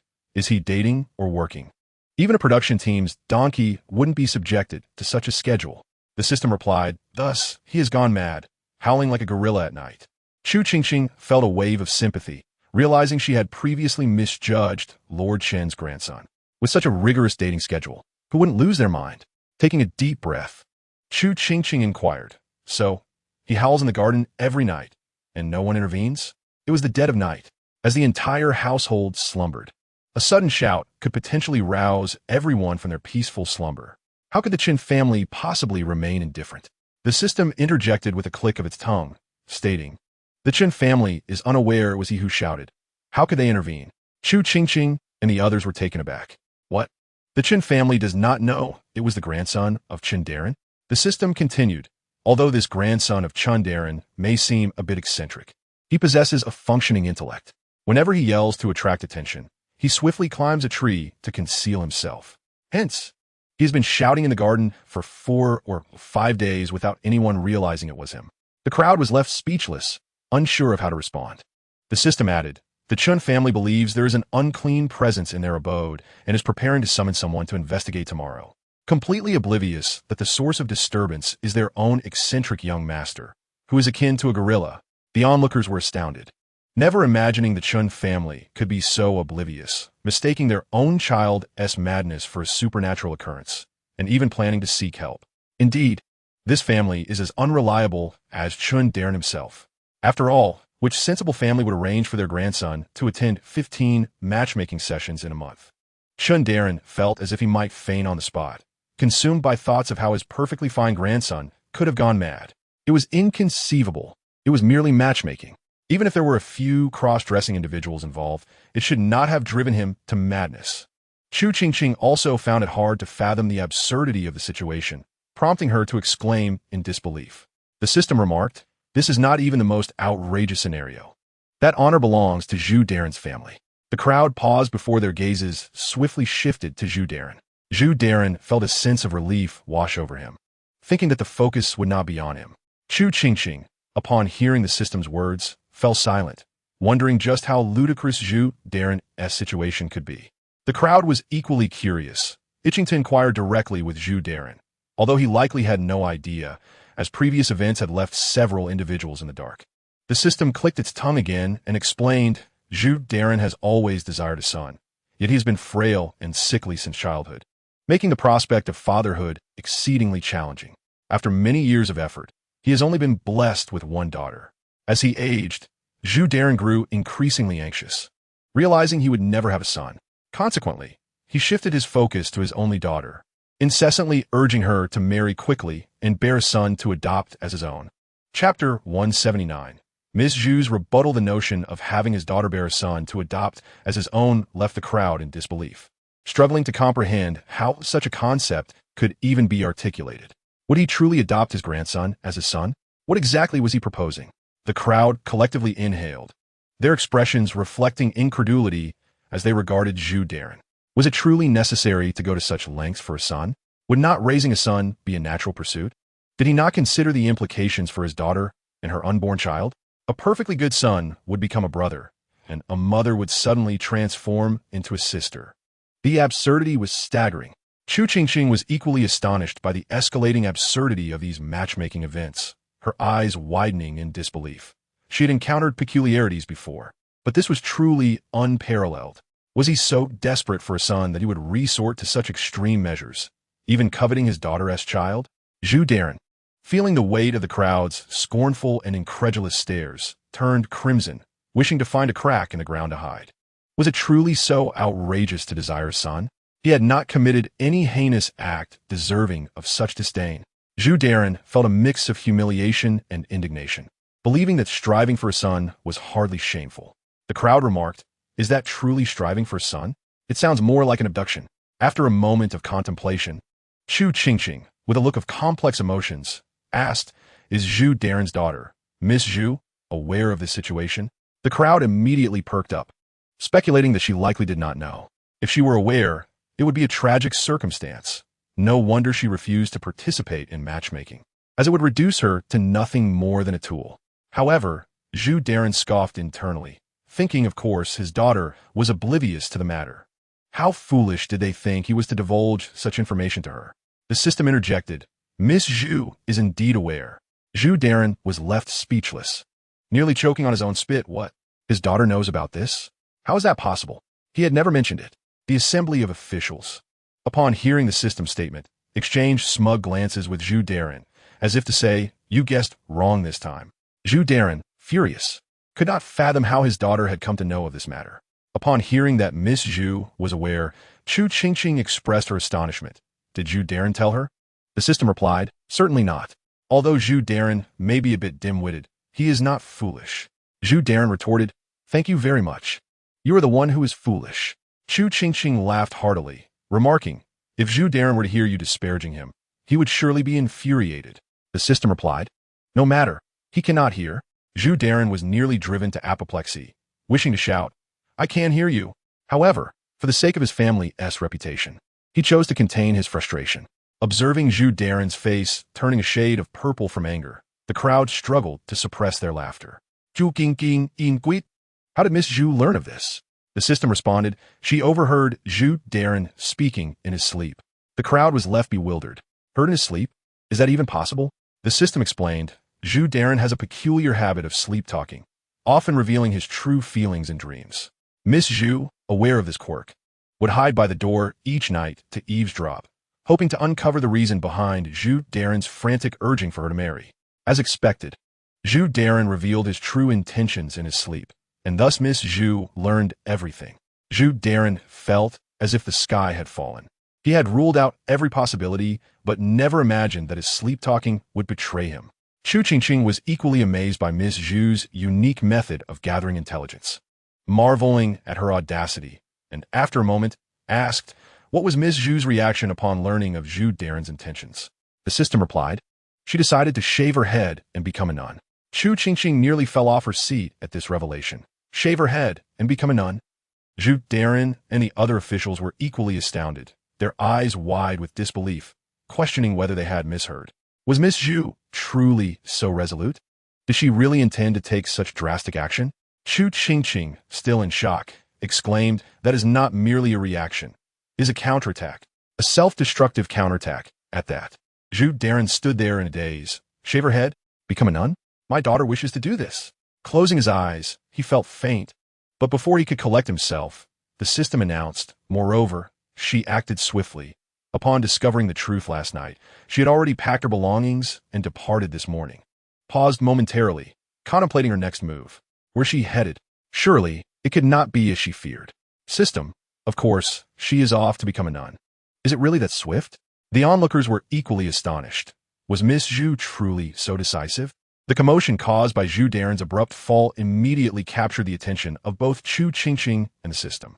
Observing the faint Zhu Darren, Chu Qingqing inquired with a puzzled expression, what has befallen him? An unexpected seizure? The system responded with a sympathetic cluck. Perhaps this is what they refer to as a father-daughter connection. It is likely that Miss Zhu has already begun her tonsure, and being her father, it is only natural for him to sense it. Chu Qingqing nodded in agreement. That makes sense. Naturally, Emperor Anwu understood Zhu Darren's intentions and, after casting a sympathetic glance his way, granted his approval. Chapter 180. Who allowed you to spread rumors of my demise? Thus, the crowd witnessed Zhu Darren springing up from the ground with remarkable agility, dashing out of the hall like the wind, nearly tripping over the threshold. Emperor Anwu. The ministers, wait, could you not at least act a bit more convincingly? Your exuberance hardly suggests any physical ailment. Did you not notice how the little princess stared in disbelief? Zhu Darren was oblivious to their reactions. His mind was consumed with one singular thought. He must prevent that rebellious daughter from shaving her head. He could forego having a son, but he could not bear to force her into matchmaking any longer. Zhu Darren felt a darkness envelop him, as the glimmer of hope he held vanished entirely. It was over. She truly intended to become a nun. Simultaneously, he regretted his hasty departure, wishing he had lingered longer to ascertain which monastery that troublesome girl intended to join. The majority of the Zhu family servants were dispatched to find the soon-to-be nun, with Zhu Daren sternly warning them against divulging this matter. Otherwise, they would face severe consequences. Of course, Zhu Daren himself was not idle. After much searching, he finally arrived at a temple, where he found his daughter vehemently arguing with a nun. Upon seeing his daughter's long, raven hair, he was nearly overcome with emotion. Thankfully, she had not yet shaved it off. However, the girl stubbornly remained at the entrance, pleading her case by claiming her parents had died, rendering her homeless, and begging for sympathy to allow her to shave her head. Zhu Daren was nearly incensed. How could she have gone from being absent for just a morning to claiming to be orphaned? Furious, Zhu Daren trembled with rage. Yet Zhu Miss continued to engage in her tale, embellishing her plight of being motherless since childhood and living in dire poverty. The nun hesitated, glancing at her lavish attire, and inquired about her father. Zhu Miss replied, "Did I not mention it? He choked on a steamed bun the night before last." Zhu Daren. He was on the verge of a heart attack. At no point had he choked on a bun. The nun, after a moment of silence, brought forth her usual cautionary words, warning that the girl was too young and might regret her impulsive decision. Zhu Miss retorted, "I told you I wouldn't." Indeed, she was now regretting it. Fearing he might have a heart attack if he continued to listen, Zhu Daren interrupted his daughter, pulling her behind him. He clasped his hands together in prayer and explained to the nun that this was his daughter, who was merely acting out in a moment of impulse. The nun, upon hearing his claim of fatherhood, momentarily appeared astonished, as if to say, "Are you the one who choked on a bun?" Zhu Daren took a deep breath and smiled. "Master, please continue your duties. I must take my leave." Upon hearing this, Zhu Miss sensed trouble and attempted to flee, only to be caught by her father, who had swiftly turned to confront her. "You wretched girl, who told you to spread rumors of my demise, and that I choked on a bun, no less? When have I ever choked on a bun?" Zhu Miss protested. "Who spread rumors of your death? I merely spoke to the master." Zhu Daren pointed at the onlookers. "Do you think they're deaf?" In the meantime, within the palace, a group of ministers, gathered under the pretense of reporting on state affairs, could no longer contain their laughter at the live spectacle unfolding before them. They had already stifled their amusement several times, but with the little princess also laughing, they remained undetected in their mirth. Zhu Daren's plight was indeed tragic. Not only did his daughter claim he was dead, but she also insisted he had choked on a bun, despite a prior warning from Emperor Anwu to refrain from laughter. The ministers found Zhu Daren's outburst too comical to resist, also found herself amused by the hilarity of the scene, remarking, "Zhu Daren possesses quite the talent for humor." Zhu Daren, though on the brink of a heart attack, made repeated assurances to his daughter that he would no longer pressure her into matchmaking and would refrain from meddling in her marital affairs. Only then did he finally earn her forgiveness. Zhu Miss inquired, "Do you still want a son?" Zhu Daren, having exhausted himself over several hours, was now physically and emotionally drained. The mere mention of a son made him nauseous, as it reminded him of the harrowing ordeal he had endured that day, culminating in the absurdity of being said to have choked on a bun. Zhu Daren, what nonsense! His ire was palpable, but he could only console himself by thinking of the misfortunes of Sun Daren, Zhang Daren, and Chen Daren. He considered himself fortunate that he had found his daughter before she had fully committed to her monastic intentions, and that she had forgiven him after his sincere contrition. Unlike the irreversible situations of Sun Daren, Zhang Daren, and Chen Daren, perhaps Sun Daren and Chen Daren's cases could still be salvaged? As this thought crossed his mind, he felt a measure of relief, even breaking into an unintentional chuckle, startling the delighted Zhu Miss, who briefly thought her father had lost his sanity. "Zhu Daren, away with you! It is you who has lost your mind." Zhu Miss gasped, "Father, you truly have gone mad," due to the lack of significant events from the Sun, Chen, and Zhang families. Zhu Daren remained the center of gossip among the ministers until the third day when he attended the morning court. Upon entering the hall, the ministers could not help but recall the earlier scene with the little princess erupting into laughter. Zhu Daren, however, as he steadied himself, he overheard someone behind him wagering on whether he had consumed any buns in the past few days. Zhu Daren, surely not? Chapter 181. The Human Trafficking Ring Targeting the Elderly. Good morning, Zhu Daren. Good morning, Zhu Daren. Zhu Daren. They're not usually this eager to greet me. What a splendid day. What did you have for breakfast, Zhu Daren? Indeed, the sun shines brightly. What did you have yesterday, Zhu Darren? It is truly a lovely day. What did you consume the day before yesterday, Zhu Darren? Zhu Darren's heart sank. He was no longer merely suspicious that these individuals were aware of something. Now he was certain. Fury coursed through Zhu Darren as he lamented his unfortunate fate. It was one thing to be ridiculed by his daughter for choking on a bun, but to have his colleagues privy to this humiliation was unbearable. Could they not pretend to be unaware? Yet, they not only acknowledged it, but had the audacity to wager amongst themselves in his presence. How could his life be so wretched? When Chu Qingqing arrived at court, she encountered Zhu Darren's heavy, sorrowful expression, accentuated by the dark circles under his eyes.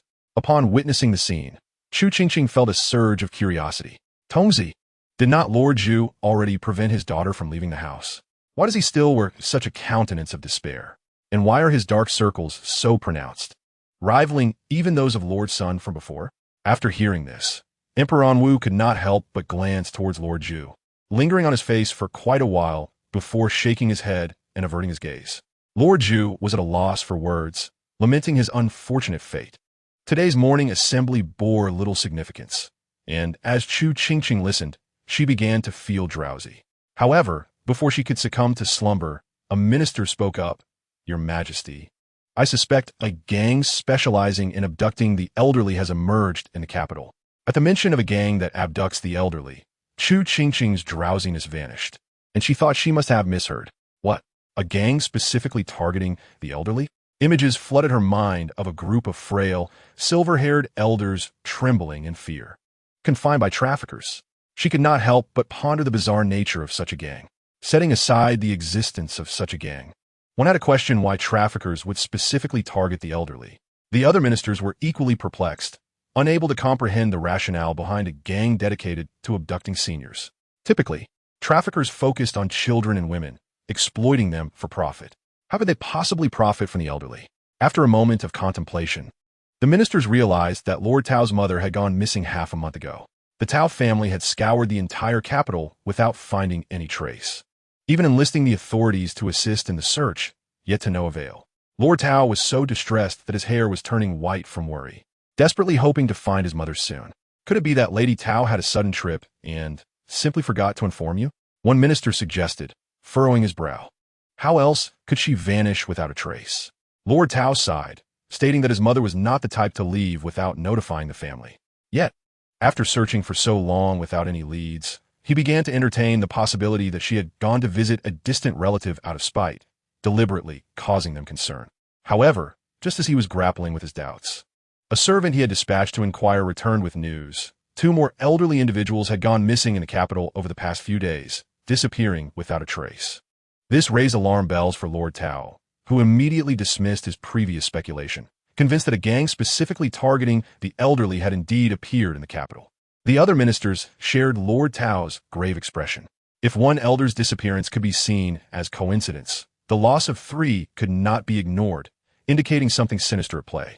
Emperor Anwu shared this sentiment, frowning as he prepared to speak, but was interrupted by Lord Lu, who suddenly exclaimed, Your Majesty, Your Majesty, my father has also gone missing. The gravity of the situation struck the assembly like a thunderclap, including Lord Lu's father, for elderly individuals had vanished. Lord Lu continued, My father also disappeared half a month ago. I've been searching for him tirelessly, yet have found no useful leads. Could it truly be that a gang was abducting the elderly? But why would they specifically target seniors? The ministers remained baffled, struggling to grasp the absurdity of the situation. The chief of the Dali Temple, after listening for a while, felt something was amiss and inquired about the circumstances surrounding the 4 missing elders. Lord Lu replied, There is nothing unusual. They simply vanished without a trace. My father seemed to have taken quite a bit of silver and valuables with him. Lord Tao's eyes lit up upon hearing this. Yes, my mother also took some belongings, but we do not know what exactly. Moreover, the servant in my household mentioned that the 2 missing elders also had valuables taken from their homes. The ministers grew even more solemn at this revelation. Could it be that the issue was not with traffickers, but rather a band of robbers threatening the elderly for their wealth? This was indeed a possibility. Lord Tao then looked towards Lord Tao. The other 2 missing elders, their families did not report to the authorities, did they? After a moment's pause, Lord Tao recalled that the servant had mentioned those families were ungrateful, seemingly unconcerned about their missing parents, and failing to report to the authorities. He nodded and relayed this information. The ministers furrowed their brows further, feeling an increasing sense of unease. How could one remain indifferent when their parents were missing? Such behavior resembled that of a heartless child. It was akin to the nephew of Lord Fong. Chapter 182. Repeat that. What do you mean by private? Why would he bring this up now? He has nothing to do with that heartless wretch anymore. Can we not simply refer to him as the heartless wretch? He has a name after all. The ministers quickly grasped Lord Fong's intent and shook their heads. Referring to Lord Fong's nephew had a far greater impact than merely calling him a heartless wretch. Lord Fong suggested, perhaps he knows where this gang is currently operating. At that moment, the system, which had been busy patching its program, interjected upon hearing Chu Qingqing's inquiry. Of course not. This is the capital.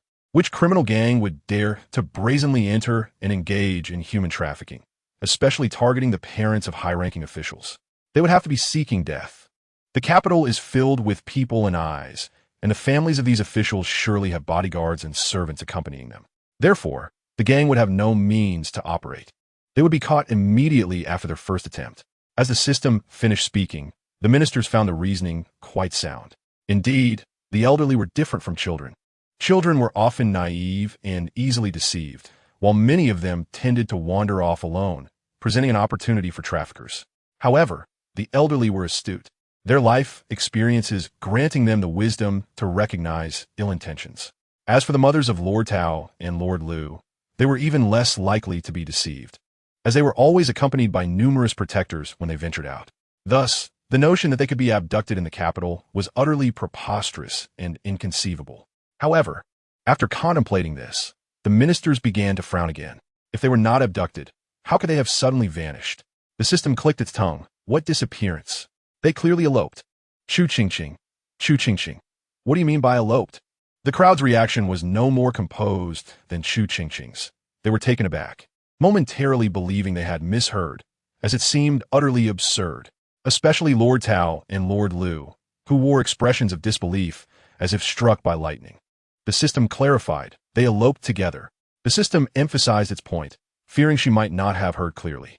After a moment of shock, Chu Qingqing finally managed to articulate. Are you suggesting that Lord Tao's mother and Lord Lu's father? The system confirmed. Eloped together. Lord Tao and Lord Lu nearly fainted from the revelation. The ministers were equally astonished by this unforeseen truth. They had initially believed the elders had been abducted, only to discover that they had instead chosen to elope together. The mothers of Lord Tao and Lord Lu. This was nothing short of explosive news. The Emperor Anwu was momentarily taken aback by this revelation, observing the astonishment etched on the faces of both Lord Tao and Lord Lu. However, the absence of the Yazi gang was indeed a piece of good news. As for the other matters, the Emperor pondered briefly and concluded that it was of little significance. Recalling that Lord Tao's father had passed away due to illness a few years prior, and Lord Lu's mother had also met her end a few years back. Consequently, both Lord Tao's mother and Lord Lu's father were currently single. Since they were both unattached, what harm could there be in them finding companionship? The system interjected, stating that Lord Tao's mother and Lord Lu's father had been together for 6 months, both satisfied with one another, believing that cohabitation made for a more enjoyable life, providing each other with companionship and alleviating the monotony of existence. However, they were acutely aware that their sons would likely disapprove of their union, thus opting for action over words. They had eloped together half a month prior. Chu Qingqing was astonished to learn that the truth behind the human trafficking case was a romantic elopement. Romantic elopement? Upon hearing Chu Qingqing's inner thoughts, the crowd took note of this novel term, repeating it in their minds and finding it remarkably fitting for the circumstances of Lord Tao's mother and Lord Lu's father. The system remarked that the couple had simply gone on a trip together.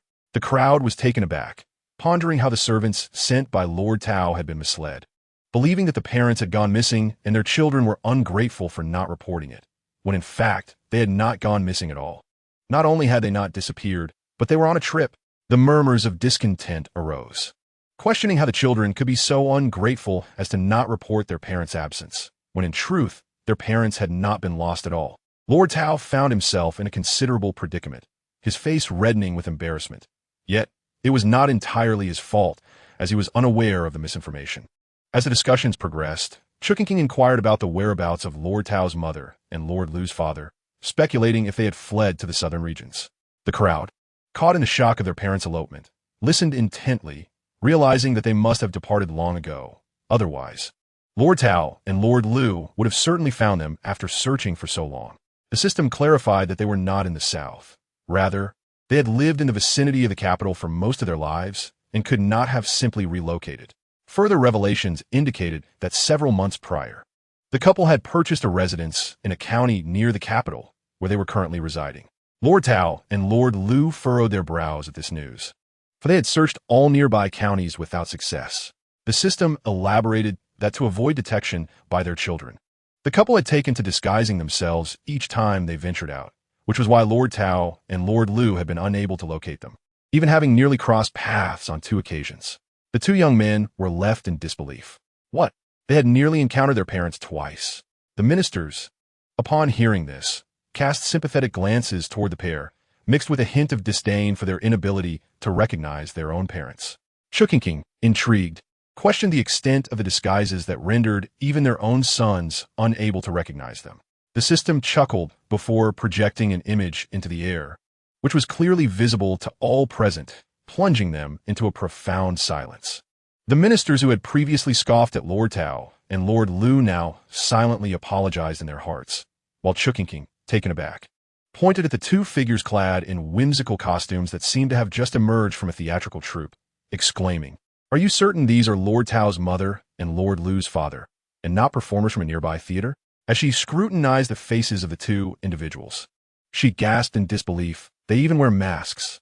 Surely, walking down the street like this would attract more attention. The ministers gazed at the grotesque masks adorning the couple's faces, their expressions a blend of complexity and sympathy. The system remarked that as long as they did not draw the attention of Lord Tao and Lord Lu, it sufficed. Moreover, as Chu Qingqing observed, the average person would mistake them for actors from a theater, perhaps casting a curious glance or 2, but ultimately, their peculiar appearance would render their outings more convenient than usual. As the crowd marveled at the projected figures, they recognized that the elopement plan devised by Lord Tao's mother and Lord Lu's father was quite meticulous, having even anticipated the post-elopement scenarios. However, the initial sudden disappearance was somewhat alarming, leaving one to wonder if Lord Tao and Lord Lu had suffered any adverse effects from shock. Lord Tao and Lord Lu, not merely shocked, but nearly terrified, observing the 2 fleeing with the urgency of a fire at their heels. The spectators expressed sympathy for their plight, silently vowing to communicate more openly with their own parents, ensuring that they consulted their children before embarking on any ventures. Unlike Lord Tao's mother and Lord Lu's father, who had eloped without a word, Chu Qingqing, turning her attention back to the lingering matters at hand, inquired about the individuals who had been driven to madness by matchmaking. What has become of those poor souls? Are they still enduring the matchmaking process?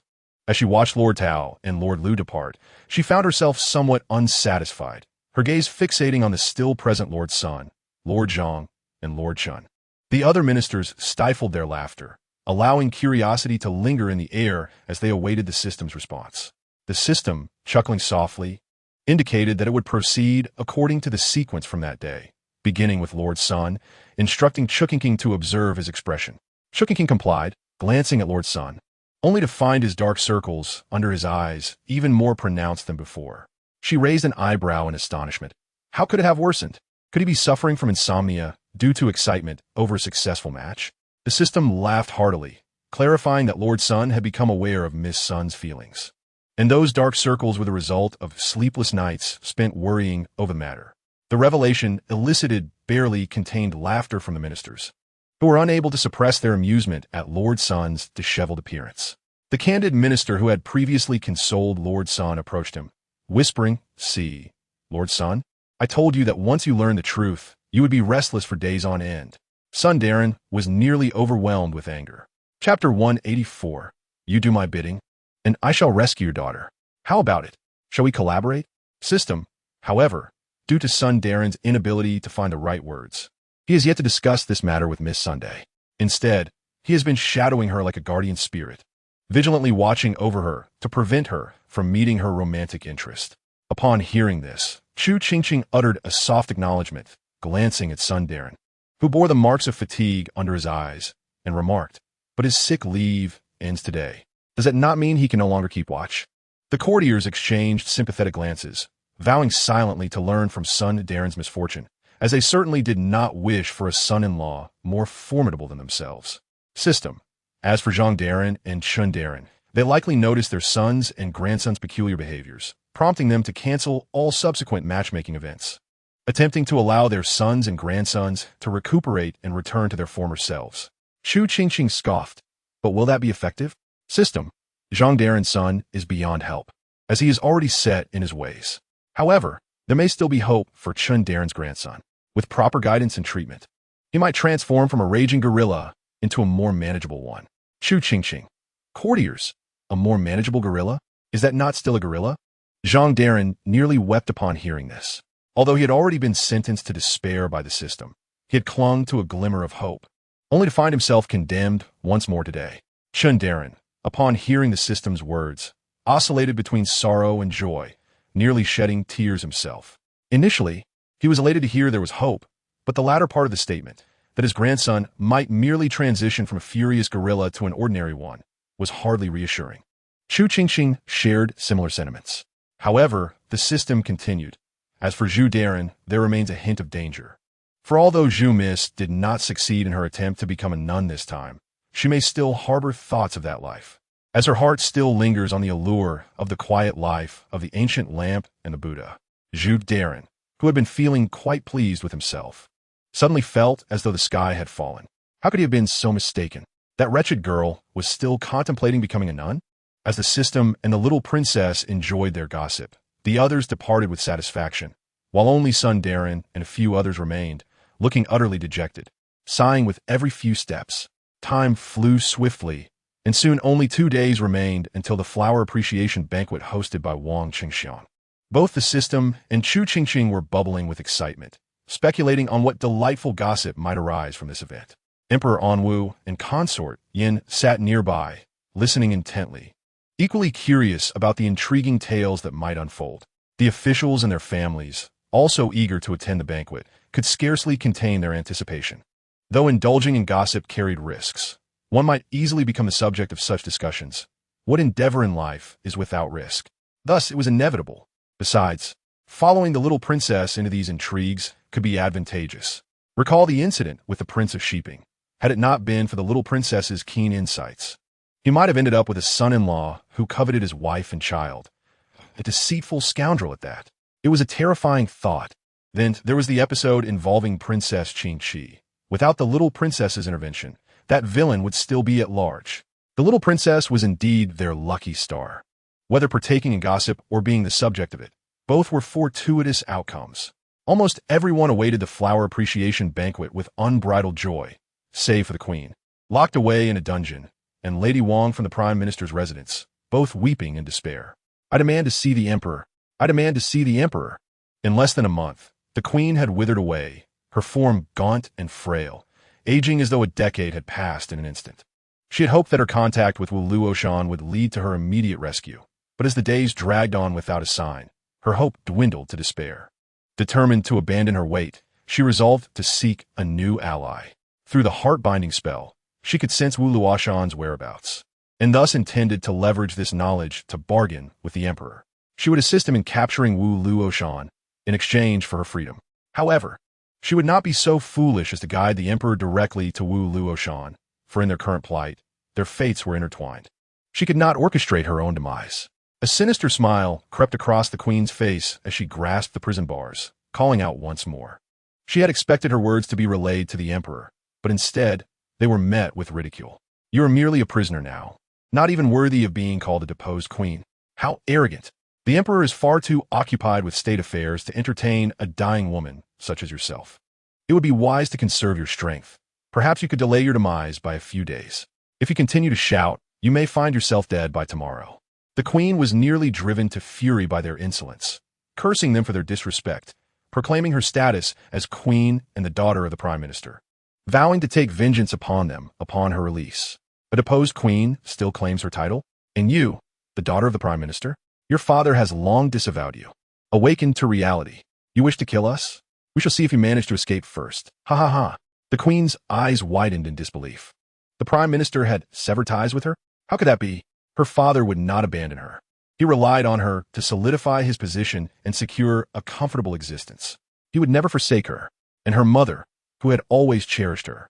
How could she ever consent to such a thing? Gradually succumbing to despair amid the jailer's taunts, the queen finally faced the harsh truth, collapsing to the ground in defeat. Meanwhile, in a private room of an inn within the capital, Lady Wang anxiously regarded the cloaked figure before her, shrouded in darkness. Can you really save Wana? The figure chuckled darkly. If you did not believe me, you would not have come here today. Upon hearing this, Lady Wang hesitated, falling silent. I assure you, I can save her, but only if you follow my instructions. Lady Wang furrowed her brow, contemplating, and after a moment, asked, What do you want me to do? The figure seemed to smirk, sliding a note across the table. Look here, if you agree to these terms, I guarantee your daughter's safe return. Lady Wang hesitated but eventually picked up the note. However, upon reading its contents, she gasped in shock, rising abruptly.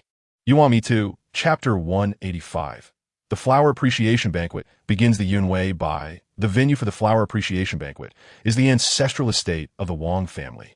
Nestled in a picturesque valley on the outskirts of the capital. Constructed against the mountains, this garden residence boasts stunning scenery, making it an ideal location for various gatherings and banquets. To ensure that the little princess enjoys herself to the fullest, Wang Qingqing exerted tremendous effort. Although he could not uncover intriguing gossip like the system, he could invite numerous guests to enrich the atmosphere. Thus, Wang Qingqing invited all the prominent officials from the capital and hinted that the emperor, the little princess, the crown prince, consort Yan, and the two princes would all be in attendance. This news caused a tremendous stir. On the day of the Flower Appreciation Banquet, the exterior of Yunwei was bustling with carriages and horses. Upon her arrival, Chu Qingqing surveyed the lively scene, as if she saw countless pieces of gossip floating in the air. Joyfully waving her little arms, she babbled incoherently, her adorable demeanor melting the hearts of all who beheld her. The princess of Guangping could not contain herself, rushing forward to embrace her. Qingqing, you are such a good girl. Princess Guangping cradled the chubby little one in her arms, her smile radiant as she recounted. Your two elder brothers were rather shy as infants, crying the moment they were held by their aunt. I was concerned you might do the same when I held you just now. Upon hearing this, Chu Qingqing blinked her eyes and, with an affectionate peck, planted a kiss on the princess's cheek while sweetly calling out Annie. How adorable! The princess, thoroughly charmed by Chu Qingqing, softened her tone significantly and casually removed a jade bracelet from her wrist, placing it into the little one's hands for amusement. As Chu Qingqing discreetly stuck her tongue out at her two brothers, she was momentarily taken aback by the sudden gift of the bracelet. Curiously, she tilted her head to gaze up at Princess Guangping. The princess, captivated by the sparkling, round eyes fixed on her, could not resist kissing the soft cheek of the little girl and said, The bracelet is now yours, my dear. Your aunt has gifted it to you. Chu Qingqing, pouting as if to express her gratitude, but lacking the words, she ultimately offered the princess another kiss, her heart whispering multiple soft thank yous. Shall we go inside to admire the flowers? Princess Guangping inquired. Chu Qingqing nodded vigorously while clutching the bracelet, exclaiming, Okay. Upon entering the garden with the little princess, the attendees, including the emperor, consort Yan, and the crown prince, hurried to pay their respects, showering Chu Qingqing with praise, particularly the prime minister, who lavished her with an abundance of compliments, making Chu Qingqing feel as if she were adorned with countless gold bricks. After a while, feeling somewhat bored, Chu Qingqing stifled a yawn and began to observe the surrounding scenery, babbling indistinctly. The prime minister, who had been extolling praises, felt a surge of delight upon hearing Chu Qingqing's coos, his expression swelling with pride, convinced that the little princess was praising him for his meticulous arrangement of the flower banquet. Isn't this place exceedingly lavish? It must have cost a fortune to construct. Chu Qingqing mused aloud, her gaze wandering over the opulent surroundings. Didn't they say that officials in Chu have meager salaries? How could Prime Minister Wang afford such an extravagant estate? The Prime Minister, basking in his self-satisfaction, hesitated at her remarks, a series of question marks appearing above his head. How could this differ from his expectations? Suddenly, an unsettling premonition arose within him as he heard Chu Qingqing exclaim in shock. You don't mean that Prime Minister Wang acquired this through corruption, do you? His vision darkened, and he nearly fainted. This is my ancestral property. How could it be considered as ill-gotten gains? I am an incorruptible official. The onlookers, who had witnessed the Prime Minister's previously elated demeanor, now found themselves stifling laughter at the little princess's candid words. Even Princess Guangping, unable to suppress her amusement, kissed Chu Qingqing again. Meanwhile, the Prime Minister wore a face of despair, lamenting how the little princess could undermine him so, despite his efforts to provide for her. Desperate for vindication, the Prime Minister awaited the system's clarification. Fortunately, the system did not disappoint, stating that this place was indeed their family estate, albeit with a caveat. Although Prime Minister Wang himself is not corrupt, other members of the Wang family, particularly his cousin Wang Tongguan, have amassed significant wealth through unscrupulous means. Despite being merely a district governor, he possesses countless properties across the nation, including several luxurious estates in the capital, with some even featuring walls made of gold bricks. The revelation left everyone in stunned silence, slowly processing the implications of such opulence. Chu Qingqing, equally astonished, pondered the notion of gold-bricked walls. Beyond the walls, the floors are also lined with gold bricks, concealing hidden chambers teeming with treasures, ancient manuscripts, and art, the system elaborated. At this moment, Chu Qingqing's eyes widened in disbelief, envisioning a resplendent home shimmering with gold from within. Moreover, he has colluded with merchants, establishing numerous shops, exerting dominance over the local populace, and engaging in rampant corruption. Becoming akin to a local tyrant, the system continued. If he were apprehended, the national treasury could be substantially replenished. The gravity of the situation dawned on everyone, eliciting gasps of astonishment, and their gazes instinctively shifted toward the emperor, who wore a profoundly ominous expression. The Prime Minister was utterly bewildered by the system's barrage of accusations regarding his cousin. Which cousin are you referring to? I have no relative named Wang Tongguan. Such a name is hardly befitting a reputable family. As the Prime Minister's gaze fell upon the emperor's darkened countenance, despair washed over him. He was innocent. Upon hearing the system's last statement, Chu Qingqing's eyes lit up with determination, realizing the opportunity at hand. The recent court session had highlighted the need to replenish the national treasury. This was the moment. The system sighed, noting, however, your father must be made aware of this situation before any action can be taken. Chu Qingqing deflated instantly. The system continued. After your father's ascension, he significantly reduced the taxes imposed on the people, and for years, he has not increased them. This has led to the current financial strain. While apprehending corrupt officials could indeed bolster the treasury, the issue lies in your father's unawareness of their existence. We cannot proceed blindly. The crowd collectively gasped at the notion of such recklessness. The Prime Minister, feeling unjustly accused, protested, I am no fool. Why would I support the corruption of a cousin I've never even met? The system clarified, in truth, Prime Minister Wang is entirely unaware of these events. Wang Tongguan is indeed a distant cousin, someone he has never known. The Prime Minister's eyes brightened at this revelation. Exactly. I have no knowledge of such a person. Who knows where this distant cousin emerged from? The system continued, however. This Wang Tongguan has repeatedly exploited Prime Minister Wang's name to forge connections with other officials and engage in corrupt activities, cautioning them not to disclose these dealings to Prime Minister Wang. The crowd's sympathies for the Prime Minister shifted as they absorbed this information. Chu Qingqing was utterly astonished by the misfortune that had befallen Wang Qingqing. In that moment, her gaze towards him mirrored that of someone witnessing a tragic fate, as she simultaneously berated herself for the unjust accusations she had levied against him and offered her sincere apologies. Wang Qingqing, already burdened by his own calamities, was further wronged by her allegations. How could she be so heartless? Wang Qingqing, taken aback by the system's revelations, was left in a state of disbelief. What on earth? That scoundrel dared to use his name to forge connections and engage in corruption? The weight of his misfortune felt insurmountable. Qingqing pondered. If the corruption of Wang Tiangu is exposed, will it not implicate Wang Qingqing as well? The system confirmed her suspicions, revealing that in a previous life, the Empress had conspired with Wu and implicated Wang Qingqing, ultimately leading to the annihilation of his entire family. Wang Qingqing, upon hearing this, was nearly overwhelmed by rage, and beside him, Wang Frn, who had been lost in thought, suddenly widened her eyes in shock, stumbling slightly. Despite his fury, Wang Qingqing instinctively reached out to steady her, gritting his teeth as he muttered, "Do you finally believe that I did not deceive you?" Wang Frin had always trusted her husband, but she clung to the belief that the events from the past were mere tales and not reflective of her daughter's actions. However, the system's words made her realize the folly of her beliefs. Since the Empress's imprisonment, she had not enjoyed a single peaceful night, her eyes now heavy with bloodshot fatigue. With a final resolve, she closed her eyes, preparing for one last effort, as a tribute to the 10 months of carrying her child.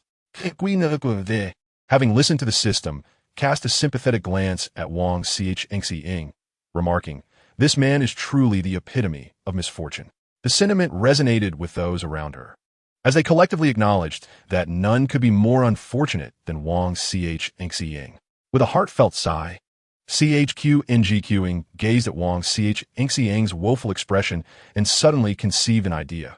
"System, why not play a song of good fortune for Wang Qingqing? Perhaps it will turn his luck around." The crowd, intrigued, wondered what this song of good fortune entailed. Wang Qingqing, equally perplexed, questioned its nature and whether it could truly bring him luck. The system interjected, "It seems you wish for him to experience a stroke of luck, but it appears you might inadvertently frighten him instead." Wang Qingqing waited in vain for the promised song, feeling a wave of relief wash over him when it did not arrive. He then resumed, contemplating the situation regarding the corrupt official.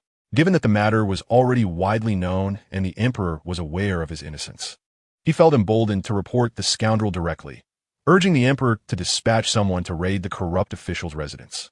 The more he considered it, the more he deemed this course of action to be a stroke of genius. With renewed vigor, he hurried towards the emperor, meticulously organizing his thoughts before presenting the issue. Qingqing, observing the sudden transformation of Wang Qingqing from despondency to exuberance, felt a surge of curiosity. What has come over him? Was he not just desolate moments ago? Before the system could respond, she noticed Wang Qingqing hastily approaching her father, murmuring something inaudible. "System, what is he discussing with my father? Why does my father appear so grim?" Chapter 187. A raid on his residence. "Your Majesty, I wish to file charges against the corrupt Governor Wang Qingqing of Fun County. As a county official, he has not only neglected his duties, but has also engaged in theft and oppression of the populace. His crimes are utterly unforgivable." Qingqing, cradled in the arms of the princess of Gu Ngping and brought to the emperor, overheard Wang Qingqing's declaration. Both she and the system were taken aback. How could Wang Qingqing know about the corrupt official who was operating under his name? However, having encountered numerous scandals in the past, they were not overly surprised. The system remarked, he likely stumbled upon this due to the fallout from the Empress's situation. Suddenly illuminated with inspiration, Wang Qingqing realized he could attribute his discovery to the recent events surrounding the Empress.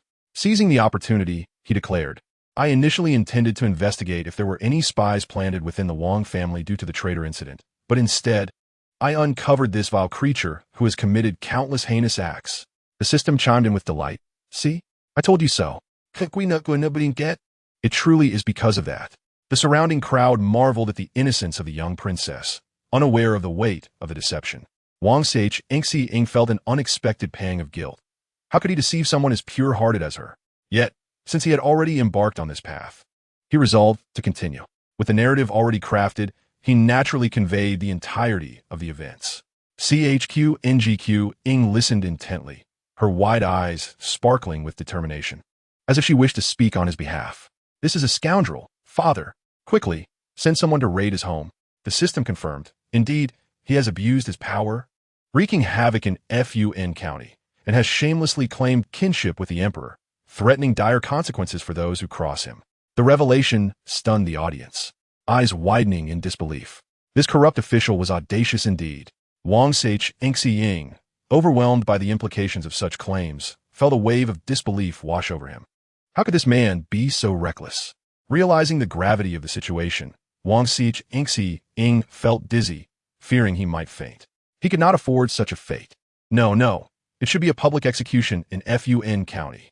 The emperor regarded him thoughtfully and nodded in agreement with his self-nomination. However, despite the clarity of the situation, the emperor dispatched others to accompany Wang Qingqing to investigate the corruption case further. ensuring that solid evidence would be gathered. Your servant humbly accepts the decree. Chu Qingqing exclaimed, his joy radiating as he praised the young princess as his fortunate star. He had feared that the revelations of a traitor in his family would lead to his downfall. Yet the emperor had instead drawn closer to him, bolstered by the princess's influence. Indeed, it seemed as though the heavens were favoring the Wang family. After receiving the decree, Chu Qingqing's eyes sparkled as he announced, I have a gift to present to Her Highness, before eagerly rushing off to procure it, leaving a chorus of ministers rolling their eyes in unison. In the garden, a variety of delicacies had been prepared specifically for Chu Qingqing, including fresh fruits, carefully made fruit purees, and other snacks she typically enjoyed. Chu Qingqing was carried by Yin Fei and the princess of Guangping to a pavilion in the center of the pond, where she delightedly savored the fruits while admiring the scenery. As she joyfully nibbled on the peach chunks in her hand, she engaged in a discussion with the system regarding the koi fish swimming in the water. Do fish eat peaches? Chu Qingqing wondered, one hand grasping the peach while the other held onto the railing, curiously observing the koi that were swimming towards her. The system replied, they probably do. Are there animals that don't eat fruit?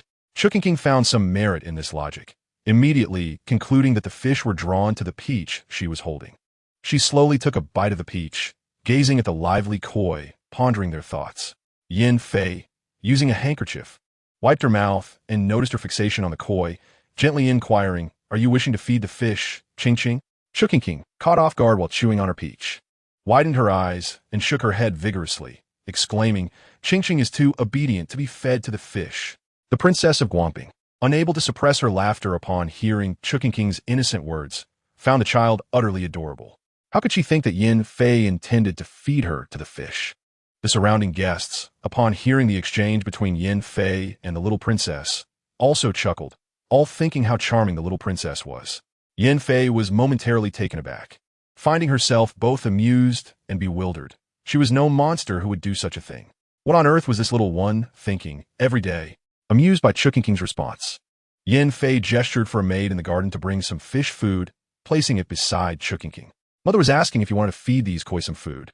Chu Qingqing, realizing that she was not to be fed to the fish, felt relieved. She had initially thought that she was too close to the water surface and had upset her mother, leading to her mother's teasing tone. I was wondering why my mother suddenly started speaking so strangely. Turns out it was a misunderstanding. Chu Qingqing glanced at the fish food and then at the group of koi in the pond, decisively finishing the last bite of her peach before extending her hand to Yin Fei, signaling for her to wipe her hands. After her hands were cleaned, Chu Qingqing excitedly tossed a handful of fish food into the water, watching as the fish eagerly competed for it. She blinked and threw another handful, delighting in the sight of even more fish gathering around. The system, observing her enjoyment in feeding the fish, remarked, have you become childish? Chu Qingqing replied, is feeding fish childish? The system continued, it's not just feeding fish. I feel like everything you do lately seems quite juvenile. Not merely doing something childish, but doing something in a childish manner. Chu Qingqing patted one of the larger koi on the head and, with a slight pout, responded, shouldn't you reconsider what you're saying? I'm not even a year old. Is it wrong to be a little childish? Sometimes, she thought, it wasn't even her choice to be childish. Gazing up at the sky with a hint of sadness, she sighed, realizing that she simply couldn't help herself. She pinched her chubby cheeks, feeling a wave of melancholy. Noticing her daughter's downcast expression, Yin Fei felt compelled to defend her against the system's jibes, thinking how could anyone consider her precious daughter to be childish? Chu Qingqing's chubby little face was now etched with sorrow. Unable to bear her daughter's unhappiness, Yin Fei encouraged her to continue feeding the fish. Chu Qingqing redirected her attention to the koi, preparing to toss another handful of fish food. However, just as she extended her hand to throw it, a koi larger than herself leapt up, its mouth wide open and aimed directly at her hand. Startled, Chu Qingqing instinctively threw the fish food and recoiled, nearly falling to the ground. Fortunately, Yin Fei was quick and caught her, cradling her in her arms, feeling regret for having inadvertently frightened her daughter. Understanding her mother-esque concern, Chu Qingqing gently patted Yin Fei's chest, reassuring her that she was fine. It was merely the sudden leap of the fish that had startled her, and upon closer inspection, she realized it was the very fish she had just patted. Feeling a twinge of guilt for blaming the fish for scaring her, she reflected on the situation.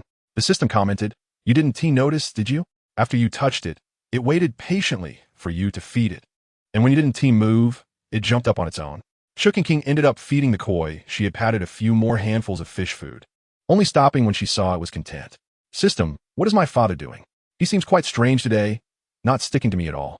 In the distance, Emperor Anwu found himself at a loss for words.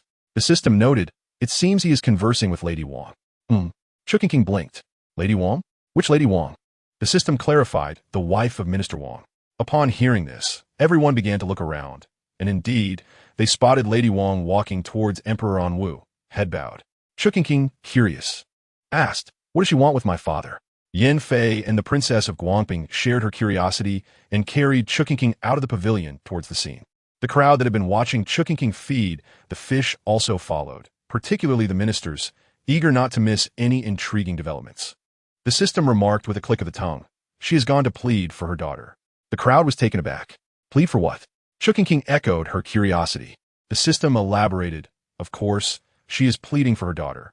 The crowd suddenly realized, and the pieces fell into place. Lady Wang's daughter was none other than the Empress. No, she should not be referred to as the Empress anymore, but as a traitor. Chu Qingqing was utterly astonished. Her daughter has committed treason, and she still dares to plead for her. And she even caused my father to wear a green hat, making him raise the daughter of the enemy for so many years. How can she still plead for her? The crowd was similarly shocked, never expecting Minister Wang, who had been so eager to distance himself from the Empress, would have his wife go to the Emperor to plead on her behalf. If Minister Wang were to find out, he would surely be furious. It was madness. How could she dare approach the Emperor? The Emperor had already shown great mercy by not blaming them for their failure in raising her daughter. How could she still plead for that rebellious daughter? Was she out of her mind? The system reflected, in Lady Wang's eyes, regardless of the Empress's character, she remains her daughter, born after 10 months of pregnancy. Good or bad, she is her flesh and blood. Therefore, she is willing to take such a significant risk to plead for her. The crowd's expressions turned complex as they contemplated the situation, asking themselves if their own children had committed offenses worthy of execution. Would they be able to refrain from pleading? It seemed unlikely. In light of this, Lady Wang's actions became somewhat understandable. After all, if they were in her position, they would struggle to remain indifferent, even if it meant exacerbating the situation. Meanwhile, Minister Wang felt a peculiar sensation, sensing that the crowd was implying something about him. Enraged, he thought to himself, how could he be seen as one who would exacerbate the situation? Did they not know what that rebellious daughter had done in her past life? Colluding with Wang Tongguan to annihilate the Wang family? Moreover, even without mentioning this matter, her relationship with the Wang family, as well as with him and her mother, had never been particularly favorable. The astonished gazes directed at Wang Foreign by the crowd transformed into expressions of complex intrigue after the system's revelation. In truth, Wang Foreign bore her own burdens. The system stated, what Wang Foreign does not realize is that the child she carried for 10 months and gave birth to is, in fact, not her daughter. Chapter 189. The true identity of the Empress, the Assembly, initially lamenting the tragic fate of Wang Foreign, who had lost her child to death, suddenly found themselves dumbfounded by the system's pronouncement. What was this? The Empress was not Wang Foreign's daughter. The crowd stared in disbelief, their expressions akin to witnessing a ghost, questioning whether they had misheard. If the Empress was not Wang Foreign's daughter, then whose daughter was she? As they exchanged glances, a realization struck them, recalling the incident involving Madame Ji, who had her child swapped by a concubine. Did this imply? The crowd's thoughts converged upon Wang Chanshang, who was still holding a gift intended for Chu Qingqing, his own expression one of bewilderment. Wang Chanshang was momentarily stunned by the system's words, doubting his own senses as if he had consumed a poisonous mushroom. Their daughter was not his wife's. How could this be possible? He fumed, jumping to his feet, fully aware of the implications of a statement regarding a concubine swapping children. He had only one wife. Where could a concubine come from? The officials around him were equally astonished, pondering whether it implied an extramarital affair. Wang Chanshang was nearly driven to despair by the notion of an extramarital relationship. He had a solid bond with his wife. Meanwhile, Wang Foreign, blissfully unaware of his tumultuous thoughts, was consumed by the system's statement that the child she had nurtured for 10 months was, in fact, not her daughter. Not her daughter? Wang Foreign gazed blankly at the flagstones beneath her knees, her face a mask of confusion. How could it be that the child she had raised from infancy was not her own? Chu Qingqing, equally shocked by the revelation, eventually remarked, "If you told me my father is not the biological parent of the Empress, I wouldn't be surprised." The system retorted, "Your father is not the Empress's biological parent. His birth mother passed away long ago. This Empress is the second wife of the late Emperor." Chu Qingqing's mind was foggy. "Did you tell me this before?" The system, exasperated, replied, "I certainly did. The Empress is not Wang Foren's biological child, nor is she Wang Chanshang's." Chu Qingqing turned to look at Wang Chanshang. Her gaze filled with contemplation. Wang Chanshang felt an unsettling premonition. Fortunately, the system interjected, "She is also not Wang Chanshang's biological child." The crowd gasped in unison. What? The Empress was adopted? Their expressions were a mix of astonishment, while Wang Chanshang breathed a sigh of relief. At least she was not his daughter. If that were the case, it would truly be a nightmare. Even the reaction of Emperor Anwu was not much better than the others. In fact, his expression darkened further. If the Empress was neither Wang Chanshang's nor Wang Foren's daughter, who was she? The mere thought of having been unaware of the true nature of his Empress for so many years sent chills down his spine. Chu Qingqing was equally taken aback by the Empress's extraordinary origins. She was neither Wang Foren's daughter nor Wang Chanshang's. Where did she come from? The system clarified. Let me put it this way. She is actually a princess from a small kingdom located on the southeastern border of the Gua. What? The crowd's eyes widened in shock, questioning whether the system was fabricating this tale. The Empress was not the daughter of Wang Chanshang and Wang Foren, but rather a princess from another nation. Wang Chanshang and Wang Foren were equally bewildered. Their daughter, whom they had raised for so many years, was not only not theirs, but also a princess from foreign land. The system continued. However, that kingdom was destroyed decades ago, long before the Empress was born. Chu Qingqing exclaimed, "Oh, so she's a princess of a fallen kingdom." The crowd murmured in disbelief. When the term fallen princess was mentioned, Chu Qingqing felt a shiver, for she too had narrowly escaped becoming a princess of a fallen kingdom. The system elaborated, "In truth, she cannot be classified as a fallen princess, for her kingdom perished before her birth. Her mother fled to the Chu to give birth to her." Chu Qingqing responded, "I see. This is what is known as illegal immigration." The system retorted silently, "You know nothing." Chu Qingqing mused aloud. Could it be that the Empress, in her twisted mindset, seeks revenge upon the Chu for the destruction of her homeland, intending to make everyone experience the anguish of losing their nation? Wait, this reasoning fell off. Upon reflection, she wondered if the Empress was even aware that she was not the biological child of Wang Chanshang and Wang Foren, let alone that she was a princess of a fallen kingdom. The system confirmed, "She is aware." Chu Qingqing gasped, "How does she know?" The system replied, "Of course. Her mother informed her." Chu Qingqing was taken aback. "Her mother is still alive." The system responded, "Why do you assume she is dead?" The crowd shared her assumption, thinking the mother had perished. The system sighed. "Not only is she alive, but she has watched her daughter grow up." The assembly fell silent, stunned. Wang Chanshang and Wang Foren were equally perplexed, having assumed they were the ones who raised her. The woman was a farmer from a village near the capital, living modestly with her husband through agriculture. Their lives were not affluent, yet they managed to survive. However, a sudden blizzard plunged them into despair. The system recounted. She told Wang Foren that the blizzard had collapsed their home, and local bullies had stolen their food. In utter hopelessness, they had no choice but to walk to the capital with their newborn child in search of sustenance. Unfortunately, before they could reach the capital, her husband and child succumbed to the cold on the way, leaving her to arrive alone in the capital. Upon concluding her tale, the woman wept, expressing to Wang Foren her sorrow over the loss of her husband and child, and her desire to perish in the snow, hoping to reunite with them. Wang Foren, moved by her plight, inquired if she would be willing to remain in their household as a wet nurse. The woman, having no reason to refuse, accepted, and thus stayed with the Wang family, serving as Wang Foren's attendant. Chapter 190. Inviting wolves into the house. The truth of the past after hearing the system's narrative. Chu Qingqing's face contorted in confusion. After a moment of silence, she posed a question. "Wait, I have a query." The system, perplexed, replied, "Speak." Chu Qingqing blinked. Did she not claim to Wang Foren that her husband and child had died, and thus she no longer wished to live? The system affirmed, "Indeed." Chu Qingqing nodded, continuing, "If she wished to die, why did she not simply freeze to death beside her husband and child, rather than trek through the heavy snow to the capital, specifically dying at the doorstep of Wang Chanshang and Wang Foren? With wide, earnest eyes, she asked. If her desire to live had vanished due to the death of her husband and child, it would have been reasonable for her to perish beside them, maintaining their unity in death. Why would she abandon their bodies to venture to the capital? The crowd, engrossed in the system's storytelling, had not noticed any discrepancies. Indeed, the little princess raises a valid point. If she did not wish to live, why not die beside her husband and child? Instead of laboring to reach the capital and dying at the doorstep of Wang Chanxiang and Wang Foren? Does that not sound irrational? The matter spoken of by the system was vividly etched in Wang Foren's memory. In the days leading up to her daughter's birth, she had indeed encountered a woman who had fainted from the cold before the gates of her estate.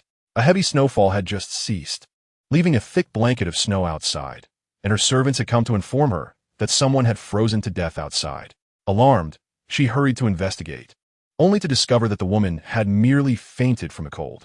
Wang Foren reasoned that, even if only for the sake of her unborn child, she should perform a good deed. Thus she compassionately brought the woman into her home and appointed her as a nursemaid. Wang Foren could not recall whether the woman had explained the reason for her predicament at the time, but she distinctly remembered the woman awakening and tearfully declaring that her husband and child had perished, expressing a desire to join them in death.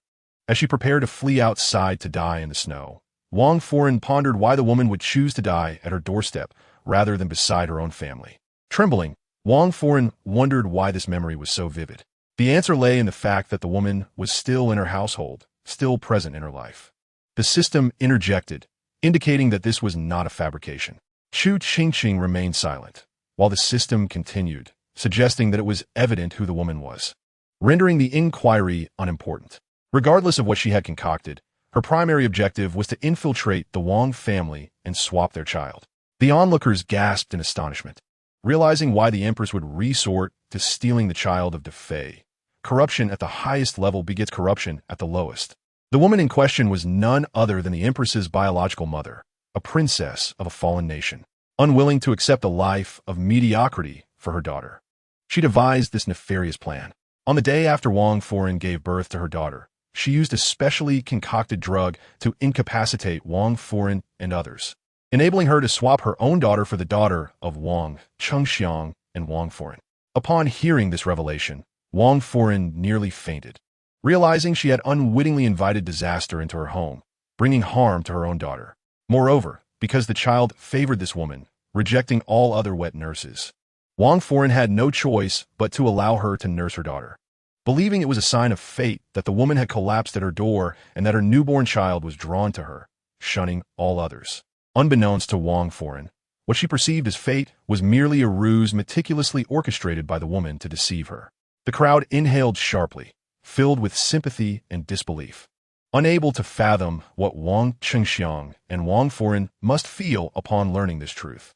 Yin Fei sighed silently, taking Chu Qingqing aside to a nearby stone table, attempting to shield her from witnessing the expressions of Wang Chengxiang and Wang Foren. Chu Qingqing had initially thought the couple's plight was already tragic given their daughter had turned out to be a traitor, leading to their family's downfall. Little did she know that this was merely the tip of the iceberg. The true mastermind behind the Wang family's ruin was not their daughter, but a princess from an unknown, fallen kingdom. After absorbing the system's words, Wang Qingxiang struggled to maintain his composure. Once seated, he regained some color, though his body still trembled with indignation. Had it truly been his daughter who was responsible for the downfall of the great Chu, he would have accepted it. Yet the perpetrator was an unknown princess from a distant land. Wang Foren was on the verge of fainting, having been guided to sit beside Wang Chengxiang by Emperor Anwu. Tears streamed down her face as she realized the gravity of her folly. She had invited destruction into her home, unwittingly raising the daughter of her enemy. The very daughter of her adversary had ultimately led to the annihilation of the Wang family. How could she have been so foolish? Chu Qingqing, too, was astonished by the revelation, recognizing that the years of devotion Wang Foren and Wang Chengxiang had invested in their daughter were in vain, leaving them with nothing as they had nurtured a traitor. Chu Qingqing inquired, when did the empress become aware of her true lineage? The system replied, at the age of 7, her mother feared that revealing the truth too early would be futile, so she waited until then to disclose that she was a princess of unparalleled status, deeming the people of the estate unworthy of her. The crowd reacted with disbelief, incredulous at the audacity of such a person. Not only had she usurped another child, but she had also demeaned them. The onlookers were enraged, feeling compelled to defend Wang Qingqiang. Chu Qingqing was equally astonished by the shamelessness of the mother and daughter, who not only took another's child but also belittled them. Just as she was processing her anger, the system continued. Moreover, it should have been her sister, not her, who married your father and became the crown princess. Chapter 191. The true and false crown princess. This revelation left the assembled crowd in stunned silence, questioning whether they had misheard. What? The person who should have entered the palace as the crown princess was not the empress, but her sister? They had believed the empress's lineage was already shocking. Yet this was even more explosive. The rightful candidate for the throne was not the empress, but her sister. The crowd inhaled sharply, momentarily unsure of where to direct their gazes, whether toward Wang Qingqiang and Wang Foran, the Qingqing family, or the emperor. Each person's expression promised to be a spectacle in its own right.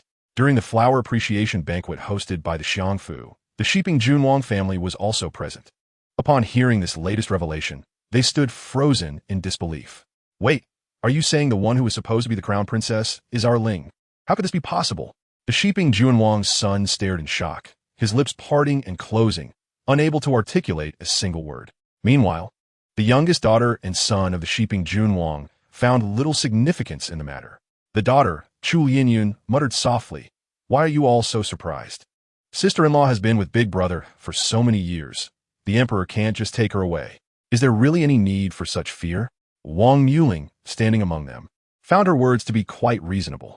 Thus, despite hearing the system's statement, she remained unperturbed. After all, given the current circumstances, the emperor could not simply decree her entry into the palace, as her father had already faced the emperor's wrath for attempting to assist her cousin in entering the palace. Surely, the emperor would not be so irrational. However, it is evident that the other members of the Qingqing mansion do not share this sentiment. The Qingqing himself was nearly infuriated to death by his daughter's words, lowering his voice to exclaim, "It is not as simple as you suggest. This is treason, treason." His daughter, perplexed, retorted, "How is this treason? Did the emperor explicitly command my sister to enter the palace?" The others in the Qingqing mansion responded, "If it had been a direct command, it would certainly not have been concealed, and we have never heard rumors of the Wang family daughters changing their names." After their initial shock, the first reaction of the crowd was to conclude that the Xiangfu was indeed committing an act of treason. Coupled with the pale faces of Wang Chancellors and his wife, this notion was further solidified. Yet, only Wang Chancellors and his wife knew that their pallor was not due to any treasonous crime. After all, back in the day, Empress Wang had merely commanded the crown prince to take a daughter of the Wang family as his consort, without specifying which one. Thus, how could there be any talk of treason? They lamented their ignorance at the time, which led to her entrance into the palace, resulting in such calamities. The empress had been taught from childhood by her mother that those from the Xiangfu were unworthy even to carry her shoes. It is likely that she was never close to Wang Chancellors and his wife, perhaps even rolling her eyes at them daily. It was sheer folly for Wang Chancellors and his wife to exchange their perfectly fine eldest daughter for this neurotic woman. However, it cannot be dismissed that the empress was a master of deception, skillfully ingratiating herself with Wang Chancellors and his wife, convincing them to regard her as their cherished treasure, ultimately leading them to exchange her for the sister who was supposed to enter the palace. Naturally, Chu Qingqing leaned towards the former hypothesis, believing that some event had occurred in the past that compelled Wang Chancellors and his wife to make such a swap. As expected, she soon heard the system announce, years ago, when Empress Wang was gravely ill and nearing her end, the late emperor, feeling remorseful, inquired if she had any unfulfilled wishes. She expressed a desire for the crown prince to marry a daughter of the Wang family before her passing. The late emperor consented and decreed that the crown prince must marry a Wang family daughter within 3 months. Although neither the late emperor nor Empress Wang specified which daughter the crown prince should marry, Wang Chancellors and his wife had long since made their choice, effectively disregarding the empress's input. From the start, they intended to send the empress's elder sister, Wang Yuling, into the palace. Such an outcome was, of course, unacceptable to the empress's mother, who viewed her daughter as an unparalleled princess, believing that only the emperor and the crown prince were worthy of her. The position of crown princess could only rightfully belong to her daughter. No one else was permitted. Similarly, the empress, filled with malice and indoctrinated from a young age to regard herself as unmatched in nobility, could not accept this outcome. She could not bear the thought of her despised sister entering the palace as the crown princess, while she remained in Xiangfu, destined to marry someone unworthy of even carrying her shoes. The system continued. Thus, she and her mother devised a vicious scheme to bribe thugs outside the palace to throw boiling water at Wang Muling's face during her outing, disfiguring her. The empress believed that the emperor would never allow the crown prince to marry a disfigured woman, and perhaps in his wrath, he would even punish the Wang family. Of course, they were confident that Wang chancellors and his wife would prevent such an incident from occurring. So what could they do? They could only replace the disfigured Wang Muling with her. The empress and her mother had high hopes for their plan, but on the day of execution, a mishap occurred. Fortunately, it did not affect the final outcome. The system explained. The hired thug twisted his ankle while pouring the hot water. He only needed to splash a little to achieve the desired effect of disfigurement. Instead, he stumbled and accidentally drenched Wang Muling's legs and feet with an entire basin of boiling water, resulting in severe burns from her calves downward. She could not even stand, let alone walk, and fainted from the pain. With this unforeseen turn of events, the candidate for crown princess had to be changed. Under normal circumstances, they could have entered the palace to report the truth and delay the wedding. However, this time, due to the empress's grave condition, the decree demanded that the crown prince marry swiftly. If they entered the palace to explain the situation, Wang chancellors would likely find himself in dire straits. In chapter 192, the mysterious person, upon hearing this revelation from the system, Wang chancellors and his wife trembled in disbelief. The boiling water was intentionally poured on Linger by her own sister. Wang chancellors was so enraged that his hands shook. Just a moment's difference. Had that thug not splashed the water on Linger's legs and feet, but instead on her face. The consequences were unimaginable. Wang Muling could never have conceived that the basin of water had been deliberately thrown at her by her so-called sister, with the intent of disfiguring her. Had this occurred prior to today, she would have been shocked and incredulous, thinking her sister insane. However, after hearing the system's previous words, she understood that this so-called sister shared no blood relation with her. Thus, she felt no bitterness or sorrow, only a chill at the thought of how malevolent a person could be. The other members of the Shiping Junwang mansion were equally incensed upon hearing the system's account, wishing they could rush to the prison and douse the empress with boiling water. How could anyone be so malicious? If that basin of hot water had splashed on her face, it could have resulted in death. These two, the empress and her mother, are utterly deranged. Chu Qingqing thought after hearing the system's words. The system affirmed, indeed, how else could one commit such inhumane acts? Although Wang chancellors and his wife had no debt of childbirth to the empress, they had nurtured her, yet she expressed no gratitude, ultimately colluding with others to frame the Wang family, leading to their annihilation. As for the empress's mother, who had deceived Wang's wife into sympathizing with her, a destitute ex-queen, she had been graciously taken in by Wang's wife for many years, yet showed no gratitude, instead committing numerous heinous acts. At this moment, Wang's wife, with tear-stained eyes, was on the verge of fainting multiple times but held on, desperate to discover the fate of her daughter. Since this empress was a fake, what of her true daughter? Chu Qingqing, after her lamentation, also pondered this and thus inquired, System, do you know where Wang chancellor's and his wife's biological daughter is? If the empress was a fabrication, surely they must have a genuine daughter. Where then could she be? The system replied, I am not privy to that information. All I know is that the child was sold at a high price by the empress's mother. To learn more about her, one must encounter her directly or meet someone very close to her. Upon hearing this, tears streamed down Wang's wife's face again. My poor daughter. My unfortunate daughter.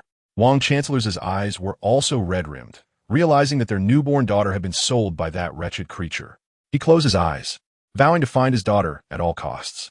The others sighed, sorrowful for the aged Wang chancellors, who had endured so much. Deciding to treat him with more kindness in the future, it was simply too pitiful. Chu Qingqing also sighed, feeling that Wang chancellors and his wife had suffered greatly. At least in this life, the empress had been captured and could no longer cause turmoil. In the previous life, Wang Tan and Guan, who had conspired with her to frame the Wang family, had also been exposed. Having greedily taken so much, they would surely meet a dire end. The system then remarked, By the way, aside from seeking clemency for your father, Wang's wife has another matter to discuss.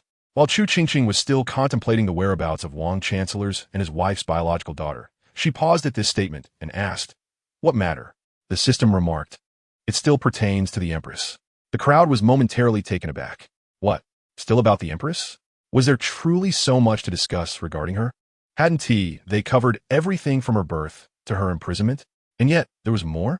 Even the oblivious Prime Minister Wang was momentarily stunned, sharing the same thought. More?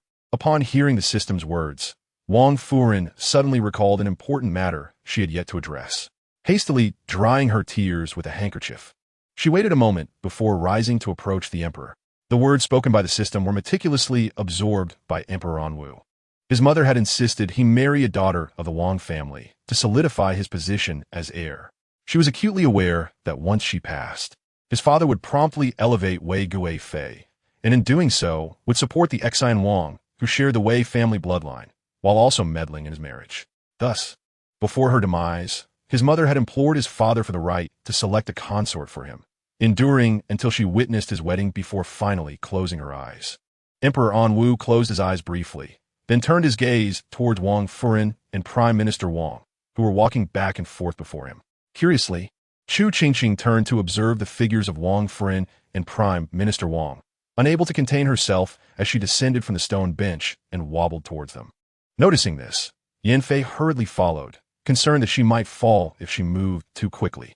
Upon reaching the edge of the pavilion, Chu Qingqing concealed herself behind a pillar, peeking curiously at the couple and her father.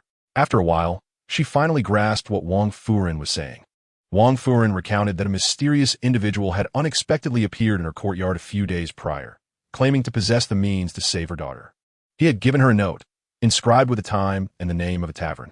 In her despair, her only thought was to ensure that her child, whom she had carried for 10 months, did not perish in prison. Even if she ultimately could not save her, she resolved to make every effort. Thus, she took the note and visited the tavern at the designated time, where she indeed encountered the individual who claimed he could rescue her daughter. He presented her with another note, instructing her to follow its demands if she wished to save her daughter, assuring her that he would fulfill his promise once the task was complete.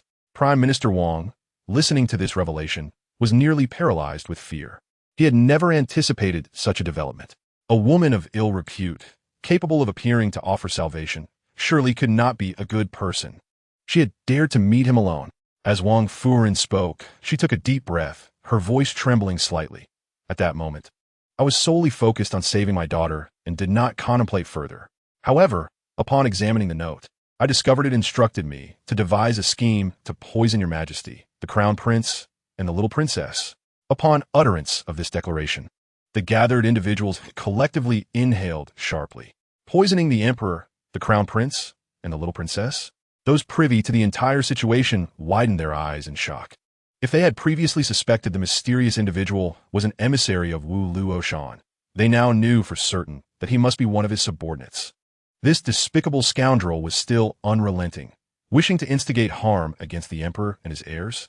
Yan Fei, standing behind Chu Qingqing, felt a chill run down her spine upon hearing Wang Furen's words. She quickly bent down and scooped up her daughter, who had been eavesdropping behind the pillar, fearing that others might harbor ulterior motives against her child. Simultaneously, she commanded the surrounding guards to ensure the safety of the crown prince and the 2 young princes, remaining vigilant for any suspicious individuals in the garden. Caught off guard, Chu Qingqing was suddenly lifted, meeting her mother's worried gaze. Realizing her mother was concerned for her safety, she wrapped her short arms around Yan Fei's neck, assuring her silently that she would be fine. Father and brother will be safe too. Qingqing will protect them. After releasing her grip, Chu Qingqing patted her own chest solemnly, signifying that these matters were trivial and would be resolved by her.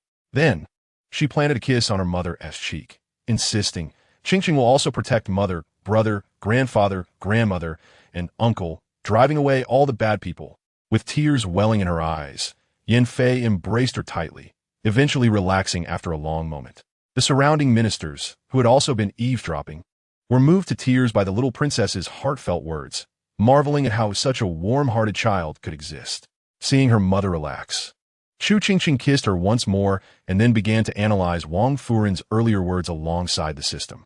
She surmised that the mysterious person mentioned by Wang Furen likely had ulterior motives related to the empress. After all, her father had refrained from executing the empress, intending to draw the serpent from its lair. As for the plot to poison the emperor, the crown prince, and her daughter, it was likely a gamble based on the hope that Wang Furen, consumed by maternal love, might indeed succumb to madness and take the drastic step of poisoning them. Coincidentally, today was a flower appreciation banquet, an opportune moment for such an act. Should it succeed, it would be a cause for celebration, but if it failed, they were not overly concerned, as they did not believe Wang Furen would dare report the matter to the emperor. However, Chu Qingqing found the decision-makers rather foolish. How could they be so certain that Wang Furen would not disclose the poisoning plot? Did they truly believe everyone was as treacherous as the empress? With a slight click of her tongue, Chu Qingqing felt that her analysis alongside the system was quite astute. After Wang Furen finished speaking, she produced a white porcelain vial and presented it to Emperor Anwu. The minister realized that this individual must be allied with the enemies of the state, intending to use her to conspire against the emperor, the crown prince, and the little princess. Wang Furen took a deep breath. Though my desire to save my daughter is profound, I would never engage in treasonous acts that undermine humanity. Yet, fearing a rash refusal might provoke them to devise even more malevolent schemes, I feigned agreement to his demands. This vial of poison was given to me after I acquiesced to his terms. He claimed the poison was colorless and tasteless, asserting that whether placed in water or food, it would remain undetectable. Furthermore, its effects would not manifest immediately. Symptoms resembling a cold would only appear after 7 days, ensuring that even if the poisoning succeeded, suspicion would not fall upon me. Wang Furen continued, taking a deep breath. He also informed me that the sooner I succeeded, the sooner he could rescue those in peril. He instructed me that the flower appreciation banquet was the best opportunity, and if successful, we would meet 10 days later outside the capital, at Shoujia village, to discuss the rescue plan. Upon hearing Wang Furen's account, the crowd was incensed, grinding their teeth in anger, cursing Wu Luoshan and his associates for their malevolent intentions, proving once more that like begets like when it comes to the empress. Chu Qingqing echoed similar sentiments internally, then turned to the pensive Emperor Anwu, who was fixated on the vial of poison presented by Wang Furen, and remarked, "Father, what is he contemplating?" The system mused, "Perhaps he is considering a counter-strategy?" The system's conjecture was accurate. From the moment Emperor Anwu had heard Wang Furen's words, he had been devising a plan. "Your Majesty, we have apprehended 2 suspicious individuals lurking in the garden." Just as the crowd fell into contemplation, the guards, dispatched by Yin Fei to investigate for suspicious persons, returned, leading 2 bound figures into the pavilion. The moment these 2 appeared, all eyes turned towards them.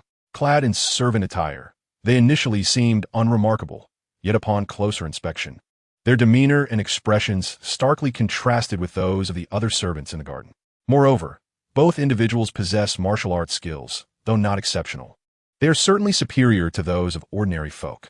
At this moment, the suspicious figures appearing at the flower viewing banquet are clearly sent by someone, a fact that requires no deliberation. However, it is indeed astonishing that these 2 have not met their demise, bleeding from their orifices, but instead have been captured alive. Chu Qingqing pondered. Are they not under some malevolent spell? The system replied, to be controlled by such sorcery requires specific conditions. They must be elite assassins or formidable warriors. Chu Qingqing mused. So assassins are categorized into ranks.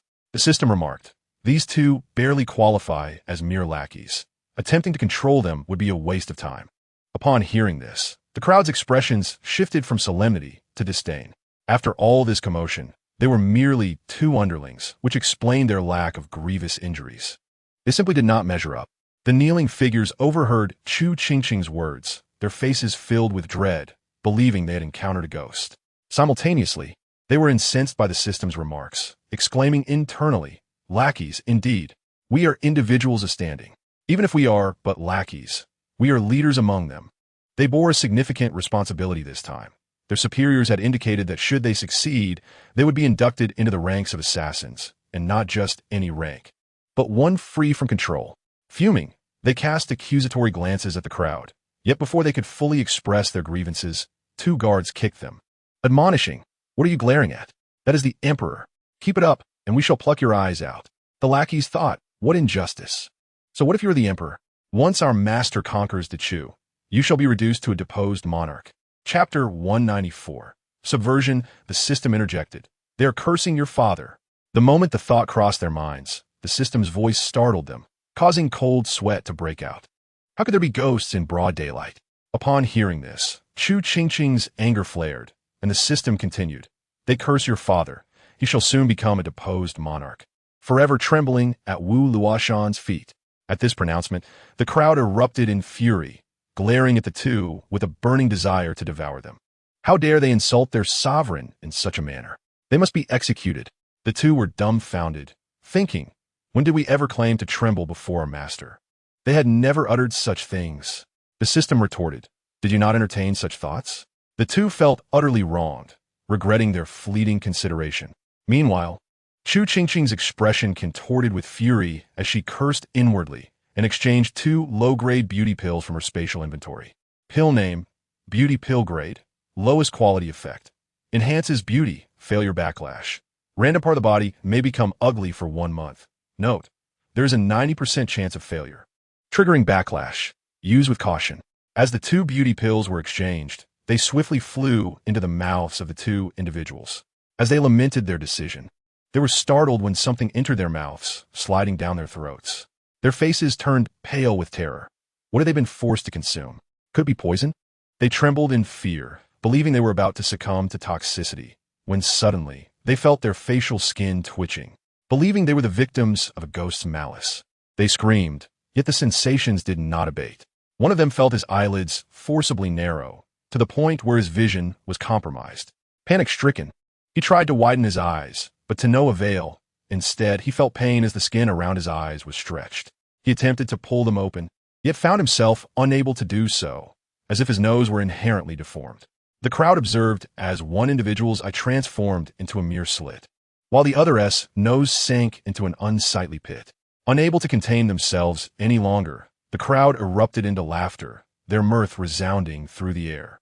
Initially, Chu Qingqing had harbored reservations about using these pills, fearing discovery and being labeled a demon. However, she soon realized that the crowd displayed little reaction to her antics, embracing her actions with great acceptance. Thus, she felt reassured and began to unabashedly enjoy her snacks, confident that neither her father nor mother would question her about their origin or deem her a monster. They might even join her in her indulgence. The system commented, the backlash has occurred. Chu Qingqing replied, is it truly appropriate to name this beauty pill as such? The backlash is terribly unappealing. The system explained, typically, the backlash manifests in concealed areas of the body. However, these two, being subordinates of Wu Luoshan, are destined for a more unfortunate fate. Upon hearing this, the crowd understood, realizing the fitting nature of their predicament. Minister Zheng, having found the 2 lackeys unappealing from the start, was further incensed after hearing the system's words. Finally, he declared, Your Majesty, I have observed that these 2 lack the appearance of honorable men. Their peculiar transformation, coupled with their sneaky behavior outside the garden, surely indicates that they are up to no good. I advise that Your Majesty administer 50 lashes before making any decisions.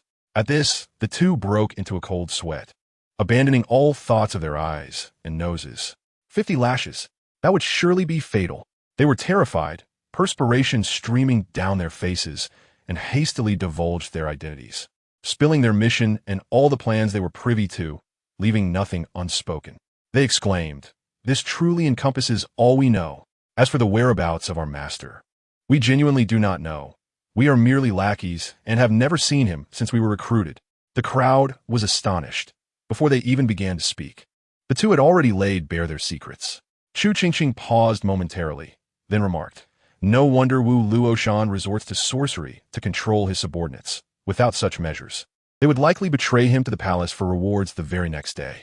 The 2 claimed to be dispatched to monitor Wang Foreign, and upon hearing this, Emperor Anwu gestured to a nearby shadow guard, who nodded and produced 2 black pills. Approaching the 2, he instructed them to swallow. After reluctantly ingesting the pills, their faces turned ashen, fearing imminent death. Fortunately, the shadow guard informed them that if they consumed the antidote within 10 days, they would survive. Their eyes brightened at this news, and they hurriedly began to bow before Emperor Anwu, promising they would undertake any task assigned to them. assuring him they would not disclose today's events. Emperor Anwu inquired, "You could do anything?" They eagerly nodded. "We could do anything." "Very well." Confused, they watched as a shadow guard approached and whispered a few words to them. Emperor Anwu asked, "Can you accomplish this?" Upon realizing the simplicity of the task, they nodded enthusiastically, exclaiming it was a trivial matter, and expressed their gratitude with several bows. The crowd pondered. Chu Qingqing mused, "Could this be the fabled gratitude?" Chu Jin queried, "Is he attempting to take advantage of this situation, or is there some ulterior motive in his serious warning? Not only must she seek retribution for blood debts, but she must also ascertain the whereabouts of their biological daughter." Chapter 195. Can you untangle the Lianxin spell? Madame Wang trembled with indignation upon hearing these words. She had clearly stated that her parents were deceased, and she had no siblings. Thus, how could she have a hometown? Minister Wang felt a headache coming on. Did she travel alone? The maid pondered for a moment and shook her head. It seemed not to be the case. According to the guards outside the estate, it appeared her cousin had come to fetch her. Upon hearing this, Minister Wang immediately summoned the 2 servants stationed at the gate. As soon as the servants learned the matter concerned Granny's son, they eagerly divulged everything they knew. Madame Wang inquired whether they had said anything upon leaving. The servant furrowed his brow and, after a moment, shook his head, declaring they had said nothing. Minister Wang pressed on, "Not a single word?" The servant replied, "Indeed, nothing. Only that Granny's son's cousin told her to leave." Realizing that further questioning would yield no useful information, Minister Wang sighed and dismissed the maids and servants. Yet, Madame Wang could not fathom why Granny's son, apart from her identity as the former queen, seemed to possess no remarkable qualities. What could have compelled these individuals to urge her to rescue someone? Minister Wang furrowed his brow, pondering the implications of a rescue. It seemed implausible, after all. During that fateful night in the palace, his daughter had nearly divulged all of Wu Luoshan's plans, even more smoothly than the 2 recently captured. It was more likely Wu Luoshan would seek to eliminate her rather than save her. The emperor had imprisoned her, stating he wished to lure the snake from its den. But the intention was not to rescue, but to eliminate. Upon receiving this information, everyone was taken aback. Rescue? Could it be that Wu Luoshan truly intended to save the queen? They had believed that the mysterious figure had merely deceived Madame Wang into poisoning the emperor's heir and the little princess, never suspecting they were genuinely plotting to save the queen. How could this be? The queen had practically cursed Wu Luoshan's ancestors at the banquet celebrating the false princess's birthday. Given such animosity, how could Wu Luoshan possibly save her? The emperor, upon hearing Minister Wang's words, momentarily froze but quickly regained his composure. After all, whether Wu Luoshan aimed to save or kill made little difference to him. His sole objective was to draw out the individual. Chu Qingqing was equally astonished by the notion of Wu Luoshan saving the queen, yet she did not believe it stemmed from lingering feelings. The queen had long been discarded as a pawn before her capture, and now that she was imprisoned, any residual affection seemed entirely implausible. Could it be that old feelings were rekindled? The system responded with silence. Everyone thought that even if old feelings were rekindled, one would need to see the person first. Yet the queen remained locked away in the dungeon. How could old affections be revived? Noticing the system's silence, Chu Qingqing chuckled softly, suggesting it was likely due to the queen possessing something of great importance. The system conceded, acknowledging the possibility. However, Chu Qingqing recalled that when the queen was imprisoned, a thorough search had been conducted, yielding no significant items.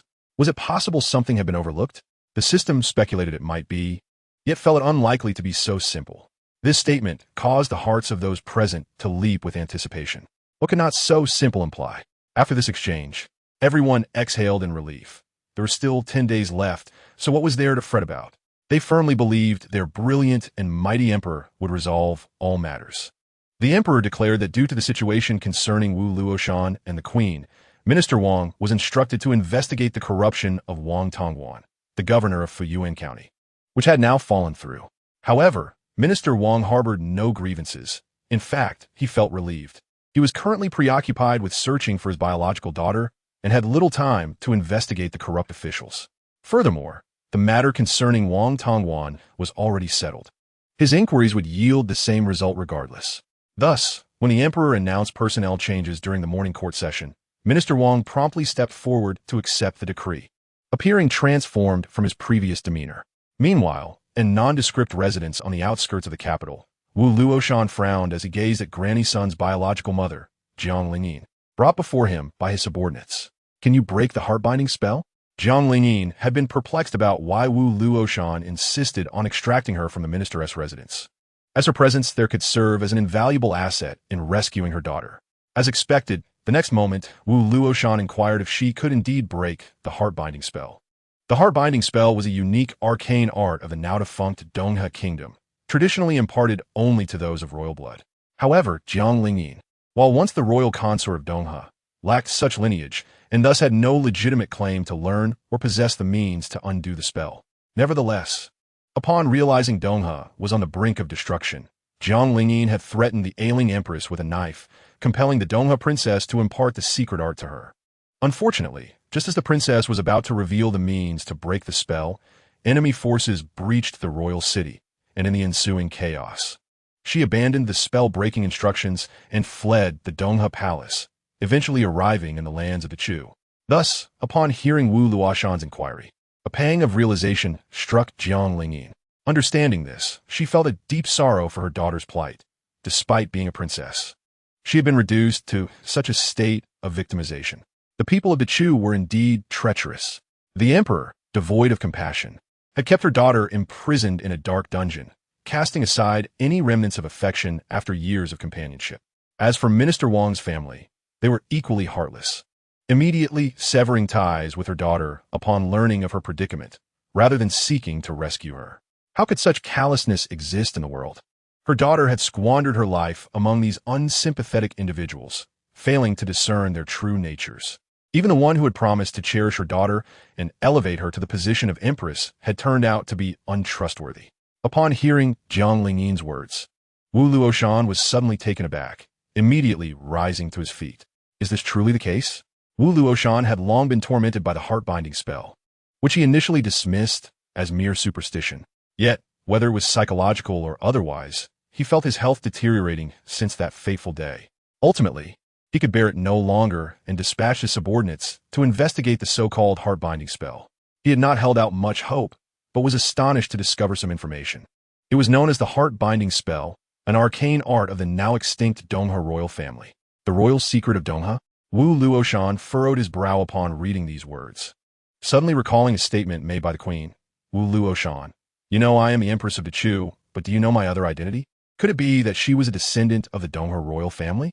This realization led Wu Luoshan to connect the dots regarding her biological mother, Jiang Lingyin. He distinctly remembered the queen mentioning her mother's name and how, due to her unique status, she had been forced to hide within the minister's residence. He had been curious about her special background, but had not anticipated a link to Donghe.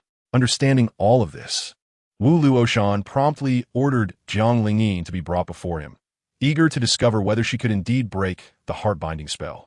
Luosh originally held little hope, as the information he had gathered indicated that the secret techniques of Diangu were exclusively imparted to the royal bloodline, and it was evident that Qingqing did not fall within that category. However, he was astonished to discover that Qingqing could indeed unravel the heart-binding spell. It was only logical. If she were incapable, then whom had the empress learned from? Surely, the royal family members did not possess such skills innately from birth. Qingqing nodded and stated, "It can be dispelled, but the two individuals affected by the heart-binding spell must appear simultaneously. If even one is absent, the spell cannot be undone." Upon hearing this, Luosh's expression froze instantly. The requirement for both parties to be present meant that he would still need to rescue that wretched person. Gritting his teeth, he asked, "Must it be two people?" Qingqing affirmed, "It must be two people." Luosh closed his eyes, took a deep breath, and ultimately uttered a word of consent. Upon hearing this, Qingqing felt a sense of relief. Yet she noticed Luosh's ominous gaze fixed upon her as he coldly declared, "If I find out you are deceiving me, I will have you torn to shreds and thrown into the mountains to feed the wolves." For days had passed since the flower viewing banquet hosted by Wang's sage Qingqing, yet the imperial palace remained tranquil. The prison, now guarded by double the number of soldiers, showed no signs of disturbance, allowing the officials to finally ease their worries. It seemed that, as the system had indicated, WLUSH and would only act once the effects of the potion took hold. Lord Wang, how is your daughter faring? During the morning court session, several ministers inquired with curiosity as Wang Chu Qingqing entered. Is there any news? He shook his head. It cannot be so swift. We are currently investigating the disappearance of infants and children from the capital years ago to see if they were sold elsewhere. One minister shook his head at this remark. The probability is low. I recall it was said they were sold at a high price. Generally, high-price sales would mean they ended up in private hands. Lord Wang, you should investigate the surrounding areas of the capital to see if any families suddenly have an extra child. Minister Ji Ying is correct, another echoed, when suddenly the emperor emerged with the little princess in his arms, prompting everyone to fall silent and stand at attention. Fearing the matter of the missing children might reach Chu Qingqing and the system's ears. Chu Qingqing had been practicing late into the night and was still yawning when Emperor NWD brought her in, leading her to doze off shortly after the court session began. After 4 days without gossip, the ministers sighed, resigned to commence the tedious morning court. Fortunately, Chu Qingqing did not sleep through the entire session. She awoke halfway, stretching and inquiring about the discussions. The system responded. They suspect a pair of male and female thieves have surfaced in the capital once again. Stretching, Chu Qingqing exclaimed. What? Your Majesty? The report comes from the Li family in the eastern part of the city. They claim that their mother's lifetime collection of gold and silver jewelry has suddenly vanished, suspecting that a thief has infiltrated their home and stolen everything. Chapter 197. The national treasury is empty to the point of barely feeding itself? Chu Qingqing had slept particularly soundly, so when she awoke, she was still somewhat dazed and only caught snippets of the conversation regarding gold and silver jewelry disappearing. She murmured in contemplation, what status does the Li family hold? Are they esteemed officials or affluent households? Frowning, she queried, are they relatives of the royal family? The system replied, not quite. Chu Qingqing's frown deepened. Are they related to the minister who just mentioned this matter? The system glanced at the minister of Jingzhou, Meng Drn, confirming her suspicion. Chu Qingqing fell silent, taking a deep breath before asking, what exactly does the Li family do? Could there be something special about them? The system paused, looking at her, as if she were Na'vi. Is relying on ancestors considered special? Chu Qingqing questioned, what? Relying on one's ancestors, the system clarified. The crowd gasped. Relying on ancestors? They were horrified at the thought that the Li family had lost their sanity to the extent of such behavior, simultaneously curious about what it entailed. Did it mean they were embracing their ancestral tablets in the ancestral hall? Surely, they were not exhuming their ancestors from graves to consume them. Thankfully, before their imaginations could run wild, the system elucidated the Li family's actions, clearing them of any wrongdoing. Otherwise, they would have been classified as fiends by the ministers. Chu Qingqing finally accepted that the Li family was not part of the noble elite or a prominent household, and the system sighed in relief. About to ask why she had been so insistent on their supposed illustrious background, when she took a deep breath and sorrowfully remarked, System, tell me the truth. Is our national treasury truly so empty that we can barely feed ourselves? The system remained silent, and the crowd echoed. What? Chu Qingqing's inquiry left the system, and everyone else bewildered. Why had she suddenly brought up the treasury? They exchanged puzzled glances, uncertain of what the little princess was implying. Although the treasury was indeed depleted, it was not to the extent of starvation, was it? As the ministers contemplated this, their hearts sank, and they all simultaneously turned their anxious gazes toward Emperor NWD, their eyes filled with trepidation. Surely, Your Majesty, our treasury has not reached the point of starvation? They could hardly bear to imagine the consequences if the treasury were to run so low. Emperor NWD was equally perplexed as to how the conversation had inexplicably shifted to the treasury, asserting that even if it were to be depleted, it could not possibly reach the point of starvation. Chu Qingqing added, or is it that we are already so empty that we can't even pay the ministers their salaries? This statement sent the ministers into a panic, exclaiming, what? The treasury is so empty that salaries cannot be issued? Emperor NWD replied, do not spread rumors or believe them. The ministers exclaimed, but that was the little princess who said it. The emperor turned his gaze toward the officials of the Ministry of Revenue, especially the Minister of Revenue himself, who looked utterly bewildered. unable to fathom why the topic had shifted to the treasury. Surely, the treasury was functioning normally. As he noticed the emperor's knowing expression, he finally exhaled in relief. The ministers, seeing this, also felt a wave of relief, but remained curious as to why the little princess had abruptly mentioned the treasury's emptiness. The system voiced its own confusion, and then they all heard Sage Chu Qingqing state. Otherwise, why must even trivial matters like catching thieves and thieves be reported to my father? Could it not be because the officials responsible for handling such matters have resigned due to not receiving their salaries? Ever since she learned of the treasury's emptiness from the system that day, Chu Qingqing had been preoccupied with the thought, fearing that her father might suddenly become a pauper. The Emperor Anwu inhaled deeply, desperately wishing to dispel any doubts about his financial plight, fearing the departure of his ministers. He discreetly signaled to the Jingzhuiyan to continue speaking, redirecting Chu Qingqing's attention. The Jingzhuiyan, on the verge of tears, continued monotonously, according to the Li family. The elderly matriarch had hidden her gold and silver jewelry in an extremely clandestine manner, rendering it nearly impossible for an ordinary thief to succeed without considerable effort.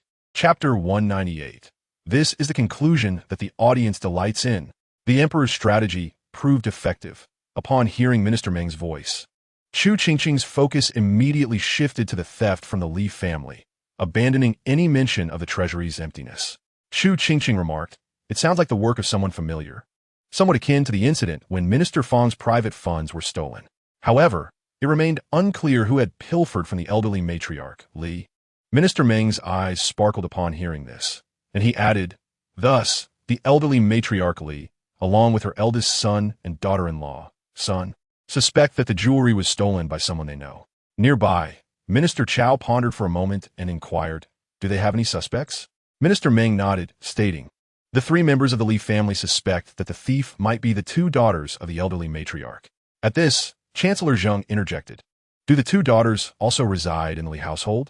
A heavy silence fell over the assembly until Minister Chao spoke again. "What evidence do the 3 members of the Li family have to accuse the daughters?" Upon hearing this, a complex expression crossed Minister Meng's face, yet he replied, "Yes." The eldest son and daughter-in-law claim that the 2 daughters, feeling resentful for not receiving dowries at their marriages, intended to steal the gold and silver meant for their children as an act of revenge. The assembly was left dumbfounded, momentarily at a loss for words. The notion that the 2 daughters did not receive dowries at their marriages was perplexing. If the Li family were truly destitute, it would be one matter. But with so much gold and silver jewelry still in the possession of the elderly matriarch, how could she have provided nothing for her daughters' marriages? Minister Meng, sensing the shock in the room, cleared his throat and reminded them, "It is said to be reserved for the grandchildren." The assembly struggled to comprehend this. Reserving wealth for grandchildren implied a rejection of the daughters. Given that all present were married and many had daughters of their own, they understood the significance of a dowry for women, making the elderly matriarch's actions even more incomprehensible.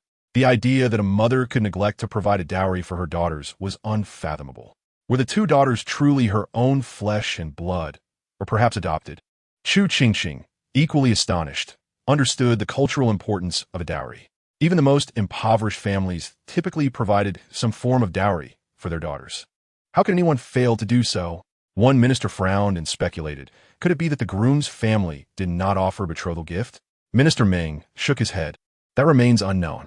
While Minister Meng was in the dark, Chu Qingqing was not deterred and promptly inquired of the system. Did the groom's family fail to provide a betrothal gift? The system responded with a click of its tongue. Not only did the groom's family provide a betrothal gift, but they did so twice. The first time they visited, the elderly matriarch deemed the gift insufficient and vehemently opposed the marriage. Fortunately, the groom and her daughter shared a deep affection, prompting them to increase the betrothal gift upon her insistence. Only then did the elderly matriarch cheerfully consent. The assembly was incredulous. Is the elderly matriarch truly so unreasonable? They pondered. What a pitiful situation for the 2 daughters of the Li family. Chu Qingqing sympathized with the daughters for having such a mother, exhaling deeply before asking, did they fare well after their marriages? The room fell silent as everyone held their breath, anxious to hear whether the daughters had encountered further misfortune. The system assured them they have thrived after marriage, marrying 2 brothers from a neighboring county, the Zhang family, who treat them exceptionally well. Their lives are filled with happiness. Furthermore, the two sisters inherited their family's business acumen, quickly turning their family shop into a thriving enterprise. Within a year, they opened 3 additional branches, and their entire family enjoyed a life of prosperity. Upon hearing this, the ministers who had previously frowned now wore expressions of satisfaction, eager to applaud. Now, this is a most gratifying conclusion. Chu Qingqing echoed, her spirits lifted. This is indeed the resolution that the audience revels in. The system chimed in thus. The claims by the Li family that the sisters stole their gold and silver are utterly absurd. The sisters have multiple thriving shops, earning substantial incomes. Why would they resort to stealing a few trinkets? The ministers nodded in agreement, affirming, indeed, with their flourishing businesses, why would they covet such meager possessions? It was simply ludicrous. The system added, in fact, the Li family often shamelessly frequented the sisters' shops to scrounge for food, even resorting to pilfering, taking condiments meant for customers when they were in dire need. Chu Qingqing and the assembly were left aghast. How can there be such shameless individuals in this world? They wondered. What audacity they possess. The system elaborated. The most brazen incident occurred when the Li family, desperate for food, endured 2 days of hunger, consuming nothing but water, before trekking to the Zhang family shop, where they greedily devoured an entire afternoon's worth of food. This revelation shattered the assembly's perceptions, exposing them to the existence of individuals who lived without a shred of dignity. The system continued. The elderly matriarch had treated her daughters poorly throughout their lives, often resorting to beatings and scolding, leading to a strong aversion from the daughters towards their family's visits. Chu Qingqing remarked, the Zhang family truly seems commendable.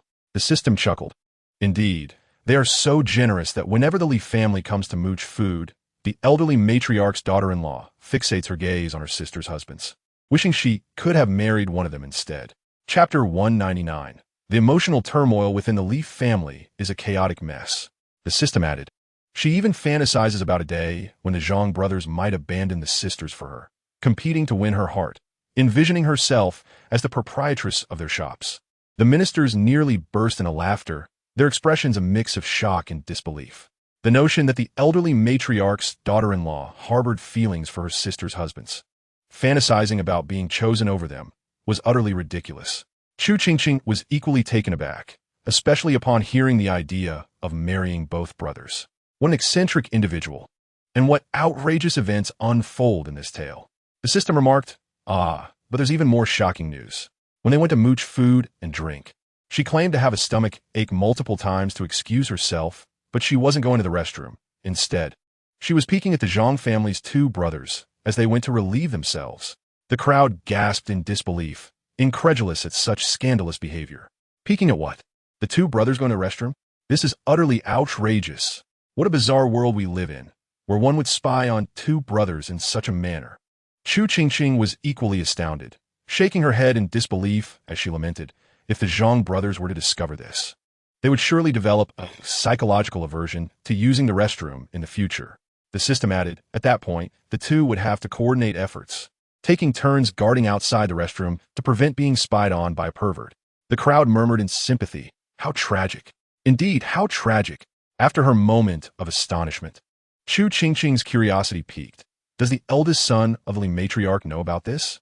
The thought of his wife being enamored with her 2 brothers-in-law and secretly watching them in the restroom was perplexing. The system scoffed. Of course, he is unaware. That makes sense, Chu Qingqing concurred. If he were to find out, he would likely be furious and swear never to set foot in the Zhang family shop again. The system interjected. He cannot, for he would definitely return. Why is that? Chu Qingqing inquired, intrigued. The system chuckled. It is simply because, in addition to wanting free food and drink, he has taken a liking to the Zhang brother's sister. The crowd was taken aback. What? The eldest son of the Li matriarch has an interest in the sister of the Zhang brothers? Chu Qingqing was equally shocked, muttering. It seems that it truly is a case of birds of a feather flocking together. One is drawn to the Zhang brothers, while the other is enamored with their sister. What a perfect match. Who would argue otherwise? The system replied. Chu Qingqing pondered aloud. So every time the Li family visits for a free meal, it is only the Li matriarch and her grandson who are genuinely there for the food, while the other 2 are merely gazing at their beloved? The system chuckled again. No, actually, the Li matriarch and her grandson are not solely there for sustenance. The matriarch has her sights set on the robust father of the Zhang brothers. The crowd was nearly choked with laughter at this revelation. The idea of the Li matriarch being infatuated with the father of the two brothers was simply too absurd. They exchanged incredulous glances, as if questioning their sanity. Chu Qingqing could hardly believe the absurdity of all. Her son fancies the daughter, her daughter-in-law is enamored with the son, and she herself has taken a fancy to the strong father. The situation was nothing short of astonishing. Wait, there's even more outrageous news. The system teased. The crowd's astonishment only deepened. More? Chu Qingqing exclaimed in disbelief. The system continued. Of course, did you forget about the Li matriarch's grandson? Upon hearing that it was the Li matriarch's grandson, Chu Qingqing breathed a sigh of relief. He must be quite young, and surely his fascination wouldn't be too scandalous. The system clarified, this grandson, like his father, is enamored with the sister of the Zhang brothers. 3 question marks seemed to materialize above Chu Qingqing's head. What are you saying? The crowd shared her bewilderment. Each word was comprehensible, yet together they made no sense. The idea that the Li matriarch's grandson, like his father, was infatuated with the Zhang brothers' sister was utterly shocking. The audience gasped, astonished by how this family could be so entangled in such scandalous affairs. Chu Qingqing's mind raced with questions, realizing the emotional entanglements within the Li family were becoming a chaotic mess, unprecedented and unparalleled. Moreover, it was evident that the Li matriarch's 2 daughters were certainly not her biological offspring. They must have been adopted or taken in. They seemed completely out of place in such a bizarre family. The system speculated it may also be a case of genetic mutation. Chu Qingqing found that scenario improbable. What level of mutation could possibly transform the eccentricities of the Li family into normalcy? By the way, how old is the Li matriarch's grandson? Isn't he just a few years old? After a moment of shock, she recalled a question she had wanted to ask. The system responded, he is already 13. Chu Qingqing was stunned. I always thought he was 3. The crowd murmured in agreement, having shared the same misconception. The system clarified, if he were 3, the Zhang brothers' sister could practically be his mother, so what would he be interested in? Chu Qingqing was momentarily speechless. After contemplating the Li family's eccentricities, she finally inquired. If the 2 daughters of the Li matriarch didn't steal anything, then who did? The crowd immediately perked up with curiosity, particularly the magistrate of Jingzhou, who held his breath in anticipation. Emperor Anwu also shared in the intrigue. The system responded with a knowing tone. It was the one you just mentioned. Chu Qingqing, Pu Dao. Asked, huh? The one I just mentioned? Who? The system replied, the Li matriarch's grandson. The crowd was once again left dumbfounded, unable to fathom that the thief who pilfered the Li matriarch's lifetime savings was none other than her own grandson. Chu Qingqing was taken aback by this unexpected twist, exclaiming, the Li matriarch's grandson? The system confirmed, indeed it is him. The crowd pondered the implications. If Li matriarch discovered that her hard-earned savings had been stolen by her own grandson, would she be infuriated?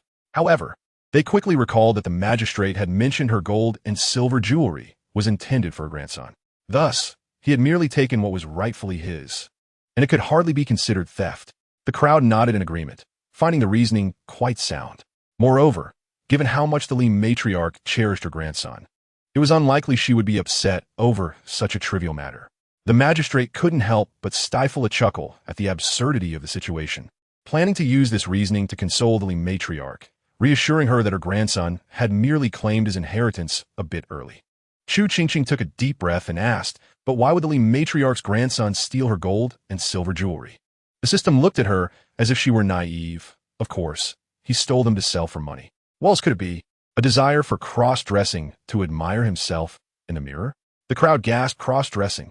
Chu Qingqing was momentarily speechless, imagining the scenario. Although she had never seen the Li matriarch's grandson, she had a strong premonition that it would be quite an eyesore. Focusing back on the idea of selling the jewelry for money, she asked, if it's the Li matriarch's life savings, surely it must be quite a large sum. What on earth does he need that much money for? The system chuckled, of course, to visit the brothel. Chu Qingqing was once again taken aback. Wait, did you just say he is only 13? Yes, what's wrong with that? The system replied nonchalantly. 13, go to a brothel. Chu Qingqing exclaimed in disbelief. Is there a problem with that? The system countered. Is there no problem? Well, considering he has already spent all the money he exchanged, it seems there is no issue at all. What? The exchanged silver has already been spent. Upon hearing this, everyone was taken aback. wondering how it could have been spent so quickly. Just as the elderly Li matriarch discovered that her possessions were missing, her grandson had already squandered all the money. If the Li matriarch were to find out, she would surely faint from rage. This truly is a model grandson of filial piety. He has squandered his grandmother's lifetime savings for a visit to the brothel. One wonders if the Li matriarch would sing her gratitude for him. She likely would not, as the Li matriarch has never heard that song. No matter, I can teach her. Because of you, the seasons are warmed. The system thinks the Li matriarch probably doesn't need this. She likely requires a quick remedy for her heart. How could he possibly think to sell his grandmother's jewelry to visit a brothel? It's simply because the Li matriarch often spoke in front of her two daughters about how she intended to bequeath all her gold and silver treasures to her eldest grandson. Having heard this repeatedly, her grandson assumed these items already belonged to him. Since they are his, he felt entitled to take them at will. After all, they were bound to be his eventually. He simply considered it an advance expenditure. The system narrated the grandson's thought process while clicking its tongue in disbelief. Upon hearing this, realized that the Li matriarch had brought this upon herself. Indeed, she primarily spoke out of spite towards her daughters, frequently declaring in front of the entire family that she would give all her savings to her eldest grandson. Who would have thought she would truly end up giving all her savings to him? Not only did she give it, but her grandson has already squandered it all. The others nearly burst into laughter upon hearing this. If the Li matriarch were to learn the truth, her face would surely turn purple with rage. In fact, the Li family does not have much left. Although their ancestors were wealthy merchants, they have been depleted over the years, and the Li matriarch's lifetime savings are nearly all that remains. The Li matriarch's grandson has used the family's entire savings for a trip to the brothel. The Li matriarch initially intended to use half of her savings as a bride price for her grandson, but little did she know that he would take it all to squander on a brothel, leaving her with nothing.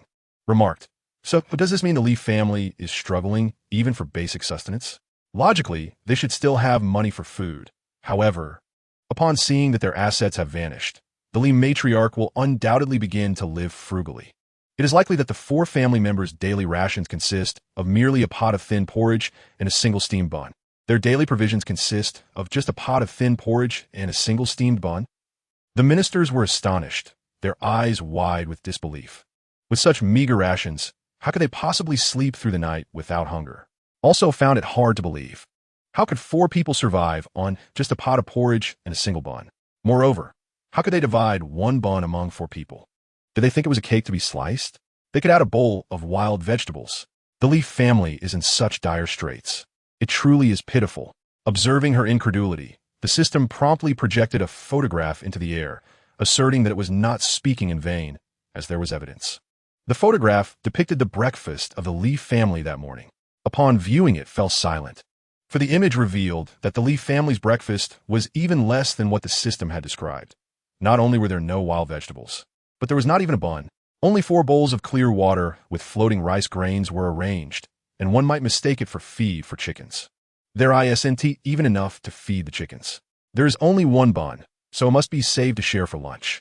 The wild vegetables likely have not even been gathered yet, and they certainly cannot be consumed. Thus, the Li family's provisions for today consist of just a pot of thin porridge and a bun. Glanced at the 4 bowls of clear water with floating rice grains, pondering how this could even be considered porridge. 201 The Li family is indeed facing extinction. The Nwudi and the entire court gazed at the 4 bowls of thin porridge with unutterable sentiments. They suspected that there were hardly any rice grains in the porridge, for its color resembled that of clear water. Took a deep breath. Will the other members of the Li family not protest? She silently glanced at the 4 bowls of clear water, stating, "I estimate that the Li family will never eat well again. They are investing the Li matriarch's grandson into the brothel." The crowd was rendered speechless. They had never anticipated such an outcome. The system delicately suggested it should not be agreed upon, as her grandson is the sole heir to the Li family's lineage. If he is invested in the brothel, wouldn't that mean the Li family faces extinction? Upon hearing this, clicked her tongue and corrected. Investing in 11 Ogu Nguyen would signify extinction. Investing in a brothel would not. Is there really a distinction? Aren't the clientele predominantly of the same gender? Nwudi actually pondered this carefully. Fell silent. Indeed, since they are the same, let us invest him in the 11 Ogu Nguyen instead. It is likely that the brothel would not accept him, and moreover, the individuals in the 11 Ogu Ingu In share the same gender, providing more common topics and reducing the risk of depression. This is not merely a matter of depression. The issue is not whether it is a brothel or 11 Ogu Ingu In. The concern is that he is the sole heir of the Li family, and the Li matriarch would certainly not approve. Then let the Li matriarch, as eldest son and daughter-in-law, have another child. This is a valid point. In any case, the Li matriarch's grandson has become such a disgrace. He is a hopeless case, utterly beyond redemption. Even if he does not receive any investment, he will not yield anything good.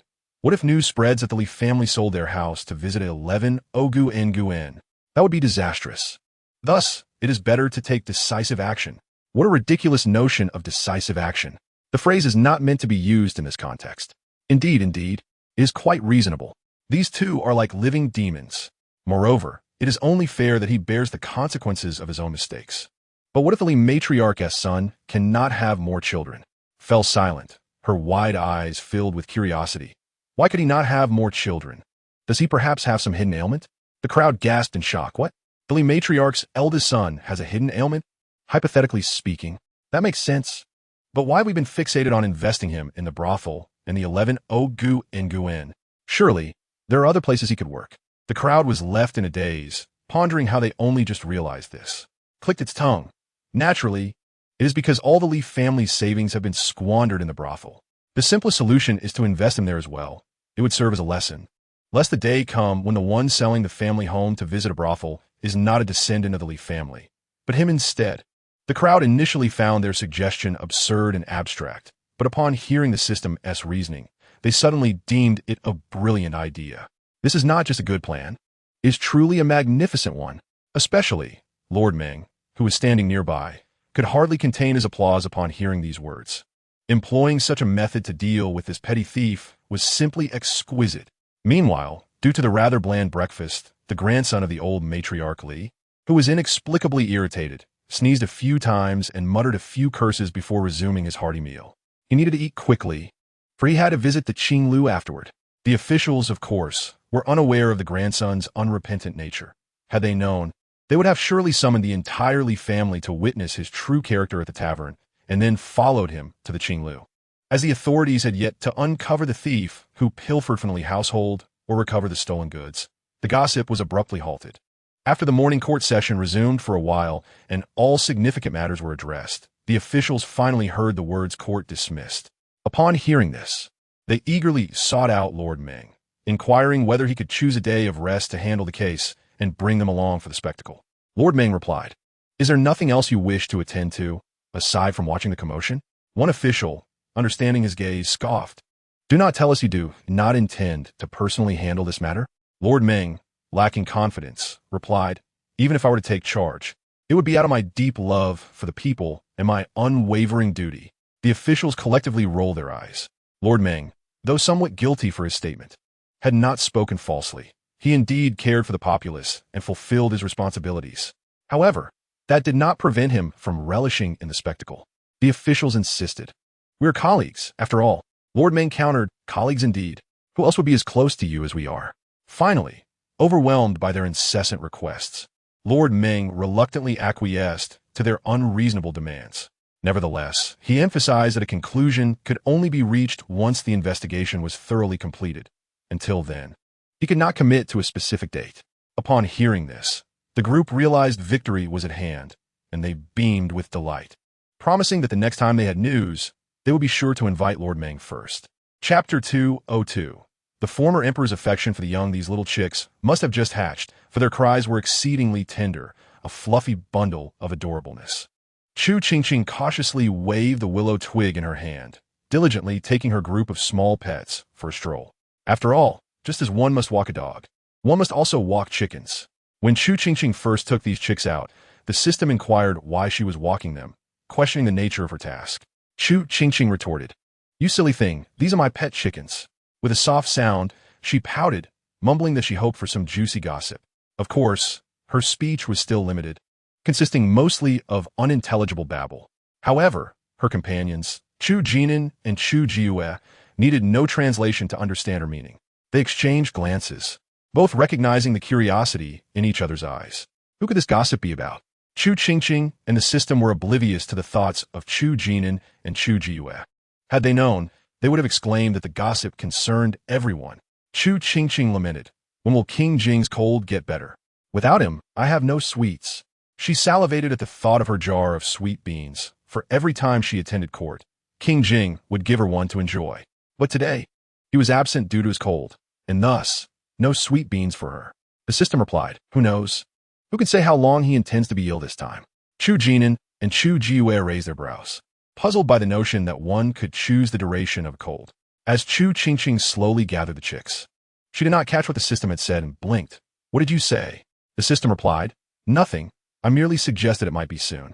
Chu Qingqing, feeling a bit forlorn, sighed and wished for King Jing's speedy recovery. The system added, "Be grateful. It could be worse." Chu Qingqing, with an expression of disbelief, remarked, "I never imagined the former emperor preferred youthful companions." Chu Jinan and Chu Jiyue nodded in agreement, appreciating her candidness. The system interjected, "Indeed, the Empress Dowager is just the tip of the iceberg. After her elevation, several consorts younger than her joined the palace, all younger than your father." Chu Qingqing silently picked up the fallen willow twig, almost losing her balance and falling. But fortunately, Chu Jiyue caught her in time. Grateful, she offered the newly retrieved twig to him to play with. Chu Jiyue stared at the twig in his hand, momentarily taken aback. Nearby, Chu Jinan, feeling a pang of jealousy, commented, "Qingqing has only lent it to me once. Why does she lend it to you now?" Hearing this, Chu Jiyue's eyes crinkled with joy as he playfully pinched Chu Qingqing's cheek in gratitude. Chu Qingqing blinked her large, round eyes and beamed, revealing two adorable dimples. Chu Jinan, feeling increasingly envious, quickly approached Chu Qingqing and asked, "Would you lend this to brother to play with? Brother will help you walk these chicks." Chu Qingqing shook her head decisively. "No, I've already lent it to Prince Brother." Chu Jinan shot another sour glance at Chu Jiyue, resolving not to allow him to visit his sister again. However, he doubted his mother would agree, sighing as he recalled her sympathetic gaze each time she saw Chu Jiyue. It was true that the boy had endured a tragic fate, having lost his mother and been taken away to be raised by someone who mistreated him. How could there be such a wicked person? Chu Qingqing, clearly empathizing with Chu Jiyue's unfortunate past, reached out her small hands to clasp his hand that held the willow twig, casting a reproachful look at her brother, as if to say, "Prince Brother has suffered so much. How could you snatch his belongings? You must let him have it." Chu Jinan quipped, "Then let Chu Jiyue be your brother instead." "Does the Empress Dowager have children?" Chu Qingqing inquired curiously after a prayer. "No, she is only a younger brother." "A younger brother?" "Yes, Prince Xin." Chu Qingqing gasped. "Prince Xin is her brother?" She was bewildered. How could Prince Xin be the Empress Dowager's brother? What sort of relationship was this? The system clarified. They are half-siblings, not full. Prince Xion's mother and the Empress Dowager's mother are half-sisters. Chu Qingqing took a deep breath, finally comprehending their connection. So the former emperor married Prince Xion's mother and then married her sister or daughter. Precisely. The world was indeed quite absurd. Sighed and simultaneously grasped the reason behind her father's ascension to the throne, realizing that the current Empress Dowager is actually the cousin of Prince Xion. This was a perspective she had never contemplated before. By the way, are both the mothers of Prince Xion and the Empress Dowager still alive? She inquired. The system responded. Indeed, both are currently accompanying Prince Xion in his fief. With a thoughtful hum, Chu Qingqing nodded slowly, reflecting on her open-mindedness that allowed her to quickly accept this revelation. Otherwise, she would have been left in a state of bewilderment for quite some time. She shook her head in exasperation before suddenly recalling, "Right? I remember you mentioning that one of the imperial concubines is the niece of the Empress Dowager?" The system affirmed. "You are referring to the imperial concubine who accompanied the Empress Dowager on this pilgrimage." A rustling sound emanated from the system, followed by the crisp crunching of snacks. Chu Qingqing suspected the system was indulging in potato chips. Once the crunching ceased, the system confirmed. Indeed, according to human relations, this is accurate. Chu Qingqing, amused by the absurdity of this world, succumbed to the system's temptation and exchanged some currency for a bag of potato chips, munching happily. Observing her actions, Chu Jinan and Chu Jiyue questioned, why did she suddenly start eating? In a curious twist, the potato chips, originally packaged in plastic, transformed into brown paper upon reaching Chu Qingqing's hands. She glanced at the paper bag and her dirty hands. promptly turning to find Chu Qingqing and Chu Qingqing to express her intention to wash her hands. After washing her hands, Chu Qingqing joyfully opened her bag of chips, crunching away while sharing with her siblings. Watching them enjoy the snack she offered, a surge of inexplicable pride welled within her. Was this the joy of sharing? No wonder her parents delighted in feeding her. It was incredibly fulfilling. This thought led her to recall her father's frugal feeding of the ministers with cola, causing her to swallow hard, feeling a sudden craving for the beverage. The system interjected, "Stop that. You should commence your training. If you delay, you will end up staying up late again, and you won't be able to enjoy your snacks." Chu Qingqing found this logic compelling, promptly adopting a serious demeanor as she pushed the potato chips towards her siblings and slowly descended from her chair to meditate on the couch. Chu Qingqing and Chu Qingqing remarked, "The power of snacking is truly formidable." Fueled by the motivation from their snack, Chu Qingqing diligently practiced until dusk, after which she happily joined her brother for dinner. Hooray! No late-night studying today. The next morning, Chu Qingqing felt particularly refreshed and even cheerfully offered her father a chocolate bean before heading to the court. The emperor's mood brightened further upon tasting the treat from his beloved daughter. The ministers, observing this exchange, expressed their own longing for a taste. However, as the morning court session commenced, Chu Qingqing grew bored, listening to the ministers drone on about trivial matters. She quietly remarked, "System, did I miss see? It seems Lord Sun is only wearing one shoe." Her gaze fixed upon Lord Sun, whose peculiar stance resembled one foot resting atop the other. She had been observing him since the officials began their reports, noting his odd gait and now his unusual posture. To her surprise, she even thought she glimpsed his sock. As her observation echoed in the court, the minister's attention swiftly shifted to the awkwardly standing Lord Sun. Even the emperor looked over in astonishment. Lord Sun, who had been wishing for an early dismissal, felt on the verge of tears. How could he hide it so well only to be exposed by the young princess? The system chuckled softly. "You are not mistaken.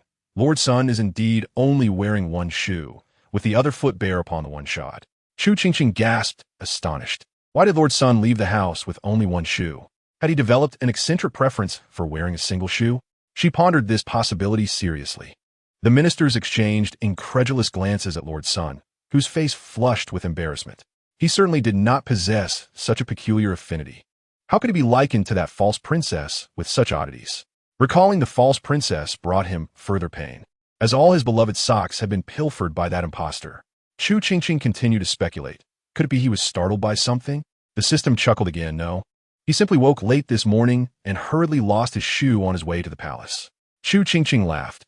He lost a shoe while rushing? How anxious must Lord Sun have been? The system explained. After all, being late results in a deduction of salary, so he had to hurry. The ministers exchanged sympathetic gazes with Lord Sun, recognizing the unfortunate circumstances he faced, even as they stifled laughter. Lord Sun fell on the brink of tears. My salary. Chu Qingqing regarded Lord Sun with newfound sympathy. So he bounced to the palace on one leg? The system confirmed. Exactly. The ministers envisioned the comical image of Lord Sun hopping towards the palace, barely containing their laughter, their shoulders shaking with suppressed mirth. This Lord Sun is truly unfortunate, Chu Qingqing remarked, shaking her head in disbelief, before recalling, wait, didn't the court officials have the privilege of riding in carriages? Why didn't Lord Sun take one instead of running? The ministers paused, realizing the inconsistency. Indeed, they all arrived by carriage daily. Why had Lord Sun chosen to run and lost his shoe in the process? One curious minister sidled up to Lord Sun, whispering, "Why did you run instead of taking a carriage?" The system chimed in. He initially set out in a carriage, but halfway there a wheel fell off, preventing further travel and resulting in a bump on Lord Sun's head. The ministers gasped collectively, picturing the chaos of Lord Sun's morning. How can anyone be so unfortunate? Late for court, a broken carriage, a bump on the head, and damage to a vendor's stall, along with a hefty fine. Such misfortune was beyond belief. Upon hearing the system's account, the ministers exchanged glances filled with sympathy and barely concealed laughter, torn between pity for Lord Sun and the absurdity of his plight. Even Emperor Anwu felt a tinge of sympathy for Lord Sun, casting him a pitying glance. Chu Qingqing remarked, "What misfortune has befallen Lord Sun this morning without him even lifting a finger?" Listening to the tale of his morning tribulations, Lord Sun was on the verge of tears, lamenting his extraordinary misfortune. Observing his distressed countenance, Chu Qingqing inquired, "How did Lord Sun's shoes go missing?"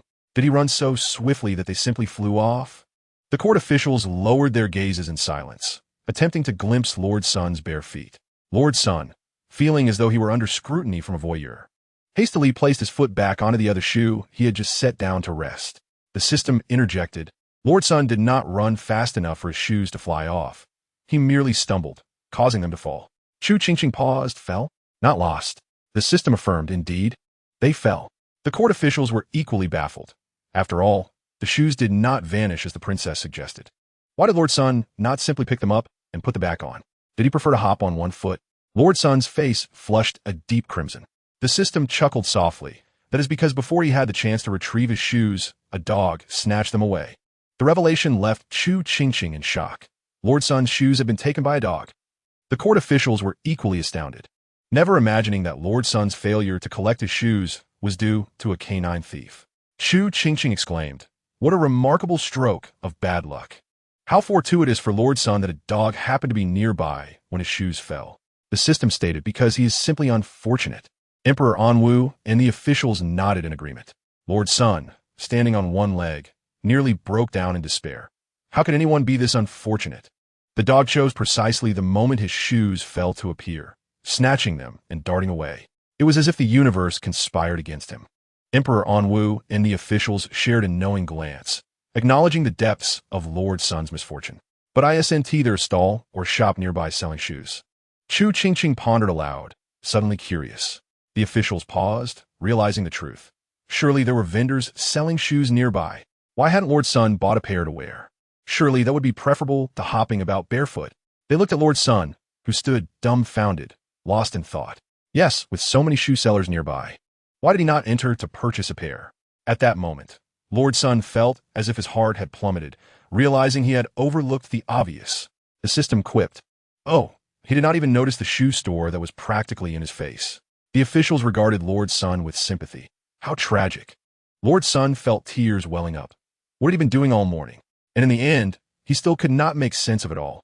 He had bumped his head, lost his shoes, and even had his salary deducted. Chu Qingqing clicked her tongue, sensing the word misfortune was written all over Lord Sun's forehead. The system queried, "By the way, do you know why Lord Sun overslept this morning?" Lord Sun, in the midst of his despair, exclaimed, "Wait, Haven Tea, we already exhausted this topic." He was stunned, never expecting the system to dig so deeply, even uncovering the reason for his late rising. The system continued, "Because he stayed up all night embroidering a butterfly handkerchief." The crowd gasped in disbelief. What? Lord Sun could not rise in the morning because he had been up late embroidering a handkerchief? Was this his peculiar hobby? Lord Sun's face flushed a deeper shade of red. Chu Qingqing was equally surprised. She had anticipated a more scandalous revelation. The system countered, "Isn't staying up late to embroider a butterfly handkerchief scandalous enough?" Chu Qingqing replied, "Indeed, it is quite shocking." The crowd echoed her sentiments, perplexed by the unexpected twist. Chu Qingqing remarked, "I believe Lord Sun and the Taifu Shaoqing would have much in common." The system quickly grasped her meaning. Sharing embroidery techniques? Chu Qingqing confirmed precisely. The Taifu Shaoqing, who had been observing the spectacle, felt as though he had just been struck unexpectedly. The officials initially struggled to comprehend why Chu Qingqing and the system mentioned the Taifu Shaoqing, but they soon recalled the notorious 99 pairs of Mandarin duck handkerchiefs. In Chapter 205, Lord Sun embroiders to relieve stress. Chu Qingqing mused, "I wonder if the Taifu Shaoqing has completed those 99 pairs of Mandarin duck handkerchiefs."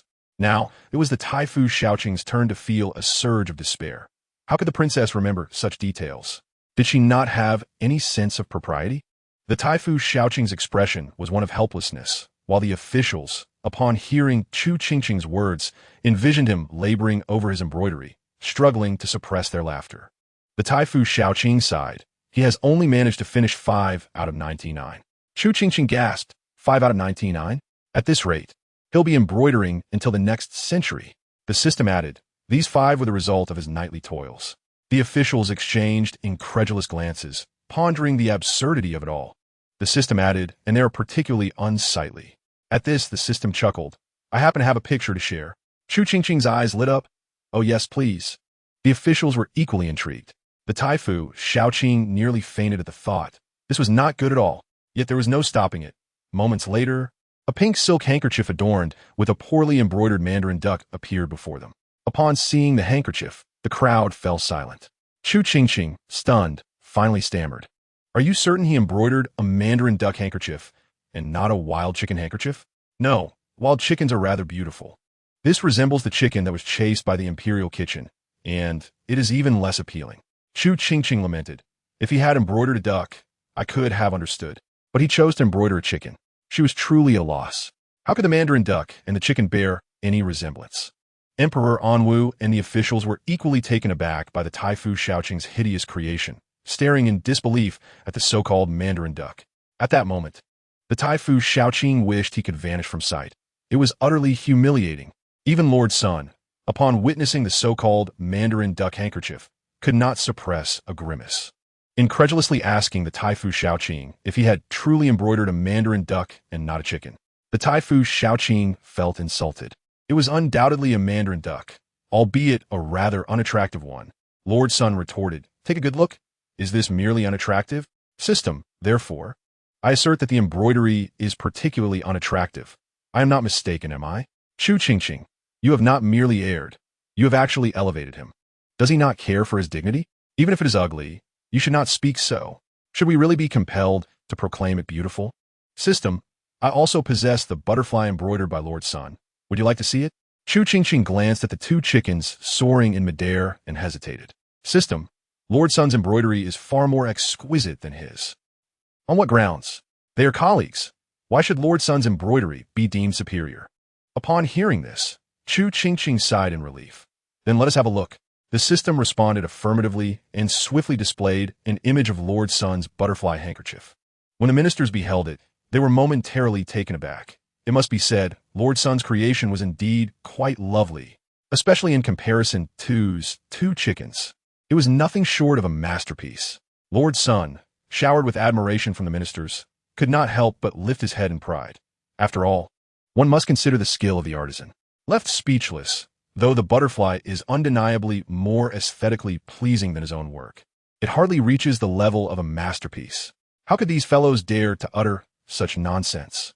Just look at the butterfly's antennae. They are crooked. Lord Sun cast a glance his way, thinking to himself, so what if they are askew? You cannot even manage to produce something crooked. Was nearly driven to exasperation by Lord Sun's disdainful gaze. In response, he shot a glare back at him and, with an impassive expression, stepped on Lord Sun's foot. Lord Sun yelped in pain, instantly capturing the attention of all present. What? He hardly applied any pressure. Why the dramatics? Lord Sun did not care whether it was forceful. After his yelp, he added a few more exaggerated sounds, appearing exceedingly miserable. Chu Qingqing, who had been admiring Lord Sun's butterfly handkerchief, shifted her gaze to him upon hearing the commotion. System, what has happened to Lord Sun? The system chuckled softly, just stepped on Lord Sun's foot. They wondered why Lord Sun's face had turned purple. It turns out he was stepped on. How tragic. Without shoes, it must have been excruciating. The crowd empathized, as if envisioning themselves in such a predicament, and glanced reproachfully at. Feeling wronged, he lamented his plight, deeply realizing Lord Sun's maliciousness. Upon hearing of Lord Sun's foot being stepped on, Chu Qingqing's eyes brimmed with sympathy, and she could not help but exclaim how unfortunate it was, adding, Lord Sun's butterfly handkerchief is indeed quite beautiful, although some areas appear slightly askew. It surpasses mandarin duck handkerchief by leaps and bounds. Please do not belittle him. His life is valuable too. However, why did Lord Sun stay up late to embroider a butterfly handkerchief? Is embroidery his hobby? Chu Qingqing wondered, gazing at the butterfly handkerchief with curiosity. The system chuckled softly. It could be considered a hobby. However, Lord Sun primarily embroiders to relieve stress. Relieve stress? Chu Qingqing looked at the butterfly handkerchief, then at Lord Sun, falling into contemplation, unable to comprehend how something that appeared so burdensome could provide relief. The others were equally baffled. Though it was undeniably pleasing to the eye, undertaking such a delicate task was nothing short of a disaster. Not to mention staying up late to do it, such an ordeal. Chapter 206. The most unfortunate Lord Sun system. Lord Sun believes that while embroidering, he can forget his daily worries, experiencing joy. Moreover, with each completed section, he feels a profound sense of accomplishment, thus relieving stress. Chu Qingqing. Similarly, Lord Sun could not fathom their perspective. How could they perceive such a relieving activity as burdensome? Heaven knows the sense of achievement he felt upon finishing this handkerchief last night. How relieving it was. If only he did not have to attend court today. He could have simply lay in bed and slept. Oh, how blissful. Where's the happiness in that? Chu Qingqing remarked that falling asleep immediately after a night of toil was indeed blissful. However, one could stay up late playing on their phone, reading novels, or gaming. But embroidering a handkerchief was simply unacceptable. She did not wish to be overwhelmed with stress. However, was Lord Sun truly under such pressure that he resorted to staying up late to embroider for relief? Chu Qingqing curiously glanced at him, her gaze inadvertently falling on his oddly positioned foot. Lord Sun, system, of course it is considerable pressure, and not the ordinary kind. Do you recall the matter of Lord Sun's daughter developing feelings for her suitor's father? Chu Qingqing. Her curiosity transformed into sympathy. Do not tell me Lord Sun discovered this? The system chuckled twice. Not only did he discover it, but he has known for quite some time. Almost half a month. Chu Qingqing inhaled sharply, her gaze at Lord Sun overflowing with sympathy. She could only imagine his reaction upon learning of this. Did he faint from rage? How tragic. Chu Qingqing took a deep breath. What did Lord Sun do after discovering this? Did he confront the suitor's father or confine his daughter at home? The system clicked its tongue. Lord Sun indeed wished to confront the suitor's father, but the man was robust. A single punch from Lord Sun would likely send him reeling. Thus, Lord Sun settled for the lesser option, venting his frustration at home, scolding the suitor's father mercilessly. Chu Qingqing. System. As for confining Miss Sun at home, Lord Sun indeed contemplated this. However, before he could act, Miss Sun retaliated in kind, making him hesitate. Chu Qingqing, intrigued, what did she do? System. She resorted to crying, throwing tantrums, and even attempted to hang herself. Chu Qingqing. It was indeed a case of tit for tat. Chu Qingqing took a deep breath. So what did Lord Sun ultimately do? System. He did nothing at all. Chu Qingqing. System. Do you think if he had taken any action, he would still be under such stress that he stayed up all night embroidering butterflies? The crowd fell silent, momentarily struck by the system's profound insight. Meanwhile, Lord Sun, reminded of his troubles, felt on the verge of tears. He had finally managed to forget about them while embroidering butterflies all night, and now they resurfaced. How unfortunate! The beleaguered Lord Sun sighed deeply, glancing down at his foot, which was missing a shoe, feeling even more unfortunate. Chu Qingqing. System. Why does Lord Sun persist in standing or hopping on one foot? Surely he does not cramp? System. TSK. It is because Lord Sun possesses a bit of a cleanliness obsession. He finds it exceedingly dirty to walk barefoot on the ground. Hence he resolutely bounces along. Chu Qingqing glanced at the trembling Lord Sun, concluding that his cleanliness obsession was far more than just a mere quirk.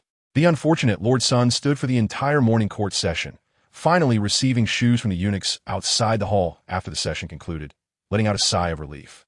The crowd watched with sympathy as Lord Sun donned his shoes with trembling hands, unable to resist inquiring about the incident when his shoes had been taken by a dog. Lord Sun. No. Are you all out of your minds? Chu Qingqing gazed curiously at the group of ministers encircling Lord Sunday. The ministers, perplexed, inquired among themselves.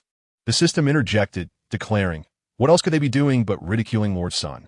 Upon hearing this, Chu Qingqing stepped forward, eager to witness the jest at Lord Sun's expense. Lord Sun, feeling utterly despondent, resigned himself to the burdens of a new workday. Observing him donning his shoes, Chu Qingqing felt a wave of relief wash over her as she remarked, fortunately, Lord Sun does not have foot odor, otherwise we would all be in trouble. The system chimed in, indeed, Lord Sun himself is grateful he maintains a diligent foot-washing routine, otherwise today would be mortifying. Chu Qingqing cast a sympathetic glance at Lord Sun, wondering if he could possibly endure more humiliation. The ministers, having overheard this exchange, were taken aback. Wait, Lord Sun has no foot odor? Then what is that peculiar smell we have been detecting? They all looked at Lord Sun, seemingly hoping for an explanation. Lord Sun, bewildered, retorted, why are you all staring at me? That odor is not emanating from me. Chu Qingqing, intrigued by the minister's antics of sniffing around, inquired, what exactly are they searching for? The system, with a mischievous tone, replied, they are attempting to locate the source of the foul smell. Confused, Chu Qingqing questioned, but did you not say Lord Sun's feet do not smell? The system clarified, I was not referring to the scent of Lord Sun's feet. Look to your left at the minister stroking his chin. I was alluding to the foul odor emanating from him. Upon hearing this, the ministers, who were desperately seeking the source of the odor, turned towards the indicated direction and pinpointed the odorous minister fan. Chapter 207. The stench of minister fan. Minister fan has a foul smell. The ministers were left in disbelief, staring at the frozen minister fan, uncertain if they had misheard. However, their doubts dissipated as they approached him, and the unpleasant odor intensified. Their gazes shifted towards minister fan, and in unison, they recoiled until they reached a safe distance where the stench was no longer detectable. Minister fan, abandoned in his solitude, panicked at their reaction, bewildered by their sudden aversion. What is happening? Am I truly emitting a foul odor? This seemed implausible. He prided himself on cleanliness, often bathing and maintaining a fresh appearance. He had bathed just the previous day. How could he possibly smell foul? This was slander. With tears of frustration welling in his eyes, Minister Fan contemplated how to defend himself without resorting to proving he had indeed bathed the day before. Chu Qingqing, astonished by the system's revelation, sought confirmation. The system assured her, "Indeed, it is a foul odor. If you doubt me, you may verify for yourself." As soon as the system spoke, Chu Qingqing observed the ministers retreating in fear. Hesitantly, she too took a step back, ultimately deciding, "No need, I believe you." Minister Fan was on the verge of tears. Who would believe him? The situation was so awkward that no one knew what to say, creating a strange tension. Thankfully, Chu Qingqing remained unfazed. Her expression one of curiosity as she queried the system. Why does Minister Fan smell foul? Could it be that he hasn't bathed in quite some time? At that moment, Emperor Anwu, emerging from the rear hall, overheard her question and froze in shock. Someone has become so foul-smelling due to neglecting their bath. Feeling uncertain, Chu Qingqing stealthily retreated another step, ultimately turning to hide behind a column. Upon seeing her father, her eyes lit up as she embraced him, insisting he join her behind the pillar. Emperor Anwu, complying, affectionately pinched her cheek and moved to stand next to the column as she desired. The ministers, witnessing the distance between the emperor and themselves, suddenly felt a desire to approach. When Minister Fan noticed the emperor's arrival, particularly the peculiar look directed at him, he felt utterly defeated. Why is the emperor here? Must he be so dramatic? Surely I am not that odorous. The ministers regarded him with disdain, as if to say, "You are the one who does not bathe and has become foul-smelling, yet you accuse us of exaggeration." Sweat beaded on Minister Fan's forehead as he desperately wished to explain that he had bathed just the day before. However, the atmosphere was too bizarre for him to articulate. As Minister Fan spiraled into a state of panic, the system finally spoke up to clear his name. It is not a matter of bathing. He indeed bathed just yesterday. The ministers, having firmly believed that Minister Fan was foul due to neglecting to wash, were struck with confusion upon hearing this revelation. If he bathed yesterday, then why does he smell foul today? Minister Fan, vindicated, felt tears of gratitude welling in his eyes. "See, I told you I bathed yesterday. How could I possibly smell foul?" The ministers, still incredulous, pressed on. If that is the case, why does he still smell foul? Chu Qingqing, a quali popo, muset. If it is not due to neglecting his bath, then what is the cause? The system replied, "It is because a servant assigned to care for him has been surreptitiously sprinkling wash water on his garments." What? Sprinkling wash water? Chu Qingqing gasped, her eyes widening in shock at the bizarre revelation that Minister Fan's servant had been dousing his clothes with wash water. The system continued. Not only wash water, but also milk and goat milk. Chu Qingqing was left speechless. The system elaborated. Whether freshly laundered or worn clothes, the servant indiscriminately douses them, resulting in a pervasive stench throughout Minister Fan's wardrobe, making it particularly unbearable. The ministers, astonished by this revelation, took time to process what they had just heard. The servant has been sprinkling wash water on Minister Fan's clothes, and milk and goat milk, and indiscriminately on every item, causing his wardrobe to reek. The system added, "It is not just the wardrobe. The stench has begun to permeate Minister Fan's entire room." The ministers were nearly overwhelmed at the thought of their own wardrobes or rooms filled with such an odor. They collectively held their breath and stepped back once more. Wash water, milk, goat milk. It was enough to make anyone retch. Minister Fan, upon hearing the system's explanation, was left in a state of shock, his mind reeling as if struck by a heavy blow. His servant had been sprinkling wash water on his clothes? Aside from the food waste, There is actually milk in goat's milk? Lord Fan had once accidentally spilled milk on his quilt, a scent he would never forget, causing him to retch several times on the spot, nearly losing his stomach. Taking a deep breath, Lord Fan recalled the system mentioning that not only did his clothes reek, but his wardrobe and room were also permeated with a foul odor, filling his eyes with despair. At this moment, Chu Qingqing's mind was still in a state of chaos, as the information revealed by the system was too shocking, leaving her overwhelmed with questions and uncertain of where to begin. Chapter 208. Lord Fan's brother. Casting a glance at the despondent Lord Fan, Chu Qingqing inhaled deeply and said, "Doesn't Lord Fan find anything amiss? Does he not notice the unpleasant odors? Does he not think these smells are strange and repulsive?" Chu Qingqing felt herself becoming incoherent. Does he not care that his clothes reek? Or perhaps he had grown accustomed to the foul stench pervading his wardrobe and room. The thought horrified Chu Qingqing. If that were the case, it would be truly terrifying. Wait, even if he was accustomed to it, that would only come after prolonged exposure. Initially, he certainly would not have found it tolerable. So when that servant spilled the food waste and milk, did Lord Fan not notice that his clothes had turned foul? The others present found her reasoning quite valid.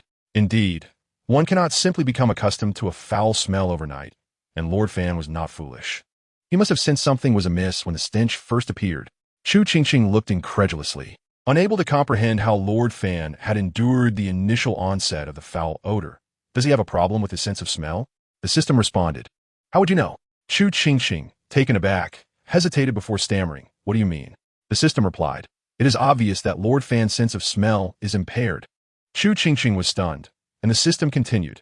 Lord Fan suffered from a severe cold that lasted 6 months. Since then, his sense of smell has been nearly non-existent. The crowd was astounded.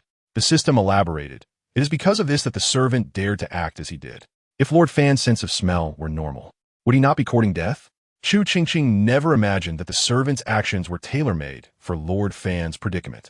Taking a deep breath, she asked, well, what about the other members of the Fan family? His relatives? Surely someone must have alerted him? How could they endure such a stench daily? The system clicked its tongue. Lord Fan's parents and wife are in their hometown. Aside from the servants, he is alone. Who would he ask for a reminder? The only trusted servant is the same one who spilled the food waste. What kind of advice do you think he could offer? Chu Qingqing was left speechless. The ministers murmured in disbelief. Isn't Lord Fan suffering too much? Chu Qingqing continued. So Lord Fan lives alone in the capital? The system clarified, not exactly. His brother's family resides in his house, as his brother holds a minor official position in the capital, and Lord Fan allowed him to live with his family. Then, why has Lord Fan's brother not alerted him? The system clicked its tongue again. Well, it turns out that Lord Fan's brother was the very one who instructed the servant to spill the food waste on his clothes. Chu Qingqing was utterly astonished. What? His brother is the one who did this to him? The ministers were equally shocked, confirming that this was indeed Lord Fan's brother, not an enemy. Upon hearing this revelation, Lord Fan was struck as if by lightning, standing dumbfounded, unable to comprehend that the one who directed the servant to spill food waste and milk on him was none other than his own brother. Is this brother truly Lord Fan's own flesh and blood? The system affirmed. Indeed, they share the same father and mother. Upon hearing this, Chu Qingqing cast another sympathetic glance at Lord Fan, feeling immense pity for him. Emperor Anwu and the other ministers also felt that Lord Fan was truly unfortunate. Not only were his parents and wife absent from the capital, but the only companion he had, his brother, was the source of his troubles. If it were not for the sake of his surname, he might as well adopt the name Misfortune, for his plight was truly tragic. Since they are blood relatives, why would his brother act in such a manner? Lord Fan is a prominent figure in the capital, attending court every morning, yet his brother would create such a scandal. Chu Qingqing reflected that it was fortunate it was autumn. Had it been summer, the stench might have caused everyone to retch. The system explained, because Lord Fan's brother has disliked him since childhood, believing that Lord Fan overshadowed him in everything. As long as Lord Fan was around, he would never be noticed. This led him to perceive Lord Fan's kindness as condescension and mockery, fueling his resentment. The system continued. In truth, Lord Fan never harbored ill intentions. He believed he should set a good example for his brother, actively guiding him in his studies. However, to Lord Fan's brother, this was perceived as arrogance and ridicule. The system summarized. To put it bluntly, his brother is envious of Lord Fan's intelligence, attributing all his misfortunes to him, even blaming Lord Fan for not being able to play with the neighbor's child, Ergo. The crowd was baffled. What does Ergo's dislike of playing with you have to do with your brother? How can you blame Lord Fan for that? Chu Qingqing could barely contain her disbelief. Surely Lord Fan's brother must be unhinged. If he felt overshadowed, he should strive to surpass Lord Fan, rather than harbor resentment. When Lord Fan heard that his brother had disliked him since childhood, he was left in shock, never anticipating that his genuine care would be perceived as boasting or derision. Lord Fan found this all utterly absurd. The brotherly bond he valued so dearly seemed to hold no worth in his brother's eyes. His heartfelt dedication was interpreted as disdain. And even after bringing his brother's family to live in the capital, his brother plotted revenge against him. Chu Qingqing looked at Lord Fan with pity once more and said, "So he devised this scheme of having the servants spill food waste and milk on his brother's clothes to humiliate him? The system clicked its tongue. It goes beyond that. In fact, the reason Lord Fan lost his sense of smell was due to his brother's machinations." This revelation stunned everyone present, gasping in shock. What? Lord Fan's loss of smell was the result of his brother's schemes? Chapter 209. What kind of misfortune is Lord Fan? The system's words struck Lord Fan like a bolt from the blue, leaving him reeling and nearly fainting. Chu Qingqing had not anticipated that Lord Fan's loss of smell had such a backstory, exclaiming, "Did you not say that Lord Fan lost his sense of smell due to a cold? How could it possibly be related to his brother?" The system replied meaningfully. It was not due to the cold that he lost his sense of smell, but rather, after recovering from the cold, he was left with that impairment. Chu Qingqing was left speechless. The crowd echoed her sentiments. Is there really any difference? Chu Qingqing earnestly posed this question. In simple terms, it was due to certain reasons that Fan Darren lost his sense of smell during that bout of wind cold. System. Indeed, and this particular reason is his brother. Chu Qingqing, what did he do? System. He administered a type of chronic poison with a strong irritant effect on the nose to Fan Darren. A collective gasp resonated among the crowd upon hearing this revelation. Chronic poison? How could Fan Darren's brother possess such a heart of a viper? That was his own elder brother. He dared to poison him, especially while Fan Darren was bedridden with illness. The ministers exchanged worried glances towards Fan Darren, fearful that he might faint from the provocation. Fortunately, Fan Darren's eyes merely reddened with anger. His hands trembled uncontrollably, yet he showed no signs of fainting. The ministers couldn't help but sigh in admiration, noting that Fan Darren's psychological resilience far exceeded that of the average person. Particularly, Lord Sun recalled that during the incident when the system exposed a matchmaking scandal, Lord Sun had fainted twice in a row. The ministers clicked their tongues. Turning in unison to look at Lord Sunday, currently stretching his ankle, Lord Sun exclaimed, "What are you all talking about? Counting how many times I fainted? And it's been so many days, yet you remember it so clearly. How bizarre. Moreover, he had only fainted that one time. This time, he had managed to endure such humiliation." Chu Qingqing gasped. Chronic poison? System. Yes. Fan Darren endured half a year of this chronic poison before losing his sense of smell entirely. The situation unfolded as follows. Upon learning that Fan Darren had contracted wind cold, his brother perceived this as a once-in-a-lifetime opportunity for revenge. The crowd, upon hearing the system's account, collectively wondered, what manner of fool was Fan Darren? Chu Qingqing was equally speechless. It was evident that his brother's family was insidiously ingratiating themselves, yet Fan Darren failed to perceive their treachery and even lavished them with money. Frustrated, Chu Qingqing lamented. He was sold and still counted the money for them. The ministers nodded solemnly in agreement, realizing the absurdity of Fan Darren's situation. The foolishness was palpable. Fan Darren, and he, like a fool, expressed gratitude, sending money to them for so long. Is he out of his mind? With tears of frustration, Fan Darren truly felt as if he were the princess in a tale, sold yet still counting the money for those who betrayed him. Emperor Anwu, having listened to the system's account, fell silent, momentarily doubting the wisdom of promoting Fan Darren to such a position. Previously, he had not appeared this foolish. Could it be that the poison affected not only his nose, but also his mind? No, at that time, the poisoning had not yet begun. Emperor Anwu sighed heavily, helplessly rubbing his forehead. The ministers, sensing the emperor's mix of sorrow and disdain, struggled to suppress their laughter. Fan Darren, I am on the verge of tears. I am not this foolish. This was a mistake, a blunder. Who knew that his brother would turn out to be such a treacherous wretch? No different from Lord Feng's nephew. Lord Feng. Why not just say by Yanlang directly? Why emphasize that he is his nephew? Fandarin. It just slipped out. The system clicked its tongue and continued. Then, while Fandarin was moved to tears, his brother presented him with a bowl of soup laced with chronic poison. The crowd. How tragic. Chu Qingqing regarded Fandarin with sympathy. So, Fandarin consumed half a year of chronic poison? System. Precisely. His sense of smell was utterly ruined. Upon learning of this, his brother wept, claiming it was due to his failure to care for his brother that led to the loss of his sense of smell.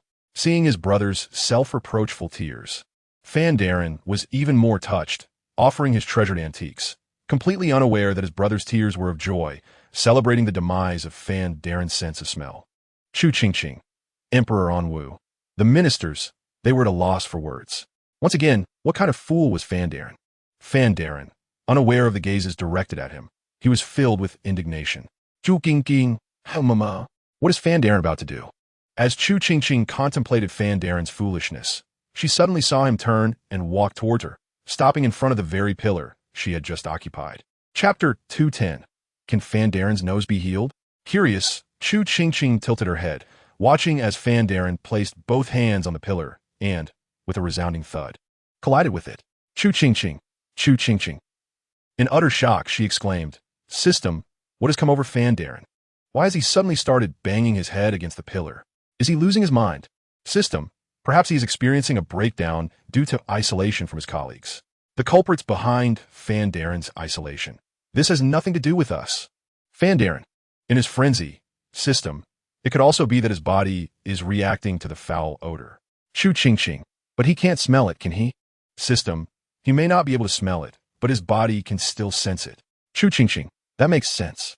Due to Fandarin's swift actions, Emperor Anwu and the ministers were taken by surprise. Only after he began to collide did they rush forward to restrain him.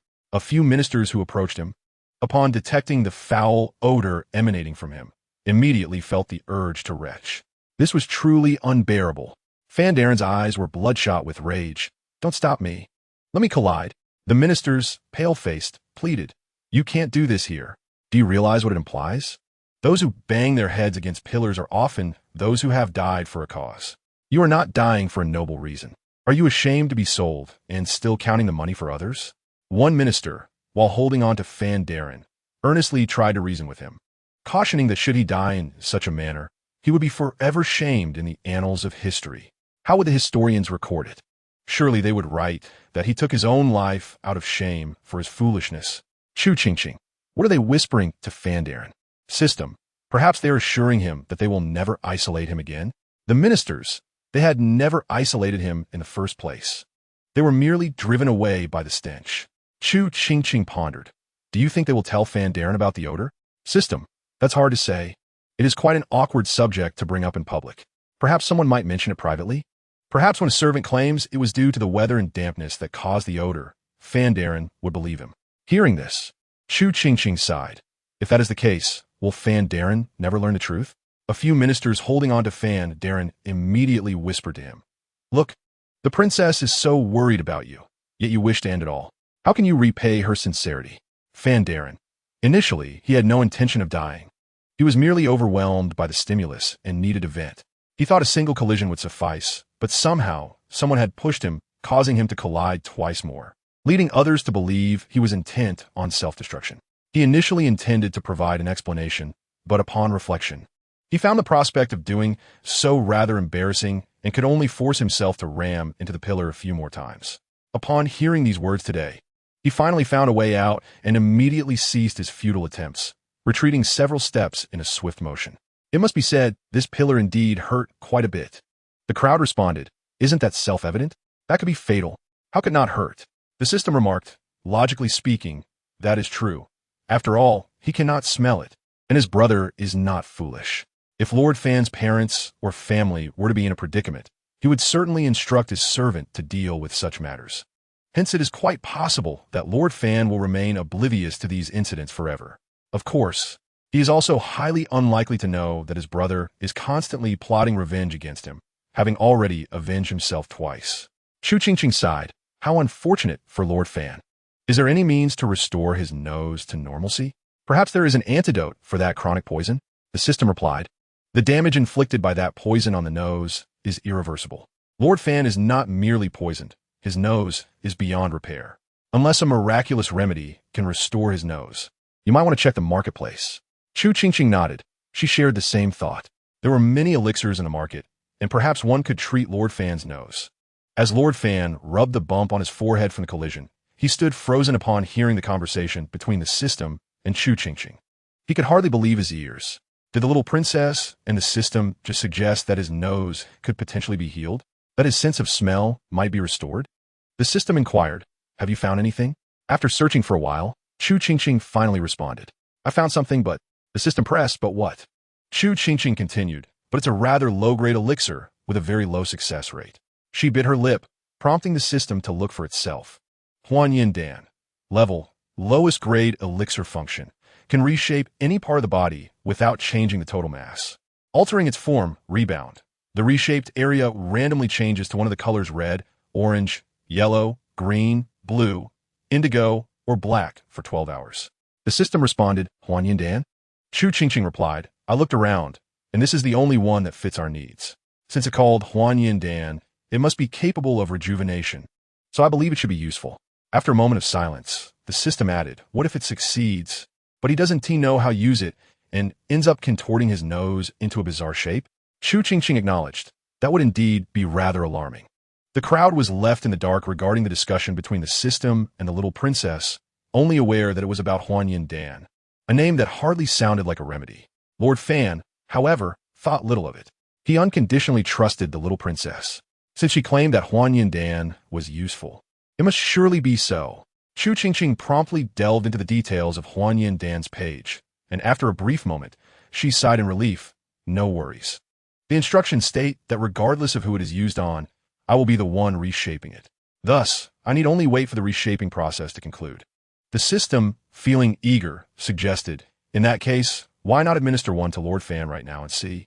Chu Qingqing was of the same mind, and they quickly reached an agreement, purchasing a low-grade Huanyin Dan from the marketplace to use on Lord Fan. At the moment Huanyin Dan was administered, everyone present held their breath, intently watching Lord Fan's nose for any signs of change. Lord Fan himself dared not breathe, his entire focus fixated on his nose, anxiously awaiting the outcome. He recalled the little princess and the system mentioning that this elixir might not succeed on the first try, leading him to wonder if he would need multiple attempts. As he fixated on his nose, he pondered their conversation. If that were the case, the little princess might need to use Huanyin Dan on him several times. This thought brought tears to his eyes with gratitude, and he vowed to himself that the little princess would henceforth be his savior, and he would follow her to the ends of the earth. "Lord Fan, do you feel anything?" One of the ministers, having closely observed Lord Fan's nose, inched nearer and quietly inquired. Lord Fan, feeling a slight warmth, was about to respond, but recalled the system's warning about contorting his nose and hesitated. Fortunately, the minister understood Lord Fan's concerns and refrained from pressing further, his gaze still fixated on Lord Fan's nose. Lord Fan never anticipated that one day his nose would become the focal point of attention for the emperor and all the court officials. "Why is there still no reaction?" Chu Qingqing questioned. The system, equally puzzled, asked could it be that it was successful? Chu Qingqing was taken aback. Is Lord Fan's luck truly that extraordinary? A 90% failure rate, and he succeeded on the first try? The system replied, "Why else would there be no reaction?" Chu Qingqing continued, "Wait, it seems there is a change?" The system, perplexed, glanced at Lord Fan's nose and inquired, "What has changed?" Chu Qingqing took a deep breath. "Did you not notice it turned green?" The system, confused, asked, "Where did it turn green?" The crowd, equally bewildered, had been staring intently at Lord Fan's nose and failed to see any green hue. Chu Qingqing clarified, "His hair has turned green." All gazes immediately shifted to Lord Fan's head, and to their astonishment, they saw that the hair beneath his official hat had indeed turned a vibrant shade of green. Not only was it green, but it also shimmered. The system fell silent for a moment. "Did you perhaps use it on the wrong area?" Chu Qingqing in-seat. "I swear I applied it to his nose." Seeing Lord Fan's brilliantly green hair, the system took a deep breath. "Surely they won't mistake Lord Fan for a monster?"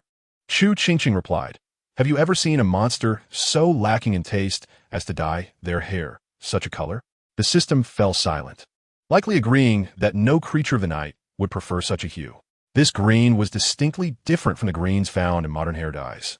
It was far more peculiar, though neither Chu Qingqing nor the system could articulate why. Similarly, Emperor Anwu and the ministers were left stunned upon witnessing Lord Fan's hair. Their expressions blank as they beheld his luminous green locks. With no fear of Chu Qingqing's scrutiny this time, they did not restrain their reactions, leaving Chu Qingqing to observe their astonished faces.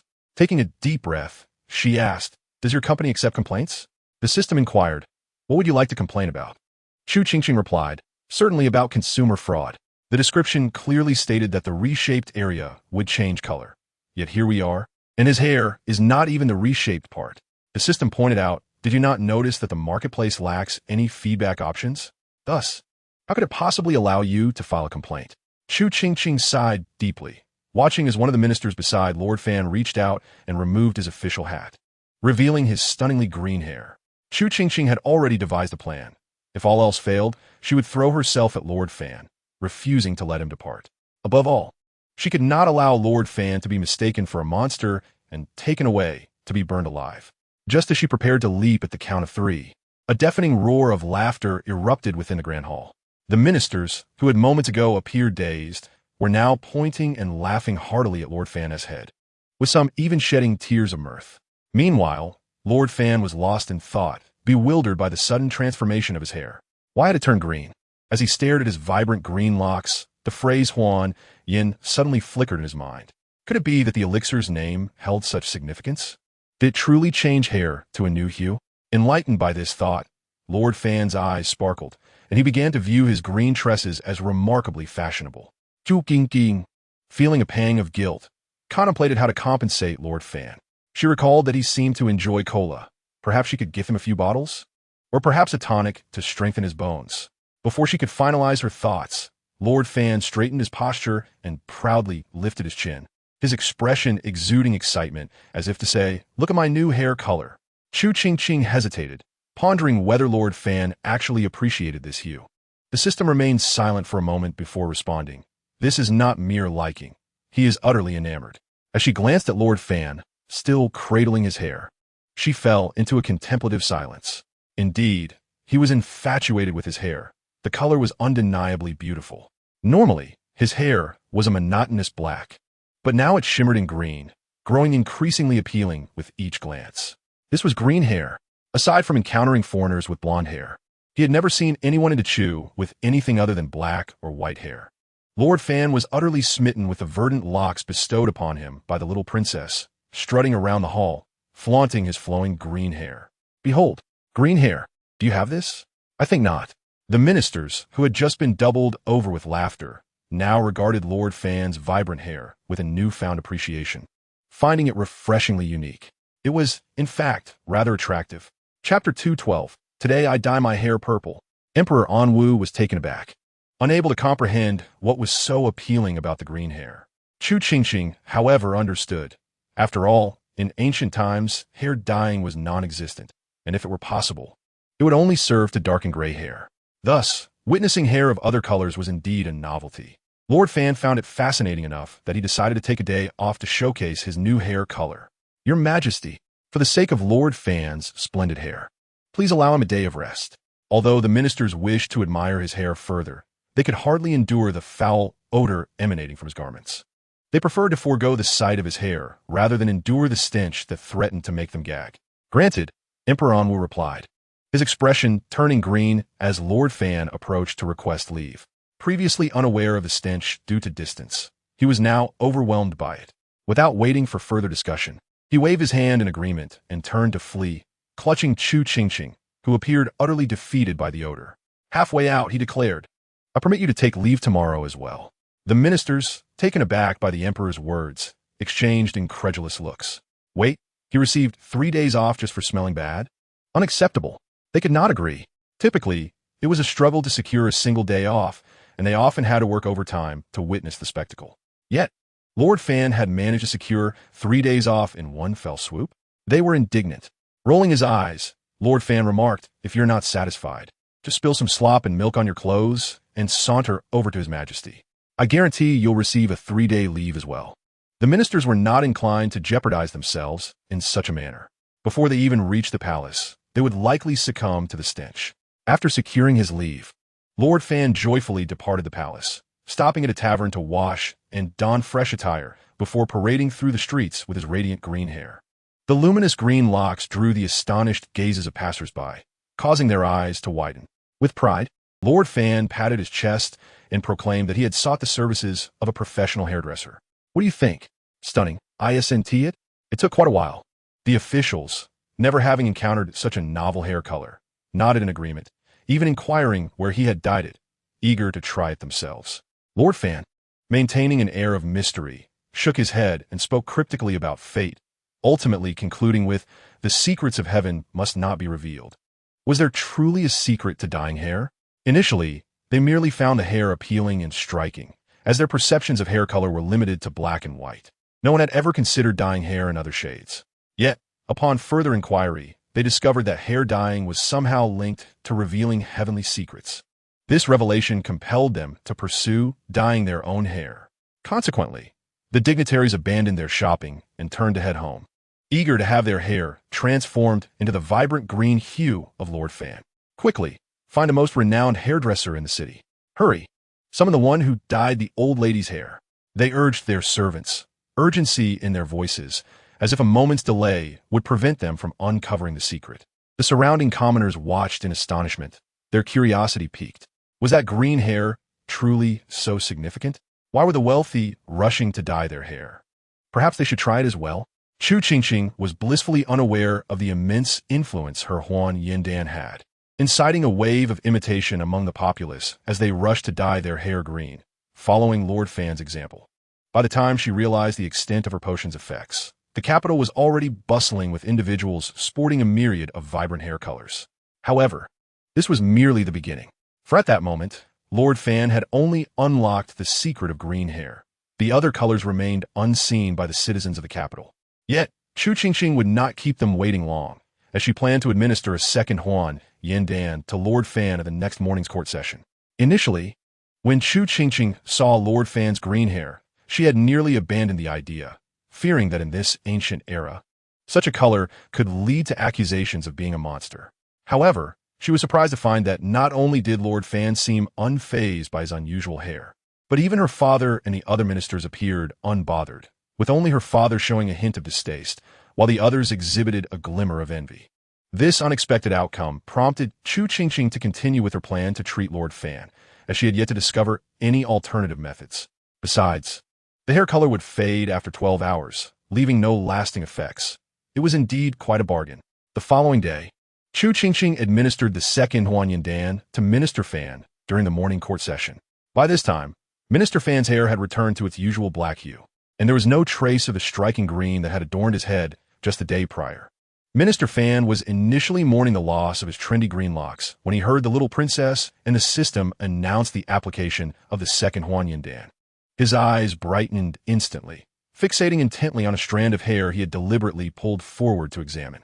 Emperor Anwu and the other ministers were equally transfixed, their gazes locked on Minister Fan's hair. As anticipated, moments later, everyone witnessed the transformation. His hair shifted to a brilliant shade of purple. While many had expected it to revert to the previous green, they were pleasantly surprised by this entirely different and more alluring hue. The ministers gazed enviously at Minister Fan's radiant purple hair, wishing for such splendid tresses themselves. In Chapter 213, titled Progress of the Leaf Family's Incident, the system remarked, "I didn't expect Minister Fan to be so dedicated. I thought he wouldn't show up today, especially since my father had granted him leave for the next 2 days. Yet, here he is." Observing Minister Fan with his vibrant purple hair, Chu Qingqing could not help but express her astonishment, for if it were her, she would have undoubtedly chosen to indulge in a leisurely slumber at home. To come to work voluntarily? That's simply out of the question, she mused, except for the allure of gossip, which made it a different matter altogether. It was truly commendable how disciplined Minister Fan was. The ministers collectively thought, how impressive. If it weren't for his knowledge that the little princess was to treat his nose today, he would not have made the effort to attend. He might have even feigned illness to request additional time off. As they watched Minister Fan beam, flattered by the little princess's praise, they could not resist rolling their eyes. Unbeknownst to them, their reaction was caught by Chu Qingqing, who exclaimed in shock, "System, what is happening? Why is everyone rolling their eyes in unison?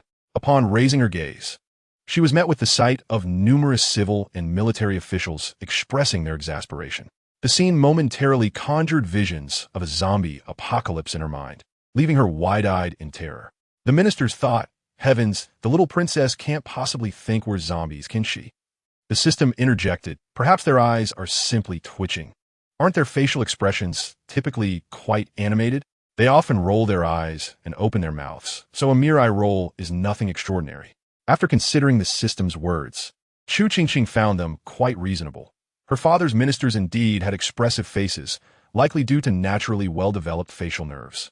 Emperor Anwu and the ministers collectively sighed in relief, thinking how fortunate it was that the little princess was easily misled. Chu Qingqing remarked, however, I must say, Minister Fan's hair does look rather striking. If he were to remove his official cap, it would surely be even more flamboyant. The system responded, leading fashion trends, I presume? Precisely. Chu Qingqing agreed, her admiration for Minister Fan's purple hair growing. I just wonder how many more times his nose will have to change before it is fully healed. The system replied, does it even matter? I think Minister Fan quite enjoys the transformation of his hair. Just look at how he cherishes it. At that moment, Minister Fan was delicately holding a strand of hair, his eyes brimming with affection. Chu Qingqing thought, I didn't realize Minister Fan had such a flair for fashion. After discussing Minister Fan, the system shared several intriguing rumors with Chu Qingqing, causing her eyes to gleam with excitement. By the way, there has been progress regarding the incident with the Li family, the system announced. Oh, progress? Has the government traced it back to the grandson of the old Madam Li? Chu Qingqing responded, her eyes lighting up. I didn't expect the government to be so efficient. The system explained, how could they not be? This matter has already reached your father. If they were not efficient, someone could lose their position. Chu Qingqing pondered this and asked, but wasn't this incident reported directly by the Jingshuoyan? Why would he take such action? The system hesitated before responding. Perhaps it is because he is a good official who genuinely cares for the common people. Chu Qingqing sighed in admiration. Good officials are essential. The people most need such leaders. I hope other ministers can learn from Lord Meng, allowing our Chu to flourish and the people to live happier lives. The system wholeheartedly agreed with her sentiments and continued. Moreover, there has been some movement from the two daughters and son-in-law of the old Madam Li. Curious, Chu Qingqing inquired. Oh, what kind of movement? Emperor Anwu and the ministers also perked up, eager to hear more. The system elaborated. They intend to come to the capital to confront the Li family. When the Li family reported the theft, they suspected it was the two daughters of the old Madam Li who had stolen the items. Consequently, the government dispatched individuals to interview the Li family's daughters and their son-in-law. They are now prepared to confront the Li family, but due to being preoccupied in recent days, they have not had the time to come until now. The system calculated they are likely to arrive this afternoon or tomorrow morning. Chu Qingqing wholeheartedly agreed, recognizing the Li family's lack of integrity. Not only were they unkind to their daughters and sisters, but they also hastily accused others when something went missing. If they arrive, make sure to inform me immediately, she urged. The system reassured her, rest assured, I will provide a live broadcast. I will also stream the moment the government officials arrive to apprehend them, so you can witness the Li family being confronted. This declaration not only brightened Chu Qingqing's eyes, but also captivated the attention of all the ministers, who began to strategize how to best enjoy this unfolding drama, whether to accompany Lord Meng to the scene or to watch the live broadcast alongside the little princess. Even after the court session concluded, the ministers continued to ponder this matter.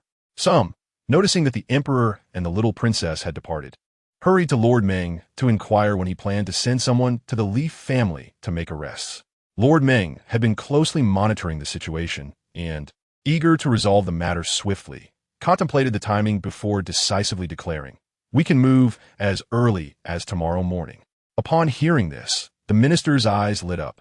If it could be done by tomorrow morning, it meant they might witness the spectacle during court alongside the little princess. In Chapter 214, title being born is not as good as being a Char Shu, as government officials knocked on the door of the Li family, the old Madam Li, along with her eldest son and daughter-in-law, was aggressively demanding repayment from the Li family's two daughters and the Zhang brothers. Even the daughter-in-law, who typically maintained a dignified image before the Zhang brothers, revealed her true colors, tightly gripping her two sisters-in-law and accusing them of theft. How dare you claim you didn't steal? If you didn't take the items, where did these gold bracelets come from? Surely, they must have been stolen from our mother. Because she didn't provide you with dowries, you harbor resentment and wish to ruin our family and my son. Old Madame Li paused momentarily at her grandson's words, feeling a flicker of discomfort. After all, she was still alive, and those belongings, regardless of the circumstances, should rightfully belong to her. How could he outright demand their return, although he promised to leave the gold and silver for her? That is a matter for a century later. Why does he now hastily claim those items as his own? What does this signify? Matriarchally, having resolved to reprimand her grandson, then turned her attention to her two daughters, immediately furrowing her brow and scolding them to produce the stolen items. She insinuated that the two girls inherently enjoyed petty theft, far inferior to her son and grandson. How did I teach you when you were children? Have you all forgotten? It has only been a short time since you left home, and you have already learned to steal, and what you stole was from within our own household. As she spoke, matriarchally tapped her cane, adopting the demeanor of an elder in authority, attempting to compel the two to surrender the items. This matriarchally is truly shameless, murmured Chu Qingqing, observing the grotesque expression of matriarch Li on the screen.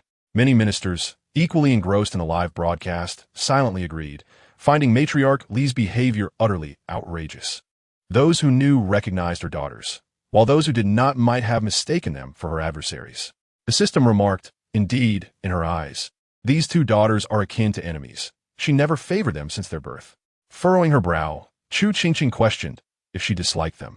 Why did she give birth to them?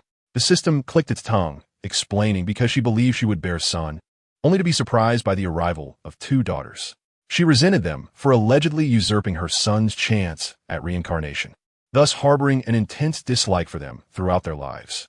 Chu Qingqing was left incredulous, pondering how one could believe that two daughters could steal the opportunity for a son's rebirth. Was this the sort of nonsense a rational person could utter? Emperor Anwu and the ministers exchanged glances, bewildered by the absurdity of such remarks.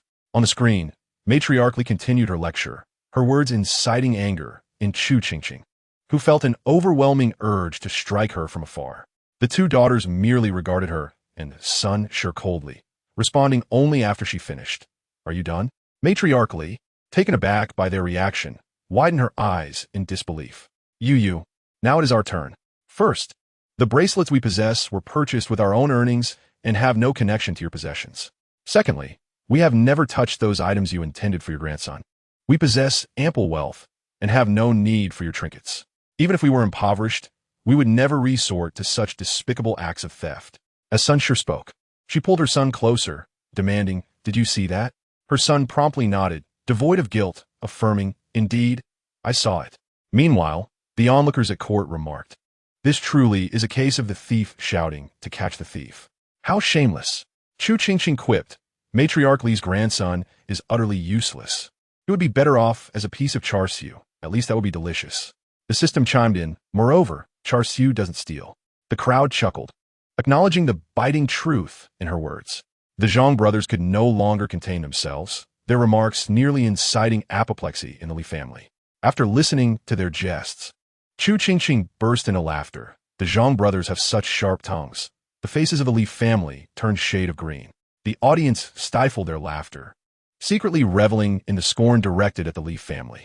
Matriarch Li, nearly fainting from indignation, trembled as she pointed at them, claiming they were unrepentant until faced with consequences, threatening to send them to the authorities. Chu Qingqing discerned that Matriarch Li and her family had firmly accused her daughters of theft, their expressions suggesting they had witnessed the act firsthand. As the Li family increasingly escalated their accusations, the Zhang brothers could no longer hold back, turning to take the two daughters of the Li family to report the matter to the authorities.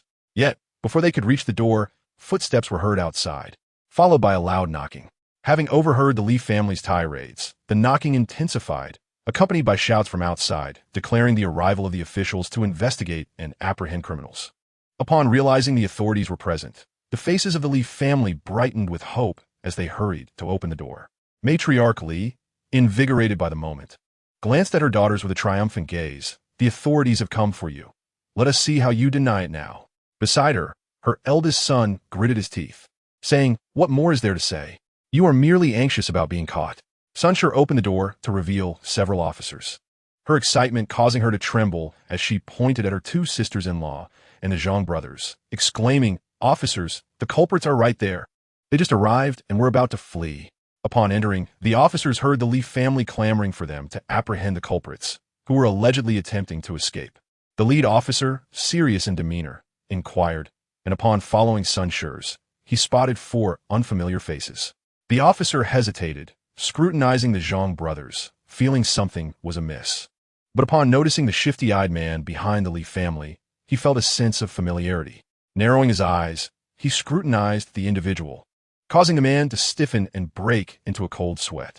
The Li family, seeing the officer's attention directed at their son, hurriedly reiterated, "Officers, the culprits are over there." The officer remained silent, instead unfurling a wanted poster for careful examination. Moments later, amidst the perplexed gazes of the Li family, he pointed at matriarch Li's grandson, and the officers swiftly moved in to apprehend him. "Li Feiwu, is it?" the officer queried, glancing at matriarch Li's grandson. Before anyone could speak, the two daughters of the Li family interjected, "Indeed, that is Li Feiwu, our nephew." The officer nodded, confirming, "Then there is no mistake." Turning to Li Feiwu, he stated, "You are suspected of theft. Come with us." Matriarch Li quickly added, Yes, they're the ones who stole the gold and silver jewelry I saved. You have apprehended my grandson by mistake." The officer frowned, asking, "Is your grandson Li Feiwu?" Matriarch Li, caught off guard, stammered response, Yes. The officer affirmed, "Then there is no error. We have indeed apprehended Li Feiwu. How can this be right? He is my son. You should be arresting the thieves. They stole my son's belongings. How can you arrest him, the victim?" Matriarch Li's son interjected, stepping forward to argue with the officer. The officer frowned, expressing skepticism. "Are you the one who reported this?" Matriarch Li's son nodded vigorously. Yes, that is I, along with my wife and mother." Sun Shi and Matriarch Li nodded in agreement. Matriarch Li's son reiterated, "Officer, you truly have made an error. My son is the victim. You should be apprehending them, for they are the thieves." "Oh." The officer, intrigued by this revelation, turned to Matriarch Li, asking, "He is your grandson?" Matriarch Li nodded affirmatively. Yes. You have made a mistake." The official clicked his tongue and then turned to look at the son and daughter-in-law of the old matriarch, inquiring if he was indeed their son. They both nodded in affirmation. The official clicked his tongue once more, and then, with a significant glance at the three of them, declared, "You have not been mistaken. The thief is indeed your son and grandson, Li Feiwu." He then addressed the old matriarch again, stating, "Madam, it is your grandson, Li Feiwu, who has stolen your gold and silver jewelry. Not only did he pilfer your possessions, but he also sold them at a pawn shop and squandered the proceeds on brothels, leaving not a single coin to his name, and even incurring debts to the establishment." Upon hearing these words, the three members of the Li family felt as if a thunderclap had struck their ears, leaving their minds in a state of turmoil. Their belongings had been stolen by Feiwu. Not only had he stolen, but he had also sold them and used the money to indulge in brothels. He even owed money to the brothel. How could this be possible? Observing their disbelief, the official proceeded to name the pawn shop where Li Feiwu had hawked the items, as well as the specific brothel he frequented, even detailing the particular courtesan he favored. He asserted that the pawn shop held several pieces of jewelry Li Feiwu had sold, which serve as evidence. Upon hearing this, Li Feiwu's face turned pale. His legs weakened to the point that he nearly collapsed to the ground, his expression one of sheer panic. Witnessing this reaction, the Li family was momentarily engulfed in dizziness. Had he truly committed such an act? Especially the old matriarch, who trembled with rage.